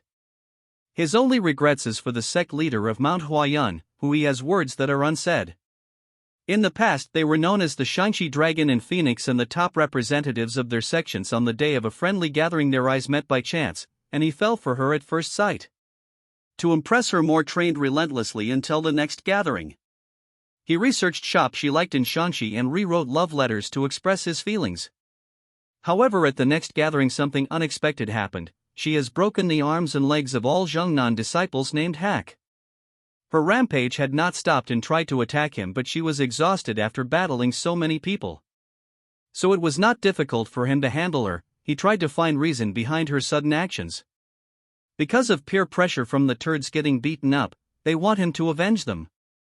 So he could not ignore the martial brothers' cries, so he too broke arm and legs of the Manhwa sect named disciples. So the friendly exchange between both his sects split apart. Later he learns that the reason for her going berserk was because his martial brothers harassed her. Along with feeling sorry for her he felt ashamed of his sect. He wanted to clear up their misunderstandings, but the relationship between the sects has already become irreparable. When he was destined to become the next sect leader he wanted to change the current Jeongnan sect. More than honing martial arts he wanted them to emphasize courtesy and respect. So that Manhwa could look at them differently and at that time he could face her again. Since then it has been decades he has made this decision. As his eyesight starts to fade he says that he should have apologized regardless of the sect's reputation and position. As Turd was about to finish him off he gets shocked when he sees Plum Blossoms. The attack was so strong that it managed to injure him. He is confused as to how she is here since they sent 2 Fire Realm Masters there. It's none other than Ok-yun. Even if she is old she is a fine specimen. Seeing her the old man gets shocked and she smirks. Turd asks her it is strange because they sent troops to Mount Hua as well, so he cannot understand how she is here. She cannot hold her anger as she tells him that she is trying to have a long overdue conversation with the old man. Asking him if his parents didn't teach him any manners, so for someone lacking manners she will need to beat some manner into him. In a flashback we see that when the 2 dandies attack the Manhwa sect, Yun tells them that they barely been in Shanxi for a few years yet they are trying to eliminate major sections, roasting them by saying that scraps under the heavenly pervert have given them confidence. She asks them if they are trying to wage a war with the righteous martial arts world. One of them tells them that a war is already underway, and since they are behind on information he tells them that their lord has annihilated Shaolin. Hearing this he gets shocked because he is heading towards Shanxi, but the bigger problem is that if they compare history Shaolin has been the foundation of martial arts. The troops they have sent will be of no use since it is late. They say that since their lord is coming this way it's best for them to clear the way as his subordinates. He then says that the things might have ended in Jeongnan by now. Hearing this Yun is shocked and asks if they have resources for that. He says that the Golden Elder who personally guards their lord has gone. This is the first time we know that Golden Barbie is a girl. Her martial art is far beyond what they can compare to. As they says that Jeongnan might end before Mount Hua. Hearing this she cannot control her anger, gritting her teeth. She tells her allies that she doesn't have the comfort of being stubborn right now. So she has no choice but to leave this place. Hearing this one of the turd jumps in like a fool, but green hair blocks the attack saying they cannot question the sect leader, telling her to leave it to them. She apologizes to Yang, saying that she wasted time with her needless stubbornness and now she has to burden the situation to her. He tells his sitter to not worry since he knows why she is doing this. Hearing this, she gets pissed but says that she is counting on him. As an intense battle begins between them, she rushes towards Zhongnan. Moving to the present, she explains the situation and says that she has a lot to say to the old man. So she wants her to just shut up and take a beating. She tells Yun that the purple energy on her face less from the violet mist divine technique. Asking him if she is the Manhwa sect leader, she asks her why she is saying this and if the thought of a female sect leader beating her is a problem. I thinks there is a problem with the translation, so I will keep this Barbie as a man. Hearing her way of talking, he is extremely pissed because she is showing this much impudence even after seeing the state of the Swordmaster. But since she has a way with words, she says that the real impudence is his ugly face that cannot even shows his face proudly. A horse reaches the scene asking the turd if he is alright. Seeing him, he gets shocked, but Yun won't give him a breather. As she launches the 24 plum blossom sword technique, he ran towards her after seeing the purple energy, thinking if the Manhwa sect has sent reinforcements. Seeing him, she launches multiple strong attacks. As he jumps in front of the attack, the wide range attack was so wide that old man asks her if she is planning to cut her down as well. She tells him to keep quiet, telling him if she cannot handle her true chi at this age, telling him to not create a fuss when she didn't even touch him. Although the Barbie managed to block the attack, he curses her, telling her how she has the audacity to attack him. She says that he must be the Hua family's young master. Before coming here, she met some Zhongnan members heading towards Mount Hua. They told her that the glory for annihilating Mount Hua and Zhongnan belongs to the young master. She says there is no need for the Lord's personal guard to go this far and asks if they are in love.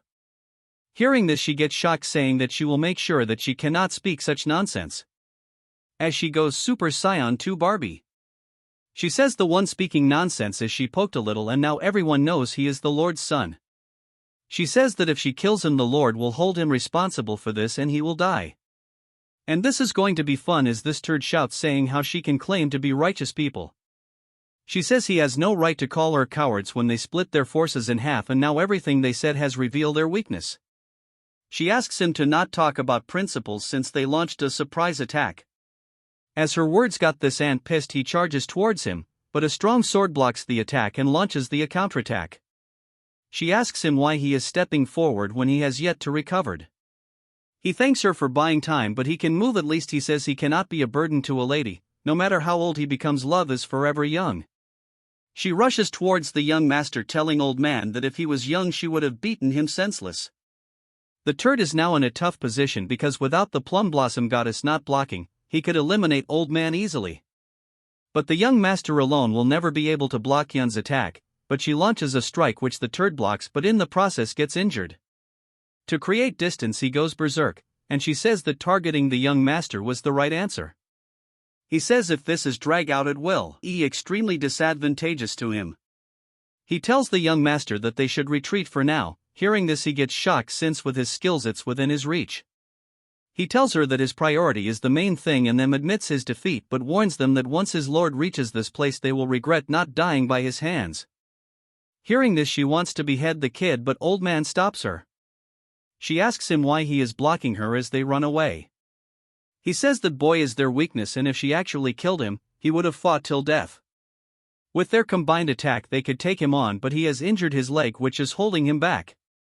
He tells her to not worry and he will recover with his greater circulation. Seeing this, she sighs, saying that it's all bravado.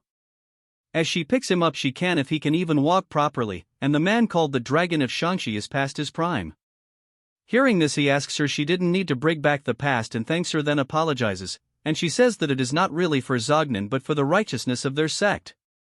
He says besides this, he asks her what happened on the day and the friendly match long ago. He wanted to apologize for that day, but he can say sorry before he can die. She says she remembers everything and wants to break their legs one more time. Hearing this, he asks just what his disciple did to her and she says that it's not much but very embarrassing. He wonders to himself what they did. They read aloud the love letter she wrote for him and teased them mercilessly. The old man says that it is certainly something embarrassing, then says he spent one night writing one himself. Then realizes what it means, but she ignores him and picks him up, saying that he will use lightness techniques. As they continue to fly, he wants to know more about the love letter. This part starts at the Manhwa sect, where a huge battle is going on, and as always all side characters in this story are useless. One of the bearded turds punches our weakling and he instantly spills blood. Seeing him getting hit, Yang turns around asking him if he is alright. Taking opportunity of this, the second turd asks him why he is being so reckless. As he attacks him, he tells him that his enemy is right in front of him.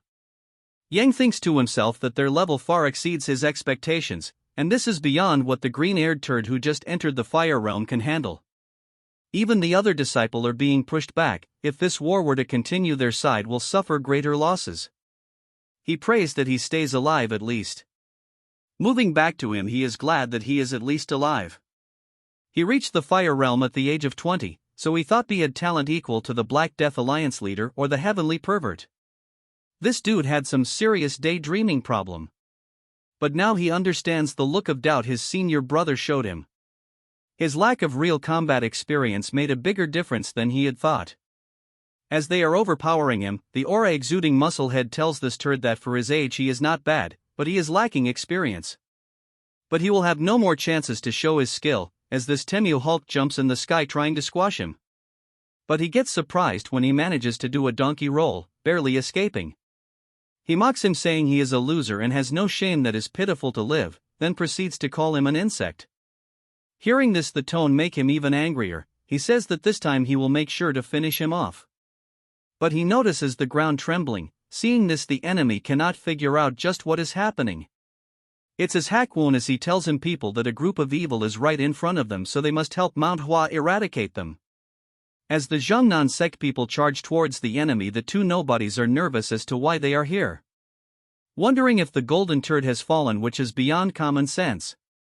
Seeing their arrival, Yang thinks that it is a dramatic indeed, asking them where they are looking. That's when they realizes that they lost focus for a moment, because of the Zhongnan. Taking opportunity of this, our crew attack they and manages to injure them severely.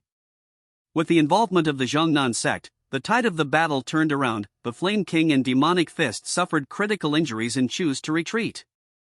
This was the first victory from the Orthodox Murim, after a string of losses against the demonic forces. After they are done with the battle, everyone is shocked as someone tells them to inflict critical wounds on Fire Realm monsters, praising them that they have played a great role. It's Yang as she praises her disciple because this is her first real battle and he did well. As for Swordmaster, he is dying out of embarrassment, but she is confused why they have been staring at her like this. Man, this is so wholesome, as her disciple tell her that it's obvious that they would not look at her. As they sit for a meeting, she starts summarizing the situation. Currently, the Heavenly Pervert is on his way to Shanxi after annihilating Shaolin.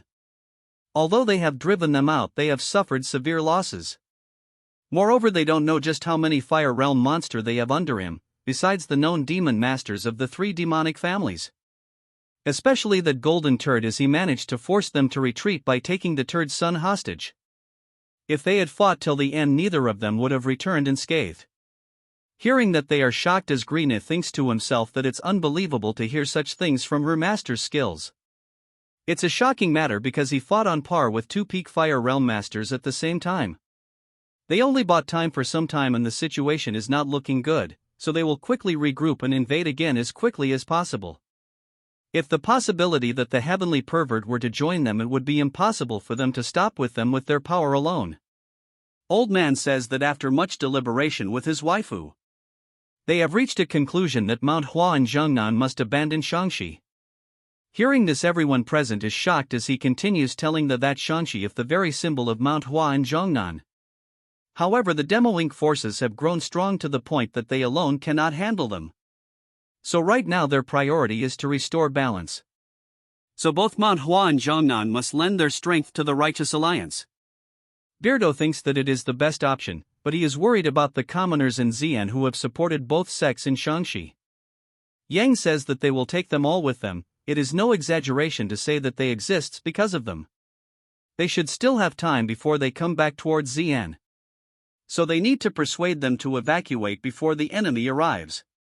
She orders Yang and Hakwon to go relay this information to the Righteous Alliance, while she and her disciple will go persuade the citizens. But okay, Yang mocks her, saying if with her personality if she can persuade anyone. She asks this turd that he is upset because he ignored his words the other day. He tells her that him and Hakyun will go persuade the people, and for the alliance they will send a messenger pigeon. Hearing this, she is confused what she will do then. He tells her that for now she should tend to the sect leader's injuries and avoid beating him up. Hearing this, she gets mad. The next day we move to the Righteous Alliance camp in Jushan. The letter states that after the battle with the Hua family, Manhwa and Zhongnan, so they has announced their intention to leave Shangxi and join the Righteous Alliance. Barbie is stoked because two major sects are joining them, and it's possible that their messenger managed to persuade them well. Moreover, they managed to repel the Golden Turd and even dealt a blow to the Hua family. Because of this, it should greatly reduce the demonic force's strength in Shangxi. However, they don't have time to check on Shangxi, so they will need to do something about Shaolin's situation. If the Shaolin monks who have joined the alliance learn the truth, their morale will plummet, since they cannot keep this hidden forever either. The burden on his shoulder is deeply heavy as he wonders where the alliance leader is. Moving to our forgotten main character, he tells our half-dead Yeon-myeong that he has some expectations, since he turned out to be nothing special. He thinks it's a waste of time, but seriously they are stretching this too much. He turns around as Yeon-myeong says that it doesn't seem like reality. As our Chad uses the sky-covering sword, all without actually using a sword. As he tells his fake master that his real attack are more painful than this. He is shocked because his body and inner chi have been constantly recovering completely since earlier. Which cannot be normal, so the strain must be affecting his real body. As his fake master gets up, he thinks that he has never won a duel with his master when he was alive. By the time he was confident he has surpassed him, he had already passed away. He thinks it is nice to see his face again, but his smile still scares him. As his master laughs, he says that if this is the wall he has to overcome to get out of here, he should show his disciple who has already surpassed him. Finally managed to get rid of the copyright claims, this part starts in the practice area all silent. When all of a sudden huge wave of energy raises through the area. Our Chad is getting overwhelmed. Since he has no weapon, he is using his internal energy to manifest swords. Using them he offsets his attacks, but a follow-up attack causes his to move places as he thinks to himself that a simple dragon scale fragment is not enough to inflict damage on his master. As he rushes from one place to another, right now he is fighting using pure internal energy since he has no access to white snow and feather needles. To inflict damage, the best option is to use the myriad heaven flower rain. As such, he aggressively charges towards him. Then uses shadow step to create a facade. He is thinking of using the dragon scale principle to solidify energy to create a foothold and change direction. Although it consumes a bit of internal energy, but if he tries condensing and solidifying the energy fragments before they scatter. With the sword he charged towards old man. Although he blocks it, he seems excited. Although the sword is good, it is not as good as white snow imbued with spiritual energy. Still, it is enough. As they exchange sword, the surrounding turn into dust. Yeon-myeong manages to catch him off guard, and using extreme annihilation he lands a heavy blow. This makes a gap in his shoulder as our Chad says he paid him back for cutting his shoulder. As they create distance, our Chad is confused, then goes serious because his master is laughing since he is not an ordinary human. As he makes a poker face, old man says that it was a magnificent strike. And they are few in this world who could display such swordsmanship. But from the wound, a little girl asks him why even with this much power he couldn't save her. The dark creepy thing says why he watched as she burned, and hearing all this he remembers what had happened. He grips onto his sword tightly, saying himself that he must not waver since all of this is not reality. The creep doll asks him if he is going to kill her with the sword, like all the people he did behind him. Behind our Chad, all the people he has killed is surfacing. As they continue to curse him, he grabs onto his sword and instantly raises them to the ground. He convinces himself that all of this is just memories of the past. But more of them latch onto him, telling him he feels no responsibility for all those he has killed. He killed them without hesitation and didn't understand the reason behind the battle, sometime even when he knew he turned an eye for his own sake while wielding his sword. He should not look away, as it is the weight of the resentment from those he has killed. What is dragging his feet is the swap of doubt, guilt, and arrogance he has created himself. And all of this is within his heart demon. This is so detailed, unlike most manhwas. As they drag him under the swap, our Chad also realizes that all his action was wrong. Recalling his life memories, he has solved everything with force. In both his live he has never learned or though of any other way. This is peak character development. He planned to live his second life ordinarily, yet he is still floundering in the river of blood. Despite getting another shot in life, he is still not aware of his past life. He remembers that Snaky told him that him thinking of living ordinarily is not possible, because someone with talent like him must have a reason behind it. That's when he realizes something and his hand comes out of the swap, shocking the creep doll as a huge fluctuation of energy blasts through the swap. As he has released himself from it, he tells them that there is too many he wanted in ordinary life. So he tried to remove obstacles, but at some point connection took root around him. He was alone in his last life, but this life he has friendships, got to teach others and lead them, make friends and feel affection towards a woman. As the creep doll turns into Chucky, he says that he is aware of his past life, but he must protect his connection. As the sword remanifests itself, he says that he has decided that these connections are a reason for his life. It won't matter even if he thinks it's a deception towards those who have fallen, since he is going to leave this place no matter what. Hak Yun and his buddy visit the nearby villages and inform the civilians about the current situation in Sichuan. They warn that after destroying Shaolin, demonic force were coming to eliminate Manhwa and Zhongnan sect as well. And as of today, all of the Shanxi had been engulfed in the flames of war. While ordinary conflicts between martial sects don't harm civilians, it's a different story when demonic forces are involved. As such a progression of refugees formed and soon Xian witnessed a large-scale refugee exodus ever seen. To ensure the procession wasn't blocked by wild animals or bandits, Hakon, Okeyang, and Chong Myong stood at the front. Hak Yu and Okeyang took charge at the rear, in case of possible pursuit by demonic forces. Yun asks Old Man where they are going, since they can't take the entire refugee procession to Zhuxian Mountain where the Righteous Alliance forces are stationed. He says that they will all move together within Shanxi, then go to Zhuxian Mountain. Then they plan to send the refugees to Sichuan under Hak Yu's leadership. Since Sichuan is the safest place in the Central Plains with the Tang family and the Righteous Alliance there. Since it will guarantee the safety of the refugees, Yun adds that Thu will be fortunate enough if they don't get ambushed on the way. Hearing this, he tells her to not say ominous things. She asks him that there was something strange about the man called Golden Spirit. But Old Man doesn't understand it, so she tells him to not give it mind.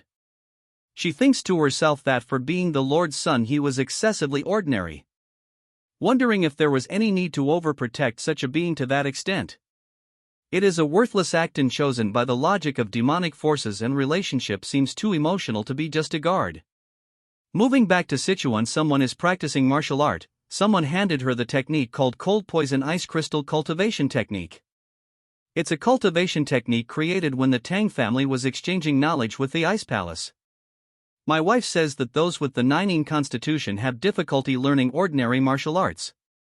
But they're actually optimized for learning ice techniques. In other words, this cultivation technique is meaningless to those without the Nining constitution.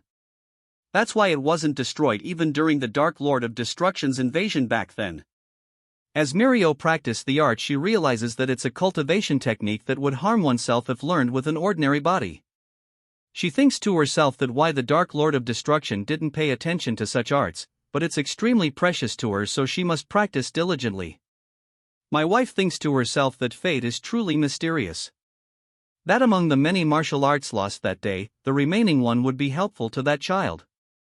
That's when she remembers that 17 years ago the heavenly pervert finished of the family had her father. She heard him saying that if it is the Lord's will, after that he retreated. Now that she thinks about it, she wonders if it was really the Dark Lord of Destruction, but it is actually Goldie. Moving to Goldie, who had treated, all of them failed and are in front of the Lord. The young master hides behind the tree, telling himself that the Dark Lord of Destruction is his father. He is too ashamed to meet him since they lost to both Manhwa and Zhongnan. Goldie apologizes, telling the Lord that due to his carelessness, they failed to achieve victory in Shanxi. In that case, he gladly accept any punishment. The pervert uses his eyes to look through the forest straight towards the couple, and they also sense it instantly. He can easily see them as his pupil reflects it. Then he orders Sliver Mask to go to Guizhou and prepare for the expedition.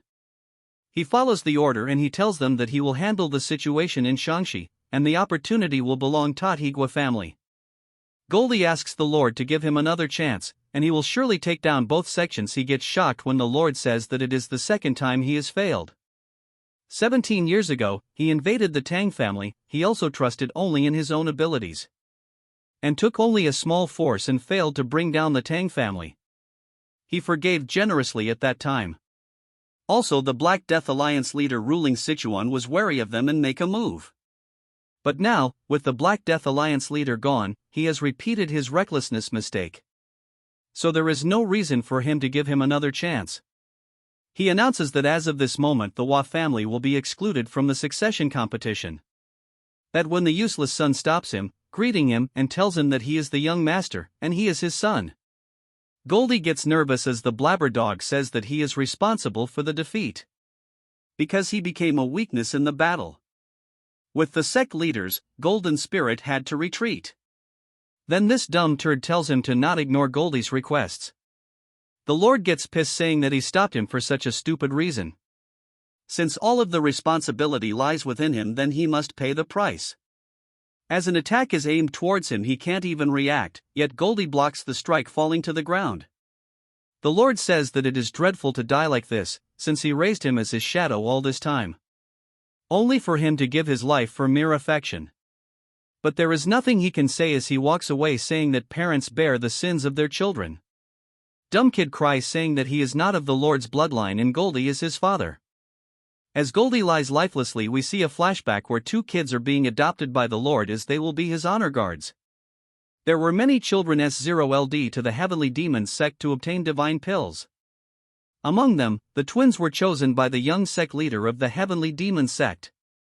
And under his support, they received demonic manuals and spirit medicines, reaching the realm of extreme demon. And wearing gold and silver masks respectively, they became the young sect leader's honor guard. As shadows they took down those who blocked his path, and acted on his stead, and one day he ordered them to create an heir. He tells them to make the daughters of the families that have surrendered to them bear the seed that will succeed him. It was an incomparable order, to suddenly seek an heir through his honor guards. But it was the order of the one who would become the sky of the demonic path was absolute. So they couldn't question it. He also excluded personal feeling, which is simply an order. That's what he HD though. Until 10 months passed and he held a small lump of flesh in his hand, he developed feeling that a shadow should not have. Knowing he couldn't do anything made Hai want to call him out more desperately, his son. These were words he could never say in his entire life, but he kept this one promise that even if he becomes the Lord one day he will protect him until the end of his life. As he lies dead on the ground as rain showered the area. And this dumb turd cries with no words coming out. This part starts at the Gua family state. As he gets dressed, Sliver Mask says he must follow his lord. His wife says just how long are they keep going to wait. She heard that the Hua family held their departure ceremony if they were to achieve victory. Then their son would be out of succession without even a chance to compete. He says that he cannot do anything since it is the Lord's decision, but understands her impatience.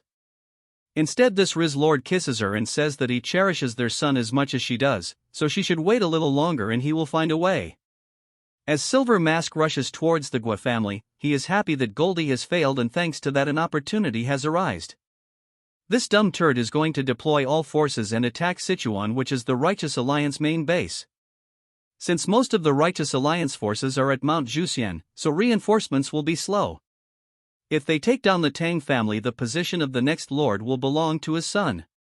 Moving back to the squad, they are splitting and one of them will escort the civilians to Sichuan, then later they will meet again at Mount Juxian. As they depart with extreme speed, Yan asks Old Man if Hakwun would be alright alone. And he might get ambushed leading that many people. He says that Goldie and the Hua family has suffered serious internal injuries.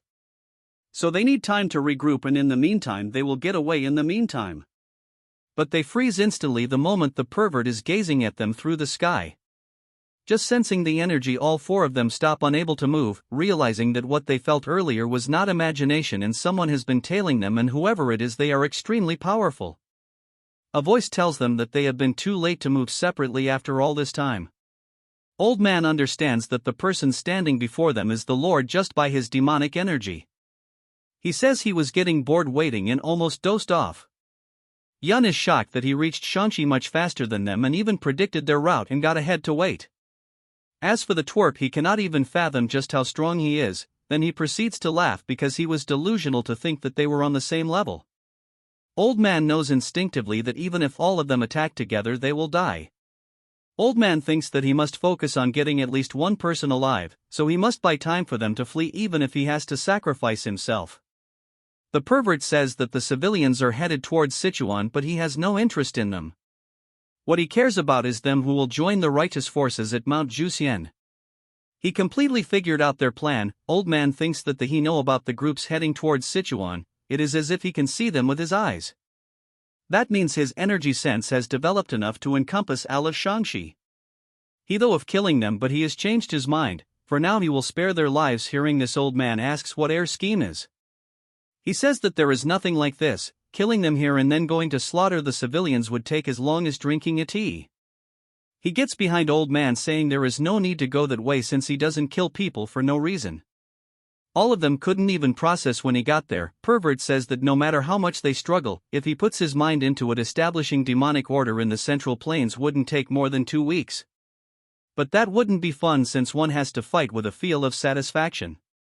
For that very reason he postponed the fight with the Black Death Alliance leader, since both of them wanted to fight each other once they reached their absolute peak. But he got to know that he was killed by some brat who is the leader of the Righteous Alliance, so he will have to create entertainment using our Chad, unknown to him that he uses the techniques of our Chad. For that reason he will keep only the elites from both sides alive, whether they're righteous sect members or demonic path followers. He doesn't need those who drag down their alliances. From that perspective they have proven their worth. He will spare them, but they must not take a singed step out of Shanxi. If he sees in movement he will kill them. Yun cannot believe he is just letting them leave, and Old Man says it doesn't seem like an empty threat. Yun asks OK Yang as he is not going to do anything. He is someone who has met both Yeon-myeong and the Dark Lord Destruction. Asking him if our Chad has any chances of winning against him, he instantly says that our Chad has skills that is too difficult to even gauge. But he cannot assure his victory if they were to have a fight. All of a sudden the turd stops, saying that ending them all 4 of them away be a bit excessive. Anyway, that golden spirit stepping forward recklessly only to die by his hands. Hearing this, the two cannot believe that he killed such a strong subordinate with his own hands. He then says he must balance the numbers, so he should cut one person at least.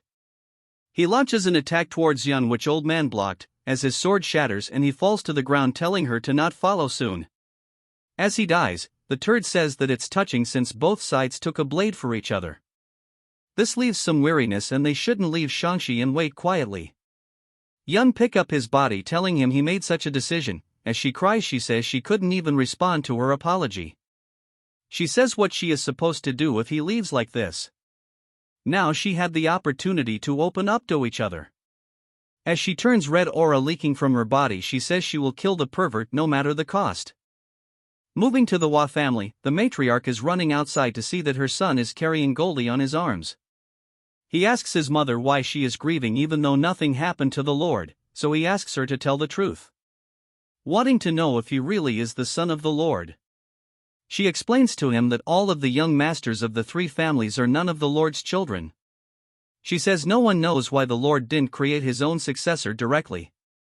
Even Golden Spirit didn't know the reason. In a flashback we see him telling her that 20 years of serving him, he gets the feeling that he exists alone in a different world.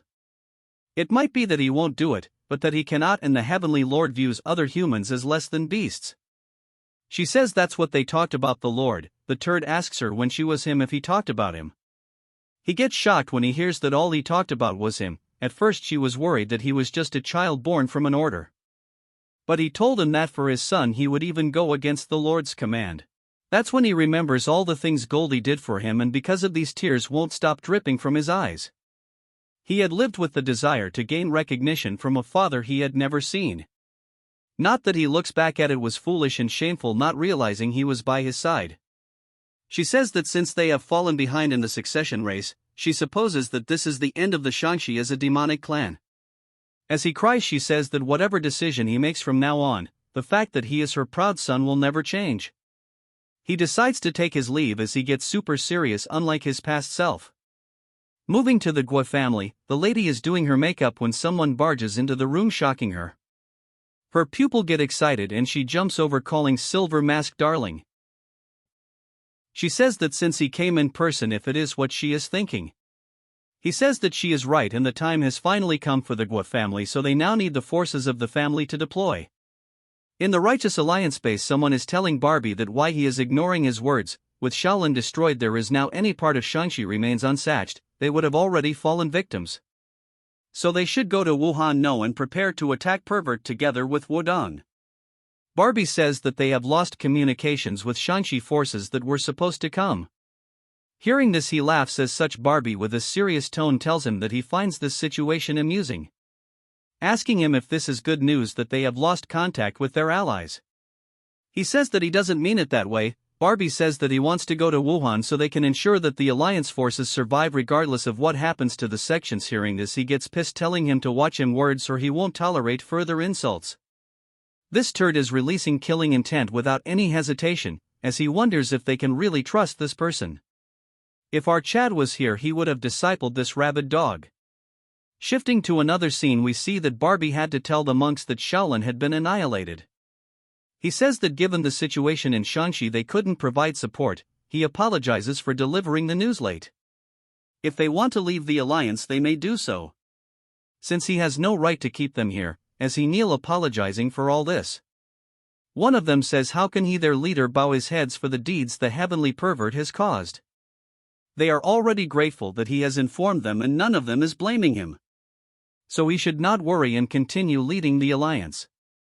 They will personally resolve the resentment for the sect's destruction in the upcoming battle against the demonic forces. For their sake he cannot accept the proposal of the so-called Sword Saint. So he informs him that there will be no change in plans. This pisses him off and he says if they are not going there, then are they waiting at the mountain for? He says he has decided where they will advance since they just received a report from the forward scouts. The forces of the Gua family heading towards Sichuan, so they likely intend to strike their main camp while the alliance force are here at Zhuxian Mountain. The turd makes a point saying that they are abandoning Wuhan yet they want to go and defend Sichuan. He says that they are not so shameless and they are using the Gua family's deployment as an opportunity. They are going to attack Guizhou itself. Moving on to Qinghai, the village steward Archad met is in trouble, as bandits are residing in the Kunlun territory. Her wonders if he can handle them since he doesn't have much poison and feather darts left, wondering if he can handle these guys. He motivates him saying that he cannot die and must lead them to Sichuan. A turd says that he will start by killing 3 of them, but before they can even react, Snaky enters the scene, finishing all of them in an instant. The steward couldn't even react. He cannot believe that a dragon is heading towards the Central Plains. Snaky is flying at extreme speeds and he has reached the Central Plains. In about 2 days he should reach Sichuan. He remembers that the people he saw were familiar faces. That's when he notices something on his subspace as the pill is reacting. He wonders just what is happening to our Chad. Moving on to him, he is on equal grounds with his master. The voice says that he wants to leave this place, as if he could make up his mind and leave. His master says that he might have settled his resolve, but he didn't succumb his heart demon. As they collide swords, they are equally matched, and their clashes are so strong that mountains are being raised instantly. The heart demon says how he even dreams of leaving this place, when his swordsmanship is useless here. But all of a sudden he starts overpowering old and shocking him. He falls to the ground and the old man says that our Chad's aura has changed for some reason. Before he could even react, he lands another strike with extreme force. He laughs, saying if he wants to see this through, but Yeon-myeong is focused. The sword strike he had brought down has no form, no technique and no path. It was a single strike imbued only with pure intent. In a state of non-self, it's headed towards a single path. The old man thinks if it is the ultimate strike as such, he finished the heart demon off. It laughs, saying that there is no more wavering in his heart.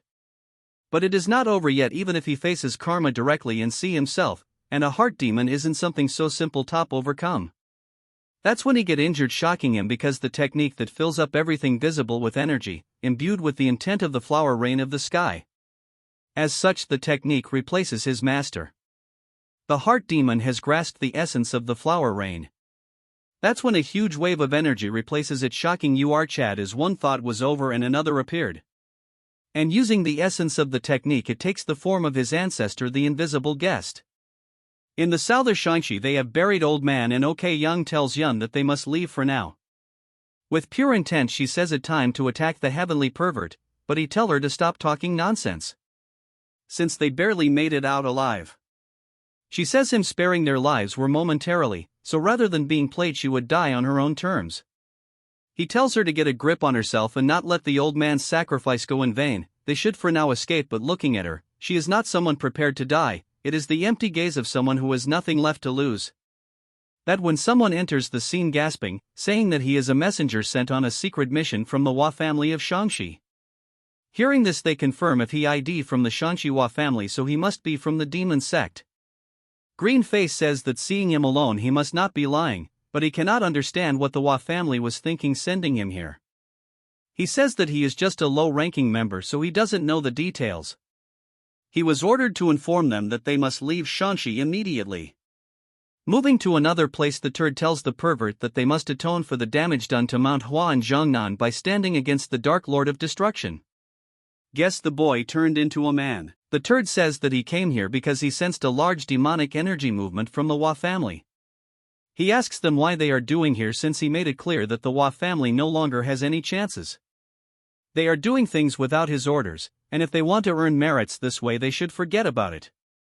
The man, that's what we are going to call him. He asks the turd to explain the significance of the succession struggle, and if this is to succeed high as the Lord's son and the master of the demonic path. He sighs, saying that he is continuing to waste his time, but he is a good mood, so he will tell him. The Dark Lord of Destruction is merely a tool to establish a foothold for the heavenly demon divine cult's advance into the Central Plains. He is originally the young sect leader of the heavenly demon sect. When the demonic world order is established, he will return to that position as the master of the demonic path. But sorry to him, our Chad annihilated the entire sect unaware to him. Anyways, he says that after that he would need someone to manage the Dark Lord of Destruction left in the Central Plains. In other words, it's a competition to select the governor of the Central Plains for the cult. He asks the man is this is enough, but with an angered look he asks him why he played this children ploy to begin with. He says that the answer seems sufficient, so they should get lost now. The man tells him if the answer why he deceived them, then, hearing this he says to use his brain a little. It provided justification for assigning the demon elders. He says that if he did not make this play there was no chance that Flower Realm Masters would have faithfully played the role of dogs under someone as ordinary as him. The man says that he is glad someone like him is not his father. Thanks to that his heart has gotten lighter. Then he proceeds to say that earlier when he asked where he was leading all these troops, he was here to avenge his father. Hearing this he laughs, saying that at this rate the Hua family of Shangxi will lose everything. But he cannot understand the fact that the two flower stage demons are going along with it. They respond to him that they are disappointed, despite serving the Lord faithfully over a decade. They are discarded without mercy when deemed unnecessary, and he deceives his subordinates to manipulate them. So they cannot just follow someone who feels no remorse. One of the demons says that until now he has walked the path of demons with pride, but today he trembles with rage at his own foolishness. Hearing this the turd says that he came to the demon path seeking power, yet he is taking about righteousness. He thinks something is wrong since all of his subordinates have gone wrong in the head. He thought they would be useful for longer, but it cannot be helped. As he releases killing intent he says that now he has no choice but to kill them all together. He says that before the sun sets the Hua family will be annihilated. The intent is so strong that just by standing in front of him, yet he feels like he is being devoured. The pressure is overwhelming, but the masters tells him to keep his composure. Even if they are fully prepared they cannot do anything against the Lord, but they cannot forget their purpose. In a flashback we see that he telling the masters that he has lost the succession race and he is not even the Lord's child either. So they don't have to show courtesy towards him. They will aim to not dishearten him, since he failed the succession race, since their bond as master and student will remain, so he asks them even if they will follow him even if he goes against the Lord. Although someone like him would never reach the Lord, but he cannot just sit idly after witnessing his father's death. Even if he can cause the slightest disruption to the Lord's long-cherished wish, so he will risk everything to obstruct him. Hearing this, they say that if it is his will, they will follow him even if it means death. Moving to the present, he is happy that there are at least people who trust and follow behind him. He says that they are about to start a fight with no chance of winning. He is grateful that they choose to follow him despite knowing all this. Since he has now become a man, he says that the Hwa family will not live under the protection of the Lord, even if history records his decision as foolish. He would rather die than live a life with false bloodline, so he orders them to become fools like him, all charging towards him. Moving to the other side, the squad is informed that an internal strife has began. Yeon thinks that if it is true, then it is the perfect time to make a move. Yeon says that it is great news, that the demon turds bear fighting among themselves. She has lost her mind as she draws her sword, saying that in the chaos she will find an opening and finish the turd that invaded Manhwa and Jeongnan. Then she moves towards the messenger and asks Hai if he was there during the invasion of the Manhwa with a black cold stare. Yang had enough of his sister and slaps her directly on the face. He says that if she will kill someone that even 4 Fire Realm Masters don't dare to face with a sneak attack.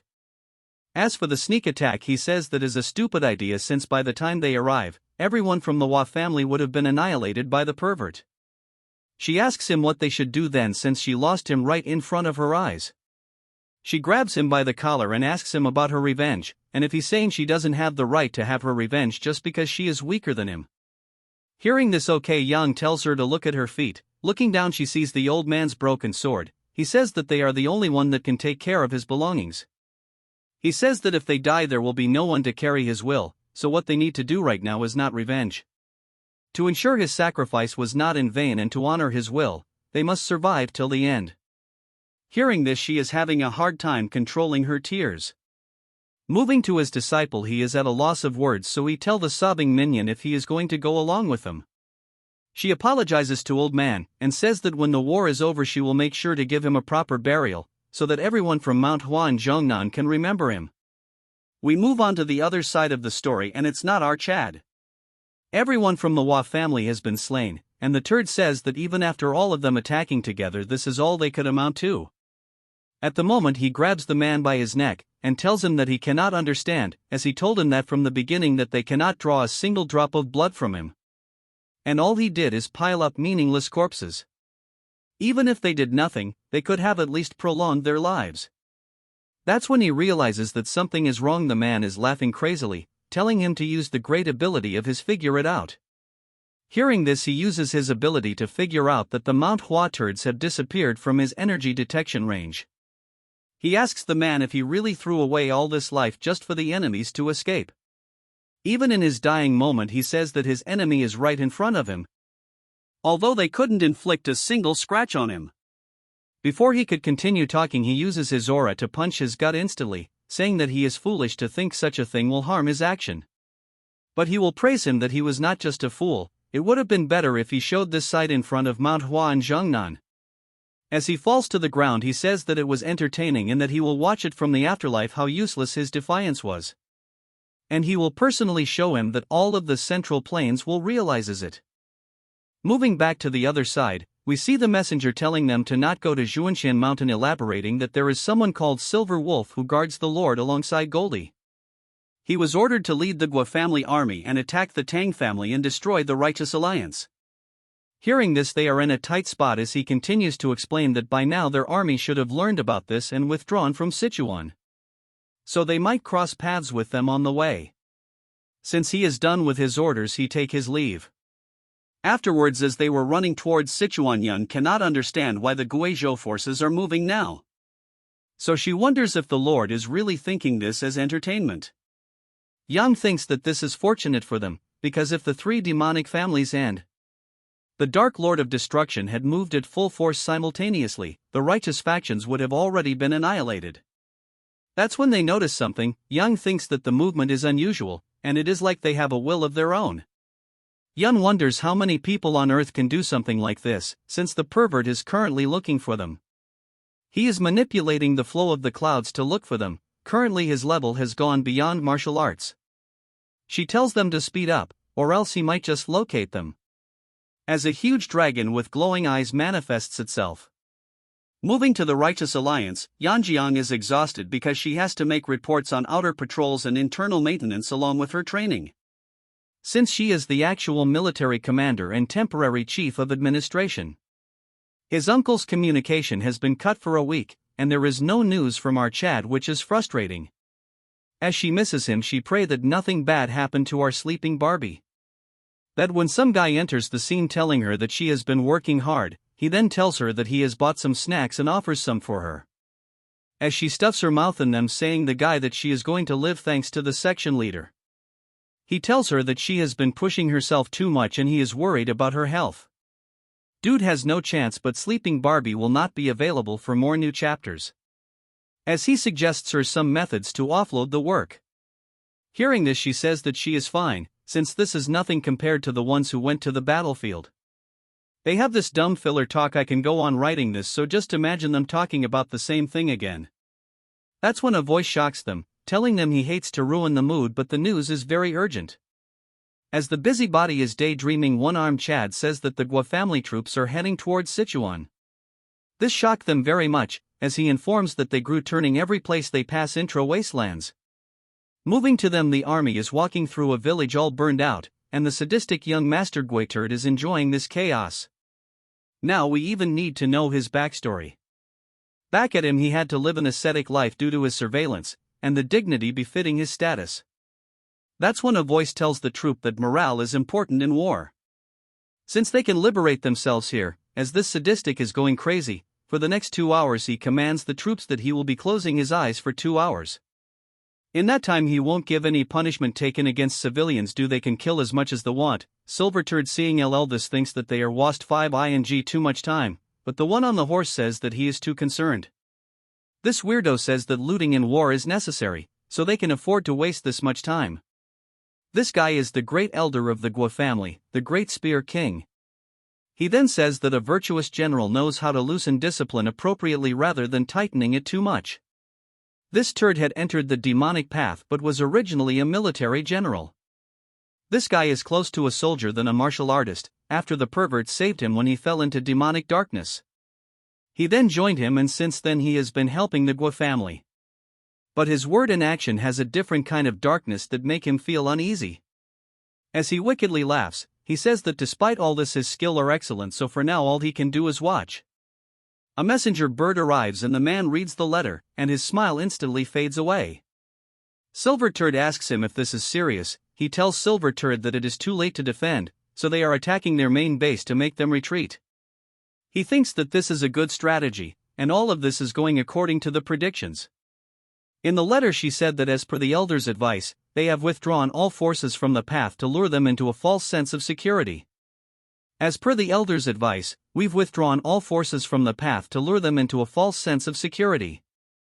They have requested support from the Fu Zhenlu family, securing a promise of several hundred troops. In particular, they say that Baek Sarayan of the Ice Snow faction, the Lu family's strongest force, is coming. As she's the strongest among the Lord's subordinates. Considering his actions towards the Hua family, the pervert will not intervene, and now it is just a matter of who beheads him first. She told Slivery Turd to not worry about her safety. He is impressed that even though it is planned, it is a matter of life and death, yet she is composed. The turd says that since the madam has ordered, they will march forward and his son will achieve more merits. Silverturd also thinks that he is right. If they make a mistake here, they will end up like Hua family. He thinks they should hurry up and destroy the Tang family and the alliance base. He tells all of them to march forward, and on the other end our righteous minions are going to fight elephants. The purple turd sighs disappointed, telling him that just when things were about heat up. Since T6 Hay have eradicated the entire place, then one of the turds says that they captured several beautiful women. Among them he has hand-picked them himself, so he won't be disappointed, offering him to relieve the fatigue of the battle before they go. Purple turd turns his crazy mode, saying that it would be impolite to disregard the sincerity of his subordinates. Then he laughs. That's when someone saying that the Grand Elder has sent a letter, telling him that the Righteous Alliance army is heading towards the Gua family's main family. This shocks him as he continues, saying that he has ordered him to attack on the Righteous Alliance's company. He confirms and says that it cannot be helped, so he won't let his desires cloud his judgment. Tells his minions to kill Therm since they are just baggage now. And her does so, as travel for longer times, we see Purple Turd sighing. He says that he should have indulged a little before. He is not dumb, as he thinks to himself that them hurrying will not change the outcome of the war. He then rethinks, since his mother is risking herself, so he must at least pretend to be diligent. So those around him end up acknowledging him. He says himself that is not like he only has a day to live. That's when he sees a rope, and afterwards the horse is shocked, as from the ground whipping ropes with poisons. As the Tang family guards charge towards them, the purple tuns one of them into half. The warriors instantly became aware that even though they are first-rate warriors, to cut one of them so easily. So he must have at least reached the realms of supreme masters. As for the Purple Turd, he is pissed that they are using such a cowardly methods, asking them where they are from. That's when a voice tells him that it is truly shameless for him to talk about cowardice even though he is from the demonic clan. He is dazed, and the voice says that considering the atrocities they have committed in Sichuan, it's regrettable that they didn't have time to prepare something worse for you. It's Yeon-myeong as she gives this longest speech and tells them that she will stop all of them. Instead of worrying about the outcome, he is tense that the moment he saw her his breath was taken away. Because his mother is a famous beauty in Guizhou, he has never lost composure to just any woman. Then his mouth starts foaming as he says that he wants her, elaborating then that since they are from the Righteous Alliance there is no need for them to hurry up. Yeon-myeong is a little concerned since the Flower Realm Masters are not here. So they must have gone towards the Tang family, although they have already sent them letter. This dumb Rox tells Yeon-myeong that she is truly beautiful and would like her to be his concubine. She thinks that he is truly disgusting to have thoughts like this in this critical time. Even if times were right, she would not want to tell him anything. Holding his spear, he says that he will take it slow, since the situation is not ideal. As he kills more of them, she tells everyone to prepare for battle. The demon turds also get ready for battle, although they are all still poisoned. Guess what his first command is? He orders them to capture the woman with the fan at all costs. The rest they can kill. After some time, even the sun has set and the Tang family members are almost out. Yeon-myeong is also injured as there is difference in their skills. They even used advanced troops, yet there is such a large difference. Especially the orange turd, as he is using his aura so well that he has even straightened his horse. He gets down, saying that her assessment to challenge him in an open field backfire. He then goes back to his perverted behavior, saying that he will skip names and all that, since seeing her up close he is losing her mind, offering her to become his concubine. That's when the weak commander tries to charge towards him, but he gets stopped by two of the guards. As he is stopped by them, he tells our waifu that his patience is running out, but she is so savage. She tells him that someone as violent and brutal temperament has the confidence to court her like this, telling him to get lost since he is not even worth a dime in front of the person she likes. Hearing this, he rips a part of her clothes, telling her that he will use force now.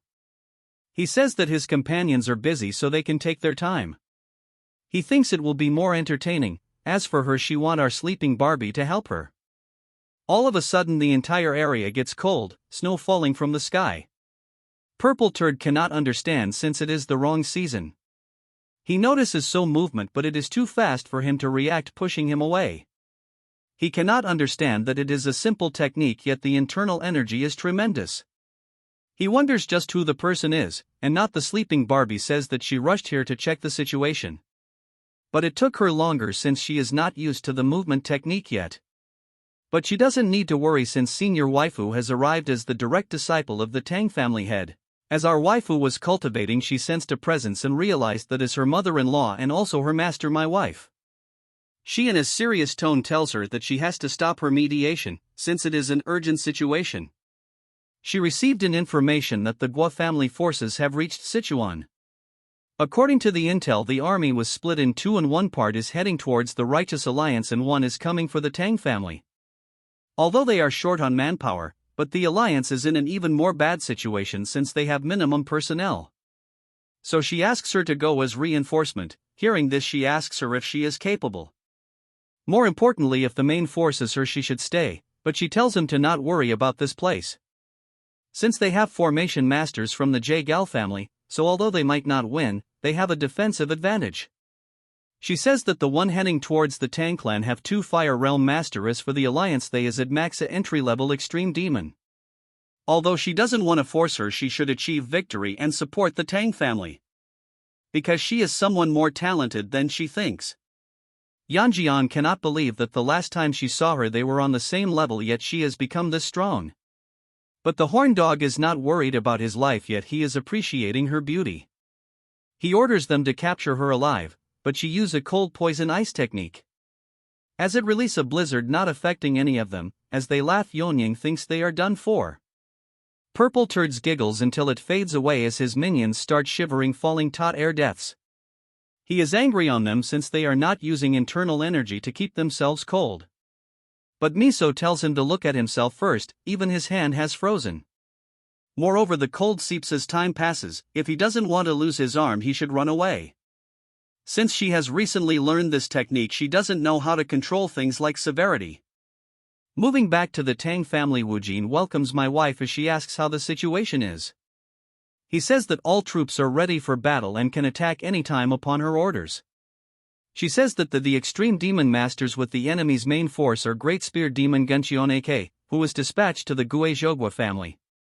And there is also Silver Wolf. According to intel, this Silver Wolf was the one who annihilated Shaolin with the Dark Lord of Destruction a few days ago.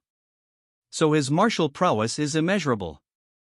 Since he's the one wiped out Shaolin, it is impossible to even measure his prowess. Fortunately this time they have Baldy who is ready for blood, still they are at a disadvantage. He asks if Fatso and Gen Z uncle are awake, she says although they have gained consciousness. For some reason they are unable to circulate, internal energy circulation is blocked. In their current situation, if they were go out it would become a burden. So they cannot rely on them and will have to handle this situation all by themselves.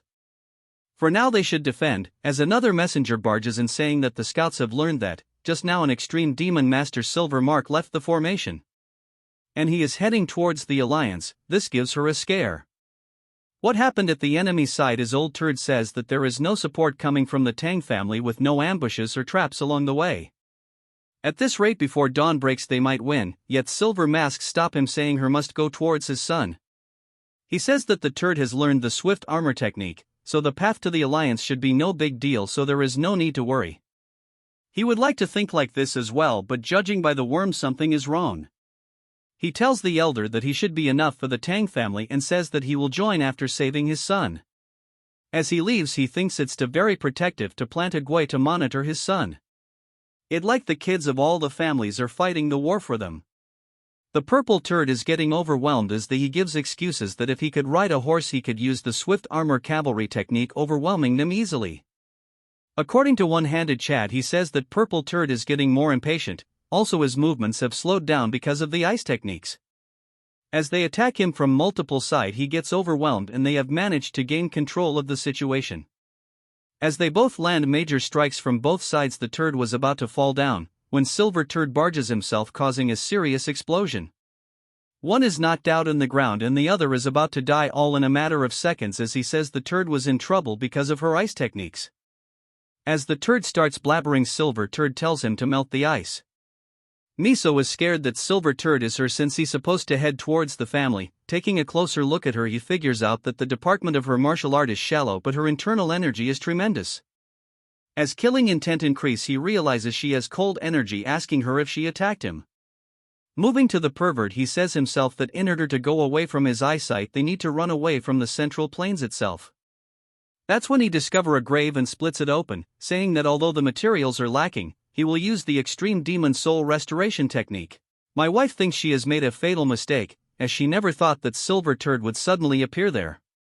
She sent Miso to the Righteous Alliance to keep her away from dangerous battlefields. Instead it led to her falling into the hands of the most dangerous enemy.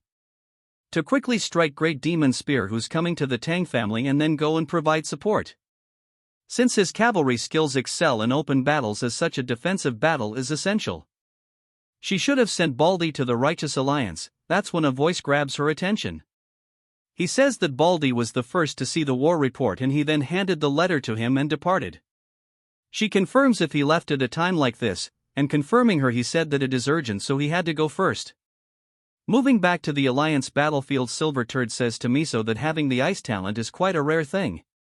Since the Ice Snow faction would be pleased to know, As for Miso, she is in a right spot since there is a clear difference in power. As she is right now, she cannot defeat him.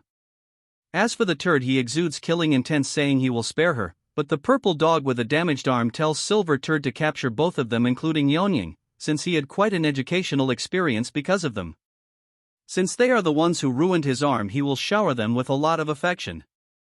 He looks at his pathetic state and thinks to himself that he is thinking about women at a time like this. Officially, he is just the young master's honor guard. He would like to give him a stern lesson right now, but the leader would not bother about the pureness of an ice technique user. He tells the girl that given the situation they should both surrender quietly, and Miso asks him if they don't, and in response he says that then their comrades who are barely breathing will die. In his mind he thinks to himself that if they are left like this they will eventually die anyways. But he gets shocked all of a sudden, and Miso cannot believe what is happening as old man Baldy has come to the rescue. Hearing the voice, Miso gets flustered as she has thought that he was going to assist the Tang family, yet he is here. Old man super pissed tells her that he will handle this. He asks Silver Turd that he is one of the demon masters that led to the annihilation of Shaolin, the Sliver Turd. Silver Turd says that he had thought that he would be the main force behind the Righteous Alliance or fled after the destruction of Shaolin. As old man says that he will not show any mercy as he release an extreme amount of energy. The silent landscapes get overhauled by waves of energy as Silver Turd is barely holding his own. As he is indeed worthy of the title Vajra Great Victory since he is levels above a temple abbot. Although he has lost an arm, he is still overwhelming him, and it is not like his strength has diminished at all. But it's not like he cannot defeat him as he uses Kaioken times 10 and pushes old man to the side. As he says it's his turn, laughing a critical strike. But old man ID far from being an ant, so he uses a technique landing multiple punches towards his strike. The pressure is so much that Miso thinks that they wouldn't dare intervene in this setup, as it is a battle between masters who have surpassed the fire realm. As for old man, he is currently overwhelming the Silver Turd. As for purple dog, he cannot believe that he is getting pushed back, asking why he didn't die when Shaolin was getting pushed back. Silver Turd thinks to himself that demonic energy techniques and Shaolin Buddhist techniques are almost polar opposites. If this turns into a battle of internal energy attrition, they will be at a great disadvantage. He thinks he must look for opening, but it flops as he grabs him by the head and throws him onto the ground. The impact was significant, but old man feels something and stops. His energy channels are twisting, and yet he haven't been affected by his demonic techniques. That's when he realizes that Buddhist techniques originally control the flow of energy through internal circulation. However, his deep-seated killing intent for the destruction of Shaolin interfere with controlling this flow of energy. As such, the conflict between reason and action ultimately led to demonic possession. As the Silver Turd releases demonic energy as he get overwhelmed, Silver Turd thinks it pitiful that he got blinded by revenge. As he falls to the ground, he says that it was close, but in a matter of seconds the tables have turned. Miso tries to land a sneak attack, but he notices it and grabs her by the neck, telling her that she is too slow, and if she decided to launch a surprise attack she should have done it fast, but when old man says he was indeed too late. Hearing this, he tells Miso that the old man has gone crazy after falling into demonic possession. As he was rambling, he notices a presence scaring the wits out of him. Turning around, he cannot see anything but the energy just past him. Although it was brief, the presence rivaling the Heavenly Lord. The old man completes the sentence that the alliance leader is late, as he saves our waifu and chopped the fingers of Silver Turd. He apologizes to everyone for being late and thanks everyone for enduring until now, despite the difficulties. As Silver Turd is at a loss of words, our sleeping Barbie has finally come to the rescue. Silver Mask couldn't even react what had happened before him.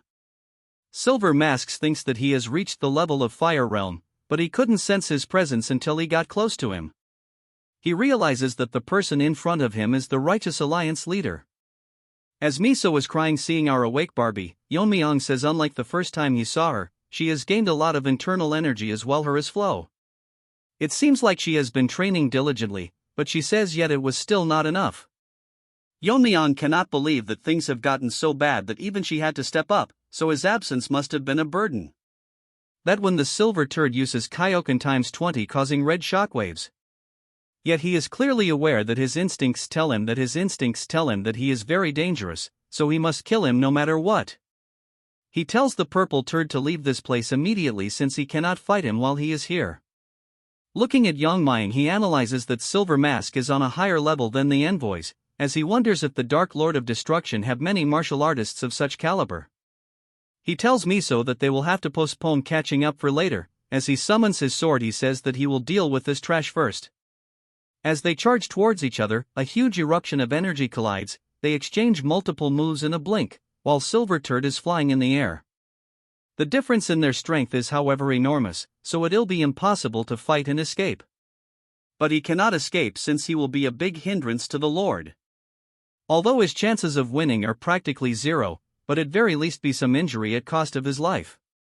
As such, he releases even more energy but gets shocked when he sees our Chad walking in the air. As he closes the distance, all of them bystanders are in awe, and while aura farming, he finishes him off in an instant. As he finishes Silver Mask off, Baldy is amazed that he never ceases to amaze people every time he sees him. At this point, he cannot even fathom the limits of our Chad. All of them run towards our Chad, and Yeon-myeong says that she is relieved to see that he is safe. Baldy says that his safe return means he has successfully completed his mission in Xinjiang. He asks him if he inflicted some heavy damage on the demon sect. But they get shocked when he hears that the demon sect has been annihilated. He explains that he only intended to deal them a blow, but they created a poison that could plague the world. It was clear that they would eventually extend their reach to the Central Plains, so he attacked their headquarters. Although I struggled a bit because of their sorcery, he not only eliminated their main force but also their leader. Baldy cannot rest easy since he has uprooted the main forces of the demonic forces. He is concerned about leaving the turd in Xinjiang, but unless he gets the same opportunity as he did, he won't be able to come out. But for now he has matters to attend. He tells everyone to wait for a moment since he has some unfinished things to take care. As Purple Turd runs away, he cannot believe that Silver Turd died without putting up a fight. He cannot comprehend since Intel said that most of the Tang family forces had moved to the Zhuxian mountain. As he starts crying, he rants about how if they knowed he was this strong, they would have never attempted to attack this place. But our Chad gets a hold of him and stings him with a poison needle. He asks him that he wants to walk away unsatched after messing with the members of the Tang family and the Righteous Alliance. As our Chad asks him if he has heard about the rules of the Tang family. That is to repay kindness twofold and repay grudges tenfold. Then he returns to the scene and Baldy asks him if he killed the one who fled on horseback. Our Chad agrees. Hearing this, Baldy says that is impressive, but he couldn't express his gratitude earlier. He punished Silver Mask, who annihilated Shaolin and the demonic forces as well. Hearing this, he gets shocked since he was aware of all this. Yeon-myeong explains to him while he was away 3 demonic forces begin their attack.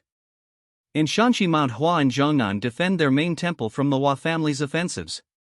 But they could handle a second wave of attack, but they evacuated with the civilians. Afterwards, the Gua family entered Sichuan and advanced towards the Tang family. Her uncle and the alliance, on the other hand, went to attack the Gua family's main castle.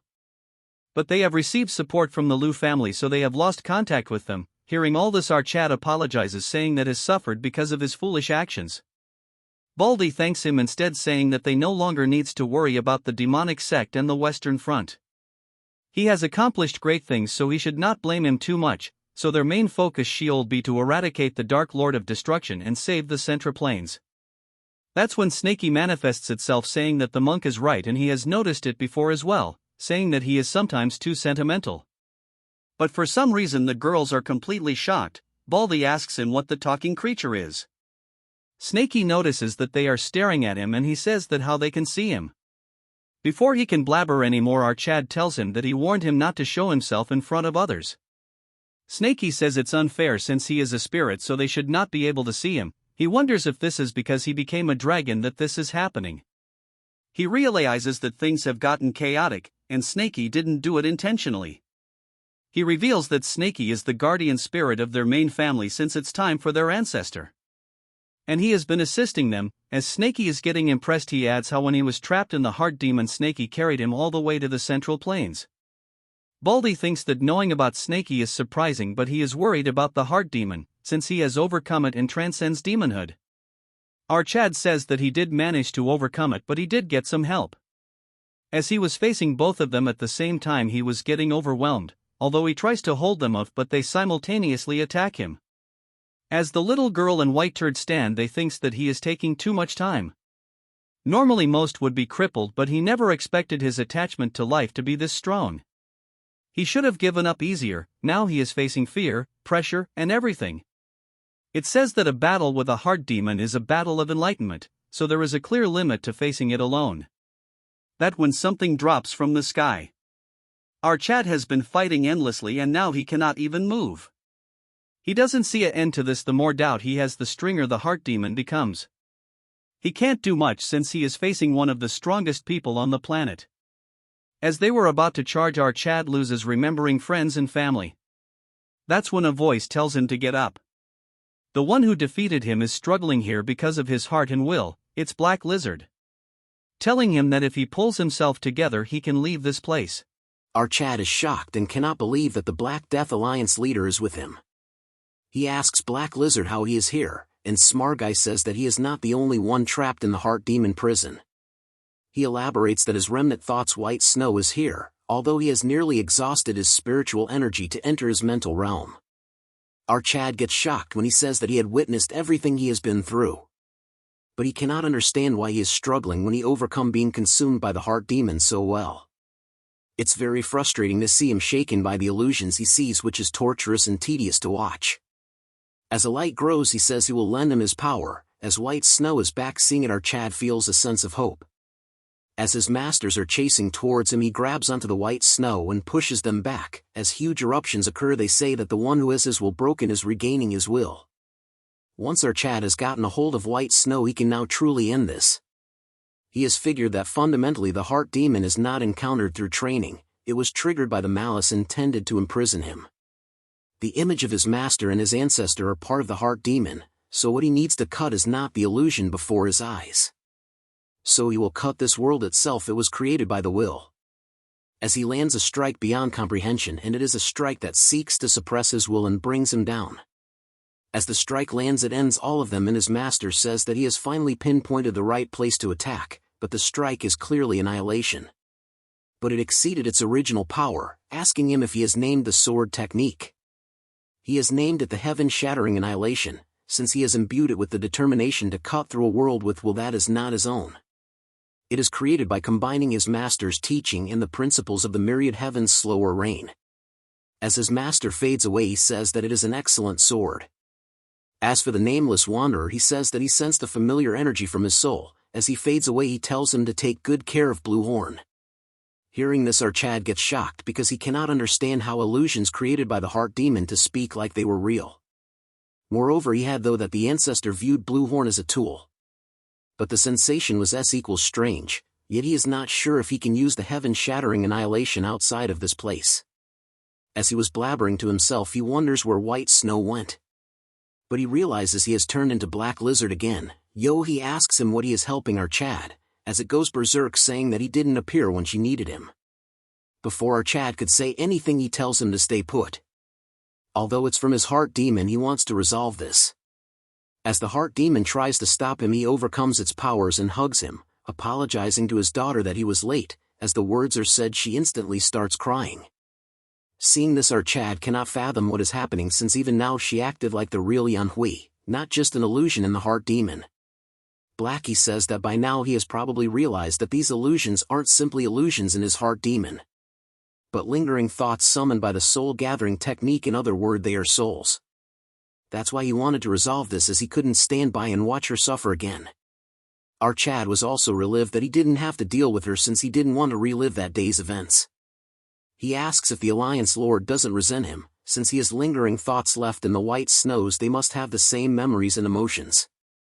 He would lie to say there is none, but he is not foolish enough to ignore the suffering of the child before him, blinded by the past. He is also grateful that even as a lingering thought he was able to say what he couldn't to his daughter. Now they must go their separate ways.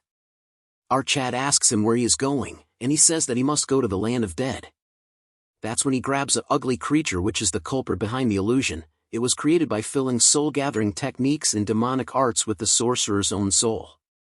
He starts doing something to it, saying that he wanted to torture it, but rather than venting anger on such a soul fragment that has even lost its self-awareness, the best revenge would be to use it in a way the sorcerer never intended. He used the Samadhi true fire to erase its resentment and turn the spirit into something like an elixir. Although it won't have effects like strengthening internal energy or physical enhancement, the knowledge and wisdom the sorcerer gained in life will be imbued in your intent. He should take at least one spoil of war when he leaves this place.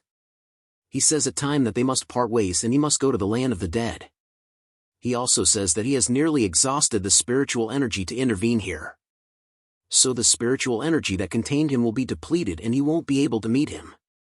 He says that the one who defeated him shouldn't go around getting beaten just because he doesn't have a weapon. And although HEW is not entirely without resentment towards him, he can see that he has never forgotten the guilt, although he cannot forgive him, but he will believe his sincere desire. As he leaves, he says that unlike him he should protect his connections. Yeon-myeong thanks him, saying that although they are not parts of their will, it comforts his heart a bit longer. As he gets ready to exit this place using his intent, he starts hearing Snaky. He felt a connection re-establishing, and says that they are almost at the main camp, so he should hurry up and come out. He is surprised that Snaky actually flew all this way. When he gets ready to come out, two voices grabs his attention, saying that with today's enlightenment he should spread his will throughout the world. As a complete person looking at the sky, he says that their appearance in the heart demon wasn't a coincidence. He is a disciple who was taught the sword in the past life, and a descendant leading the family in this life. He looks at the sky and says that it was the will that appeared reversing the demon's spell, as he tells them that he will lead the war against the demonic path to victory. As he will protect his will and his connections. As the mommy force and demon squad comes face to face, they are shocked that their sheer number is twofolds of their family. They cannot find Silver Mask since he has gone towards the Alliance. Baldy went after him, so she does not need to worry about that. She tells her minions that their only command is that there's no way around it, that they outnumber them. And before they die they should at least kill 10 by any means necessary. When they invaded before, they suffered annihilation, but today it will be different as per the Tang family code. As they charge towards each other, she says that they repay kindness twofolds and repay hatred tenfolds. As the battle continues, the old man says that although they overwhelm them in numbers, yet the battle lean against them. That's when he finishes one of the assassins trying to sneak up on him. Since it has been a while that he made a mistake after a long time in military tactics. Still, in battles between martial artists the power of the commander is critical. That when multiple dagger attack him, but he uses his demonic energy to fend them off. My wife thinks that the art he uses is the Imperial Guard Pure Demon, just like she had heard it, an incredible wall of chi. The man gets arrogant, saying that there is no way a mere dagger can break through this armor. But instead of listening, she throws more dagger, creating a type of formation. He is confused since none of them manage to hit him. But my wife assures him to check it again, as they start spinning using the flying dagger chi art, the soaring petal dance, causing whirlwinds that stop his movement. She says in the realm of refinement it's the battle of chi, and that flying daggers are merely designated a node to manipulate the chi flow. She is aware that the gust of chi at this level will only manage to hold the horse. While having all this time, she throws poisons balls infusing the air. He blocks it using the chi, and she is clearly waiting for his chi to wear down. The wind pressure has bound his horse's legs. If he doesn't disengage from the pure demon armor art, he will run out of internal energy and die. That was the idea, but he will show her the true power of the pure demon art. Seeing the situation, Wu Jin tells the guards that the enemy commander is stuck, so they will finish off the rest. Taking opportunity of this, they increase the intensity of their attack. Seeing the battle, she thinks they are fighting better than she expected. Because of the encounter with the Black Death Alliance, they haven't slacked on their training, and with more experience, and it shows. Suddenly the huge wave of energy blasts through the whirlwind and flies towards the sky. The trash says that his martial art is originally created for chaotic battlefields. All the damage blocked while mounted is stored as chi can be unleashed in a single strike. Mommy tries to block the attack, but her blades don't even make a dent, since the output of the spear is so massive. As it was aimed towards the battle of both sides, she decides to block it herself, telling everyone to evacuate. But they were caught off guard. By the time they saw, it was too late, since Wu Jin thinks that even fleeing won't be enough to survive. As Mommy was passing by, all of a sudden a figure passes through her in blazing speed. Before she could even react, our Chad comes in front of the spear and negates the attack, directing it towards the sky. As such, a huge explosion occurs in the sky. All the Tang family members start laughing. The trash, on the other hand, thinks to himself, How he deflected a weapon-grade strike at the explosive spear in a single strike. As our Chad lands to the ground, he asks if he is the leader of the demons. Seeing the outfit, the man says that he is as formidable as the Alliance Lord the report suggests. But he gets shocked when he says that he is the Lord that they are talking about. But according to intel, he has gone to the western Xinjiang front. Mommy enters the scene saying that she is happy he is here, but the Alliance need him more than they do, but he tells her to calm down. Since they will be here shortly. Hearing this, she get baffled. That's when Miso call for her master, and all of them are riding on top of Snakey. Seeing him, all of them are shocked to the point they turn into dolls. The man starts sweating bonkers when by what he is seeing is a dragon. Even with all his experience, he cannot believe his eyes. But he cannot understand that if the Alliance people are doing fine, then where's Silver Mask and the purple turd? Yeon-myeong tells him that judging by his expression he is lost and though, and throws something saying if this is what he is looking for. Seeing it, he gets shocked realizing that it is Silver Turd. He asks how someone who is supposed to guard the young master doing here. Our Chad says if he is talking about the pathetic brat, then he has poisoned him and left him to the wild animals. He hold onto a weapon and releases a lot of energy, saying that how he could do this. In a flashback, we learn that before he joined the demonic forces, he lost his daughter right before his eyes in the war against the nomadic tribes, which led him falling into the demonic path, and one of the main reason he joined them is because the leader of the Gua family exactly looked like his dead daughter. So she is like a grandson to him as he charges towards our Chad, but without any reacting, our Chad ends him saying that he has already dealt with them on his way here. After the death of the old turd, the remaining minions lost their commander and fled. The Tang family warriors, who hadn't forgotten their desire for revenge against the Dark Lord of Destruction, didn't miss this opportunity. They pursued the demon sect members without hesitation and finally achieved great victory, filling the Knights of Sichuan with joyous cheers. Snakey is impressed as he is the clan's 10 poisons. It is surprising that the 10 poisons actually existed as a legendary creature. She is grateful to him that he has been helping our Chad all this time and they should go back and celebrate their victory. But our Chad tells him to postpone that for later, since according to the letter he found on the body of Silver Mask, they are thoroughly preparing for the Righteous Alliance's attack. The Ice Snow faction's extreme demon master from the Fu Zhenlu family has been dispatched to Guizhou, and his power is said to be the Dark Lord of Destruction's greatest force aside from the Lord himself. If that's true, the Alliance's valuable troops are in danger. Before we fight the Dark Lord of Destruction, to avoid losing our troops, he will go to rescue their Alliance members. That is the role of the Alliance leader, after all. Moving to the Gua family Barbie, that they have gathered their remaining troops and prepared for resistance. The Saint Turd says that what they need to do now, the strategy is simple. He tells him that their main force confronts the Gua family's troops, while he, a master who has surpassed the 3 flowers gathering at the Crown State and one of the strongest in the Righteous Alliance, will infiltrate and capture Lady Gua. Turd says that even if they succeed, what if Silver Mask were to return? He says if the Alliance leader they trust doesn't come back, they will end up on their one trap and be annihilated. They have brought all their forces, including the ones guarding the main base, trusting his judgment that they have a good chance without the Fire Realm Masters. Barbie says that unlike some others, their alliance would never betray his word. He asks if he is still holding onto their previous argument. He is just saying that pinning all their hopes on the alliance leader is excessive.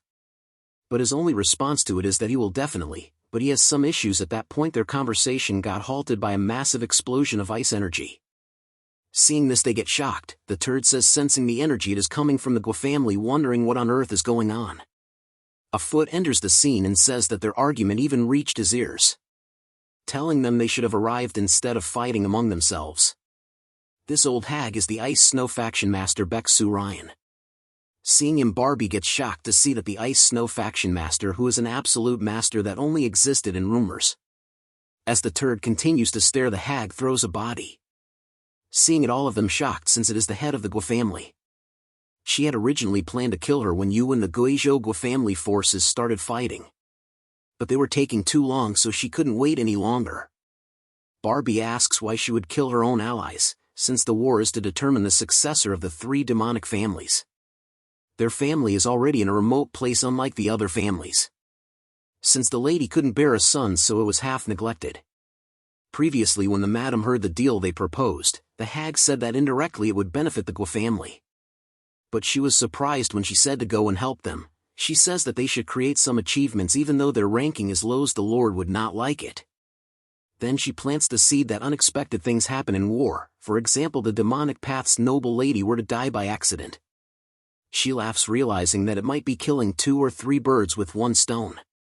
Barbie realizes that woman is cunning, so they plan to kill us all and disguise it as mutual destruction between the Gua family and the Righteous Alliance. This is an even worse situation, but he tells everyone to get ready for battle, encouraging they have a Fire Realm Master at their side as well. Hearing this, she laughs about the Fire Realm Master telling Barbie whose side he is, as he points his blade towards Barbie. He tells him to not resent him since it is all his fault. On the day when the Jagal family was completely destroyed and by the Lord, the backup Wudang set was halted, as he said that he doesn't to annihilate them all just now. The aura was so strong that he realizes that the existence of a wall that human can overcome. But he cannot just let those who have come this far go. He asks the Sword Sovereign that he is the strongest in Wudang. If you were to face him, he will spare the rest except him. Hearing this, he surrenders, telling him to show mercy. He thinks it's disappointing and then orders Silver Mask, and the next second he throws something. It is a demon worm, and he is ordered to not interfere with the war between the righteous and the demonic forces. He wants to stop him for reasonable suspicion, and Silver Turd suggests him to not to tame her with the demonic worm. If it reacts with the demonic energy of a Fire Realm demonic master, it will tear apart his body. Barbie realizes why he was neglecting advancing, and he says if you were to come in contact with a Fire Realm demonic master you would die in, given how thinks when he had to save his own life.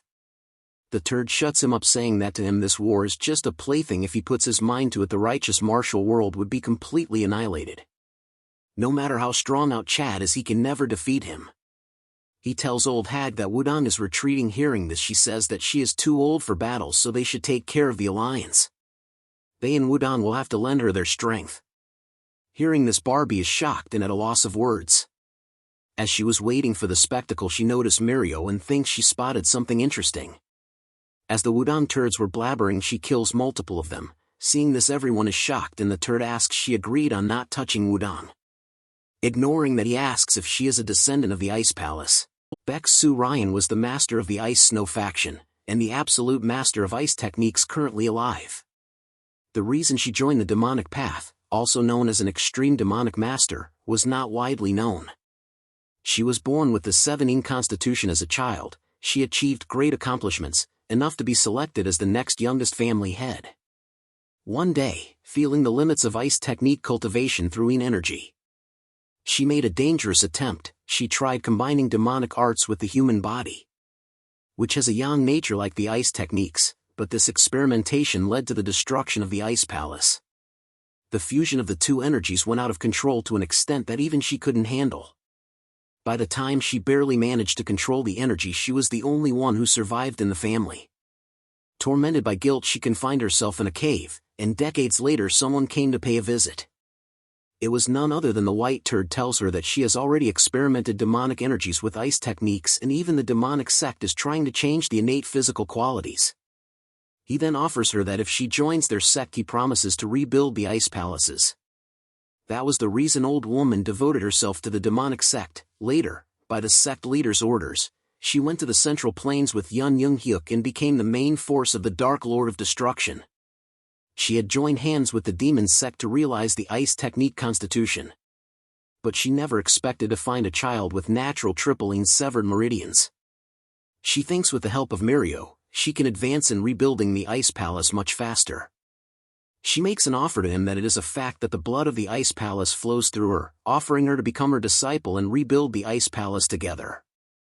If she agrees to this, she will spare the alliance troops and eliminate Wudang. Hearing this, the turd starts shouting, telling her that it is different from their agreement. She says that it was Wudang who broke it first, since the Lord told him not to get too deeply involved. She tells Mirio to go along with her, but Mirio refuses, telling her that even if the blood of the ice palace flows through her, she is a person of the Tang family and a warrior of the Righteous Alliance, and there is no negotiation with the demonic paths. Hearing this, she gets disappointed and asks if this is what she has decided, freezing her legs, telling her that she has no intention of harming her. but as a result of pissing her off she will eliminate the Alliance troops and the Wudang members. She has put Mirio in a tough spot, saying the lives of the people present here depends on the decision she makes. That's when she notices a presence behind and turns around with fear in her eyes. Even the Alliance members are shocked, as it is our Chad, the Alliance leader. The old hag asks him if he is the Alliance leader, and seeing him, Barbie asks him how he got here. The hag cannot believe that she, who has combined the 7 ice techniques with demonic arts, cannot read our Chad's energy. As he walks past her, Mirio, crying, asks if this really is him and how he got here. He tells her that he came here right after receiving intelligence that a battle was expected here. He is glad that the Alliance losses are not too much, but he cannot understand why the Wudang sect leader is holding a sword to the general's neck. He says he has many questions, but he will first deal with the old hag first. Hearing this, she gets pissed, saying that she won't go down so easily. The pure yang energy made her ice techniques useless. Panicking, she orders the Wudang turd to defeat our Chad and cut down Barbie. If Ed doesn't move now, she will activate the bug and kill him instantly. Yeon-myeong comes to the conclusion, and he has many questions, but he will stop her from doing rash things first. He uses a demonic pearl to block her energy, as such she cannot move her body. She cannot understand how he can bind his demonic energy when he is not the sect leader. As he passes by her, he says that the knowledge of the dead sect leader proved to be helpful. Hearing this, she gets scared. He grabs onto her shoulder and says that she specializes in the ice techniques, but he has also experienced extreme cold before.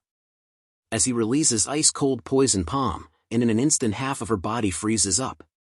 She cannot fathom how a human can simultaneously handle yang energy that overcomes 7 and cold that surpasses 7.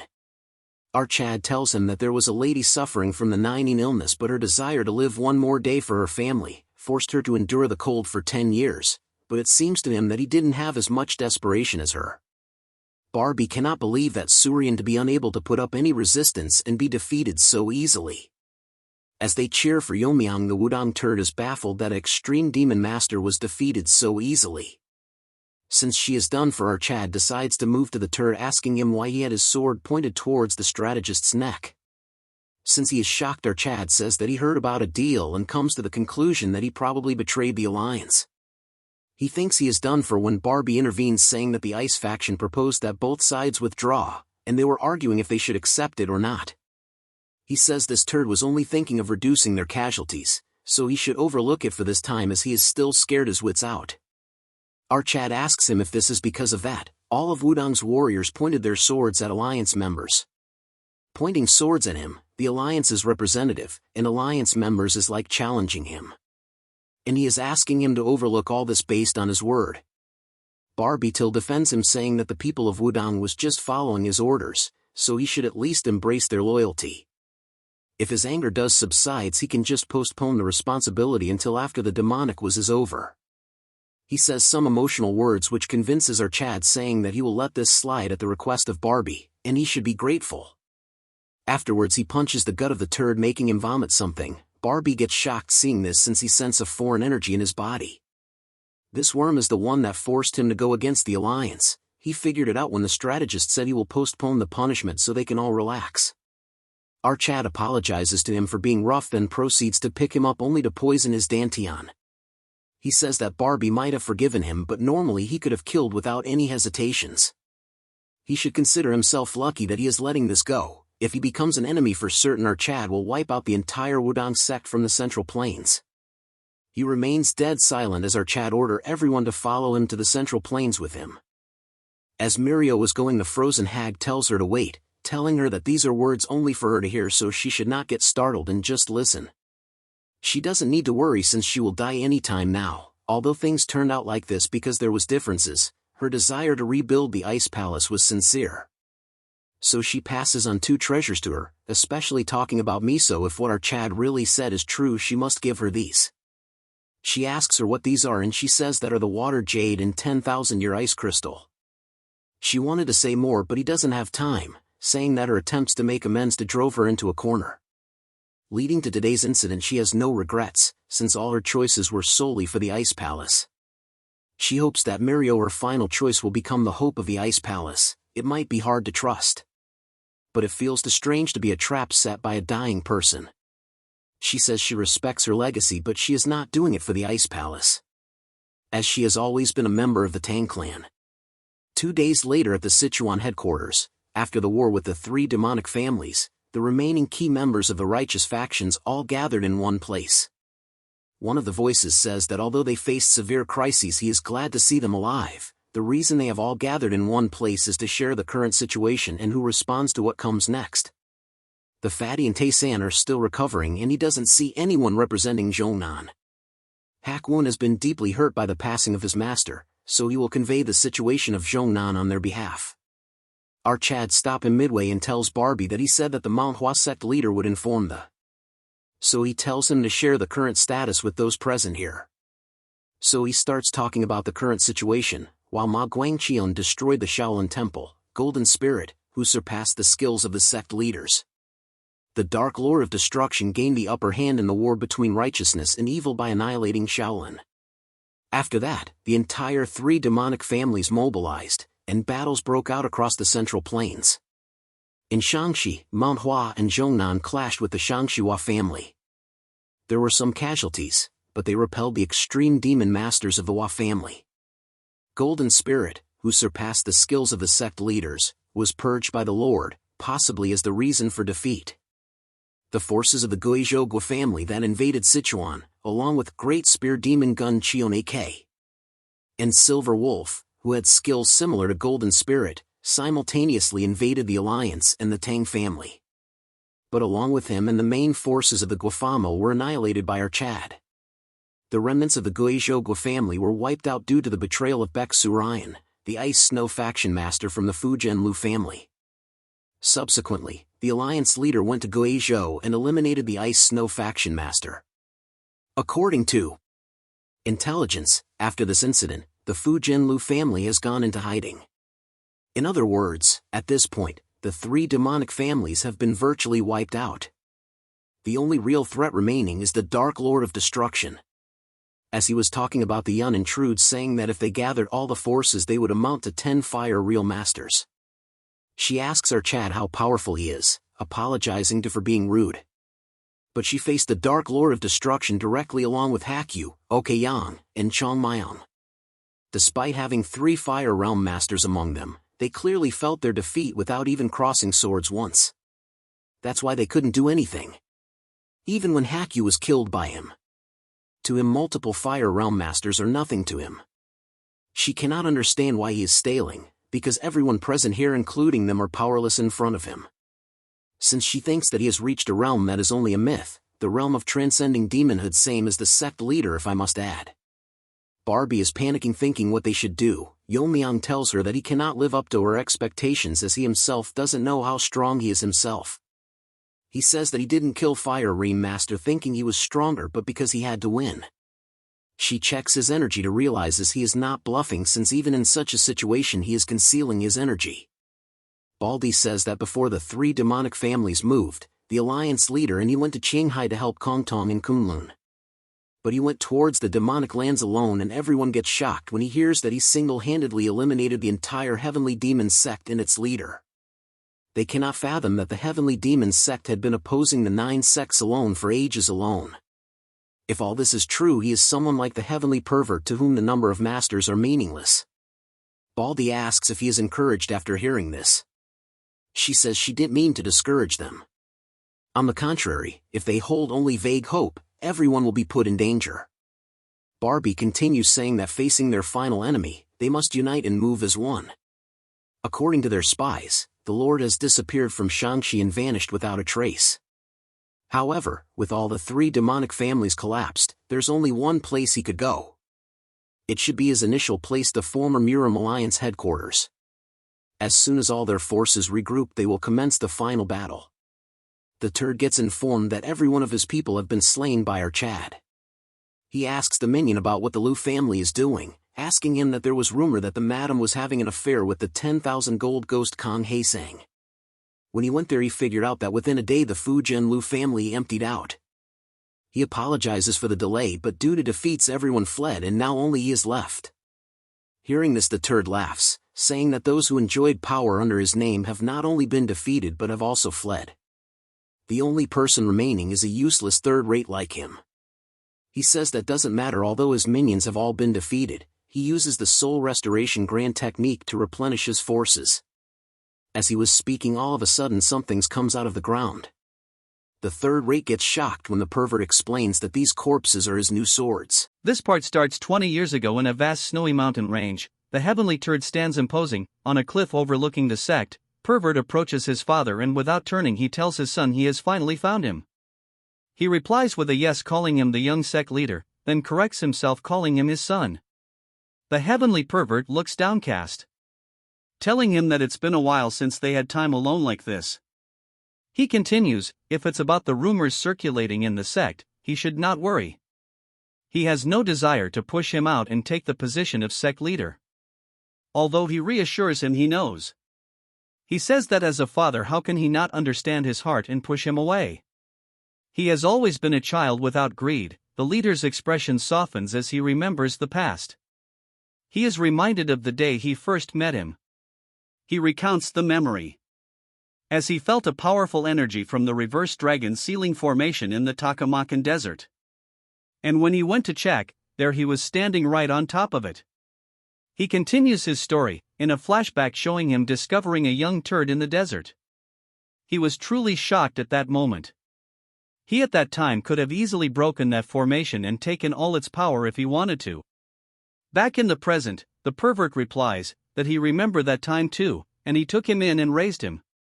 His father's expression hardens. Unlike him, this father has greed. It's a greed passed down from their ancestors. The ascension to break free from human limitations and rise to the heavens to become a god. With a determined grin, he declares, that is my greed. So he accumulated talents, and why he created faith to accumulate talents. Though he admits that the faith of the common people in Xinjiang is far too insufficient for fulfilling his greed. He recalls the history of his sect.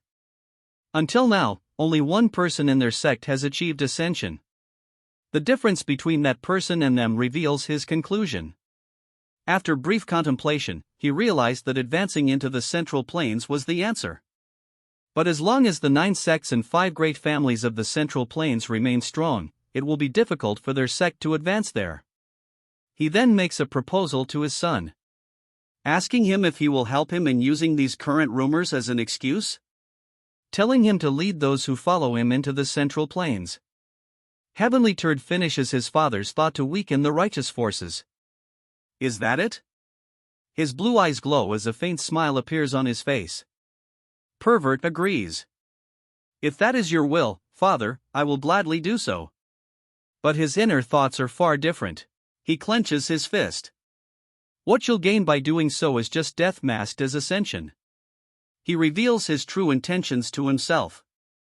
But he can't easily give up on his lifelong wish. I'll have to at least pretend to struggle for it. A sinister smile spreads across his face. Now the end is truly approaching. Before tomorrow, everything will be over. Turd declares he will erase the righteous alliance from this world. Meanwhile, and in office, Mirio is in utter shock. She yells at Yen, the family head's direct disciple. Since when? Why are you learning alone? Miso just laughs. I'll talk to the family head about it. Yeon-myeong clears his throat, trying to regain order. Mirio says that the office isn't a place for idle chatter. You said you had something to discuss with young lady Miso. Mirio gets back to the topic at hand. Yes, it's about this. She presents 2 glowing items. The old hag skilled in ice techniques they met in Guamain family residence gave her this before she died. He said it's water jade and 10,000-year ice crystal. Yeon-myeong looks at the items intently. The Ice Snow Faction Master, did he try anything suspicious when giving you these? Mirio replies, she was a bit suspicious, too, but it didn't seem like a lie considering it was a dying request. Mirio elaborates on the story. That old man said she was from the Northern Sea Ice Palace and that she had lived all this time to rebuild the Ice Palace. Yeon-myeong examines the items on the table. Still, since they received it from someone who was their enemy, she said she wanted him to take a look. So he certainly doesn't sense any demonic energy. Suddenly, Miso speaks up, her eyes wide. Did you say 10,000-year ice crystal? Mirio is surprised. Huh, sister, do you know about this? Miso explains. It was written in the annotations at the end of the martial arts manual the family head gave him. The 10,000-year ice crystal is a precious item passed down in the ice palace. It's not just a simple spirit medicine. She describes its power. It helps those suffering from blocked meridians overcome their condition while maintaining a yin constitution and passes down a yin constitution without blocked meridians for at least 3 generations. Miso is amazed. Wow, if that's true, it's an incredible item. Isn't it perfect for you, sister who had the 9 yin condition? She then offers the crystal to her. If that's the case, young lady Miso should have this ice crystal. Miso is taken aback but they insist. Yes, of course. Young lady Miso might not be interested in rebuilding the ice palace, but not passing down blocked meridians to descendants is certainly a good feature, isn't it? He adds with a smirk. Of course, if someone like me appears in each generation, it would be fine. Miso hesitates for a moment before agreeing. With a warm smile, she looks at our Chad. She tells our boy that back then, and even now, she is thankful for his consideration. Yeon-myeong gets flustered and turns away. No, it's nothing. Watching them, Mirio thinks to herself, she tells herself she wishes they'd do this somewhere else, still she supports it. Their moment is interrupted as a subordinate enters the room. Leader, a visitor has arrived. Our Chad asks who the visitor is? The man reports, a group from the Jianchang sect request an audience. Yeon-myeong is surprised. The Yeongchong sect, he heard they were wiped out by the Black Death Alliance, but it seems their lineage survived. So, what do they say their purpose is? The subordinate answers, well, they wish to join the alliance. Miso scoffs. Him joining now of all times. Isn't it rather shameless to come after the war with the 3 demonic families is over?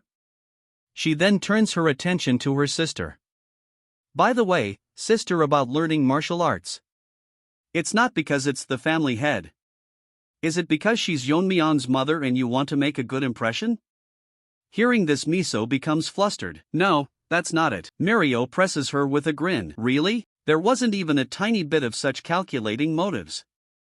After a moment of silence, Miso quietly admits, I can't say there was none at all, but a bigger reason was that she wanted to prove myself. She looks off into the distance. And wouldn't be able to stand proudly by his side. She then asks her sister that she is still a bit calculating? Miso smiles reassuringly, no, not at all. Moving to his office, Yeon-myeong addresses Ileo from the Yeongchang sect. So, you want to join the alliance, but why should we accept you? Ileo replies, of course. To him, leader in the current righteous alliance, it may seem like they were just watching the situation and joining the winning side. Yeon-myeong nods and he should understand his position well. Even so, he must have something he wants in return for joining, right? He says he will answer honestly.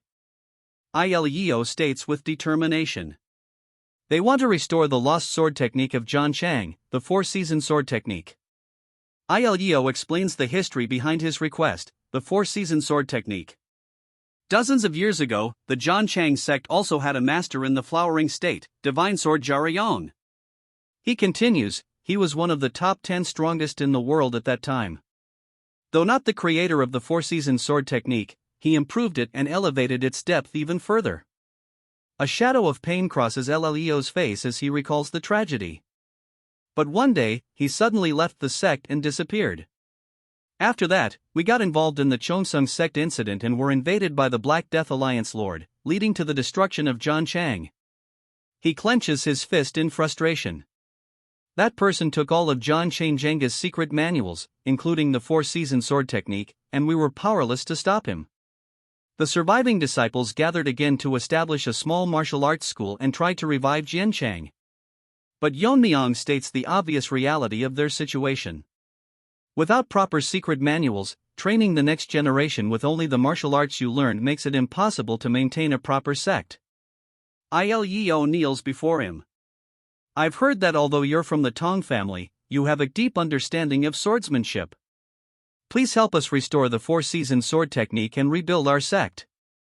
I vow, though we didn't contribute much in this recent war, we will take the lead in the Righteous Alliance's future endeavors. Yen considers the offer, thinking to himself, they've done their best to rebuild their sect in difficult circumstances. Their determination seems genuine. However, if the Black Death Alliance Lord destroyed the secret manuals, it means he completely broke down the Surrect technique. He gives his answer to ILEO. I understand your sincerity well. I'll cooperate in rebuilding your sect. I'll help as much as possible with restoring the Four-Season Sword technique, too. However, we have an upcoming final battle with the Dark Lord of Destruction. Before he can finish, a subordinate bursts into the room in a panic. Leader, I apologize for interrupting, but there's urgent news. We're under attack. Yeon-myeong is shocked. An attack? Where? Right here. They're coming to the Righteous Alliance headquarters, the man yells. Outside, chaos erupts as bandaged figures cut down Alliance members with ease. From different directions, unknown masters are indiscriminately slaughtering our forces as they approach. Yeon-myeong is perplexed. Weren't the demonic forces essentially wiped out? Unknown masters. Suddenly, the spirit on his shoulder shouts, Yeon-myeong, do you sense this energy? This energy now? It's the same spell we encountered before. Yeon-myeong's eyes widen with dawning horror. What could it be? His spirit confirms his fear. Yes, it's the same energy as that spell the demon sect leader used. It's not the energy of living humans, they're Jiangshis. Baldy says that Heavenly Pervert and the demonic families all must be annihilated. But he is tensed that now new monsters have shown themselves up. He can feel their pressure from all direction and wonders where he found such subordinates. That when a voice grabs their attention. Yun tells them that as Manhwa and Jiangnan representatives, though they never expected the heavenly turd to make the first move. Baldy says nothing has changed unless it is the pervert himself, since they can handle his subordinates if they all join forces. He asks if Hakyun has recovered from the shock. Hearing this, he agrees, apologizing for the concern. That's when a voice transmission thanks them all for gathering. Now he will brief them on the situation. Baldy cannot how someone is even capable of doing a 6-way sound transmission, as for the rest they are completely out of words. Yeon-myeong says that they must have noticed unidentified masters approaching the Righteous Alliance from different directions. The ones approaching are not living humans, but are likely being summoned using the same soul-gathering technique. The demonic sect leader also used it when he recently fought in Xinjiang, so he suspects the pervert summoned them. They get shocked when he says that beyond these in a far distance he can sense an incomparable presence approaching, and it is likely the Dark Lord of Destruction himself. Hearing the mention of him, Yun gets tensed as he continues that if this is the same technique he has suspected, they will preserve all of their martial arts and strength from when they were alive. So he will move towards the Dark Lord of Destruction along with the newly joined Righteous Alliance. He tells them that the Alliance members are fighting in all directions. To stop Jiangshi in the battle will end the war with the demonic path, and he must show them their true strength. After his instructions divided into groups and went to find Jiangshi. The Greenie cannot believe since they are dealing with the demonic path faction. It's hard for him to believe too, but they are more than capable of such things. But he thinks that he has no respect for the dead, which is truly vicious. She says that there is a reason why they are called the demonic sect, and the martial world has rejected them since ancient times. All of a sudden she stops and leaves her disciple, leaving him behind. He asks where she is going, but she doesn't say anything. In some other place a bunch of Alliance people are defeated. A defeated man says that the Jiangshi they're facing is using a familiar sword technique, as he was about to end him. He closes his eyes, but Rose Petal caught the zombie and it Yun charging right towards the turd. As she faces the zombie she is crying, asking herself that he is not the one who she thinks. She curses the pervert for playing such cheap tricks. As the disciple watched, Yun says that she had an ominous premonition when our Chad warned them about the Jiangshi. But yet she didn't want it to be true, because the one they are facing is Hakyu. In another corner a bunch of Alliance members are getting overwhelmed and killed in a matter of seconds in front of Baldy and my wife. Both of them are tensed because the pressure their opponent is facing is familiar. Baldy says that the only person who can pull off such a move and uses a heavy sword. It is the greatest swordsman, the leader of the Namgung clan. The pervert on the other hand thinks that by now the battle must be in full swing. And self-brags about how the supreme demon soul restoration technique is truly used. It's not about bringing strong warriors back but about forcing to clash swords with the ones they loved and respected, their family and comrades. He wonders how long them who are swayed by mere emotion can withstand this trial. As he approaches towards the alliance, he hopes that they struggle with all their might, so his excitement doesn't die.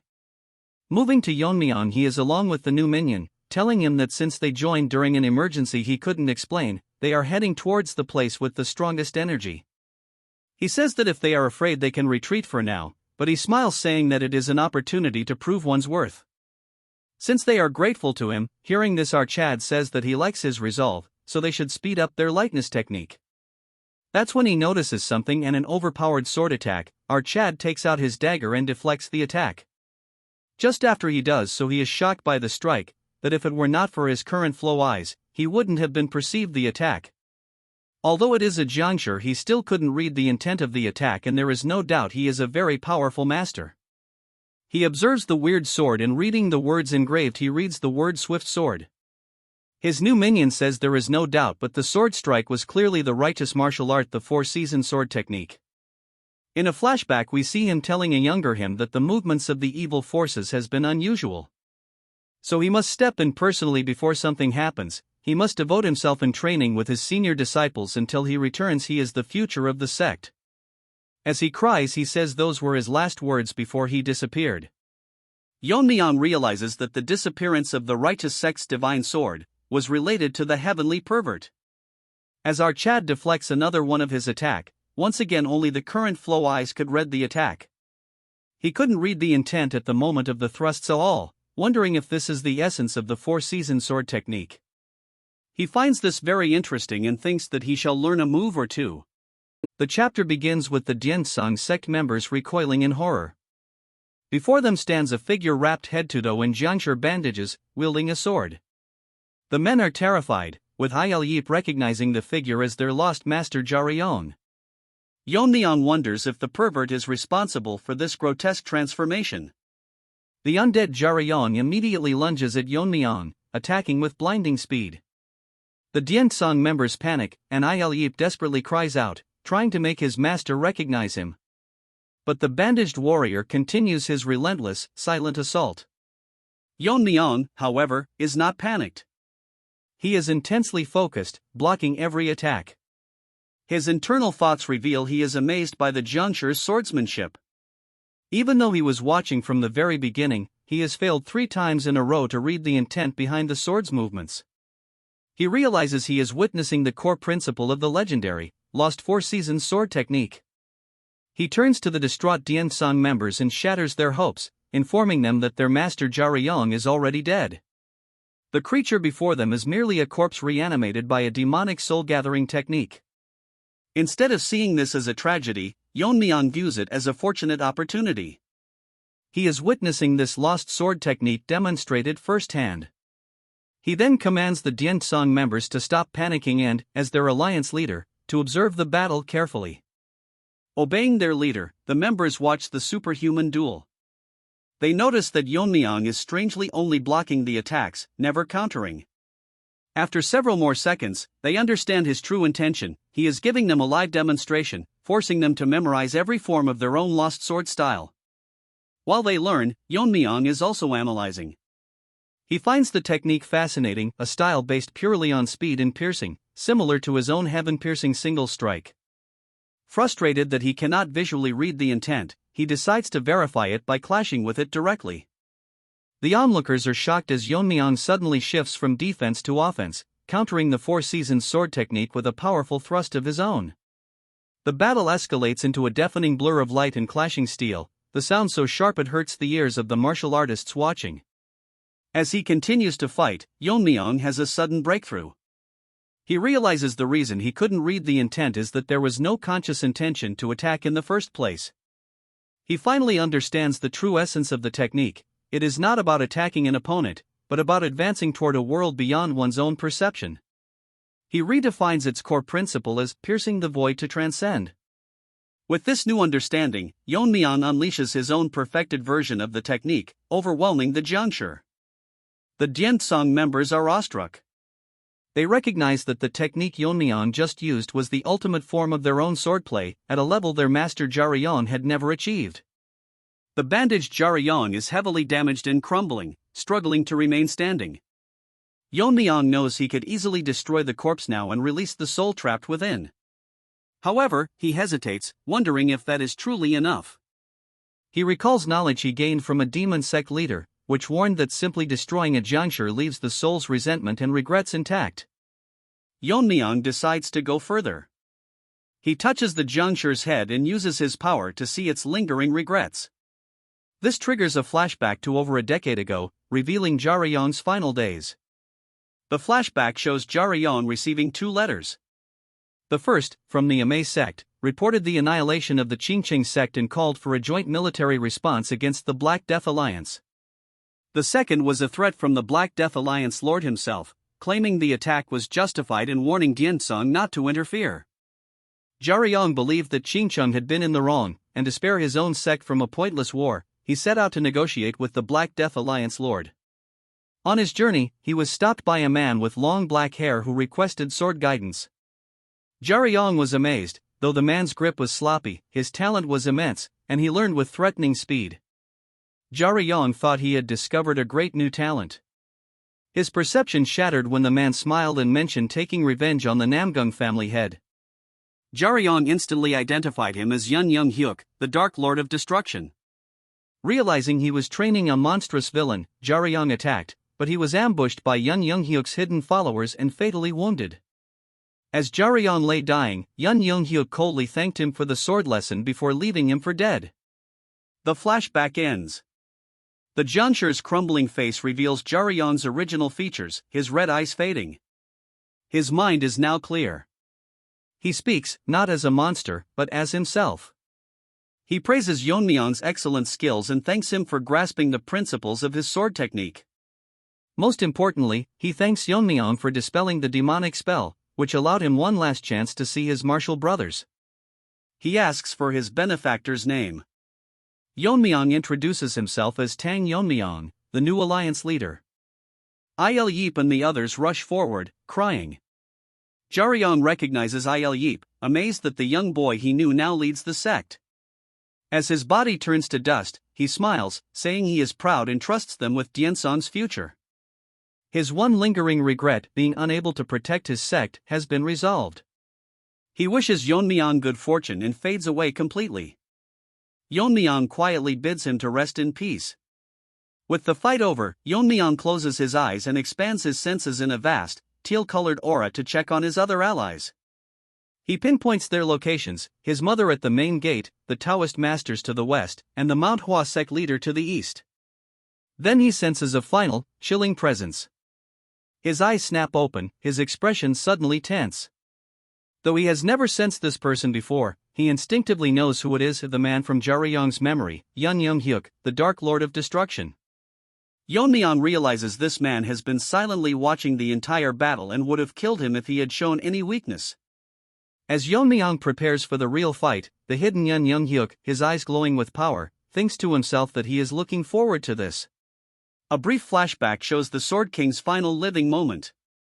He was defeated by Yeon-myeong, the strange blue-eyed man he considered a novice, and in his dying thoughts he regretted not finishing the job. It was a classic moment of bitter, frustrated defeat.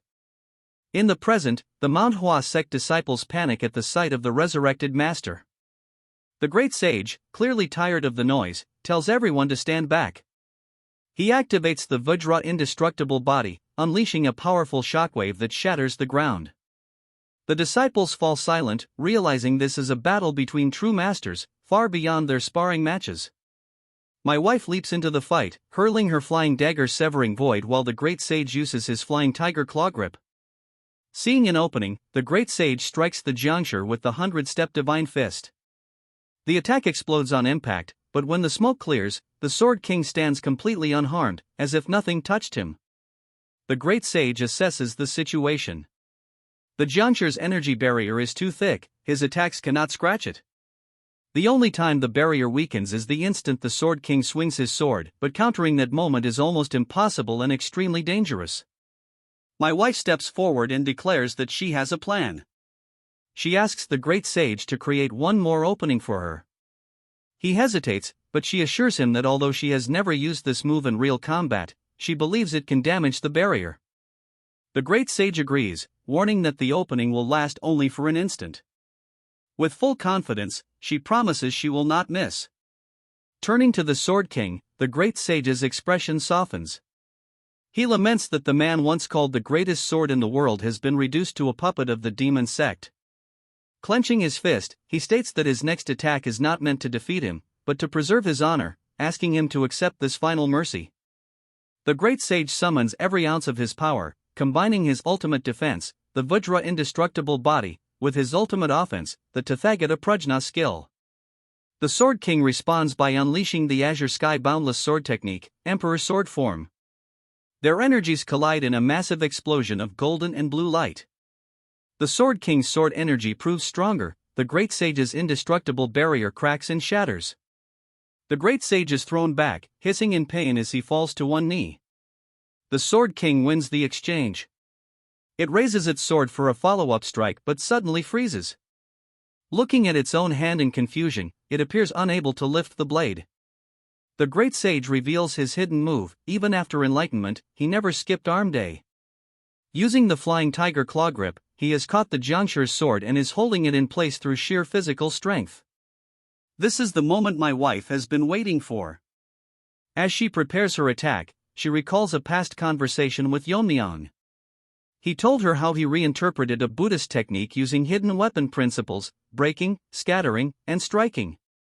She realized that by maximizing the connection between these principles, she could create a new art of her own. Holding a dagger in each hand, she imbues her left with breaking, her right with scattering, and her own energy with striking. With that, she unleashes her self-created martial art, flying cutting whirling dance. A massive, spiraling vortex of energy and blades erupts from her and flies toward the trapped Sword King. Sensing true danger, the Jiangshi desperately tries to pull its sword free, but the great sage refuses to release it, demanding the Sword King surrender the blade. Forced to choose, the Jiangshi abandons the sword and leaps back, but it is too late. The attack makes contact. My wife explains its terrifying power. It creates an axis of rotation that grinds away both energy and flesh within a narrow area. The chapter ends as the flying cutting whirling dance engulfs the Sword King entirely, tearing it apart while her eyes shine with golden light. The chapter opens in the heat of a devastating battle, where a massive, overwhelming force slams down upon the defenders. Baldy, his face strained with effort, remarks that the family head is an incredible master. He notes that even his Vajra indestructible body is unable to completely block the incoming attack. The pressure is coming from the reanimated corpse of the Namgung family head, who wields a heavy sword with crushing force. My wife finds herself trapped and unable to move, having expended all her inner power in a previous exchange. Despite the dire circumstances, the defenders, Captain Jaijun, Captain Wanjin, and Section Leader Mo Yong, struggle to hold their ground. Their bodies begin to break under the strain since none of them have yet reached the flowering state, but they push themselves to protect my wife. Baldy realizes that they managed to block the Sword King only because the corpse's body was already half shattered. Yet the relief is brief, as the heavy sword's energy continues to press down relentlessly. It becomes clear that unless this energy is dispersed, my wife and the defenders will be cut in half. Just as the situation reaches a breaking point, Il Yip arrives, landing on a nearby roof. He intervenes at the critical moment, providing the opening needed for a counterattack. Seizing that chance, Baldy delivers the finishing blow. He strikes the Namgung family head in the chest with his technique, Buddhist True Energy Infusion. Because the body is already severely damaged, Baldy's purifying energy pierces through its defenses. Speaking to the fading will within the corpse, Baldy tells the once renowned master that someone who had reached the extreme of the flowering state should not have fallen to such corrupt methods. Inside his collapsing consciousness, the Namgung family head battles the overwhelming urge to kill, convinced that only he can stop the threats facing the world. Baldy tells him plainly that he has lost, and refusing to face reality will not change it. He explains that the righteous martial arts world had grown complacent during years of peace, losing true combat experience, which is why it crumbled so easily before just two enemies. Baldy consoles him, saying that a new generation has surpassed him. He urges the old master to let go of his attachments, as neither of them are the protagonists of this era anymore. The Namgung family head realizes that what truly tormented him was not defeat at the hands of demonic forces, but the realization that he could no longer reign as the Sword King. He understands that his own shaken emotions allowed the talisman to seize control. Calling himself pathetic in his final moments, he finally lets go and finds peace as his consciousness fades. With the immediate threat resolved, my wife turns to the newcomer and asks who he is. He introduces himself as Il Yip of the Jianchang sect. He explains that after the alliance leader defeated a Jiangshi, he was sent to teach them the correct method to subdue one, though he sees they have already managed without him. Il Yip then outlines the technical method. One must inject forward-flowing energy into the Baihui acupoint to reverse the corrupted principle controlling the undead. He adds that since Baldi used Buddhist true energy, they avoided the alternative method, destroying the head, heart, and dantian, which would have harmed the deceased's soul. The scene shifts to another part of the battlefield, where two Manhwa swordsmen, one pink-haired and one green-haired, encounter a new, terrifying threat. A massive Jiangshi wielding a sword stands before them. They recognize him as sect leader Hakyu of Jiangnan. They are stunned, recalling that while Hakyu was known for his teaching ability and fostering harmony, rumors often placed him below his peers in martial prowess. The truth is revealed: Hakyu's true strength lies in the 36 swords of the Heavenly River. This technique covers all 12 directions, high, middle, and low, centering on the user to create flawless offense and defense without any gaps. The disciples realize with dread that their transformation swords cannot break through a perfected defense, especially when used by an undead who feels no fatigue. The pink-haired swordsman remembers a past exchange meeting that ended in humiliation, where she became a laughingstock after losing to Hakyu's technique. She recalls how Hakyu mastered basic forms, horizontal cuts, vertical cuts, and thrusts, raising them into the 3 talents, a foundation so complete that no standard method can break it. Realizing this, she concludes that breaking the technique itself is impossible, only breaking the person executing it will work. She decides that Hakyu's upright nature, which defined him in life, must be exploited now. Stepping forward to face the reanimated sect leader, he prepares himself and asks whether they should reminisce about old times. The chapter opens in a whirlwind of pink petals and dark energy, blurring the lines between the present battle and a distant memory. Ok-yun faces the monstrous, red-eyed figure of Hak-yun, her voice cutting through the chaos as she implores him to remember the martial arts competition from their youth. She is not just fighting a monster, she is trying to reach the man buried beneath the demonic influence. Hak-yun, lost to corruption, responds with overwhelming force, unleashing the purple mist's divine skill. His blade creates a terrifying pressure, but Ok-yun meets it with a flurry of strikes that scatter like blossoms in the wind. From the sidelines, Yun's disciple, the green-haired young man, watches with bated breath. He observes the clash with critical eyes, noting a discrepancy in his master's strategy. He realizes that Ok-yun is utilizing transformation swords combined with feints. This confuses him, as it is common knowledge in the martial world that such deceptive transformation techniques should not be able to penetrate Hak-yun's absolute defense, the 36 swords of the Heavenly River. As the swords collide, the narrative shifts into a shared headspace or a vivid recollection of the past. The terrifying visage of the current Hak-yun is overlaid with his younger, human self. In this memory, the younger Hak-yun speaks to Ok-yun with warmth, expressing how delightful their exchange of techniques is. He refers to them as the Dragon and Phoenix of Shangxi, highlighting their status as the 2 rising stars of their region. He admits that while the elders and fellow disciples are watching with heavy expectations, all he cares about in that moment is knowing her feelings. He asks why she wears such a sad expression during such a spirited moment, a question that echoes tragically in the present where Ok-yun fights with a melancholy determination. Back in reality, the disciple is stunned. The massive offensive concludes, and the dust settles to reveal Hak-yun standing completely unharmed. The disciple trembles, realizing that not even a single scratch was inflicted on the enemy despite the intense bombardment. However, Ok-yun remains calm. She explains to her panic-stricken disciple that the transformation swords of Manhwa are not designed merely to penetrate a physical blade, they are meant to penetrate the human heart and strike at vulnerabilities. Ok-yun reveals the true nature of her assault. Every strike she launched previously was not a failed attempt to kill, but a calculated move to seed the battlefield with energy. The disciple finally sees it, The purple haze energy left in the wake of her sword path has not dissipated. Instead, it swirls around Hakyun, forming a cage of energy. The disciple recognizes this as the final form of the plum blossom sword technique, specifically, the 24 plum blossom sword techniques. The technique manifests as a storm of beautiful energy petals, each one concealing the deadly weight of a powerful sword strike. Within this chaotic storm, Ok-yeon has deliberately created exactly one gap.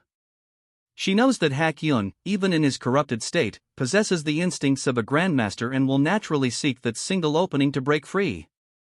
Restoring the Taoist true energy, Ok-yeon explains the deeper philosophy of her plan.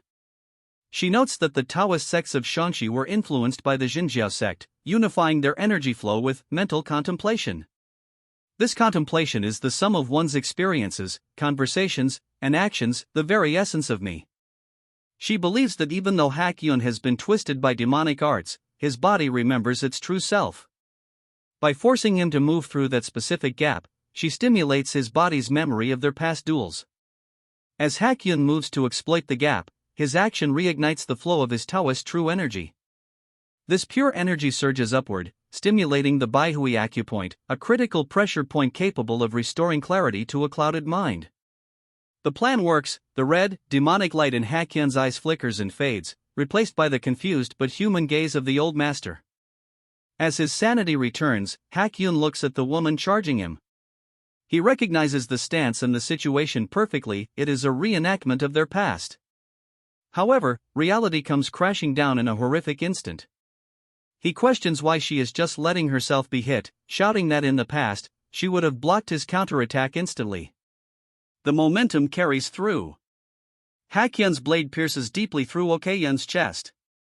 Horrified, Hakyun realizes what has happened. He asks, distraught, why she chose to die in his place and why she appeared before him only to be unable to dodge his sword. Slumping into his arms, Ok-yeon offers a heartbreaking confession. She apologizes, stating she felt she had only ever been a burden to him, even in death. However, she finds solace in her sacrifice. With her dying breath, she tells him that being able to help him find himself again in the boundary between reality and death was worth it. The chapter ends with Hakyun holding the dying Ok-yeon, his mind restored but his heart shattered by the price of his awakening. The battle on the mountain slope raged with desperate intensity. Ok-yeon and Hakyun found themselves pushed to their limits, their blades clashing against a relentless, bandage-wrapped female Jiangshi. Despite their combined prowess, they could not gain the upper hand. The creature moved with a terrifying familiarity, her dual blades weaving a net of steel that forced the warriors onto the defensive. Hakyun, breathless and sweating, observed the enemy's technique with a growing sense of dread. The weapon she wielded, a pair of swords rather than a single double-edged blade, reeked of the evil faction's influence, yet her footwork felt unmistakably righteous. She moved with a lightness that defied gravity, yet her strikes landed with a heavy, crushing power. As the Jiangshi shifted her stance, unleashing the 36 swords under heaven, Ok-yeon's suspicion deepened into certainty. The creature did not stop there. She flowed seamlessly into the left dragon right phoenix maneuver, followed immediately by the elegant but deadly cloud dance immortal sword. Ok-yeon watched in horror as she executed the 24 hands plum blossom sword technique. As the growing plum blossoms bloomed in deadly energy arcs across the battlefield, the realization struck him like a physical blow. Ok-yeon realized the identity of their tormentor. He recognized her as the wind-splitting sword wolf Murayan. She was a martial arts prodigy who had once belonged to the Kunlun sect, a contemporary of the current sect leader, demon immortal Gokun. When Gokun was chosen as leader, she had left the sect to wander the world freely. It was a tragedy that her freedom had ended in the clutches of the Dark Lord of Destruction, resurrected now as a puppet to slaughter her former peers. The convergence before Ok-yeon, Hakyun, and the family head, my wife, could mount a counteroffensive. The earth beneath them shuddered violently.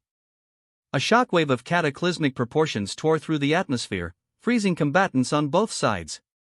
The sheer density of the colliding energies suggested a battle that transcended human limits. To their surprise, the female Jiangshi and her undead kin did not press the attack. Instead, they turned and leaped away with supernatural speed, moving toward the source of the shockwave. Hakyun realized they were not fleeing, they were being summoned by the Dark Lord of Destruction's will. Refusing to let the enemy escape, the trio gave chase.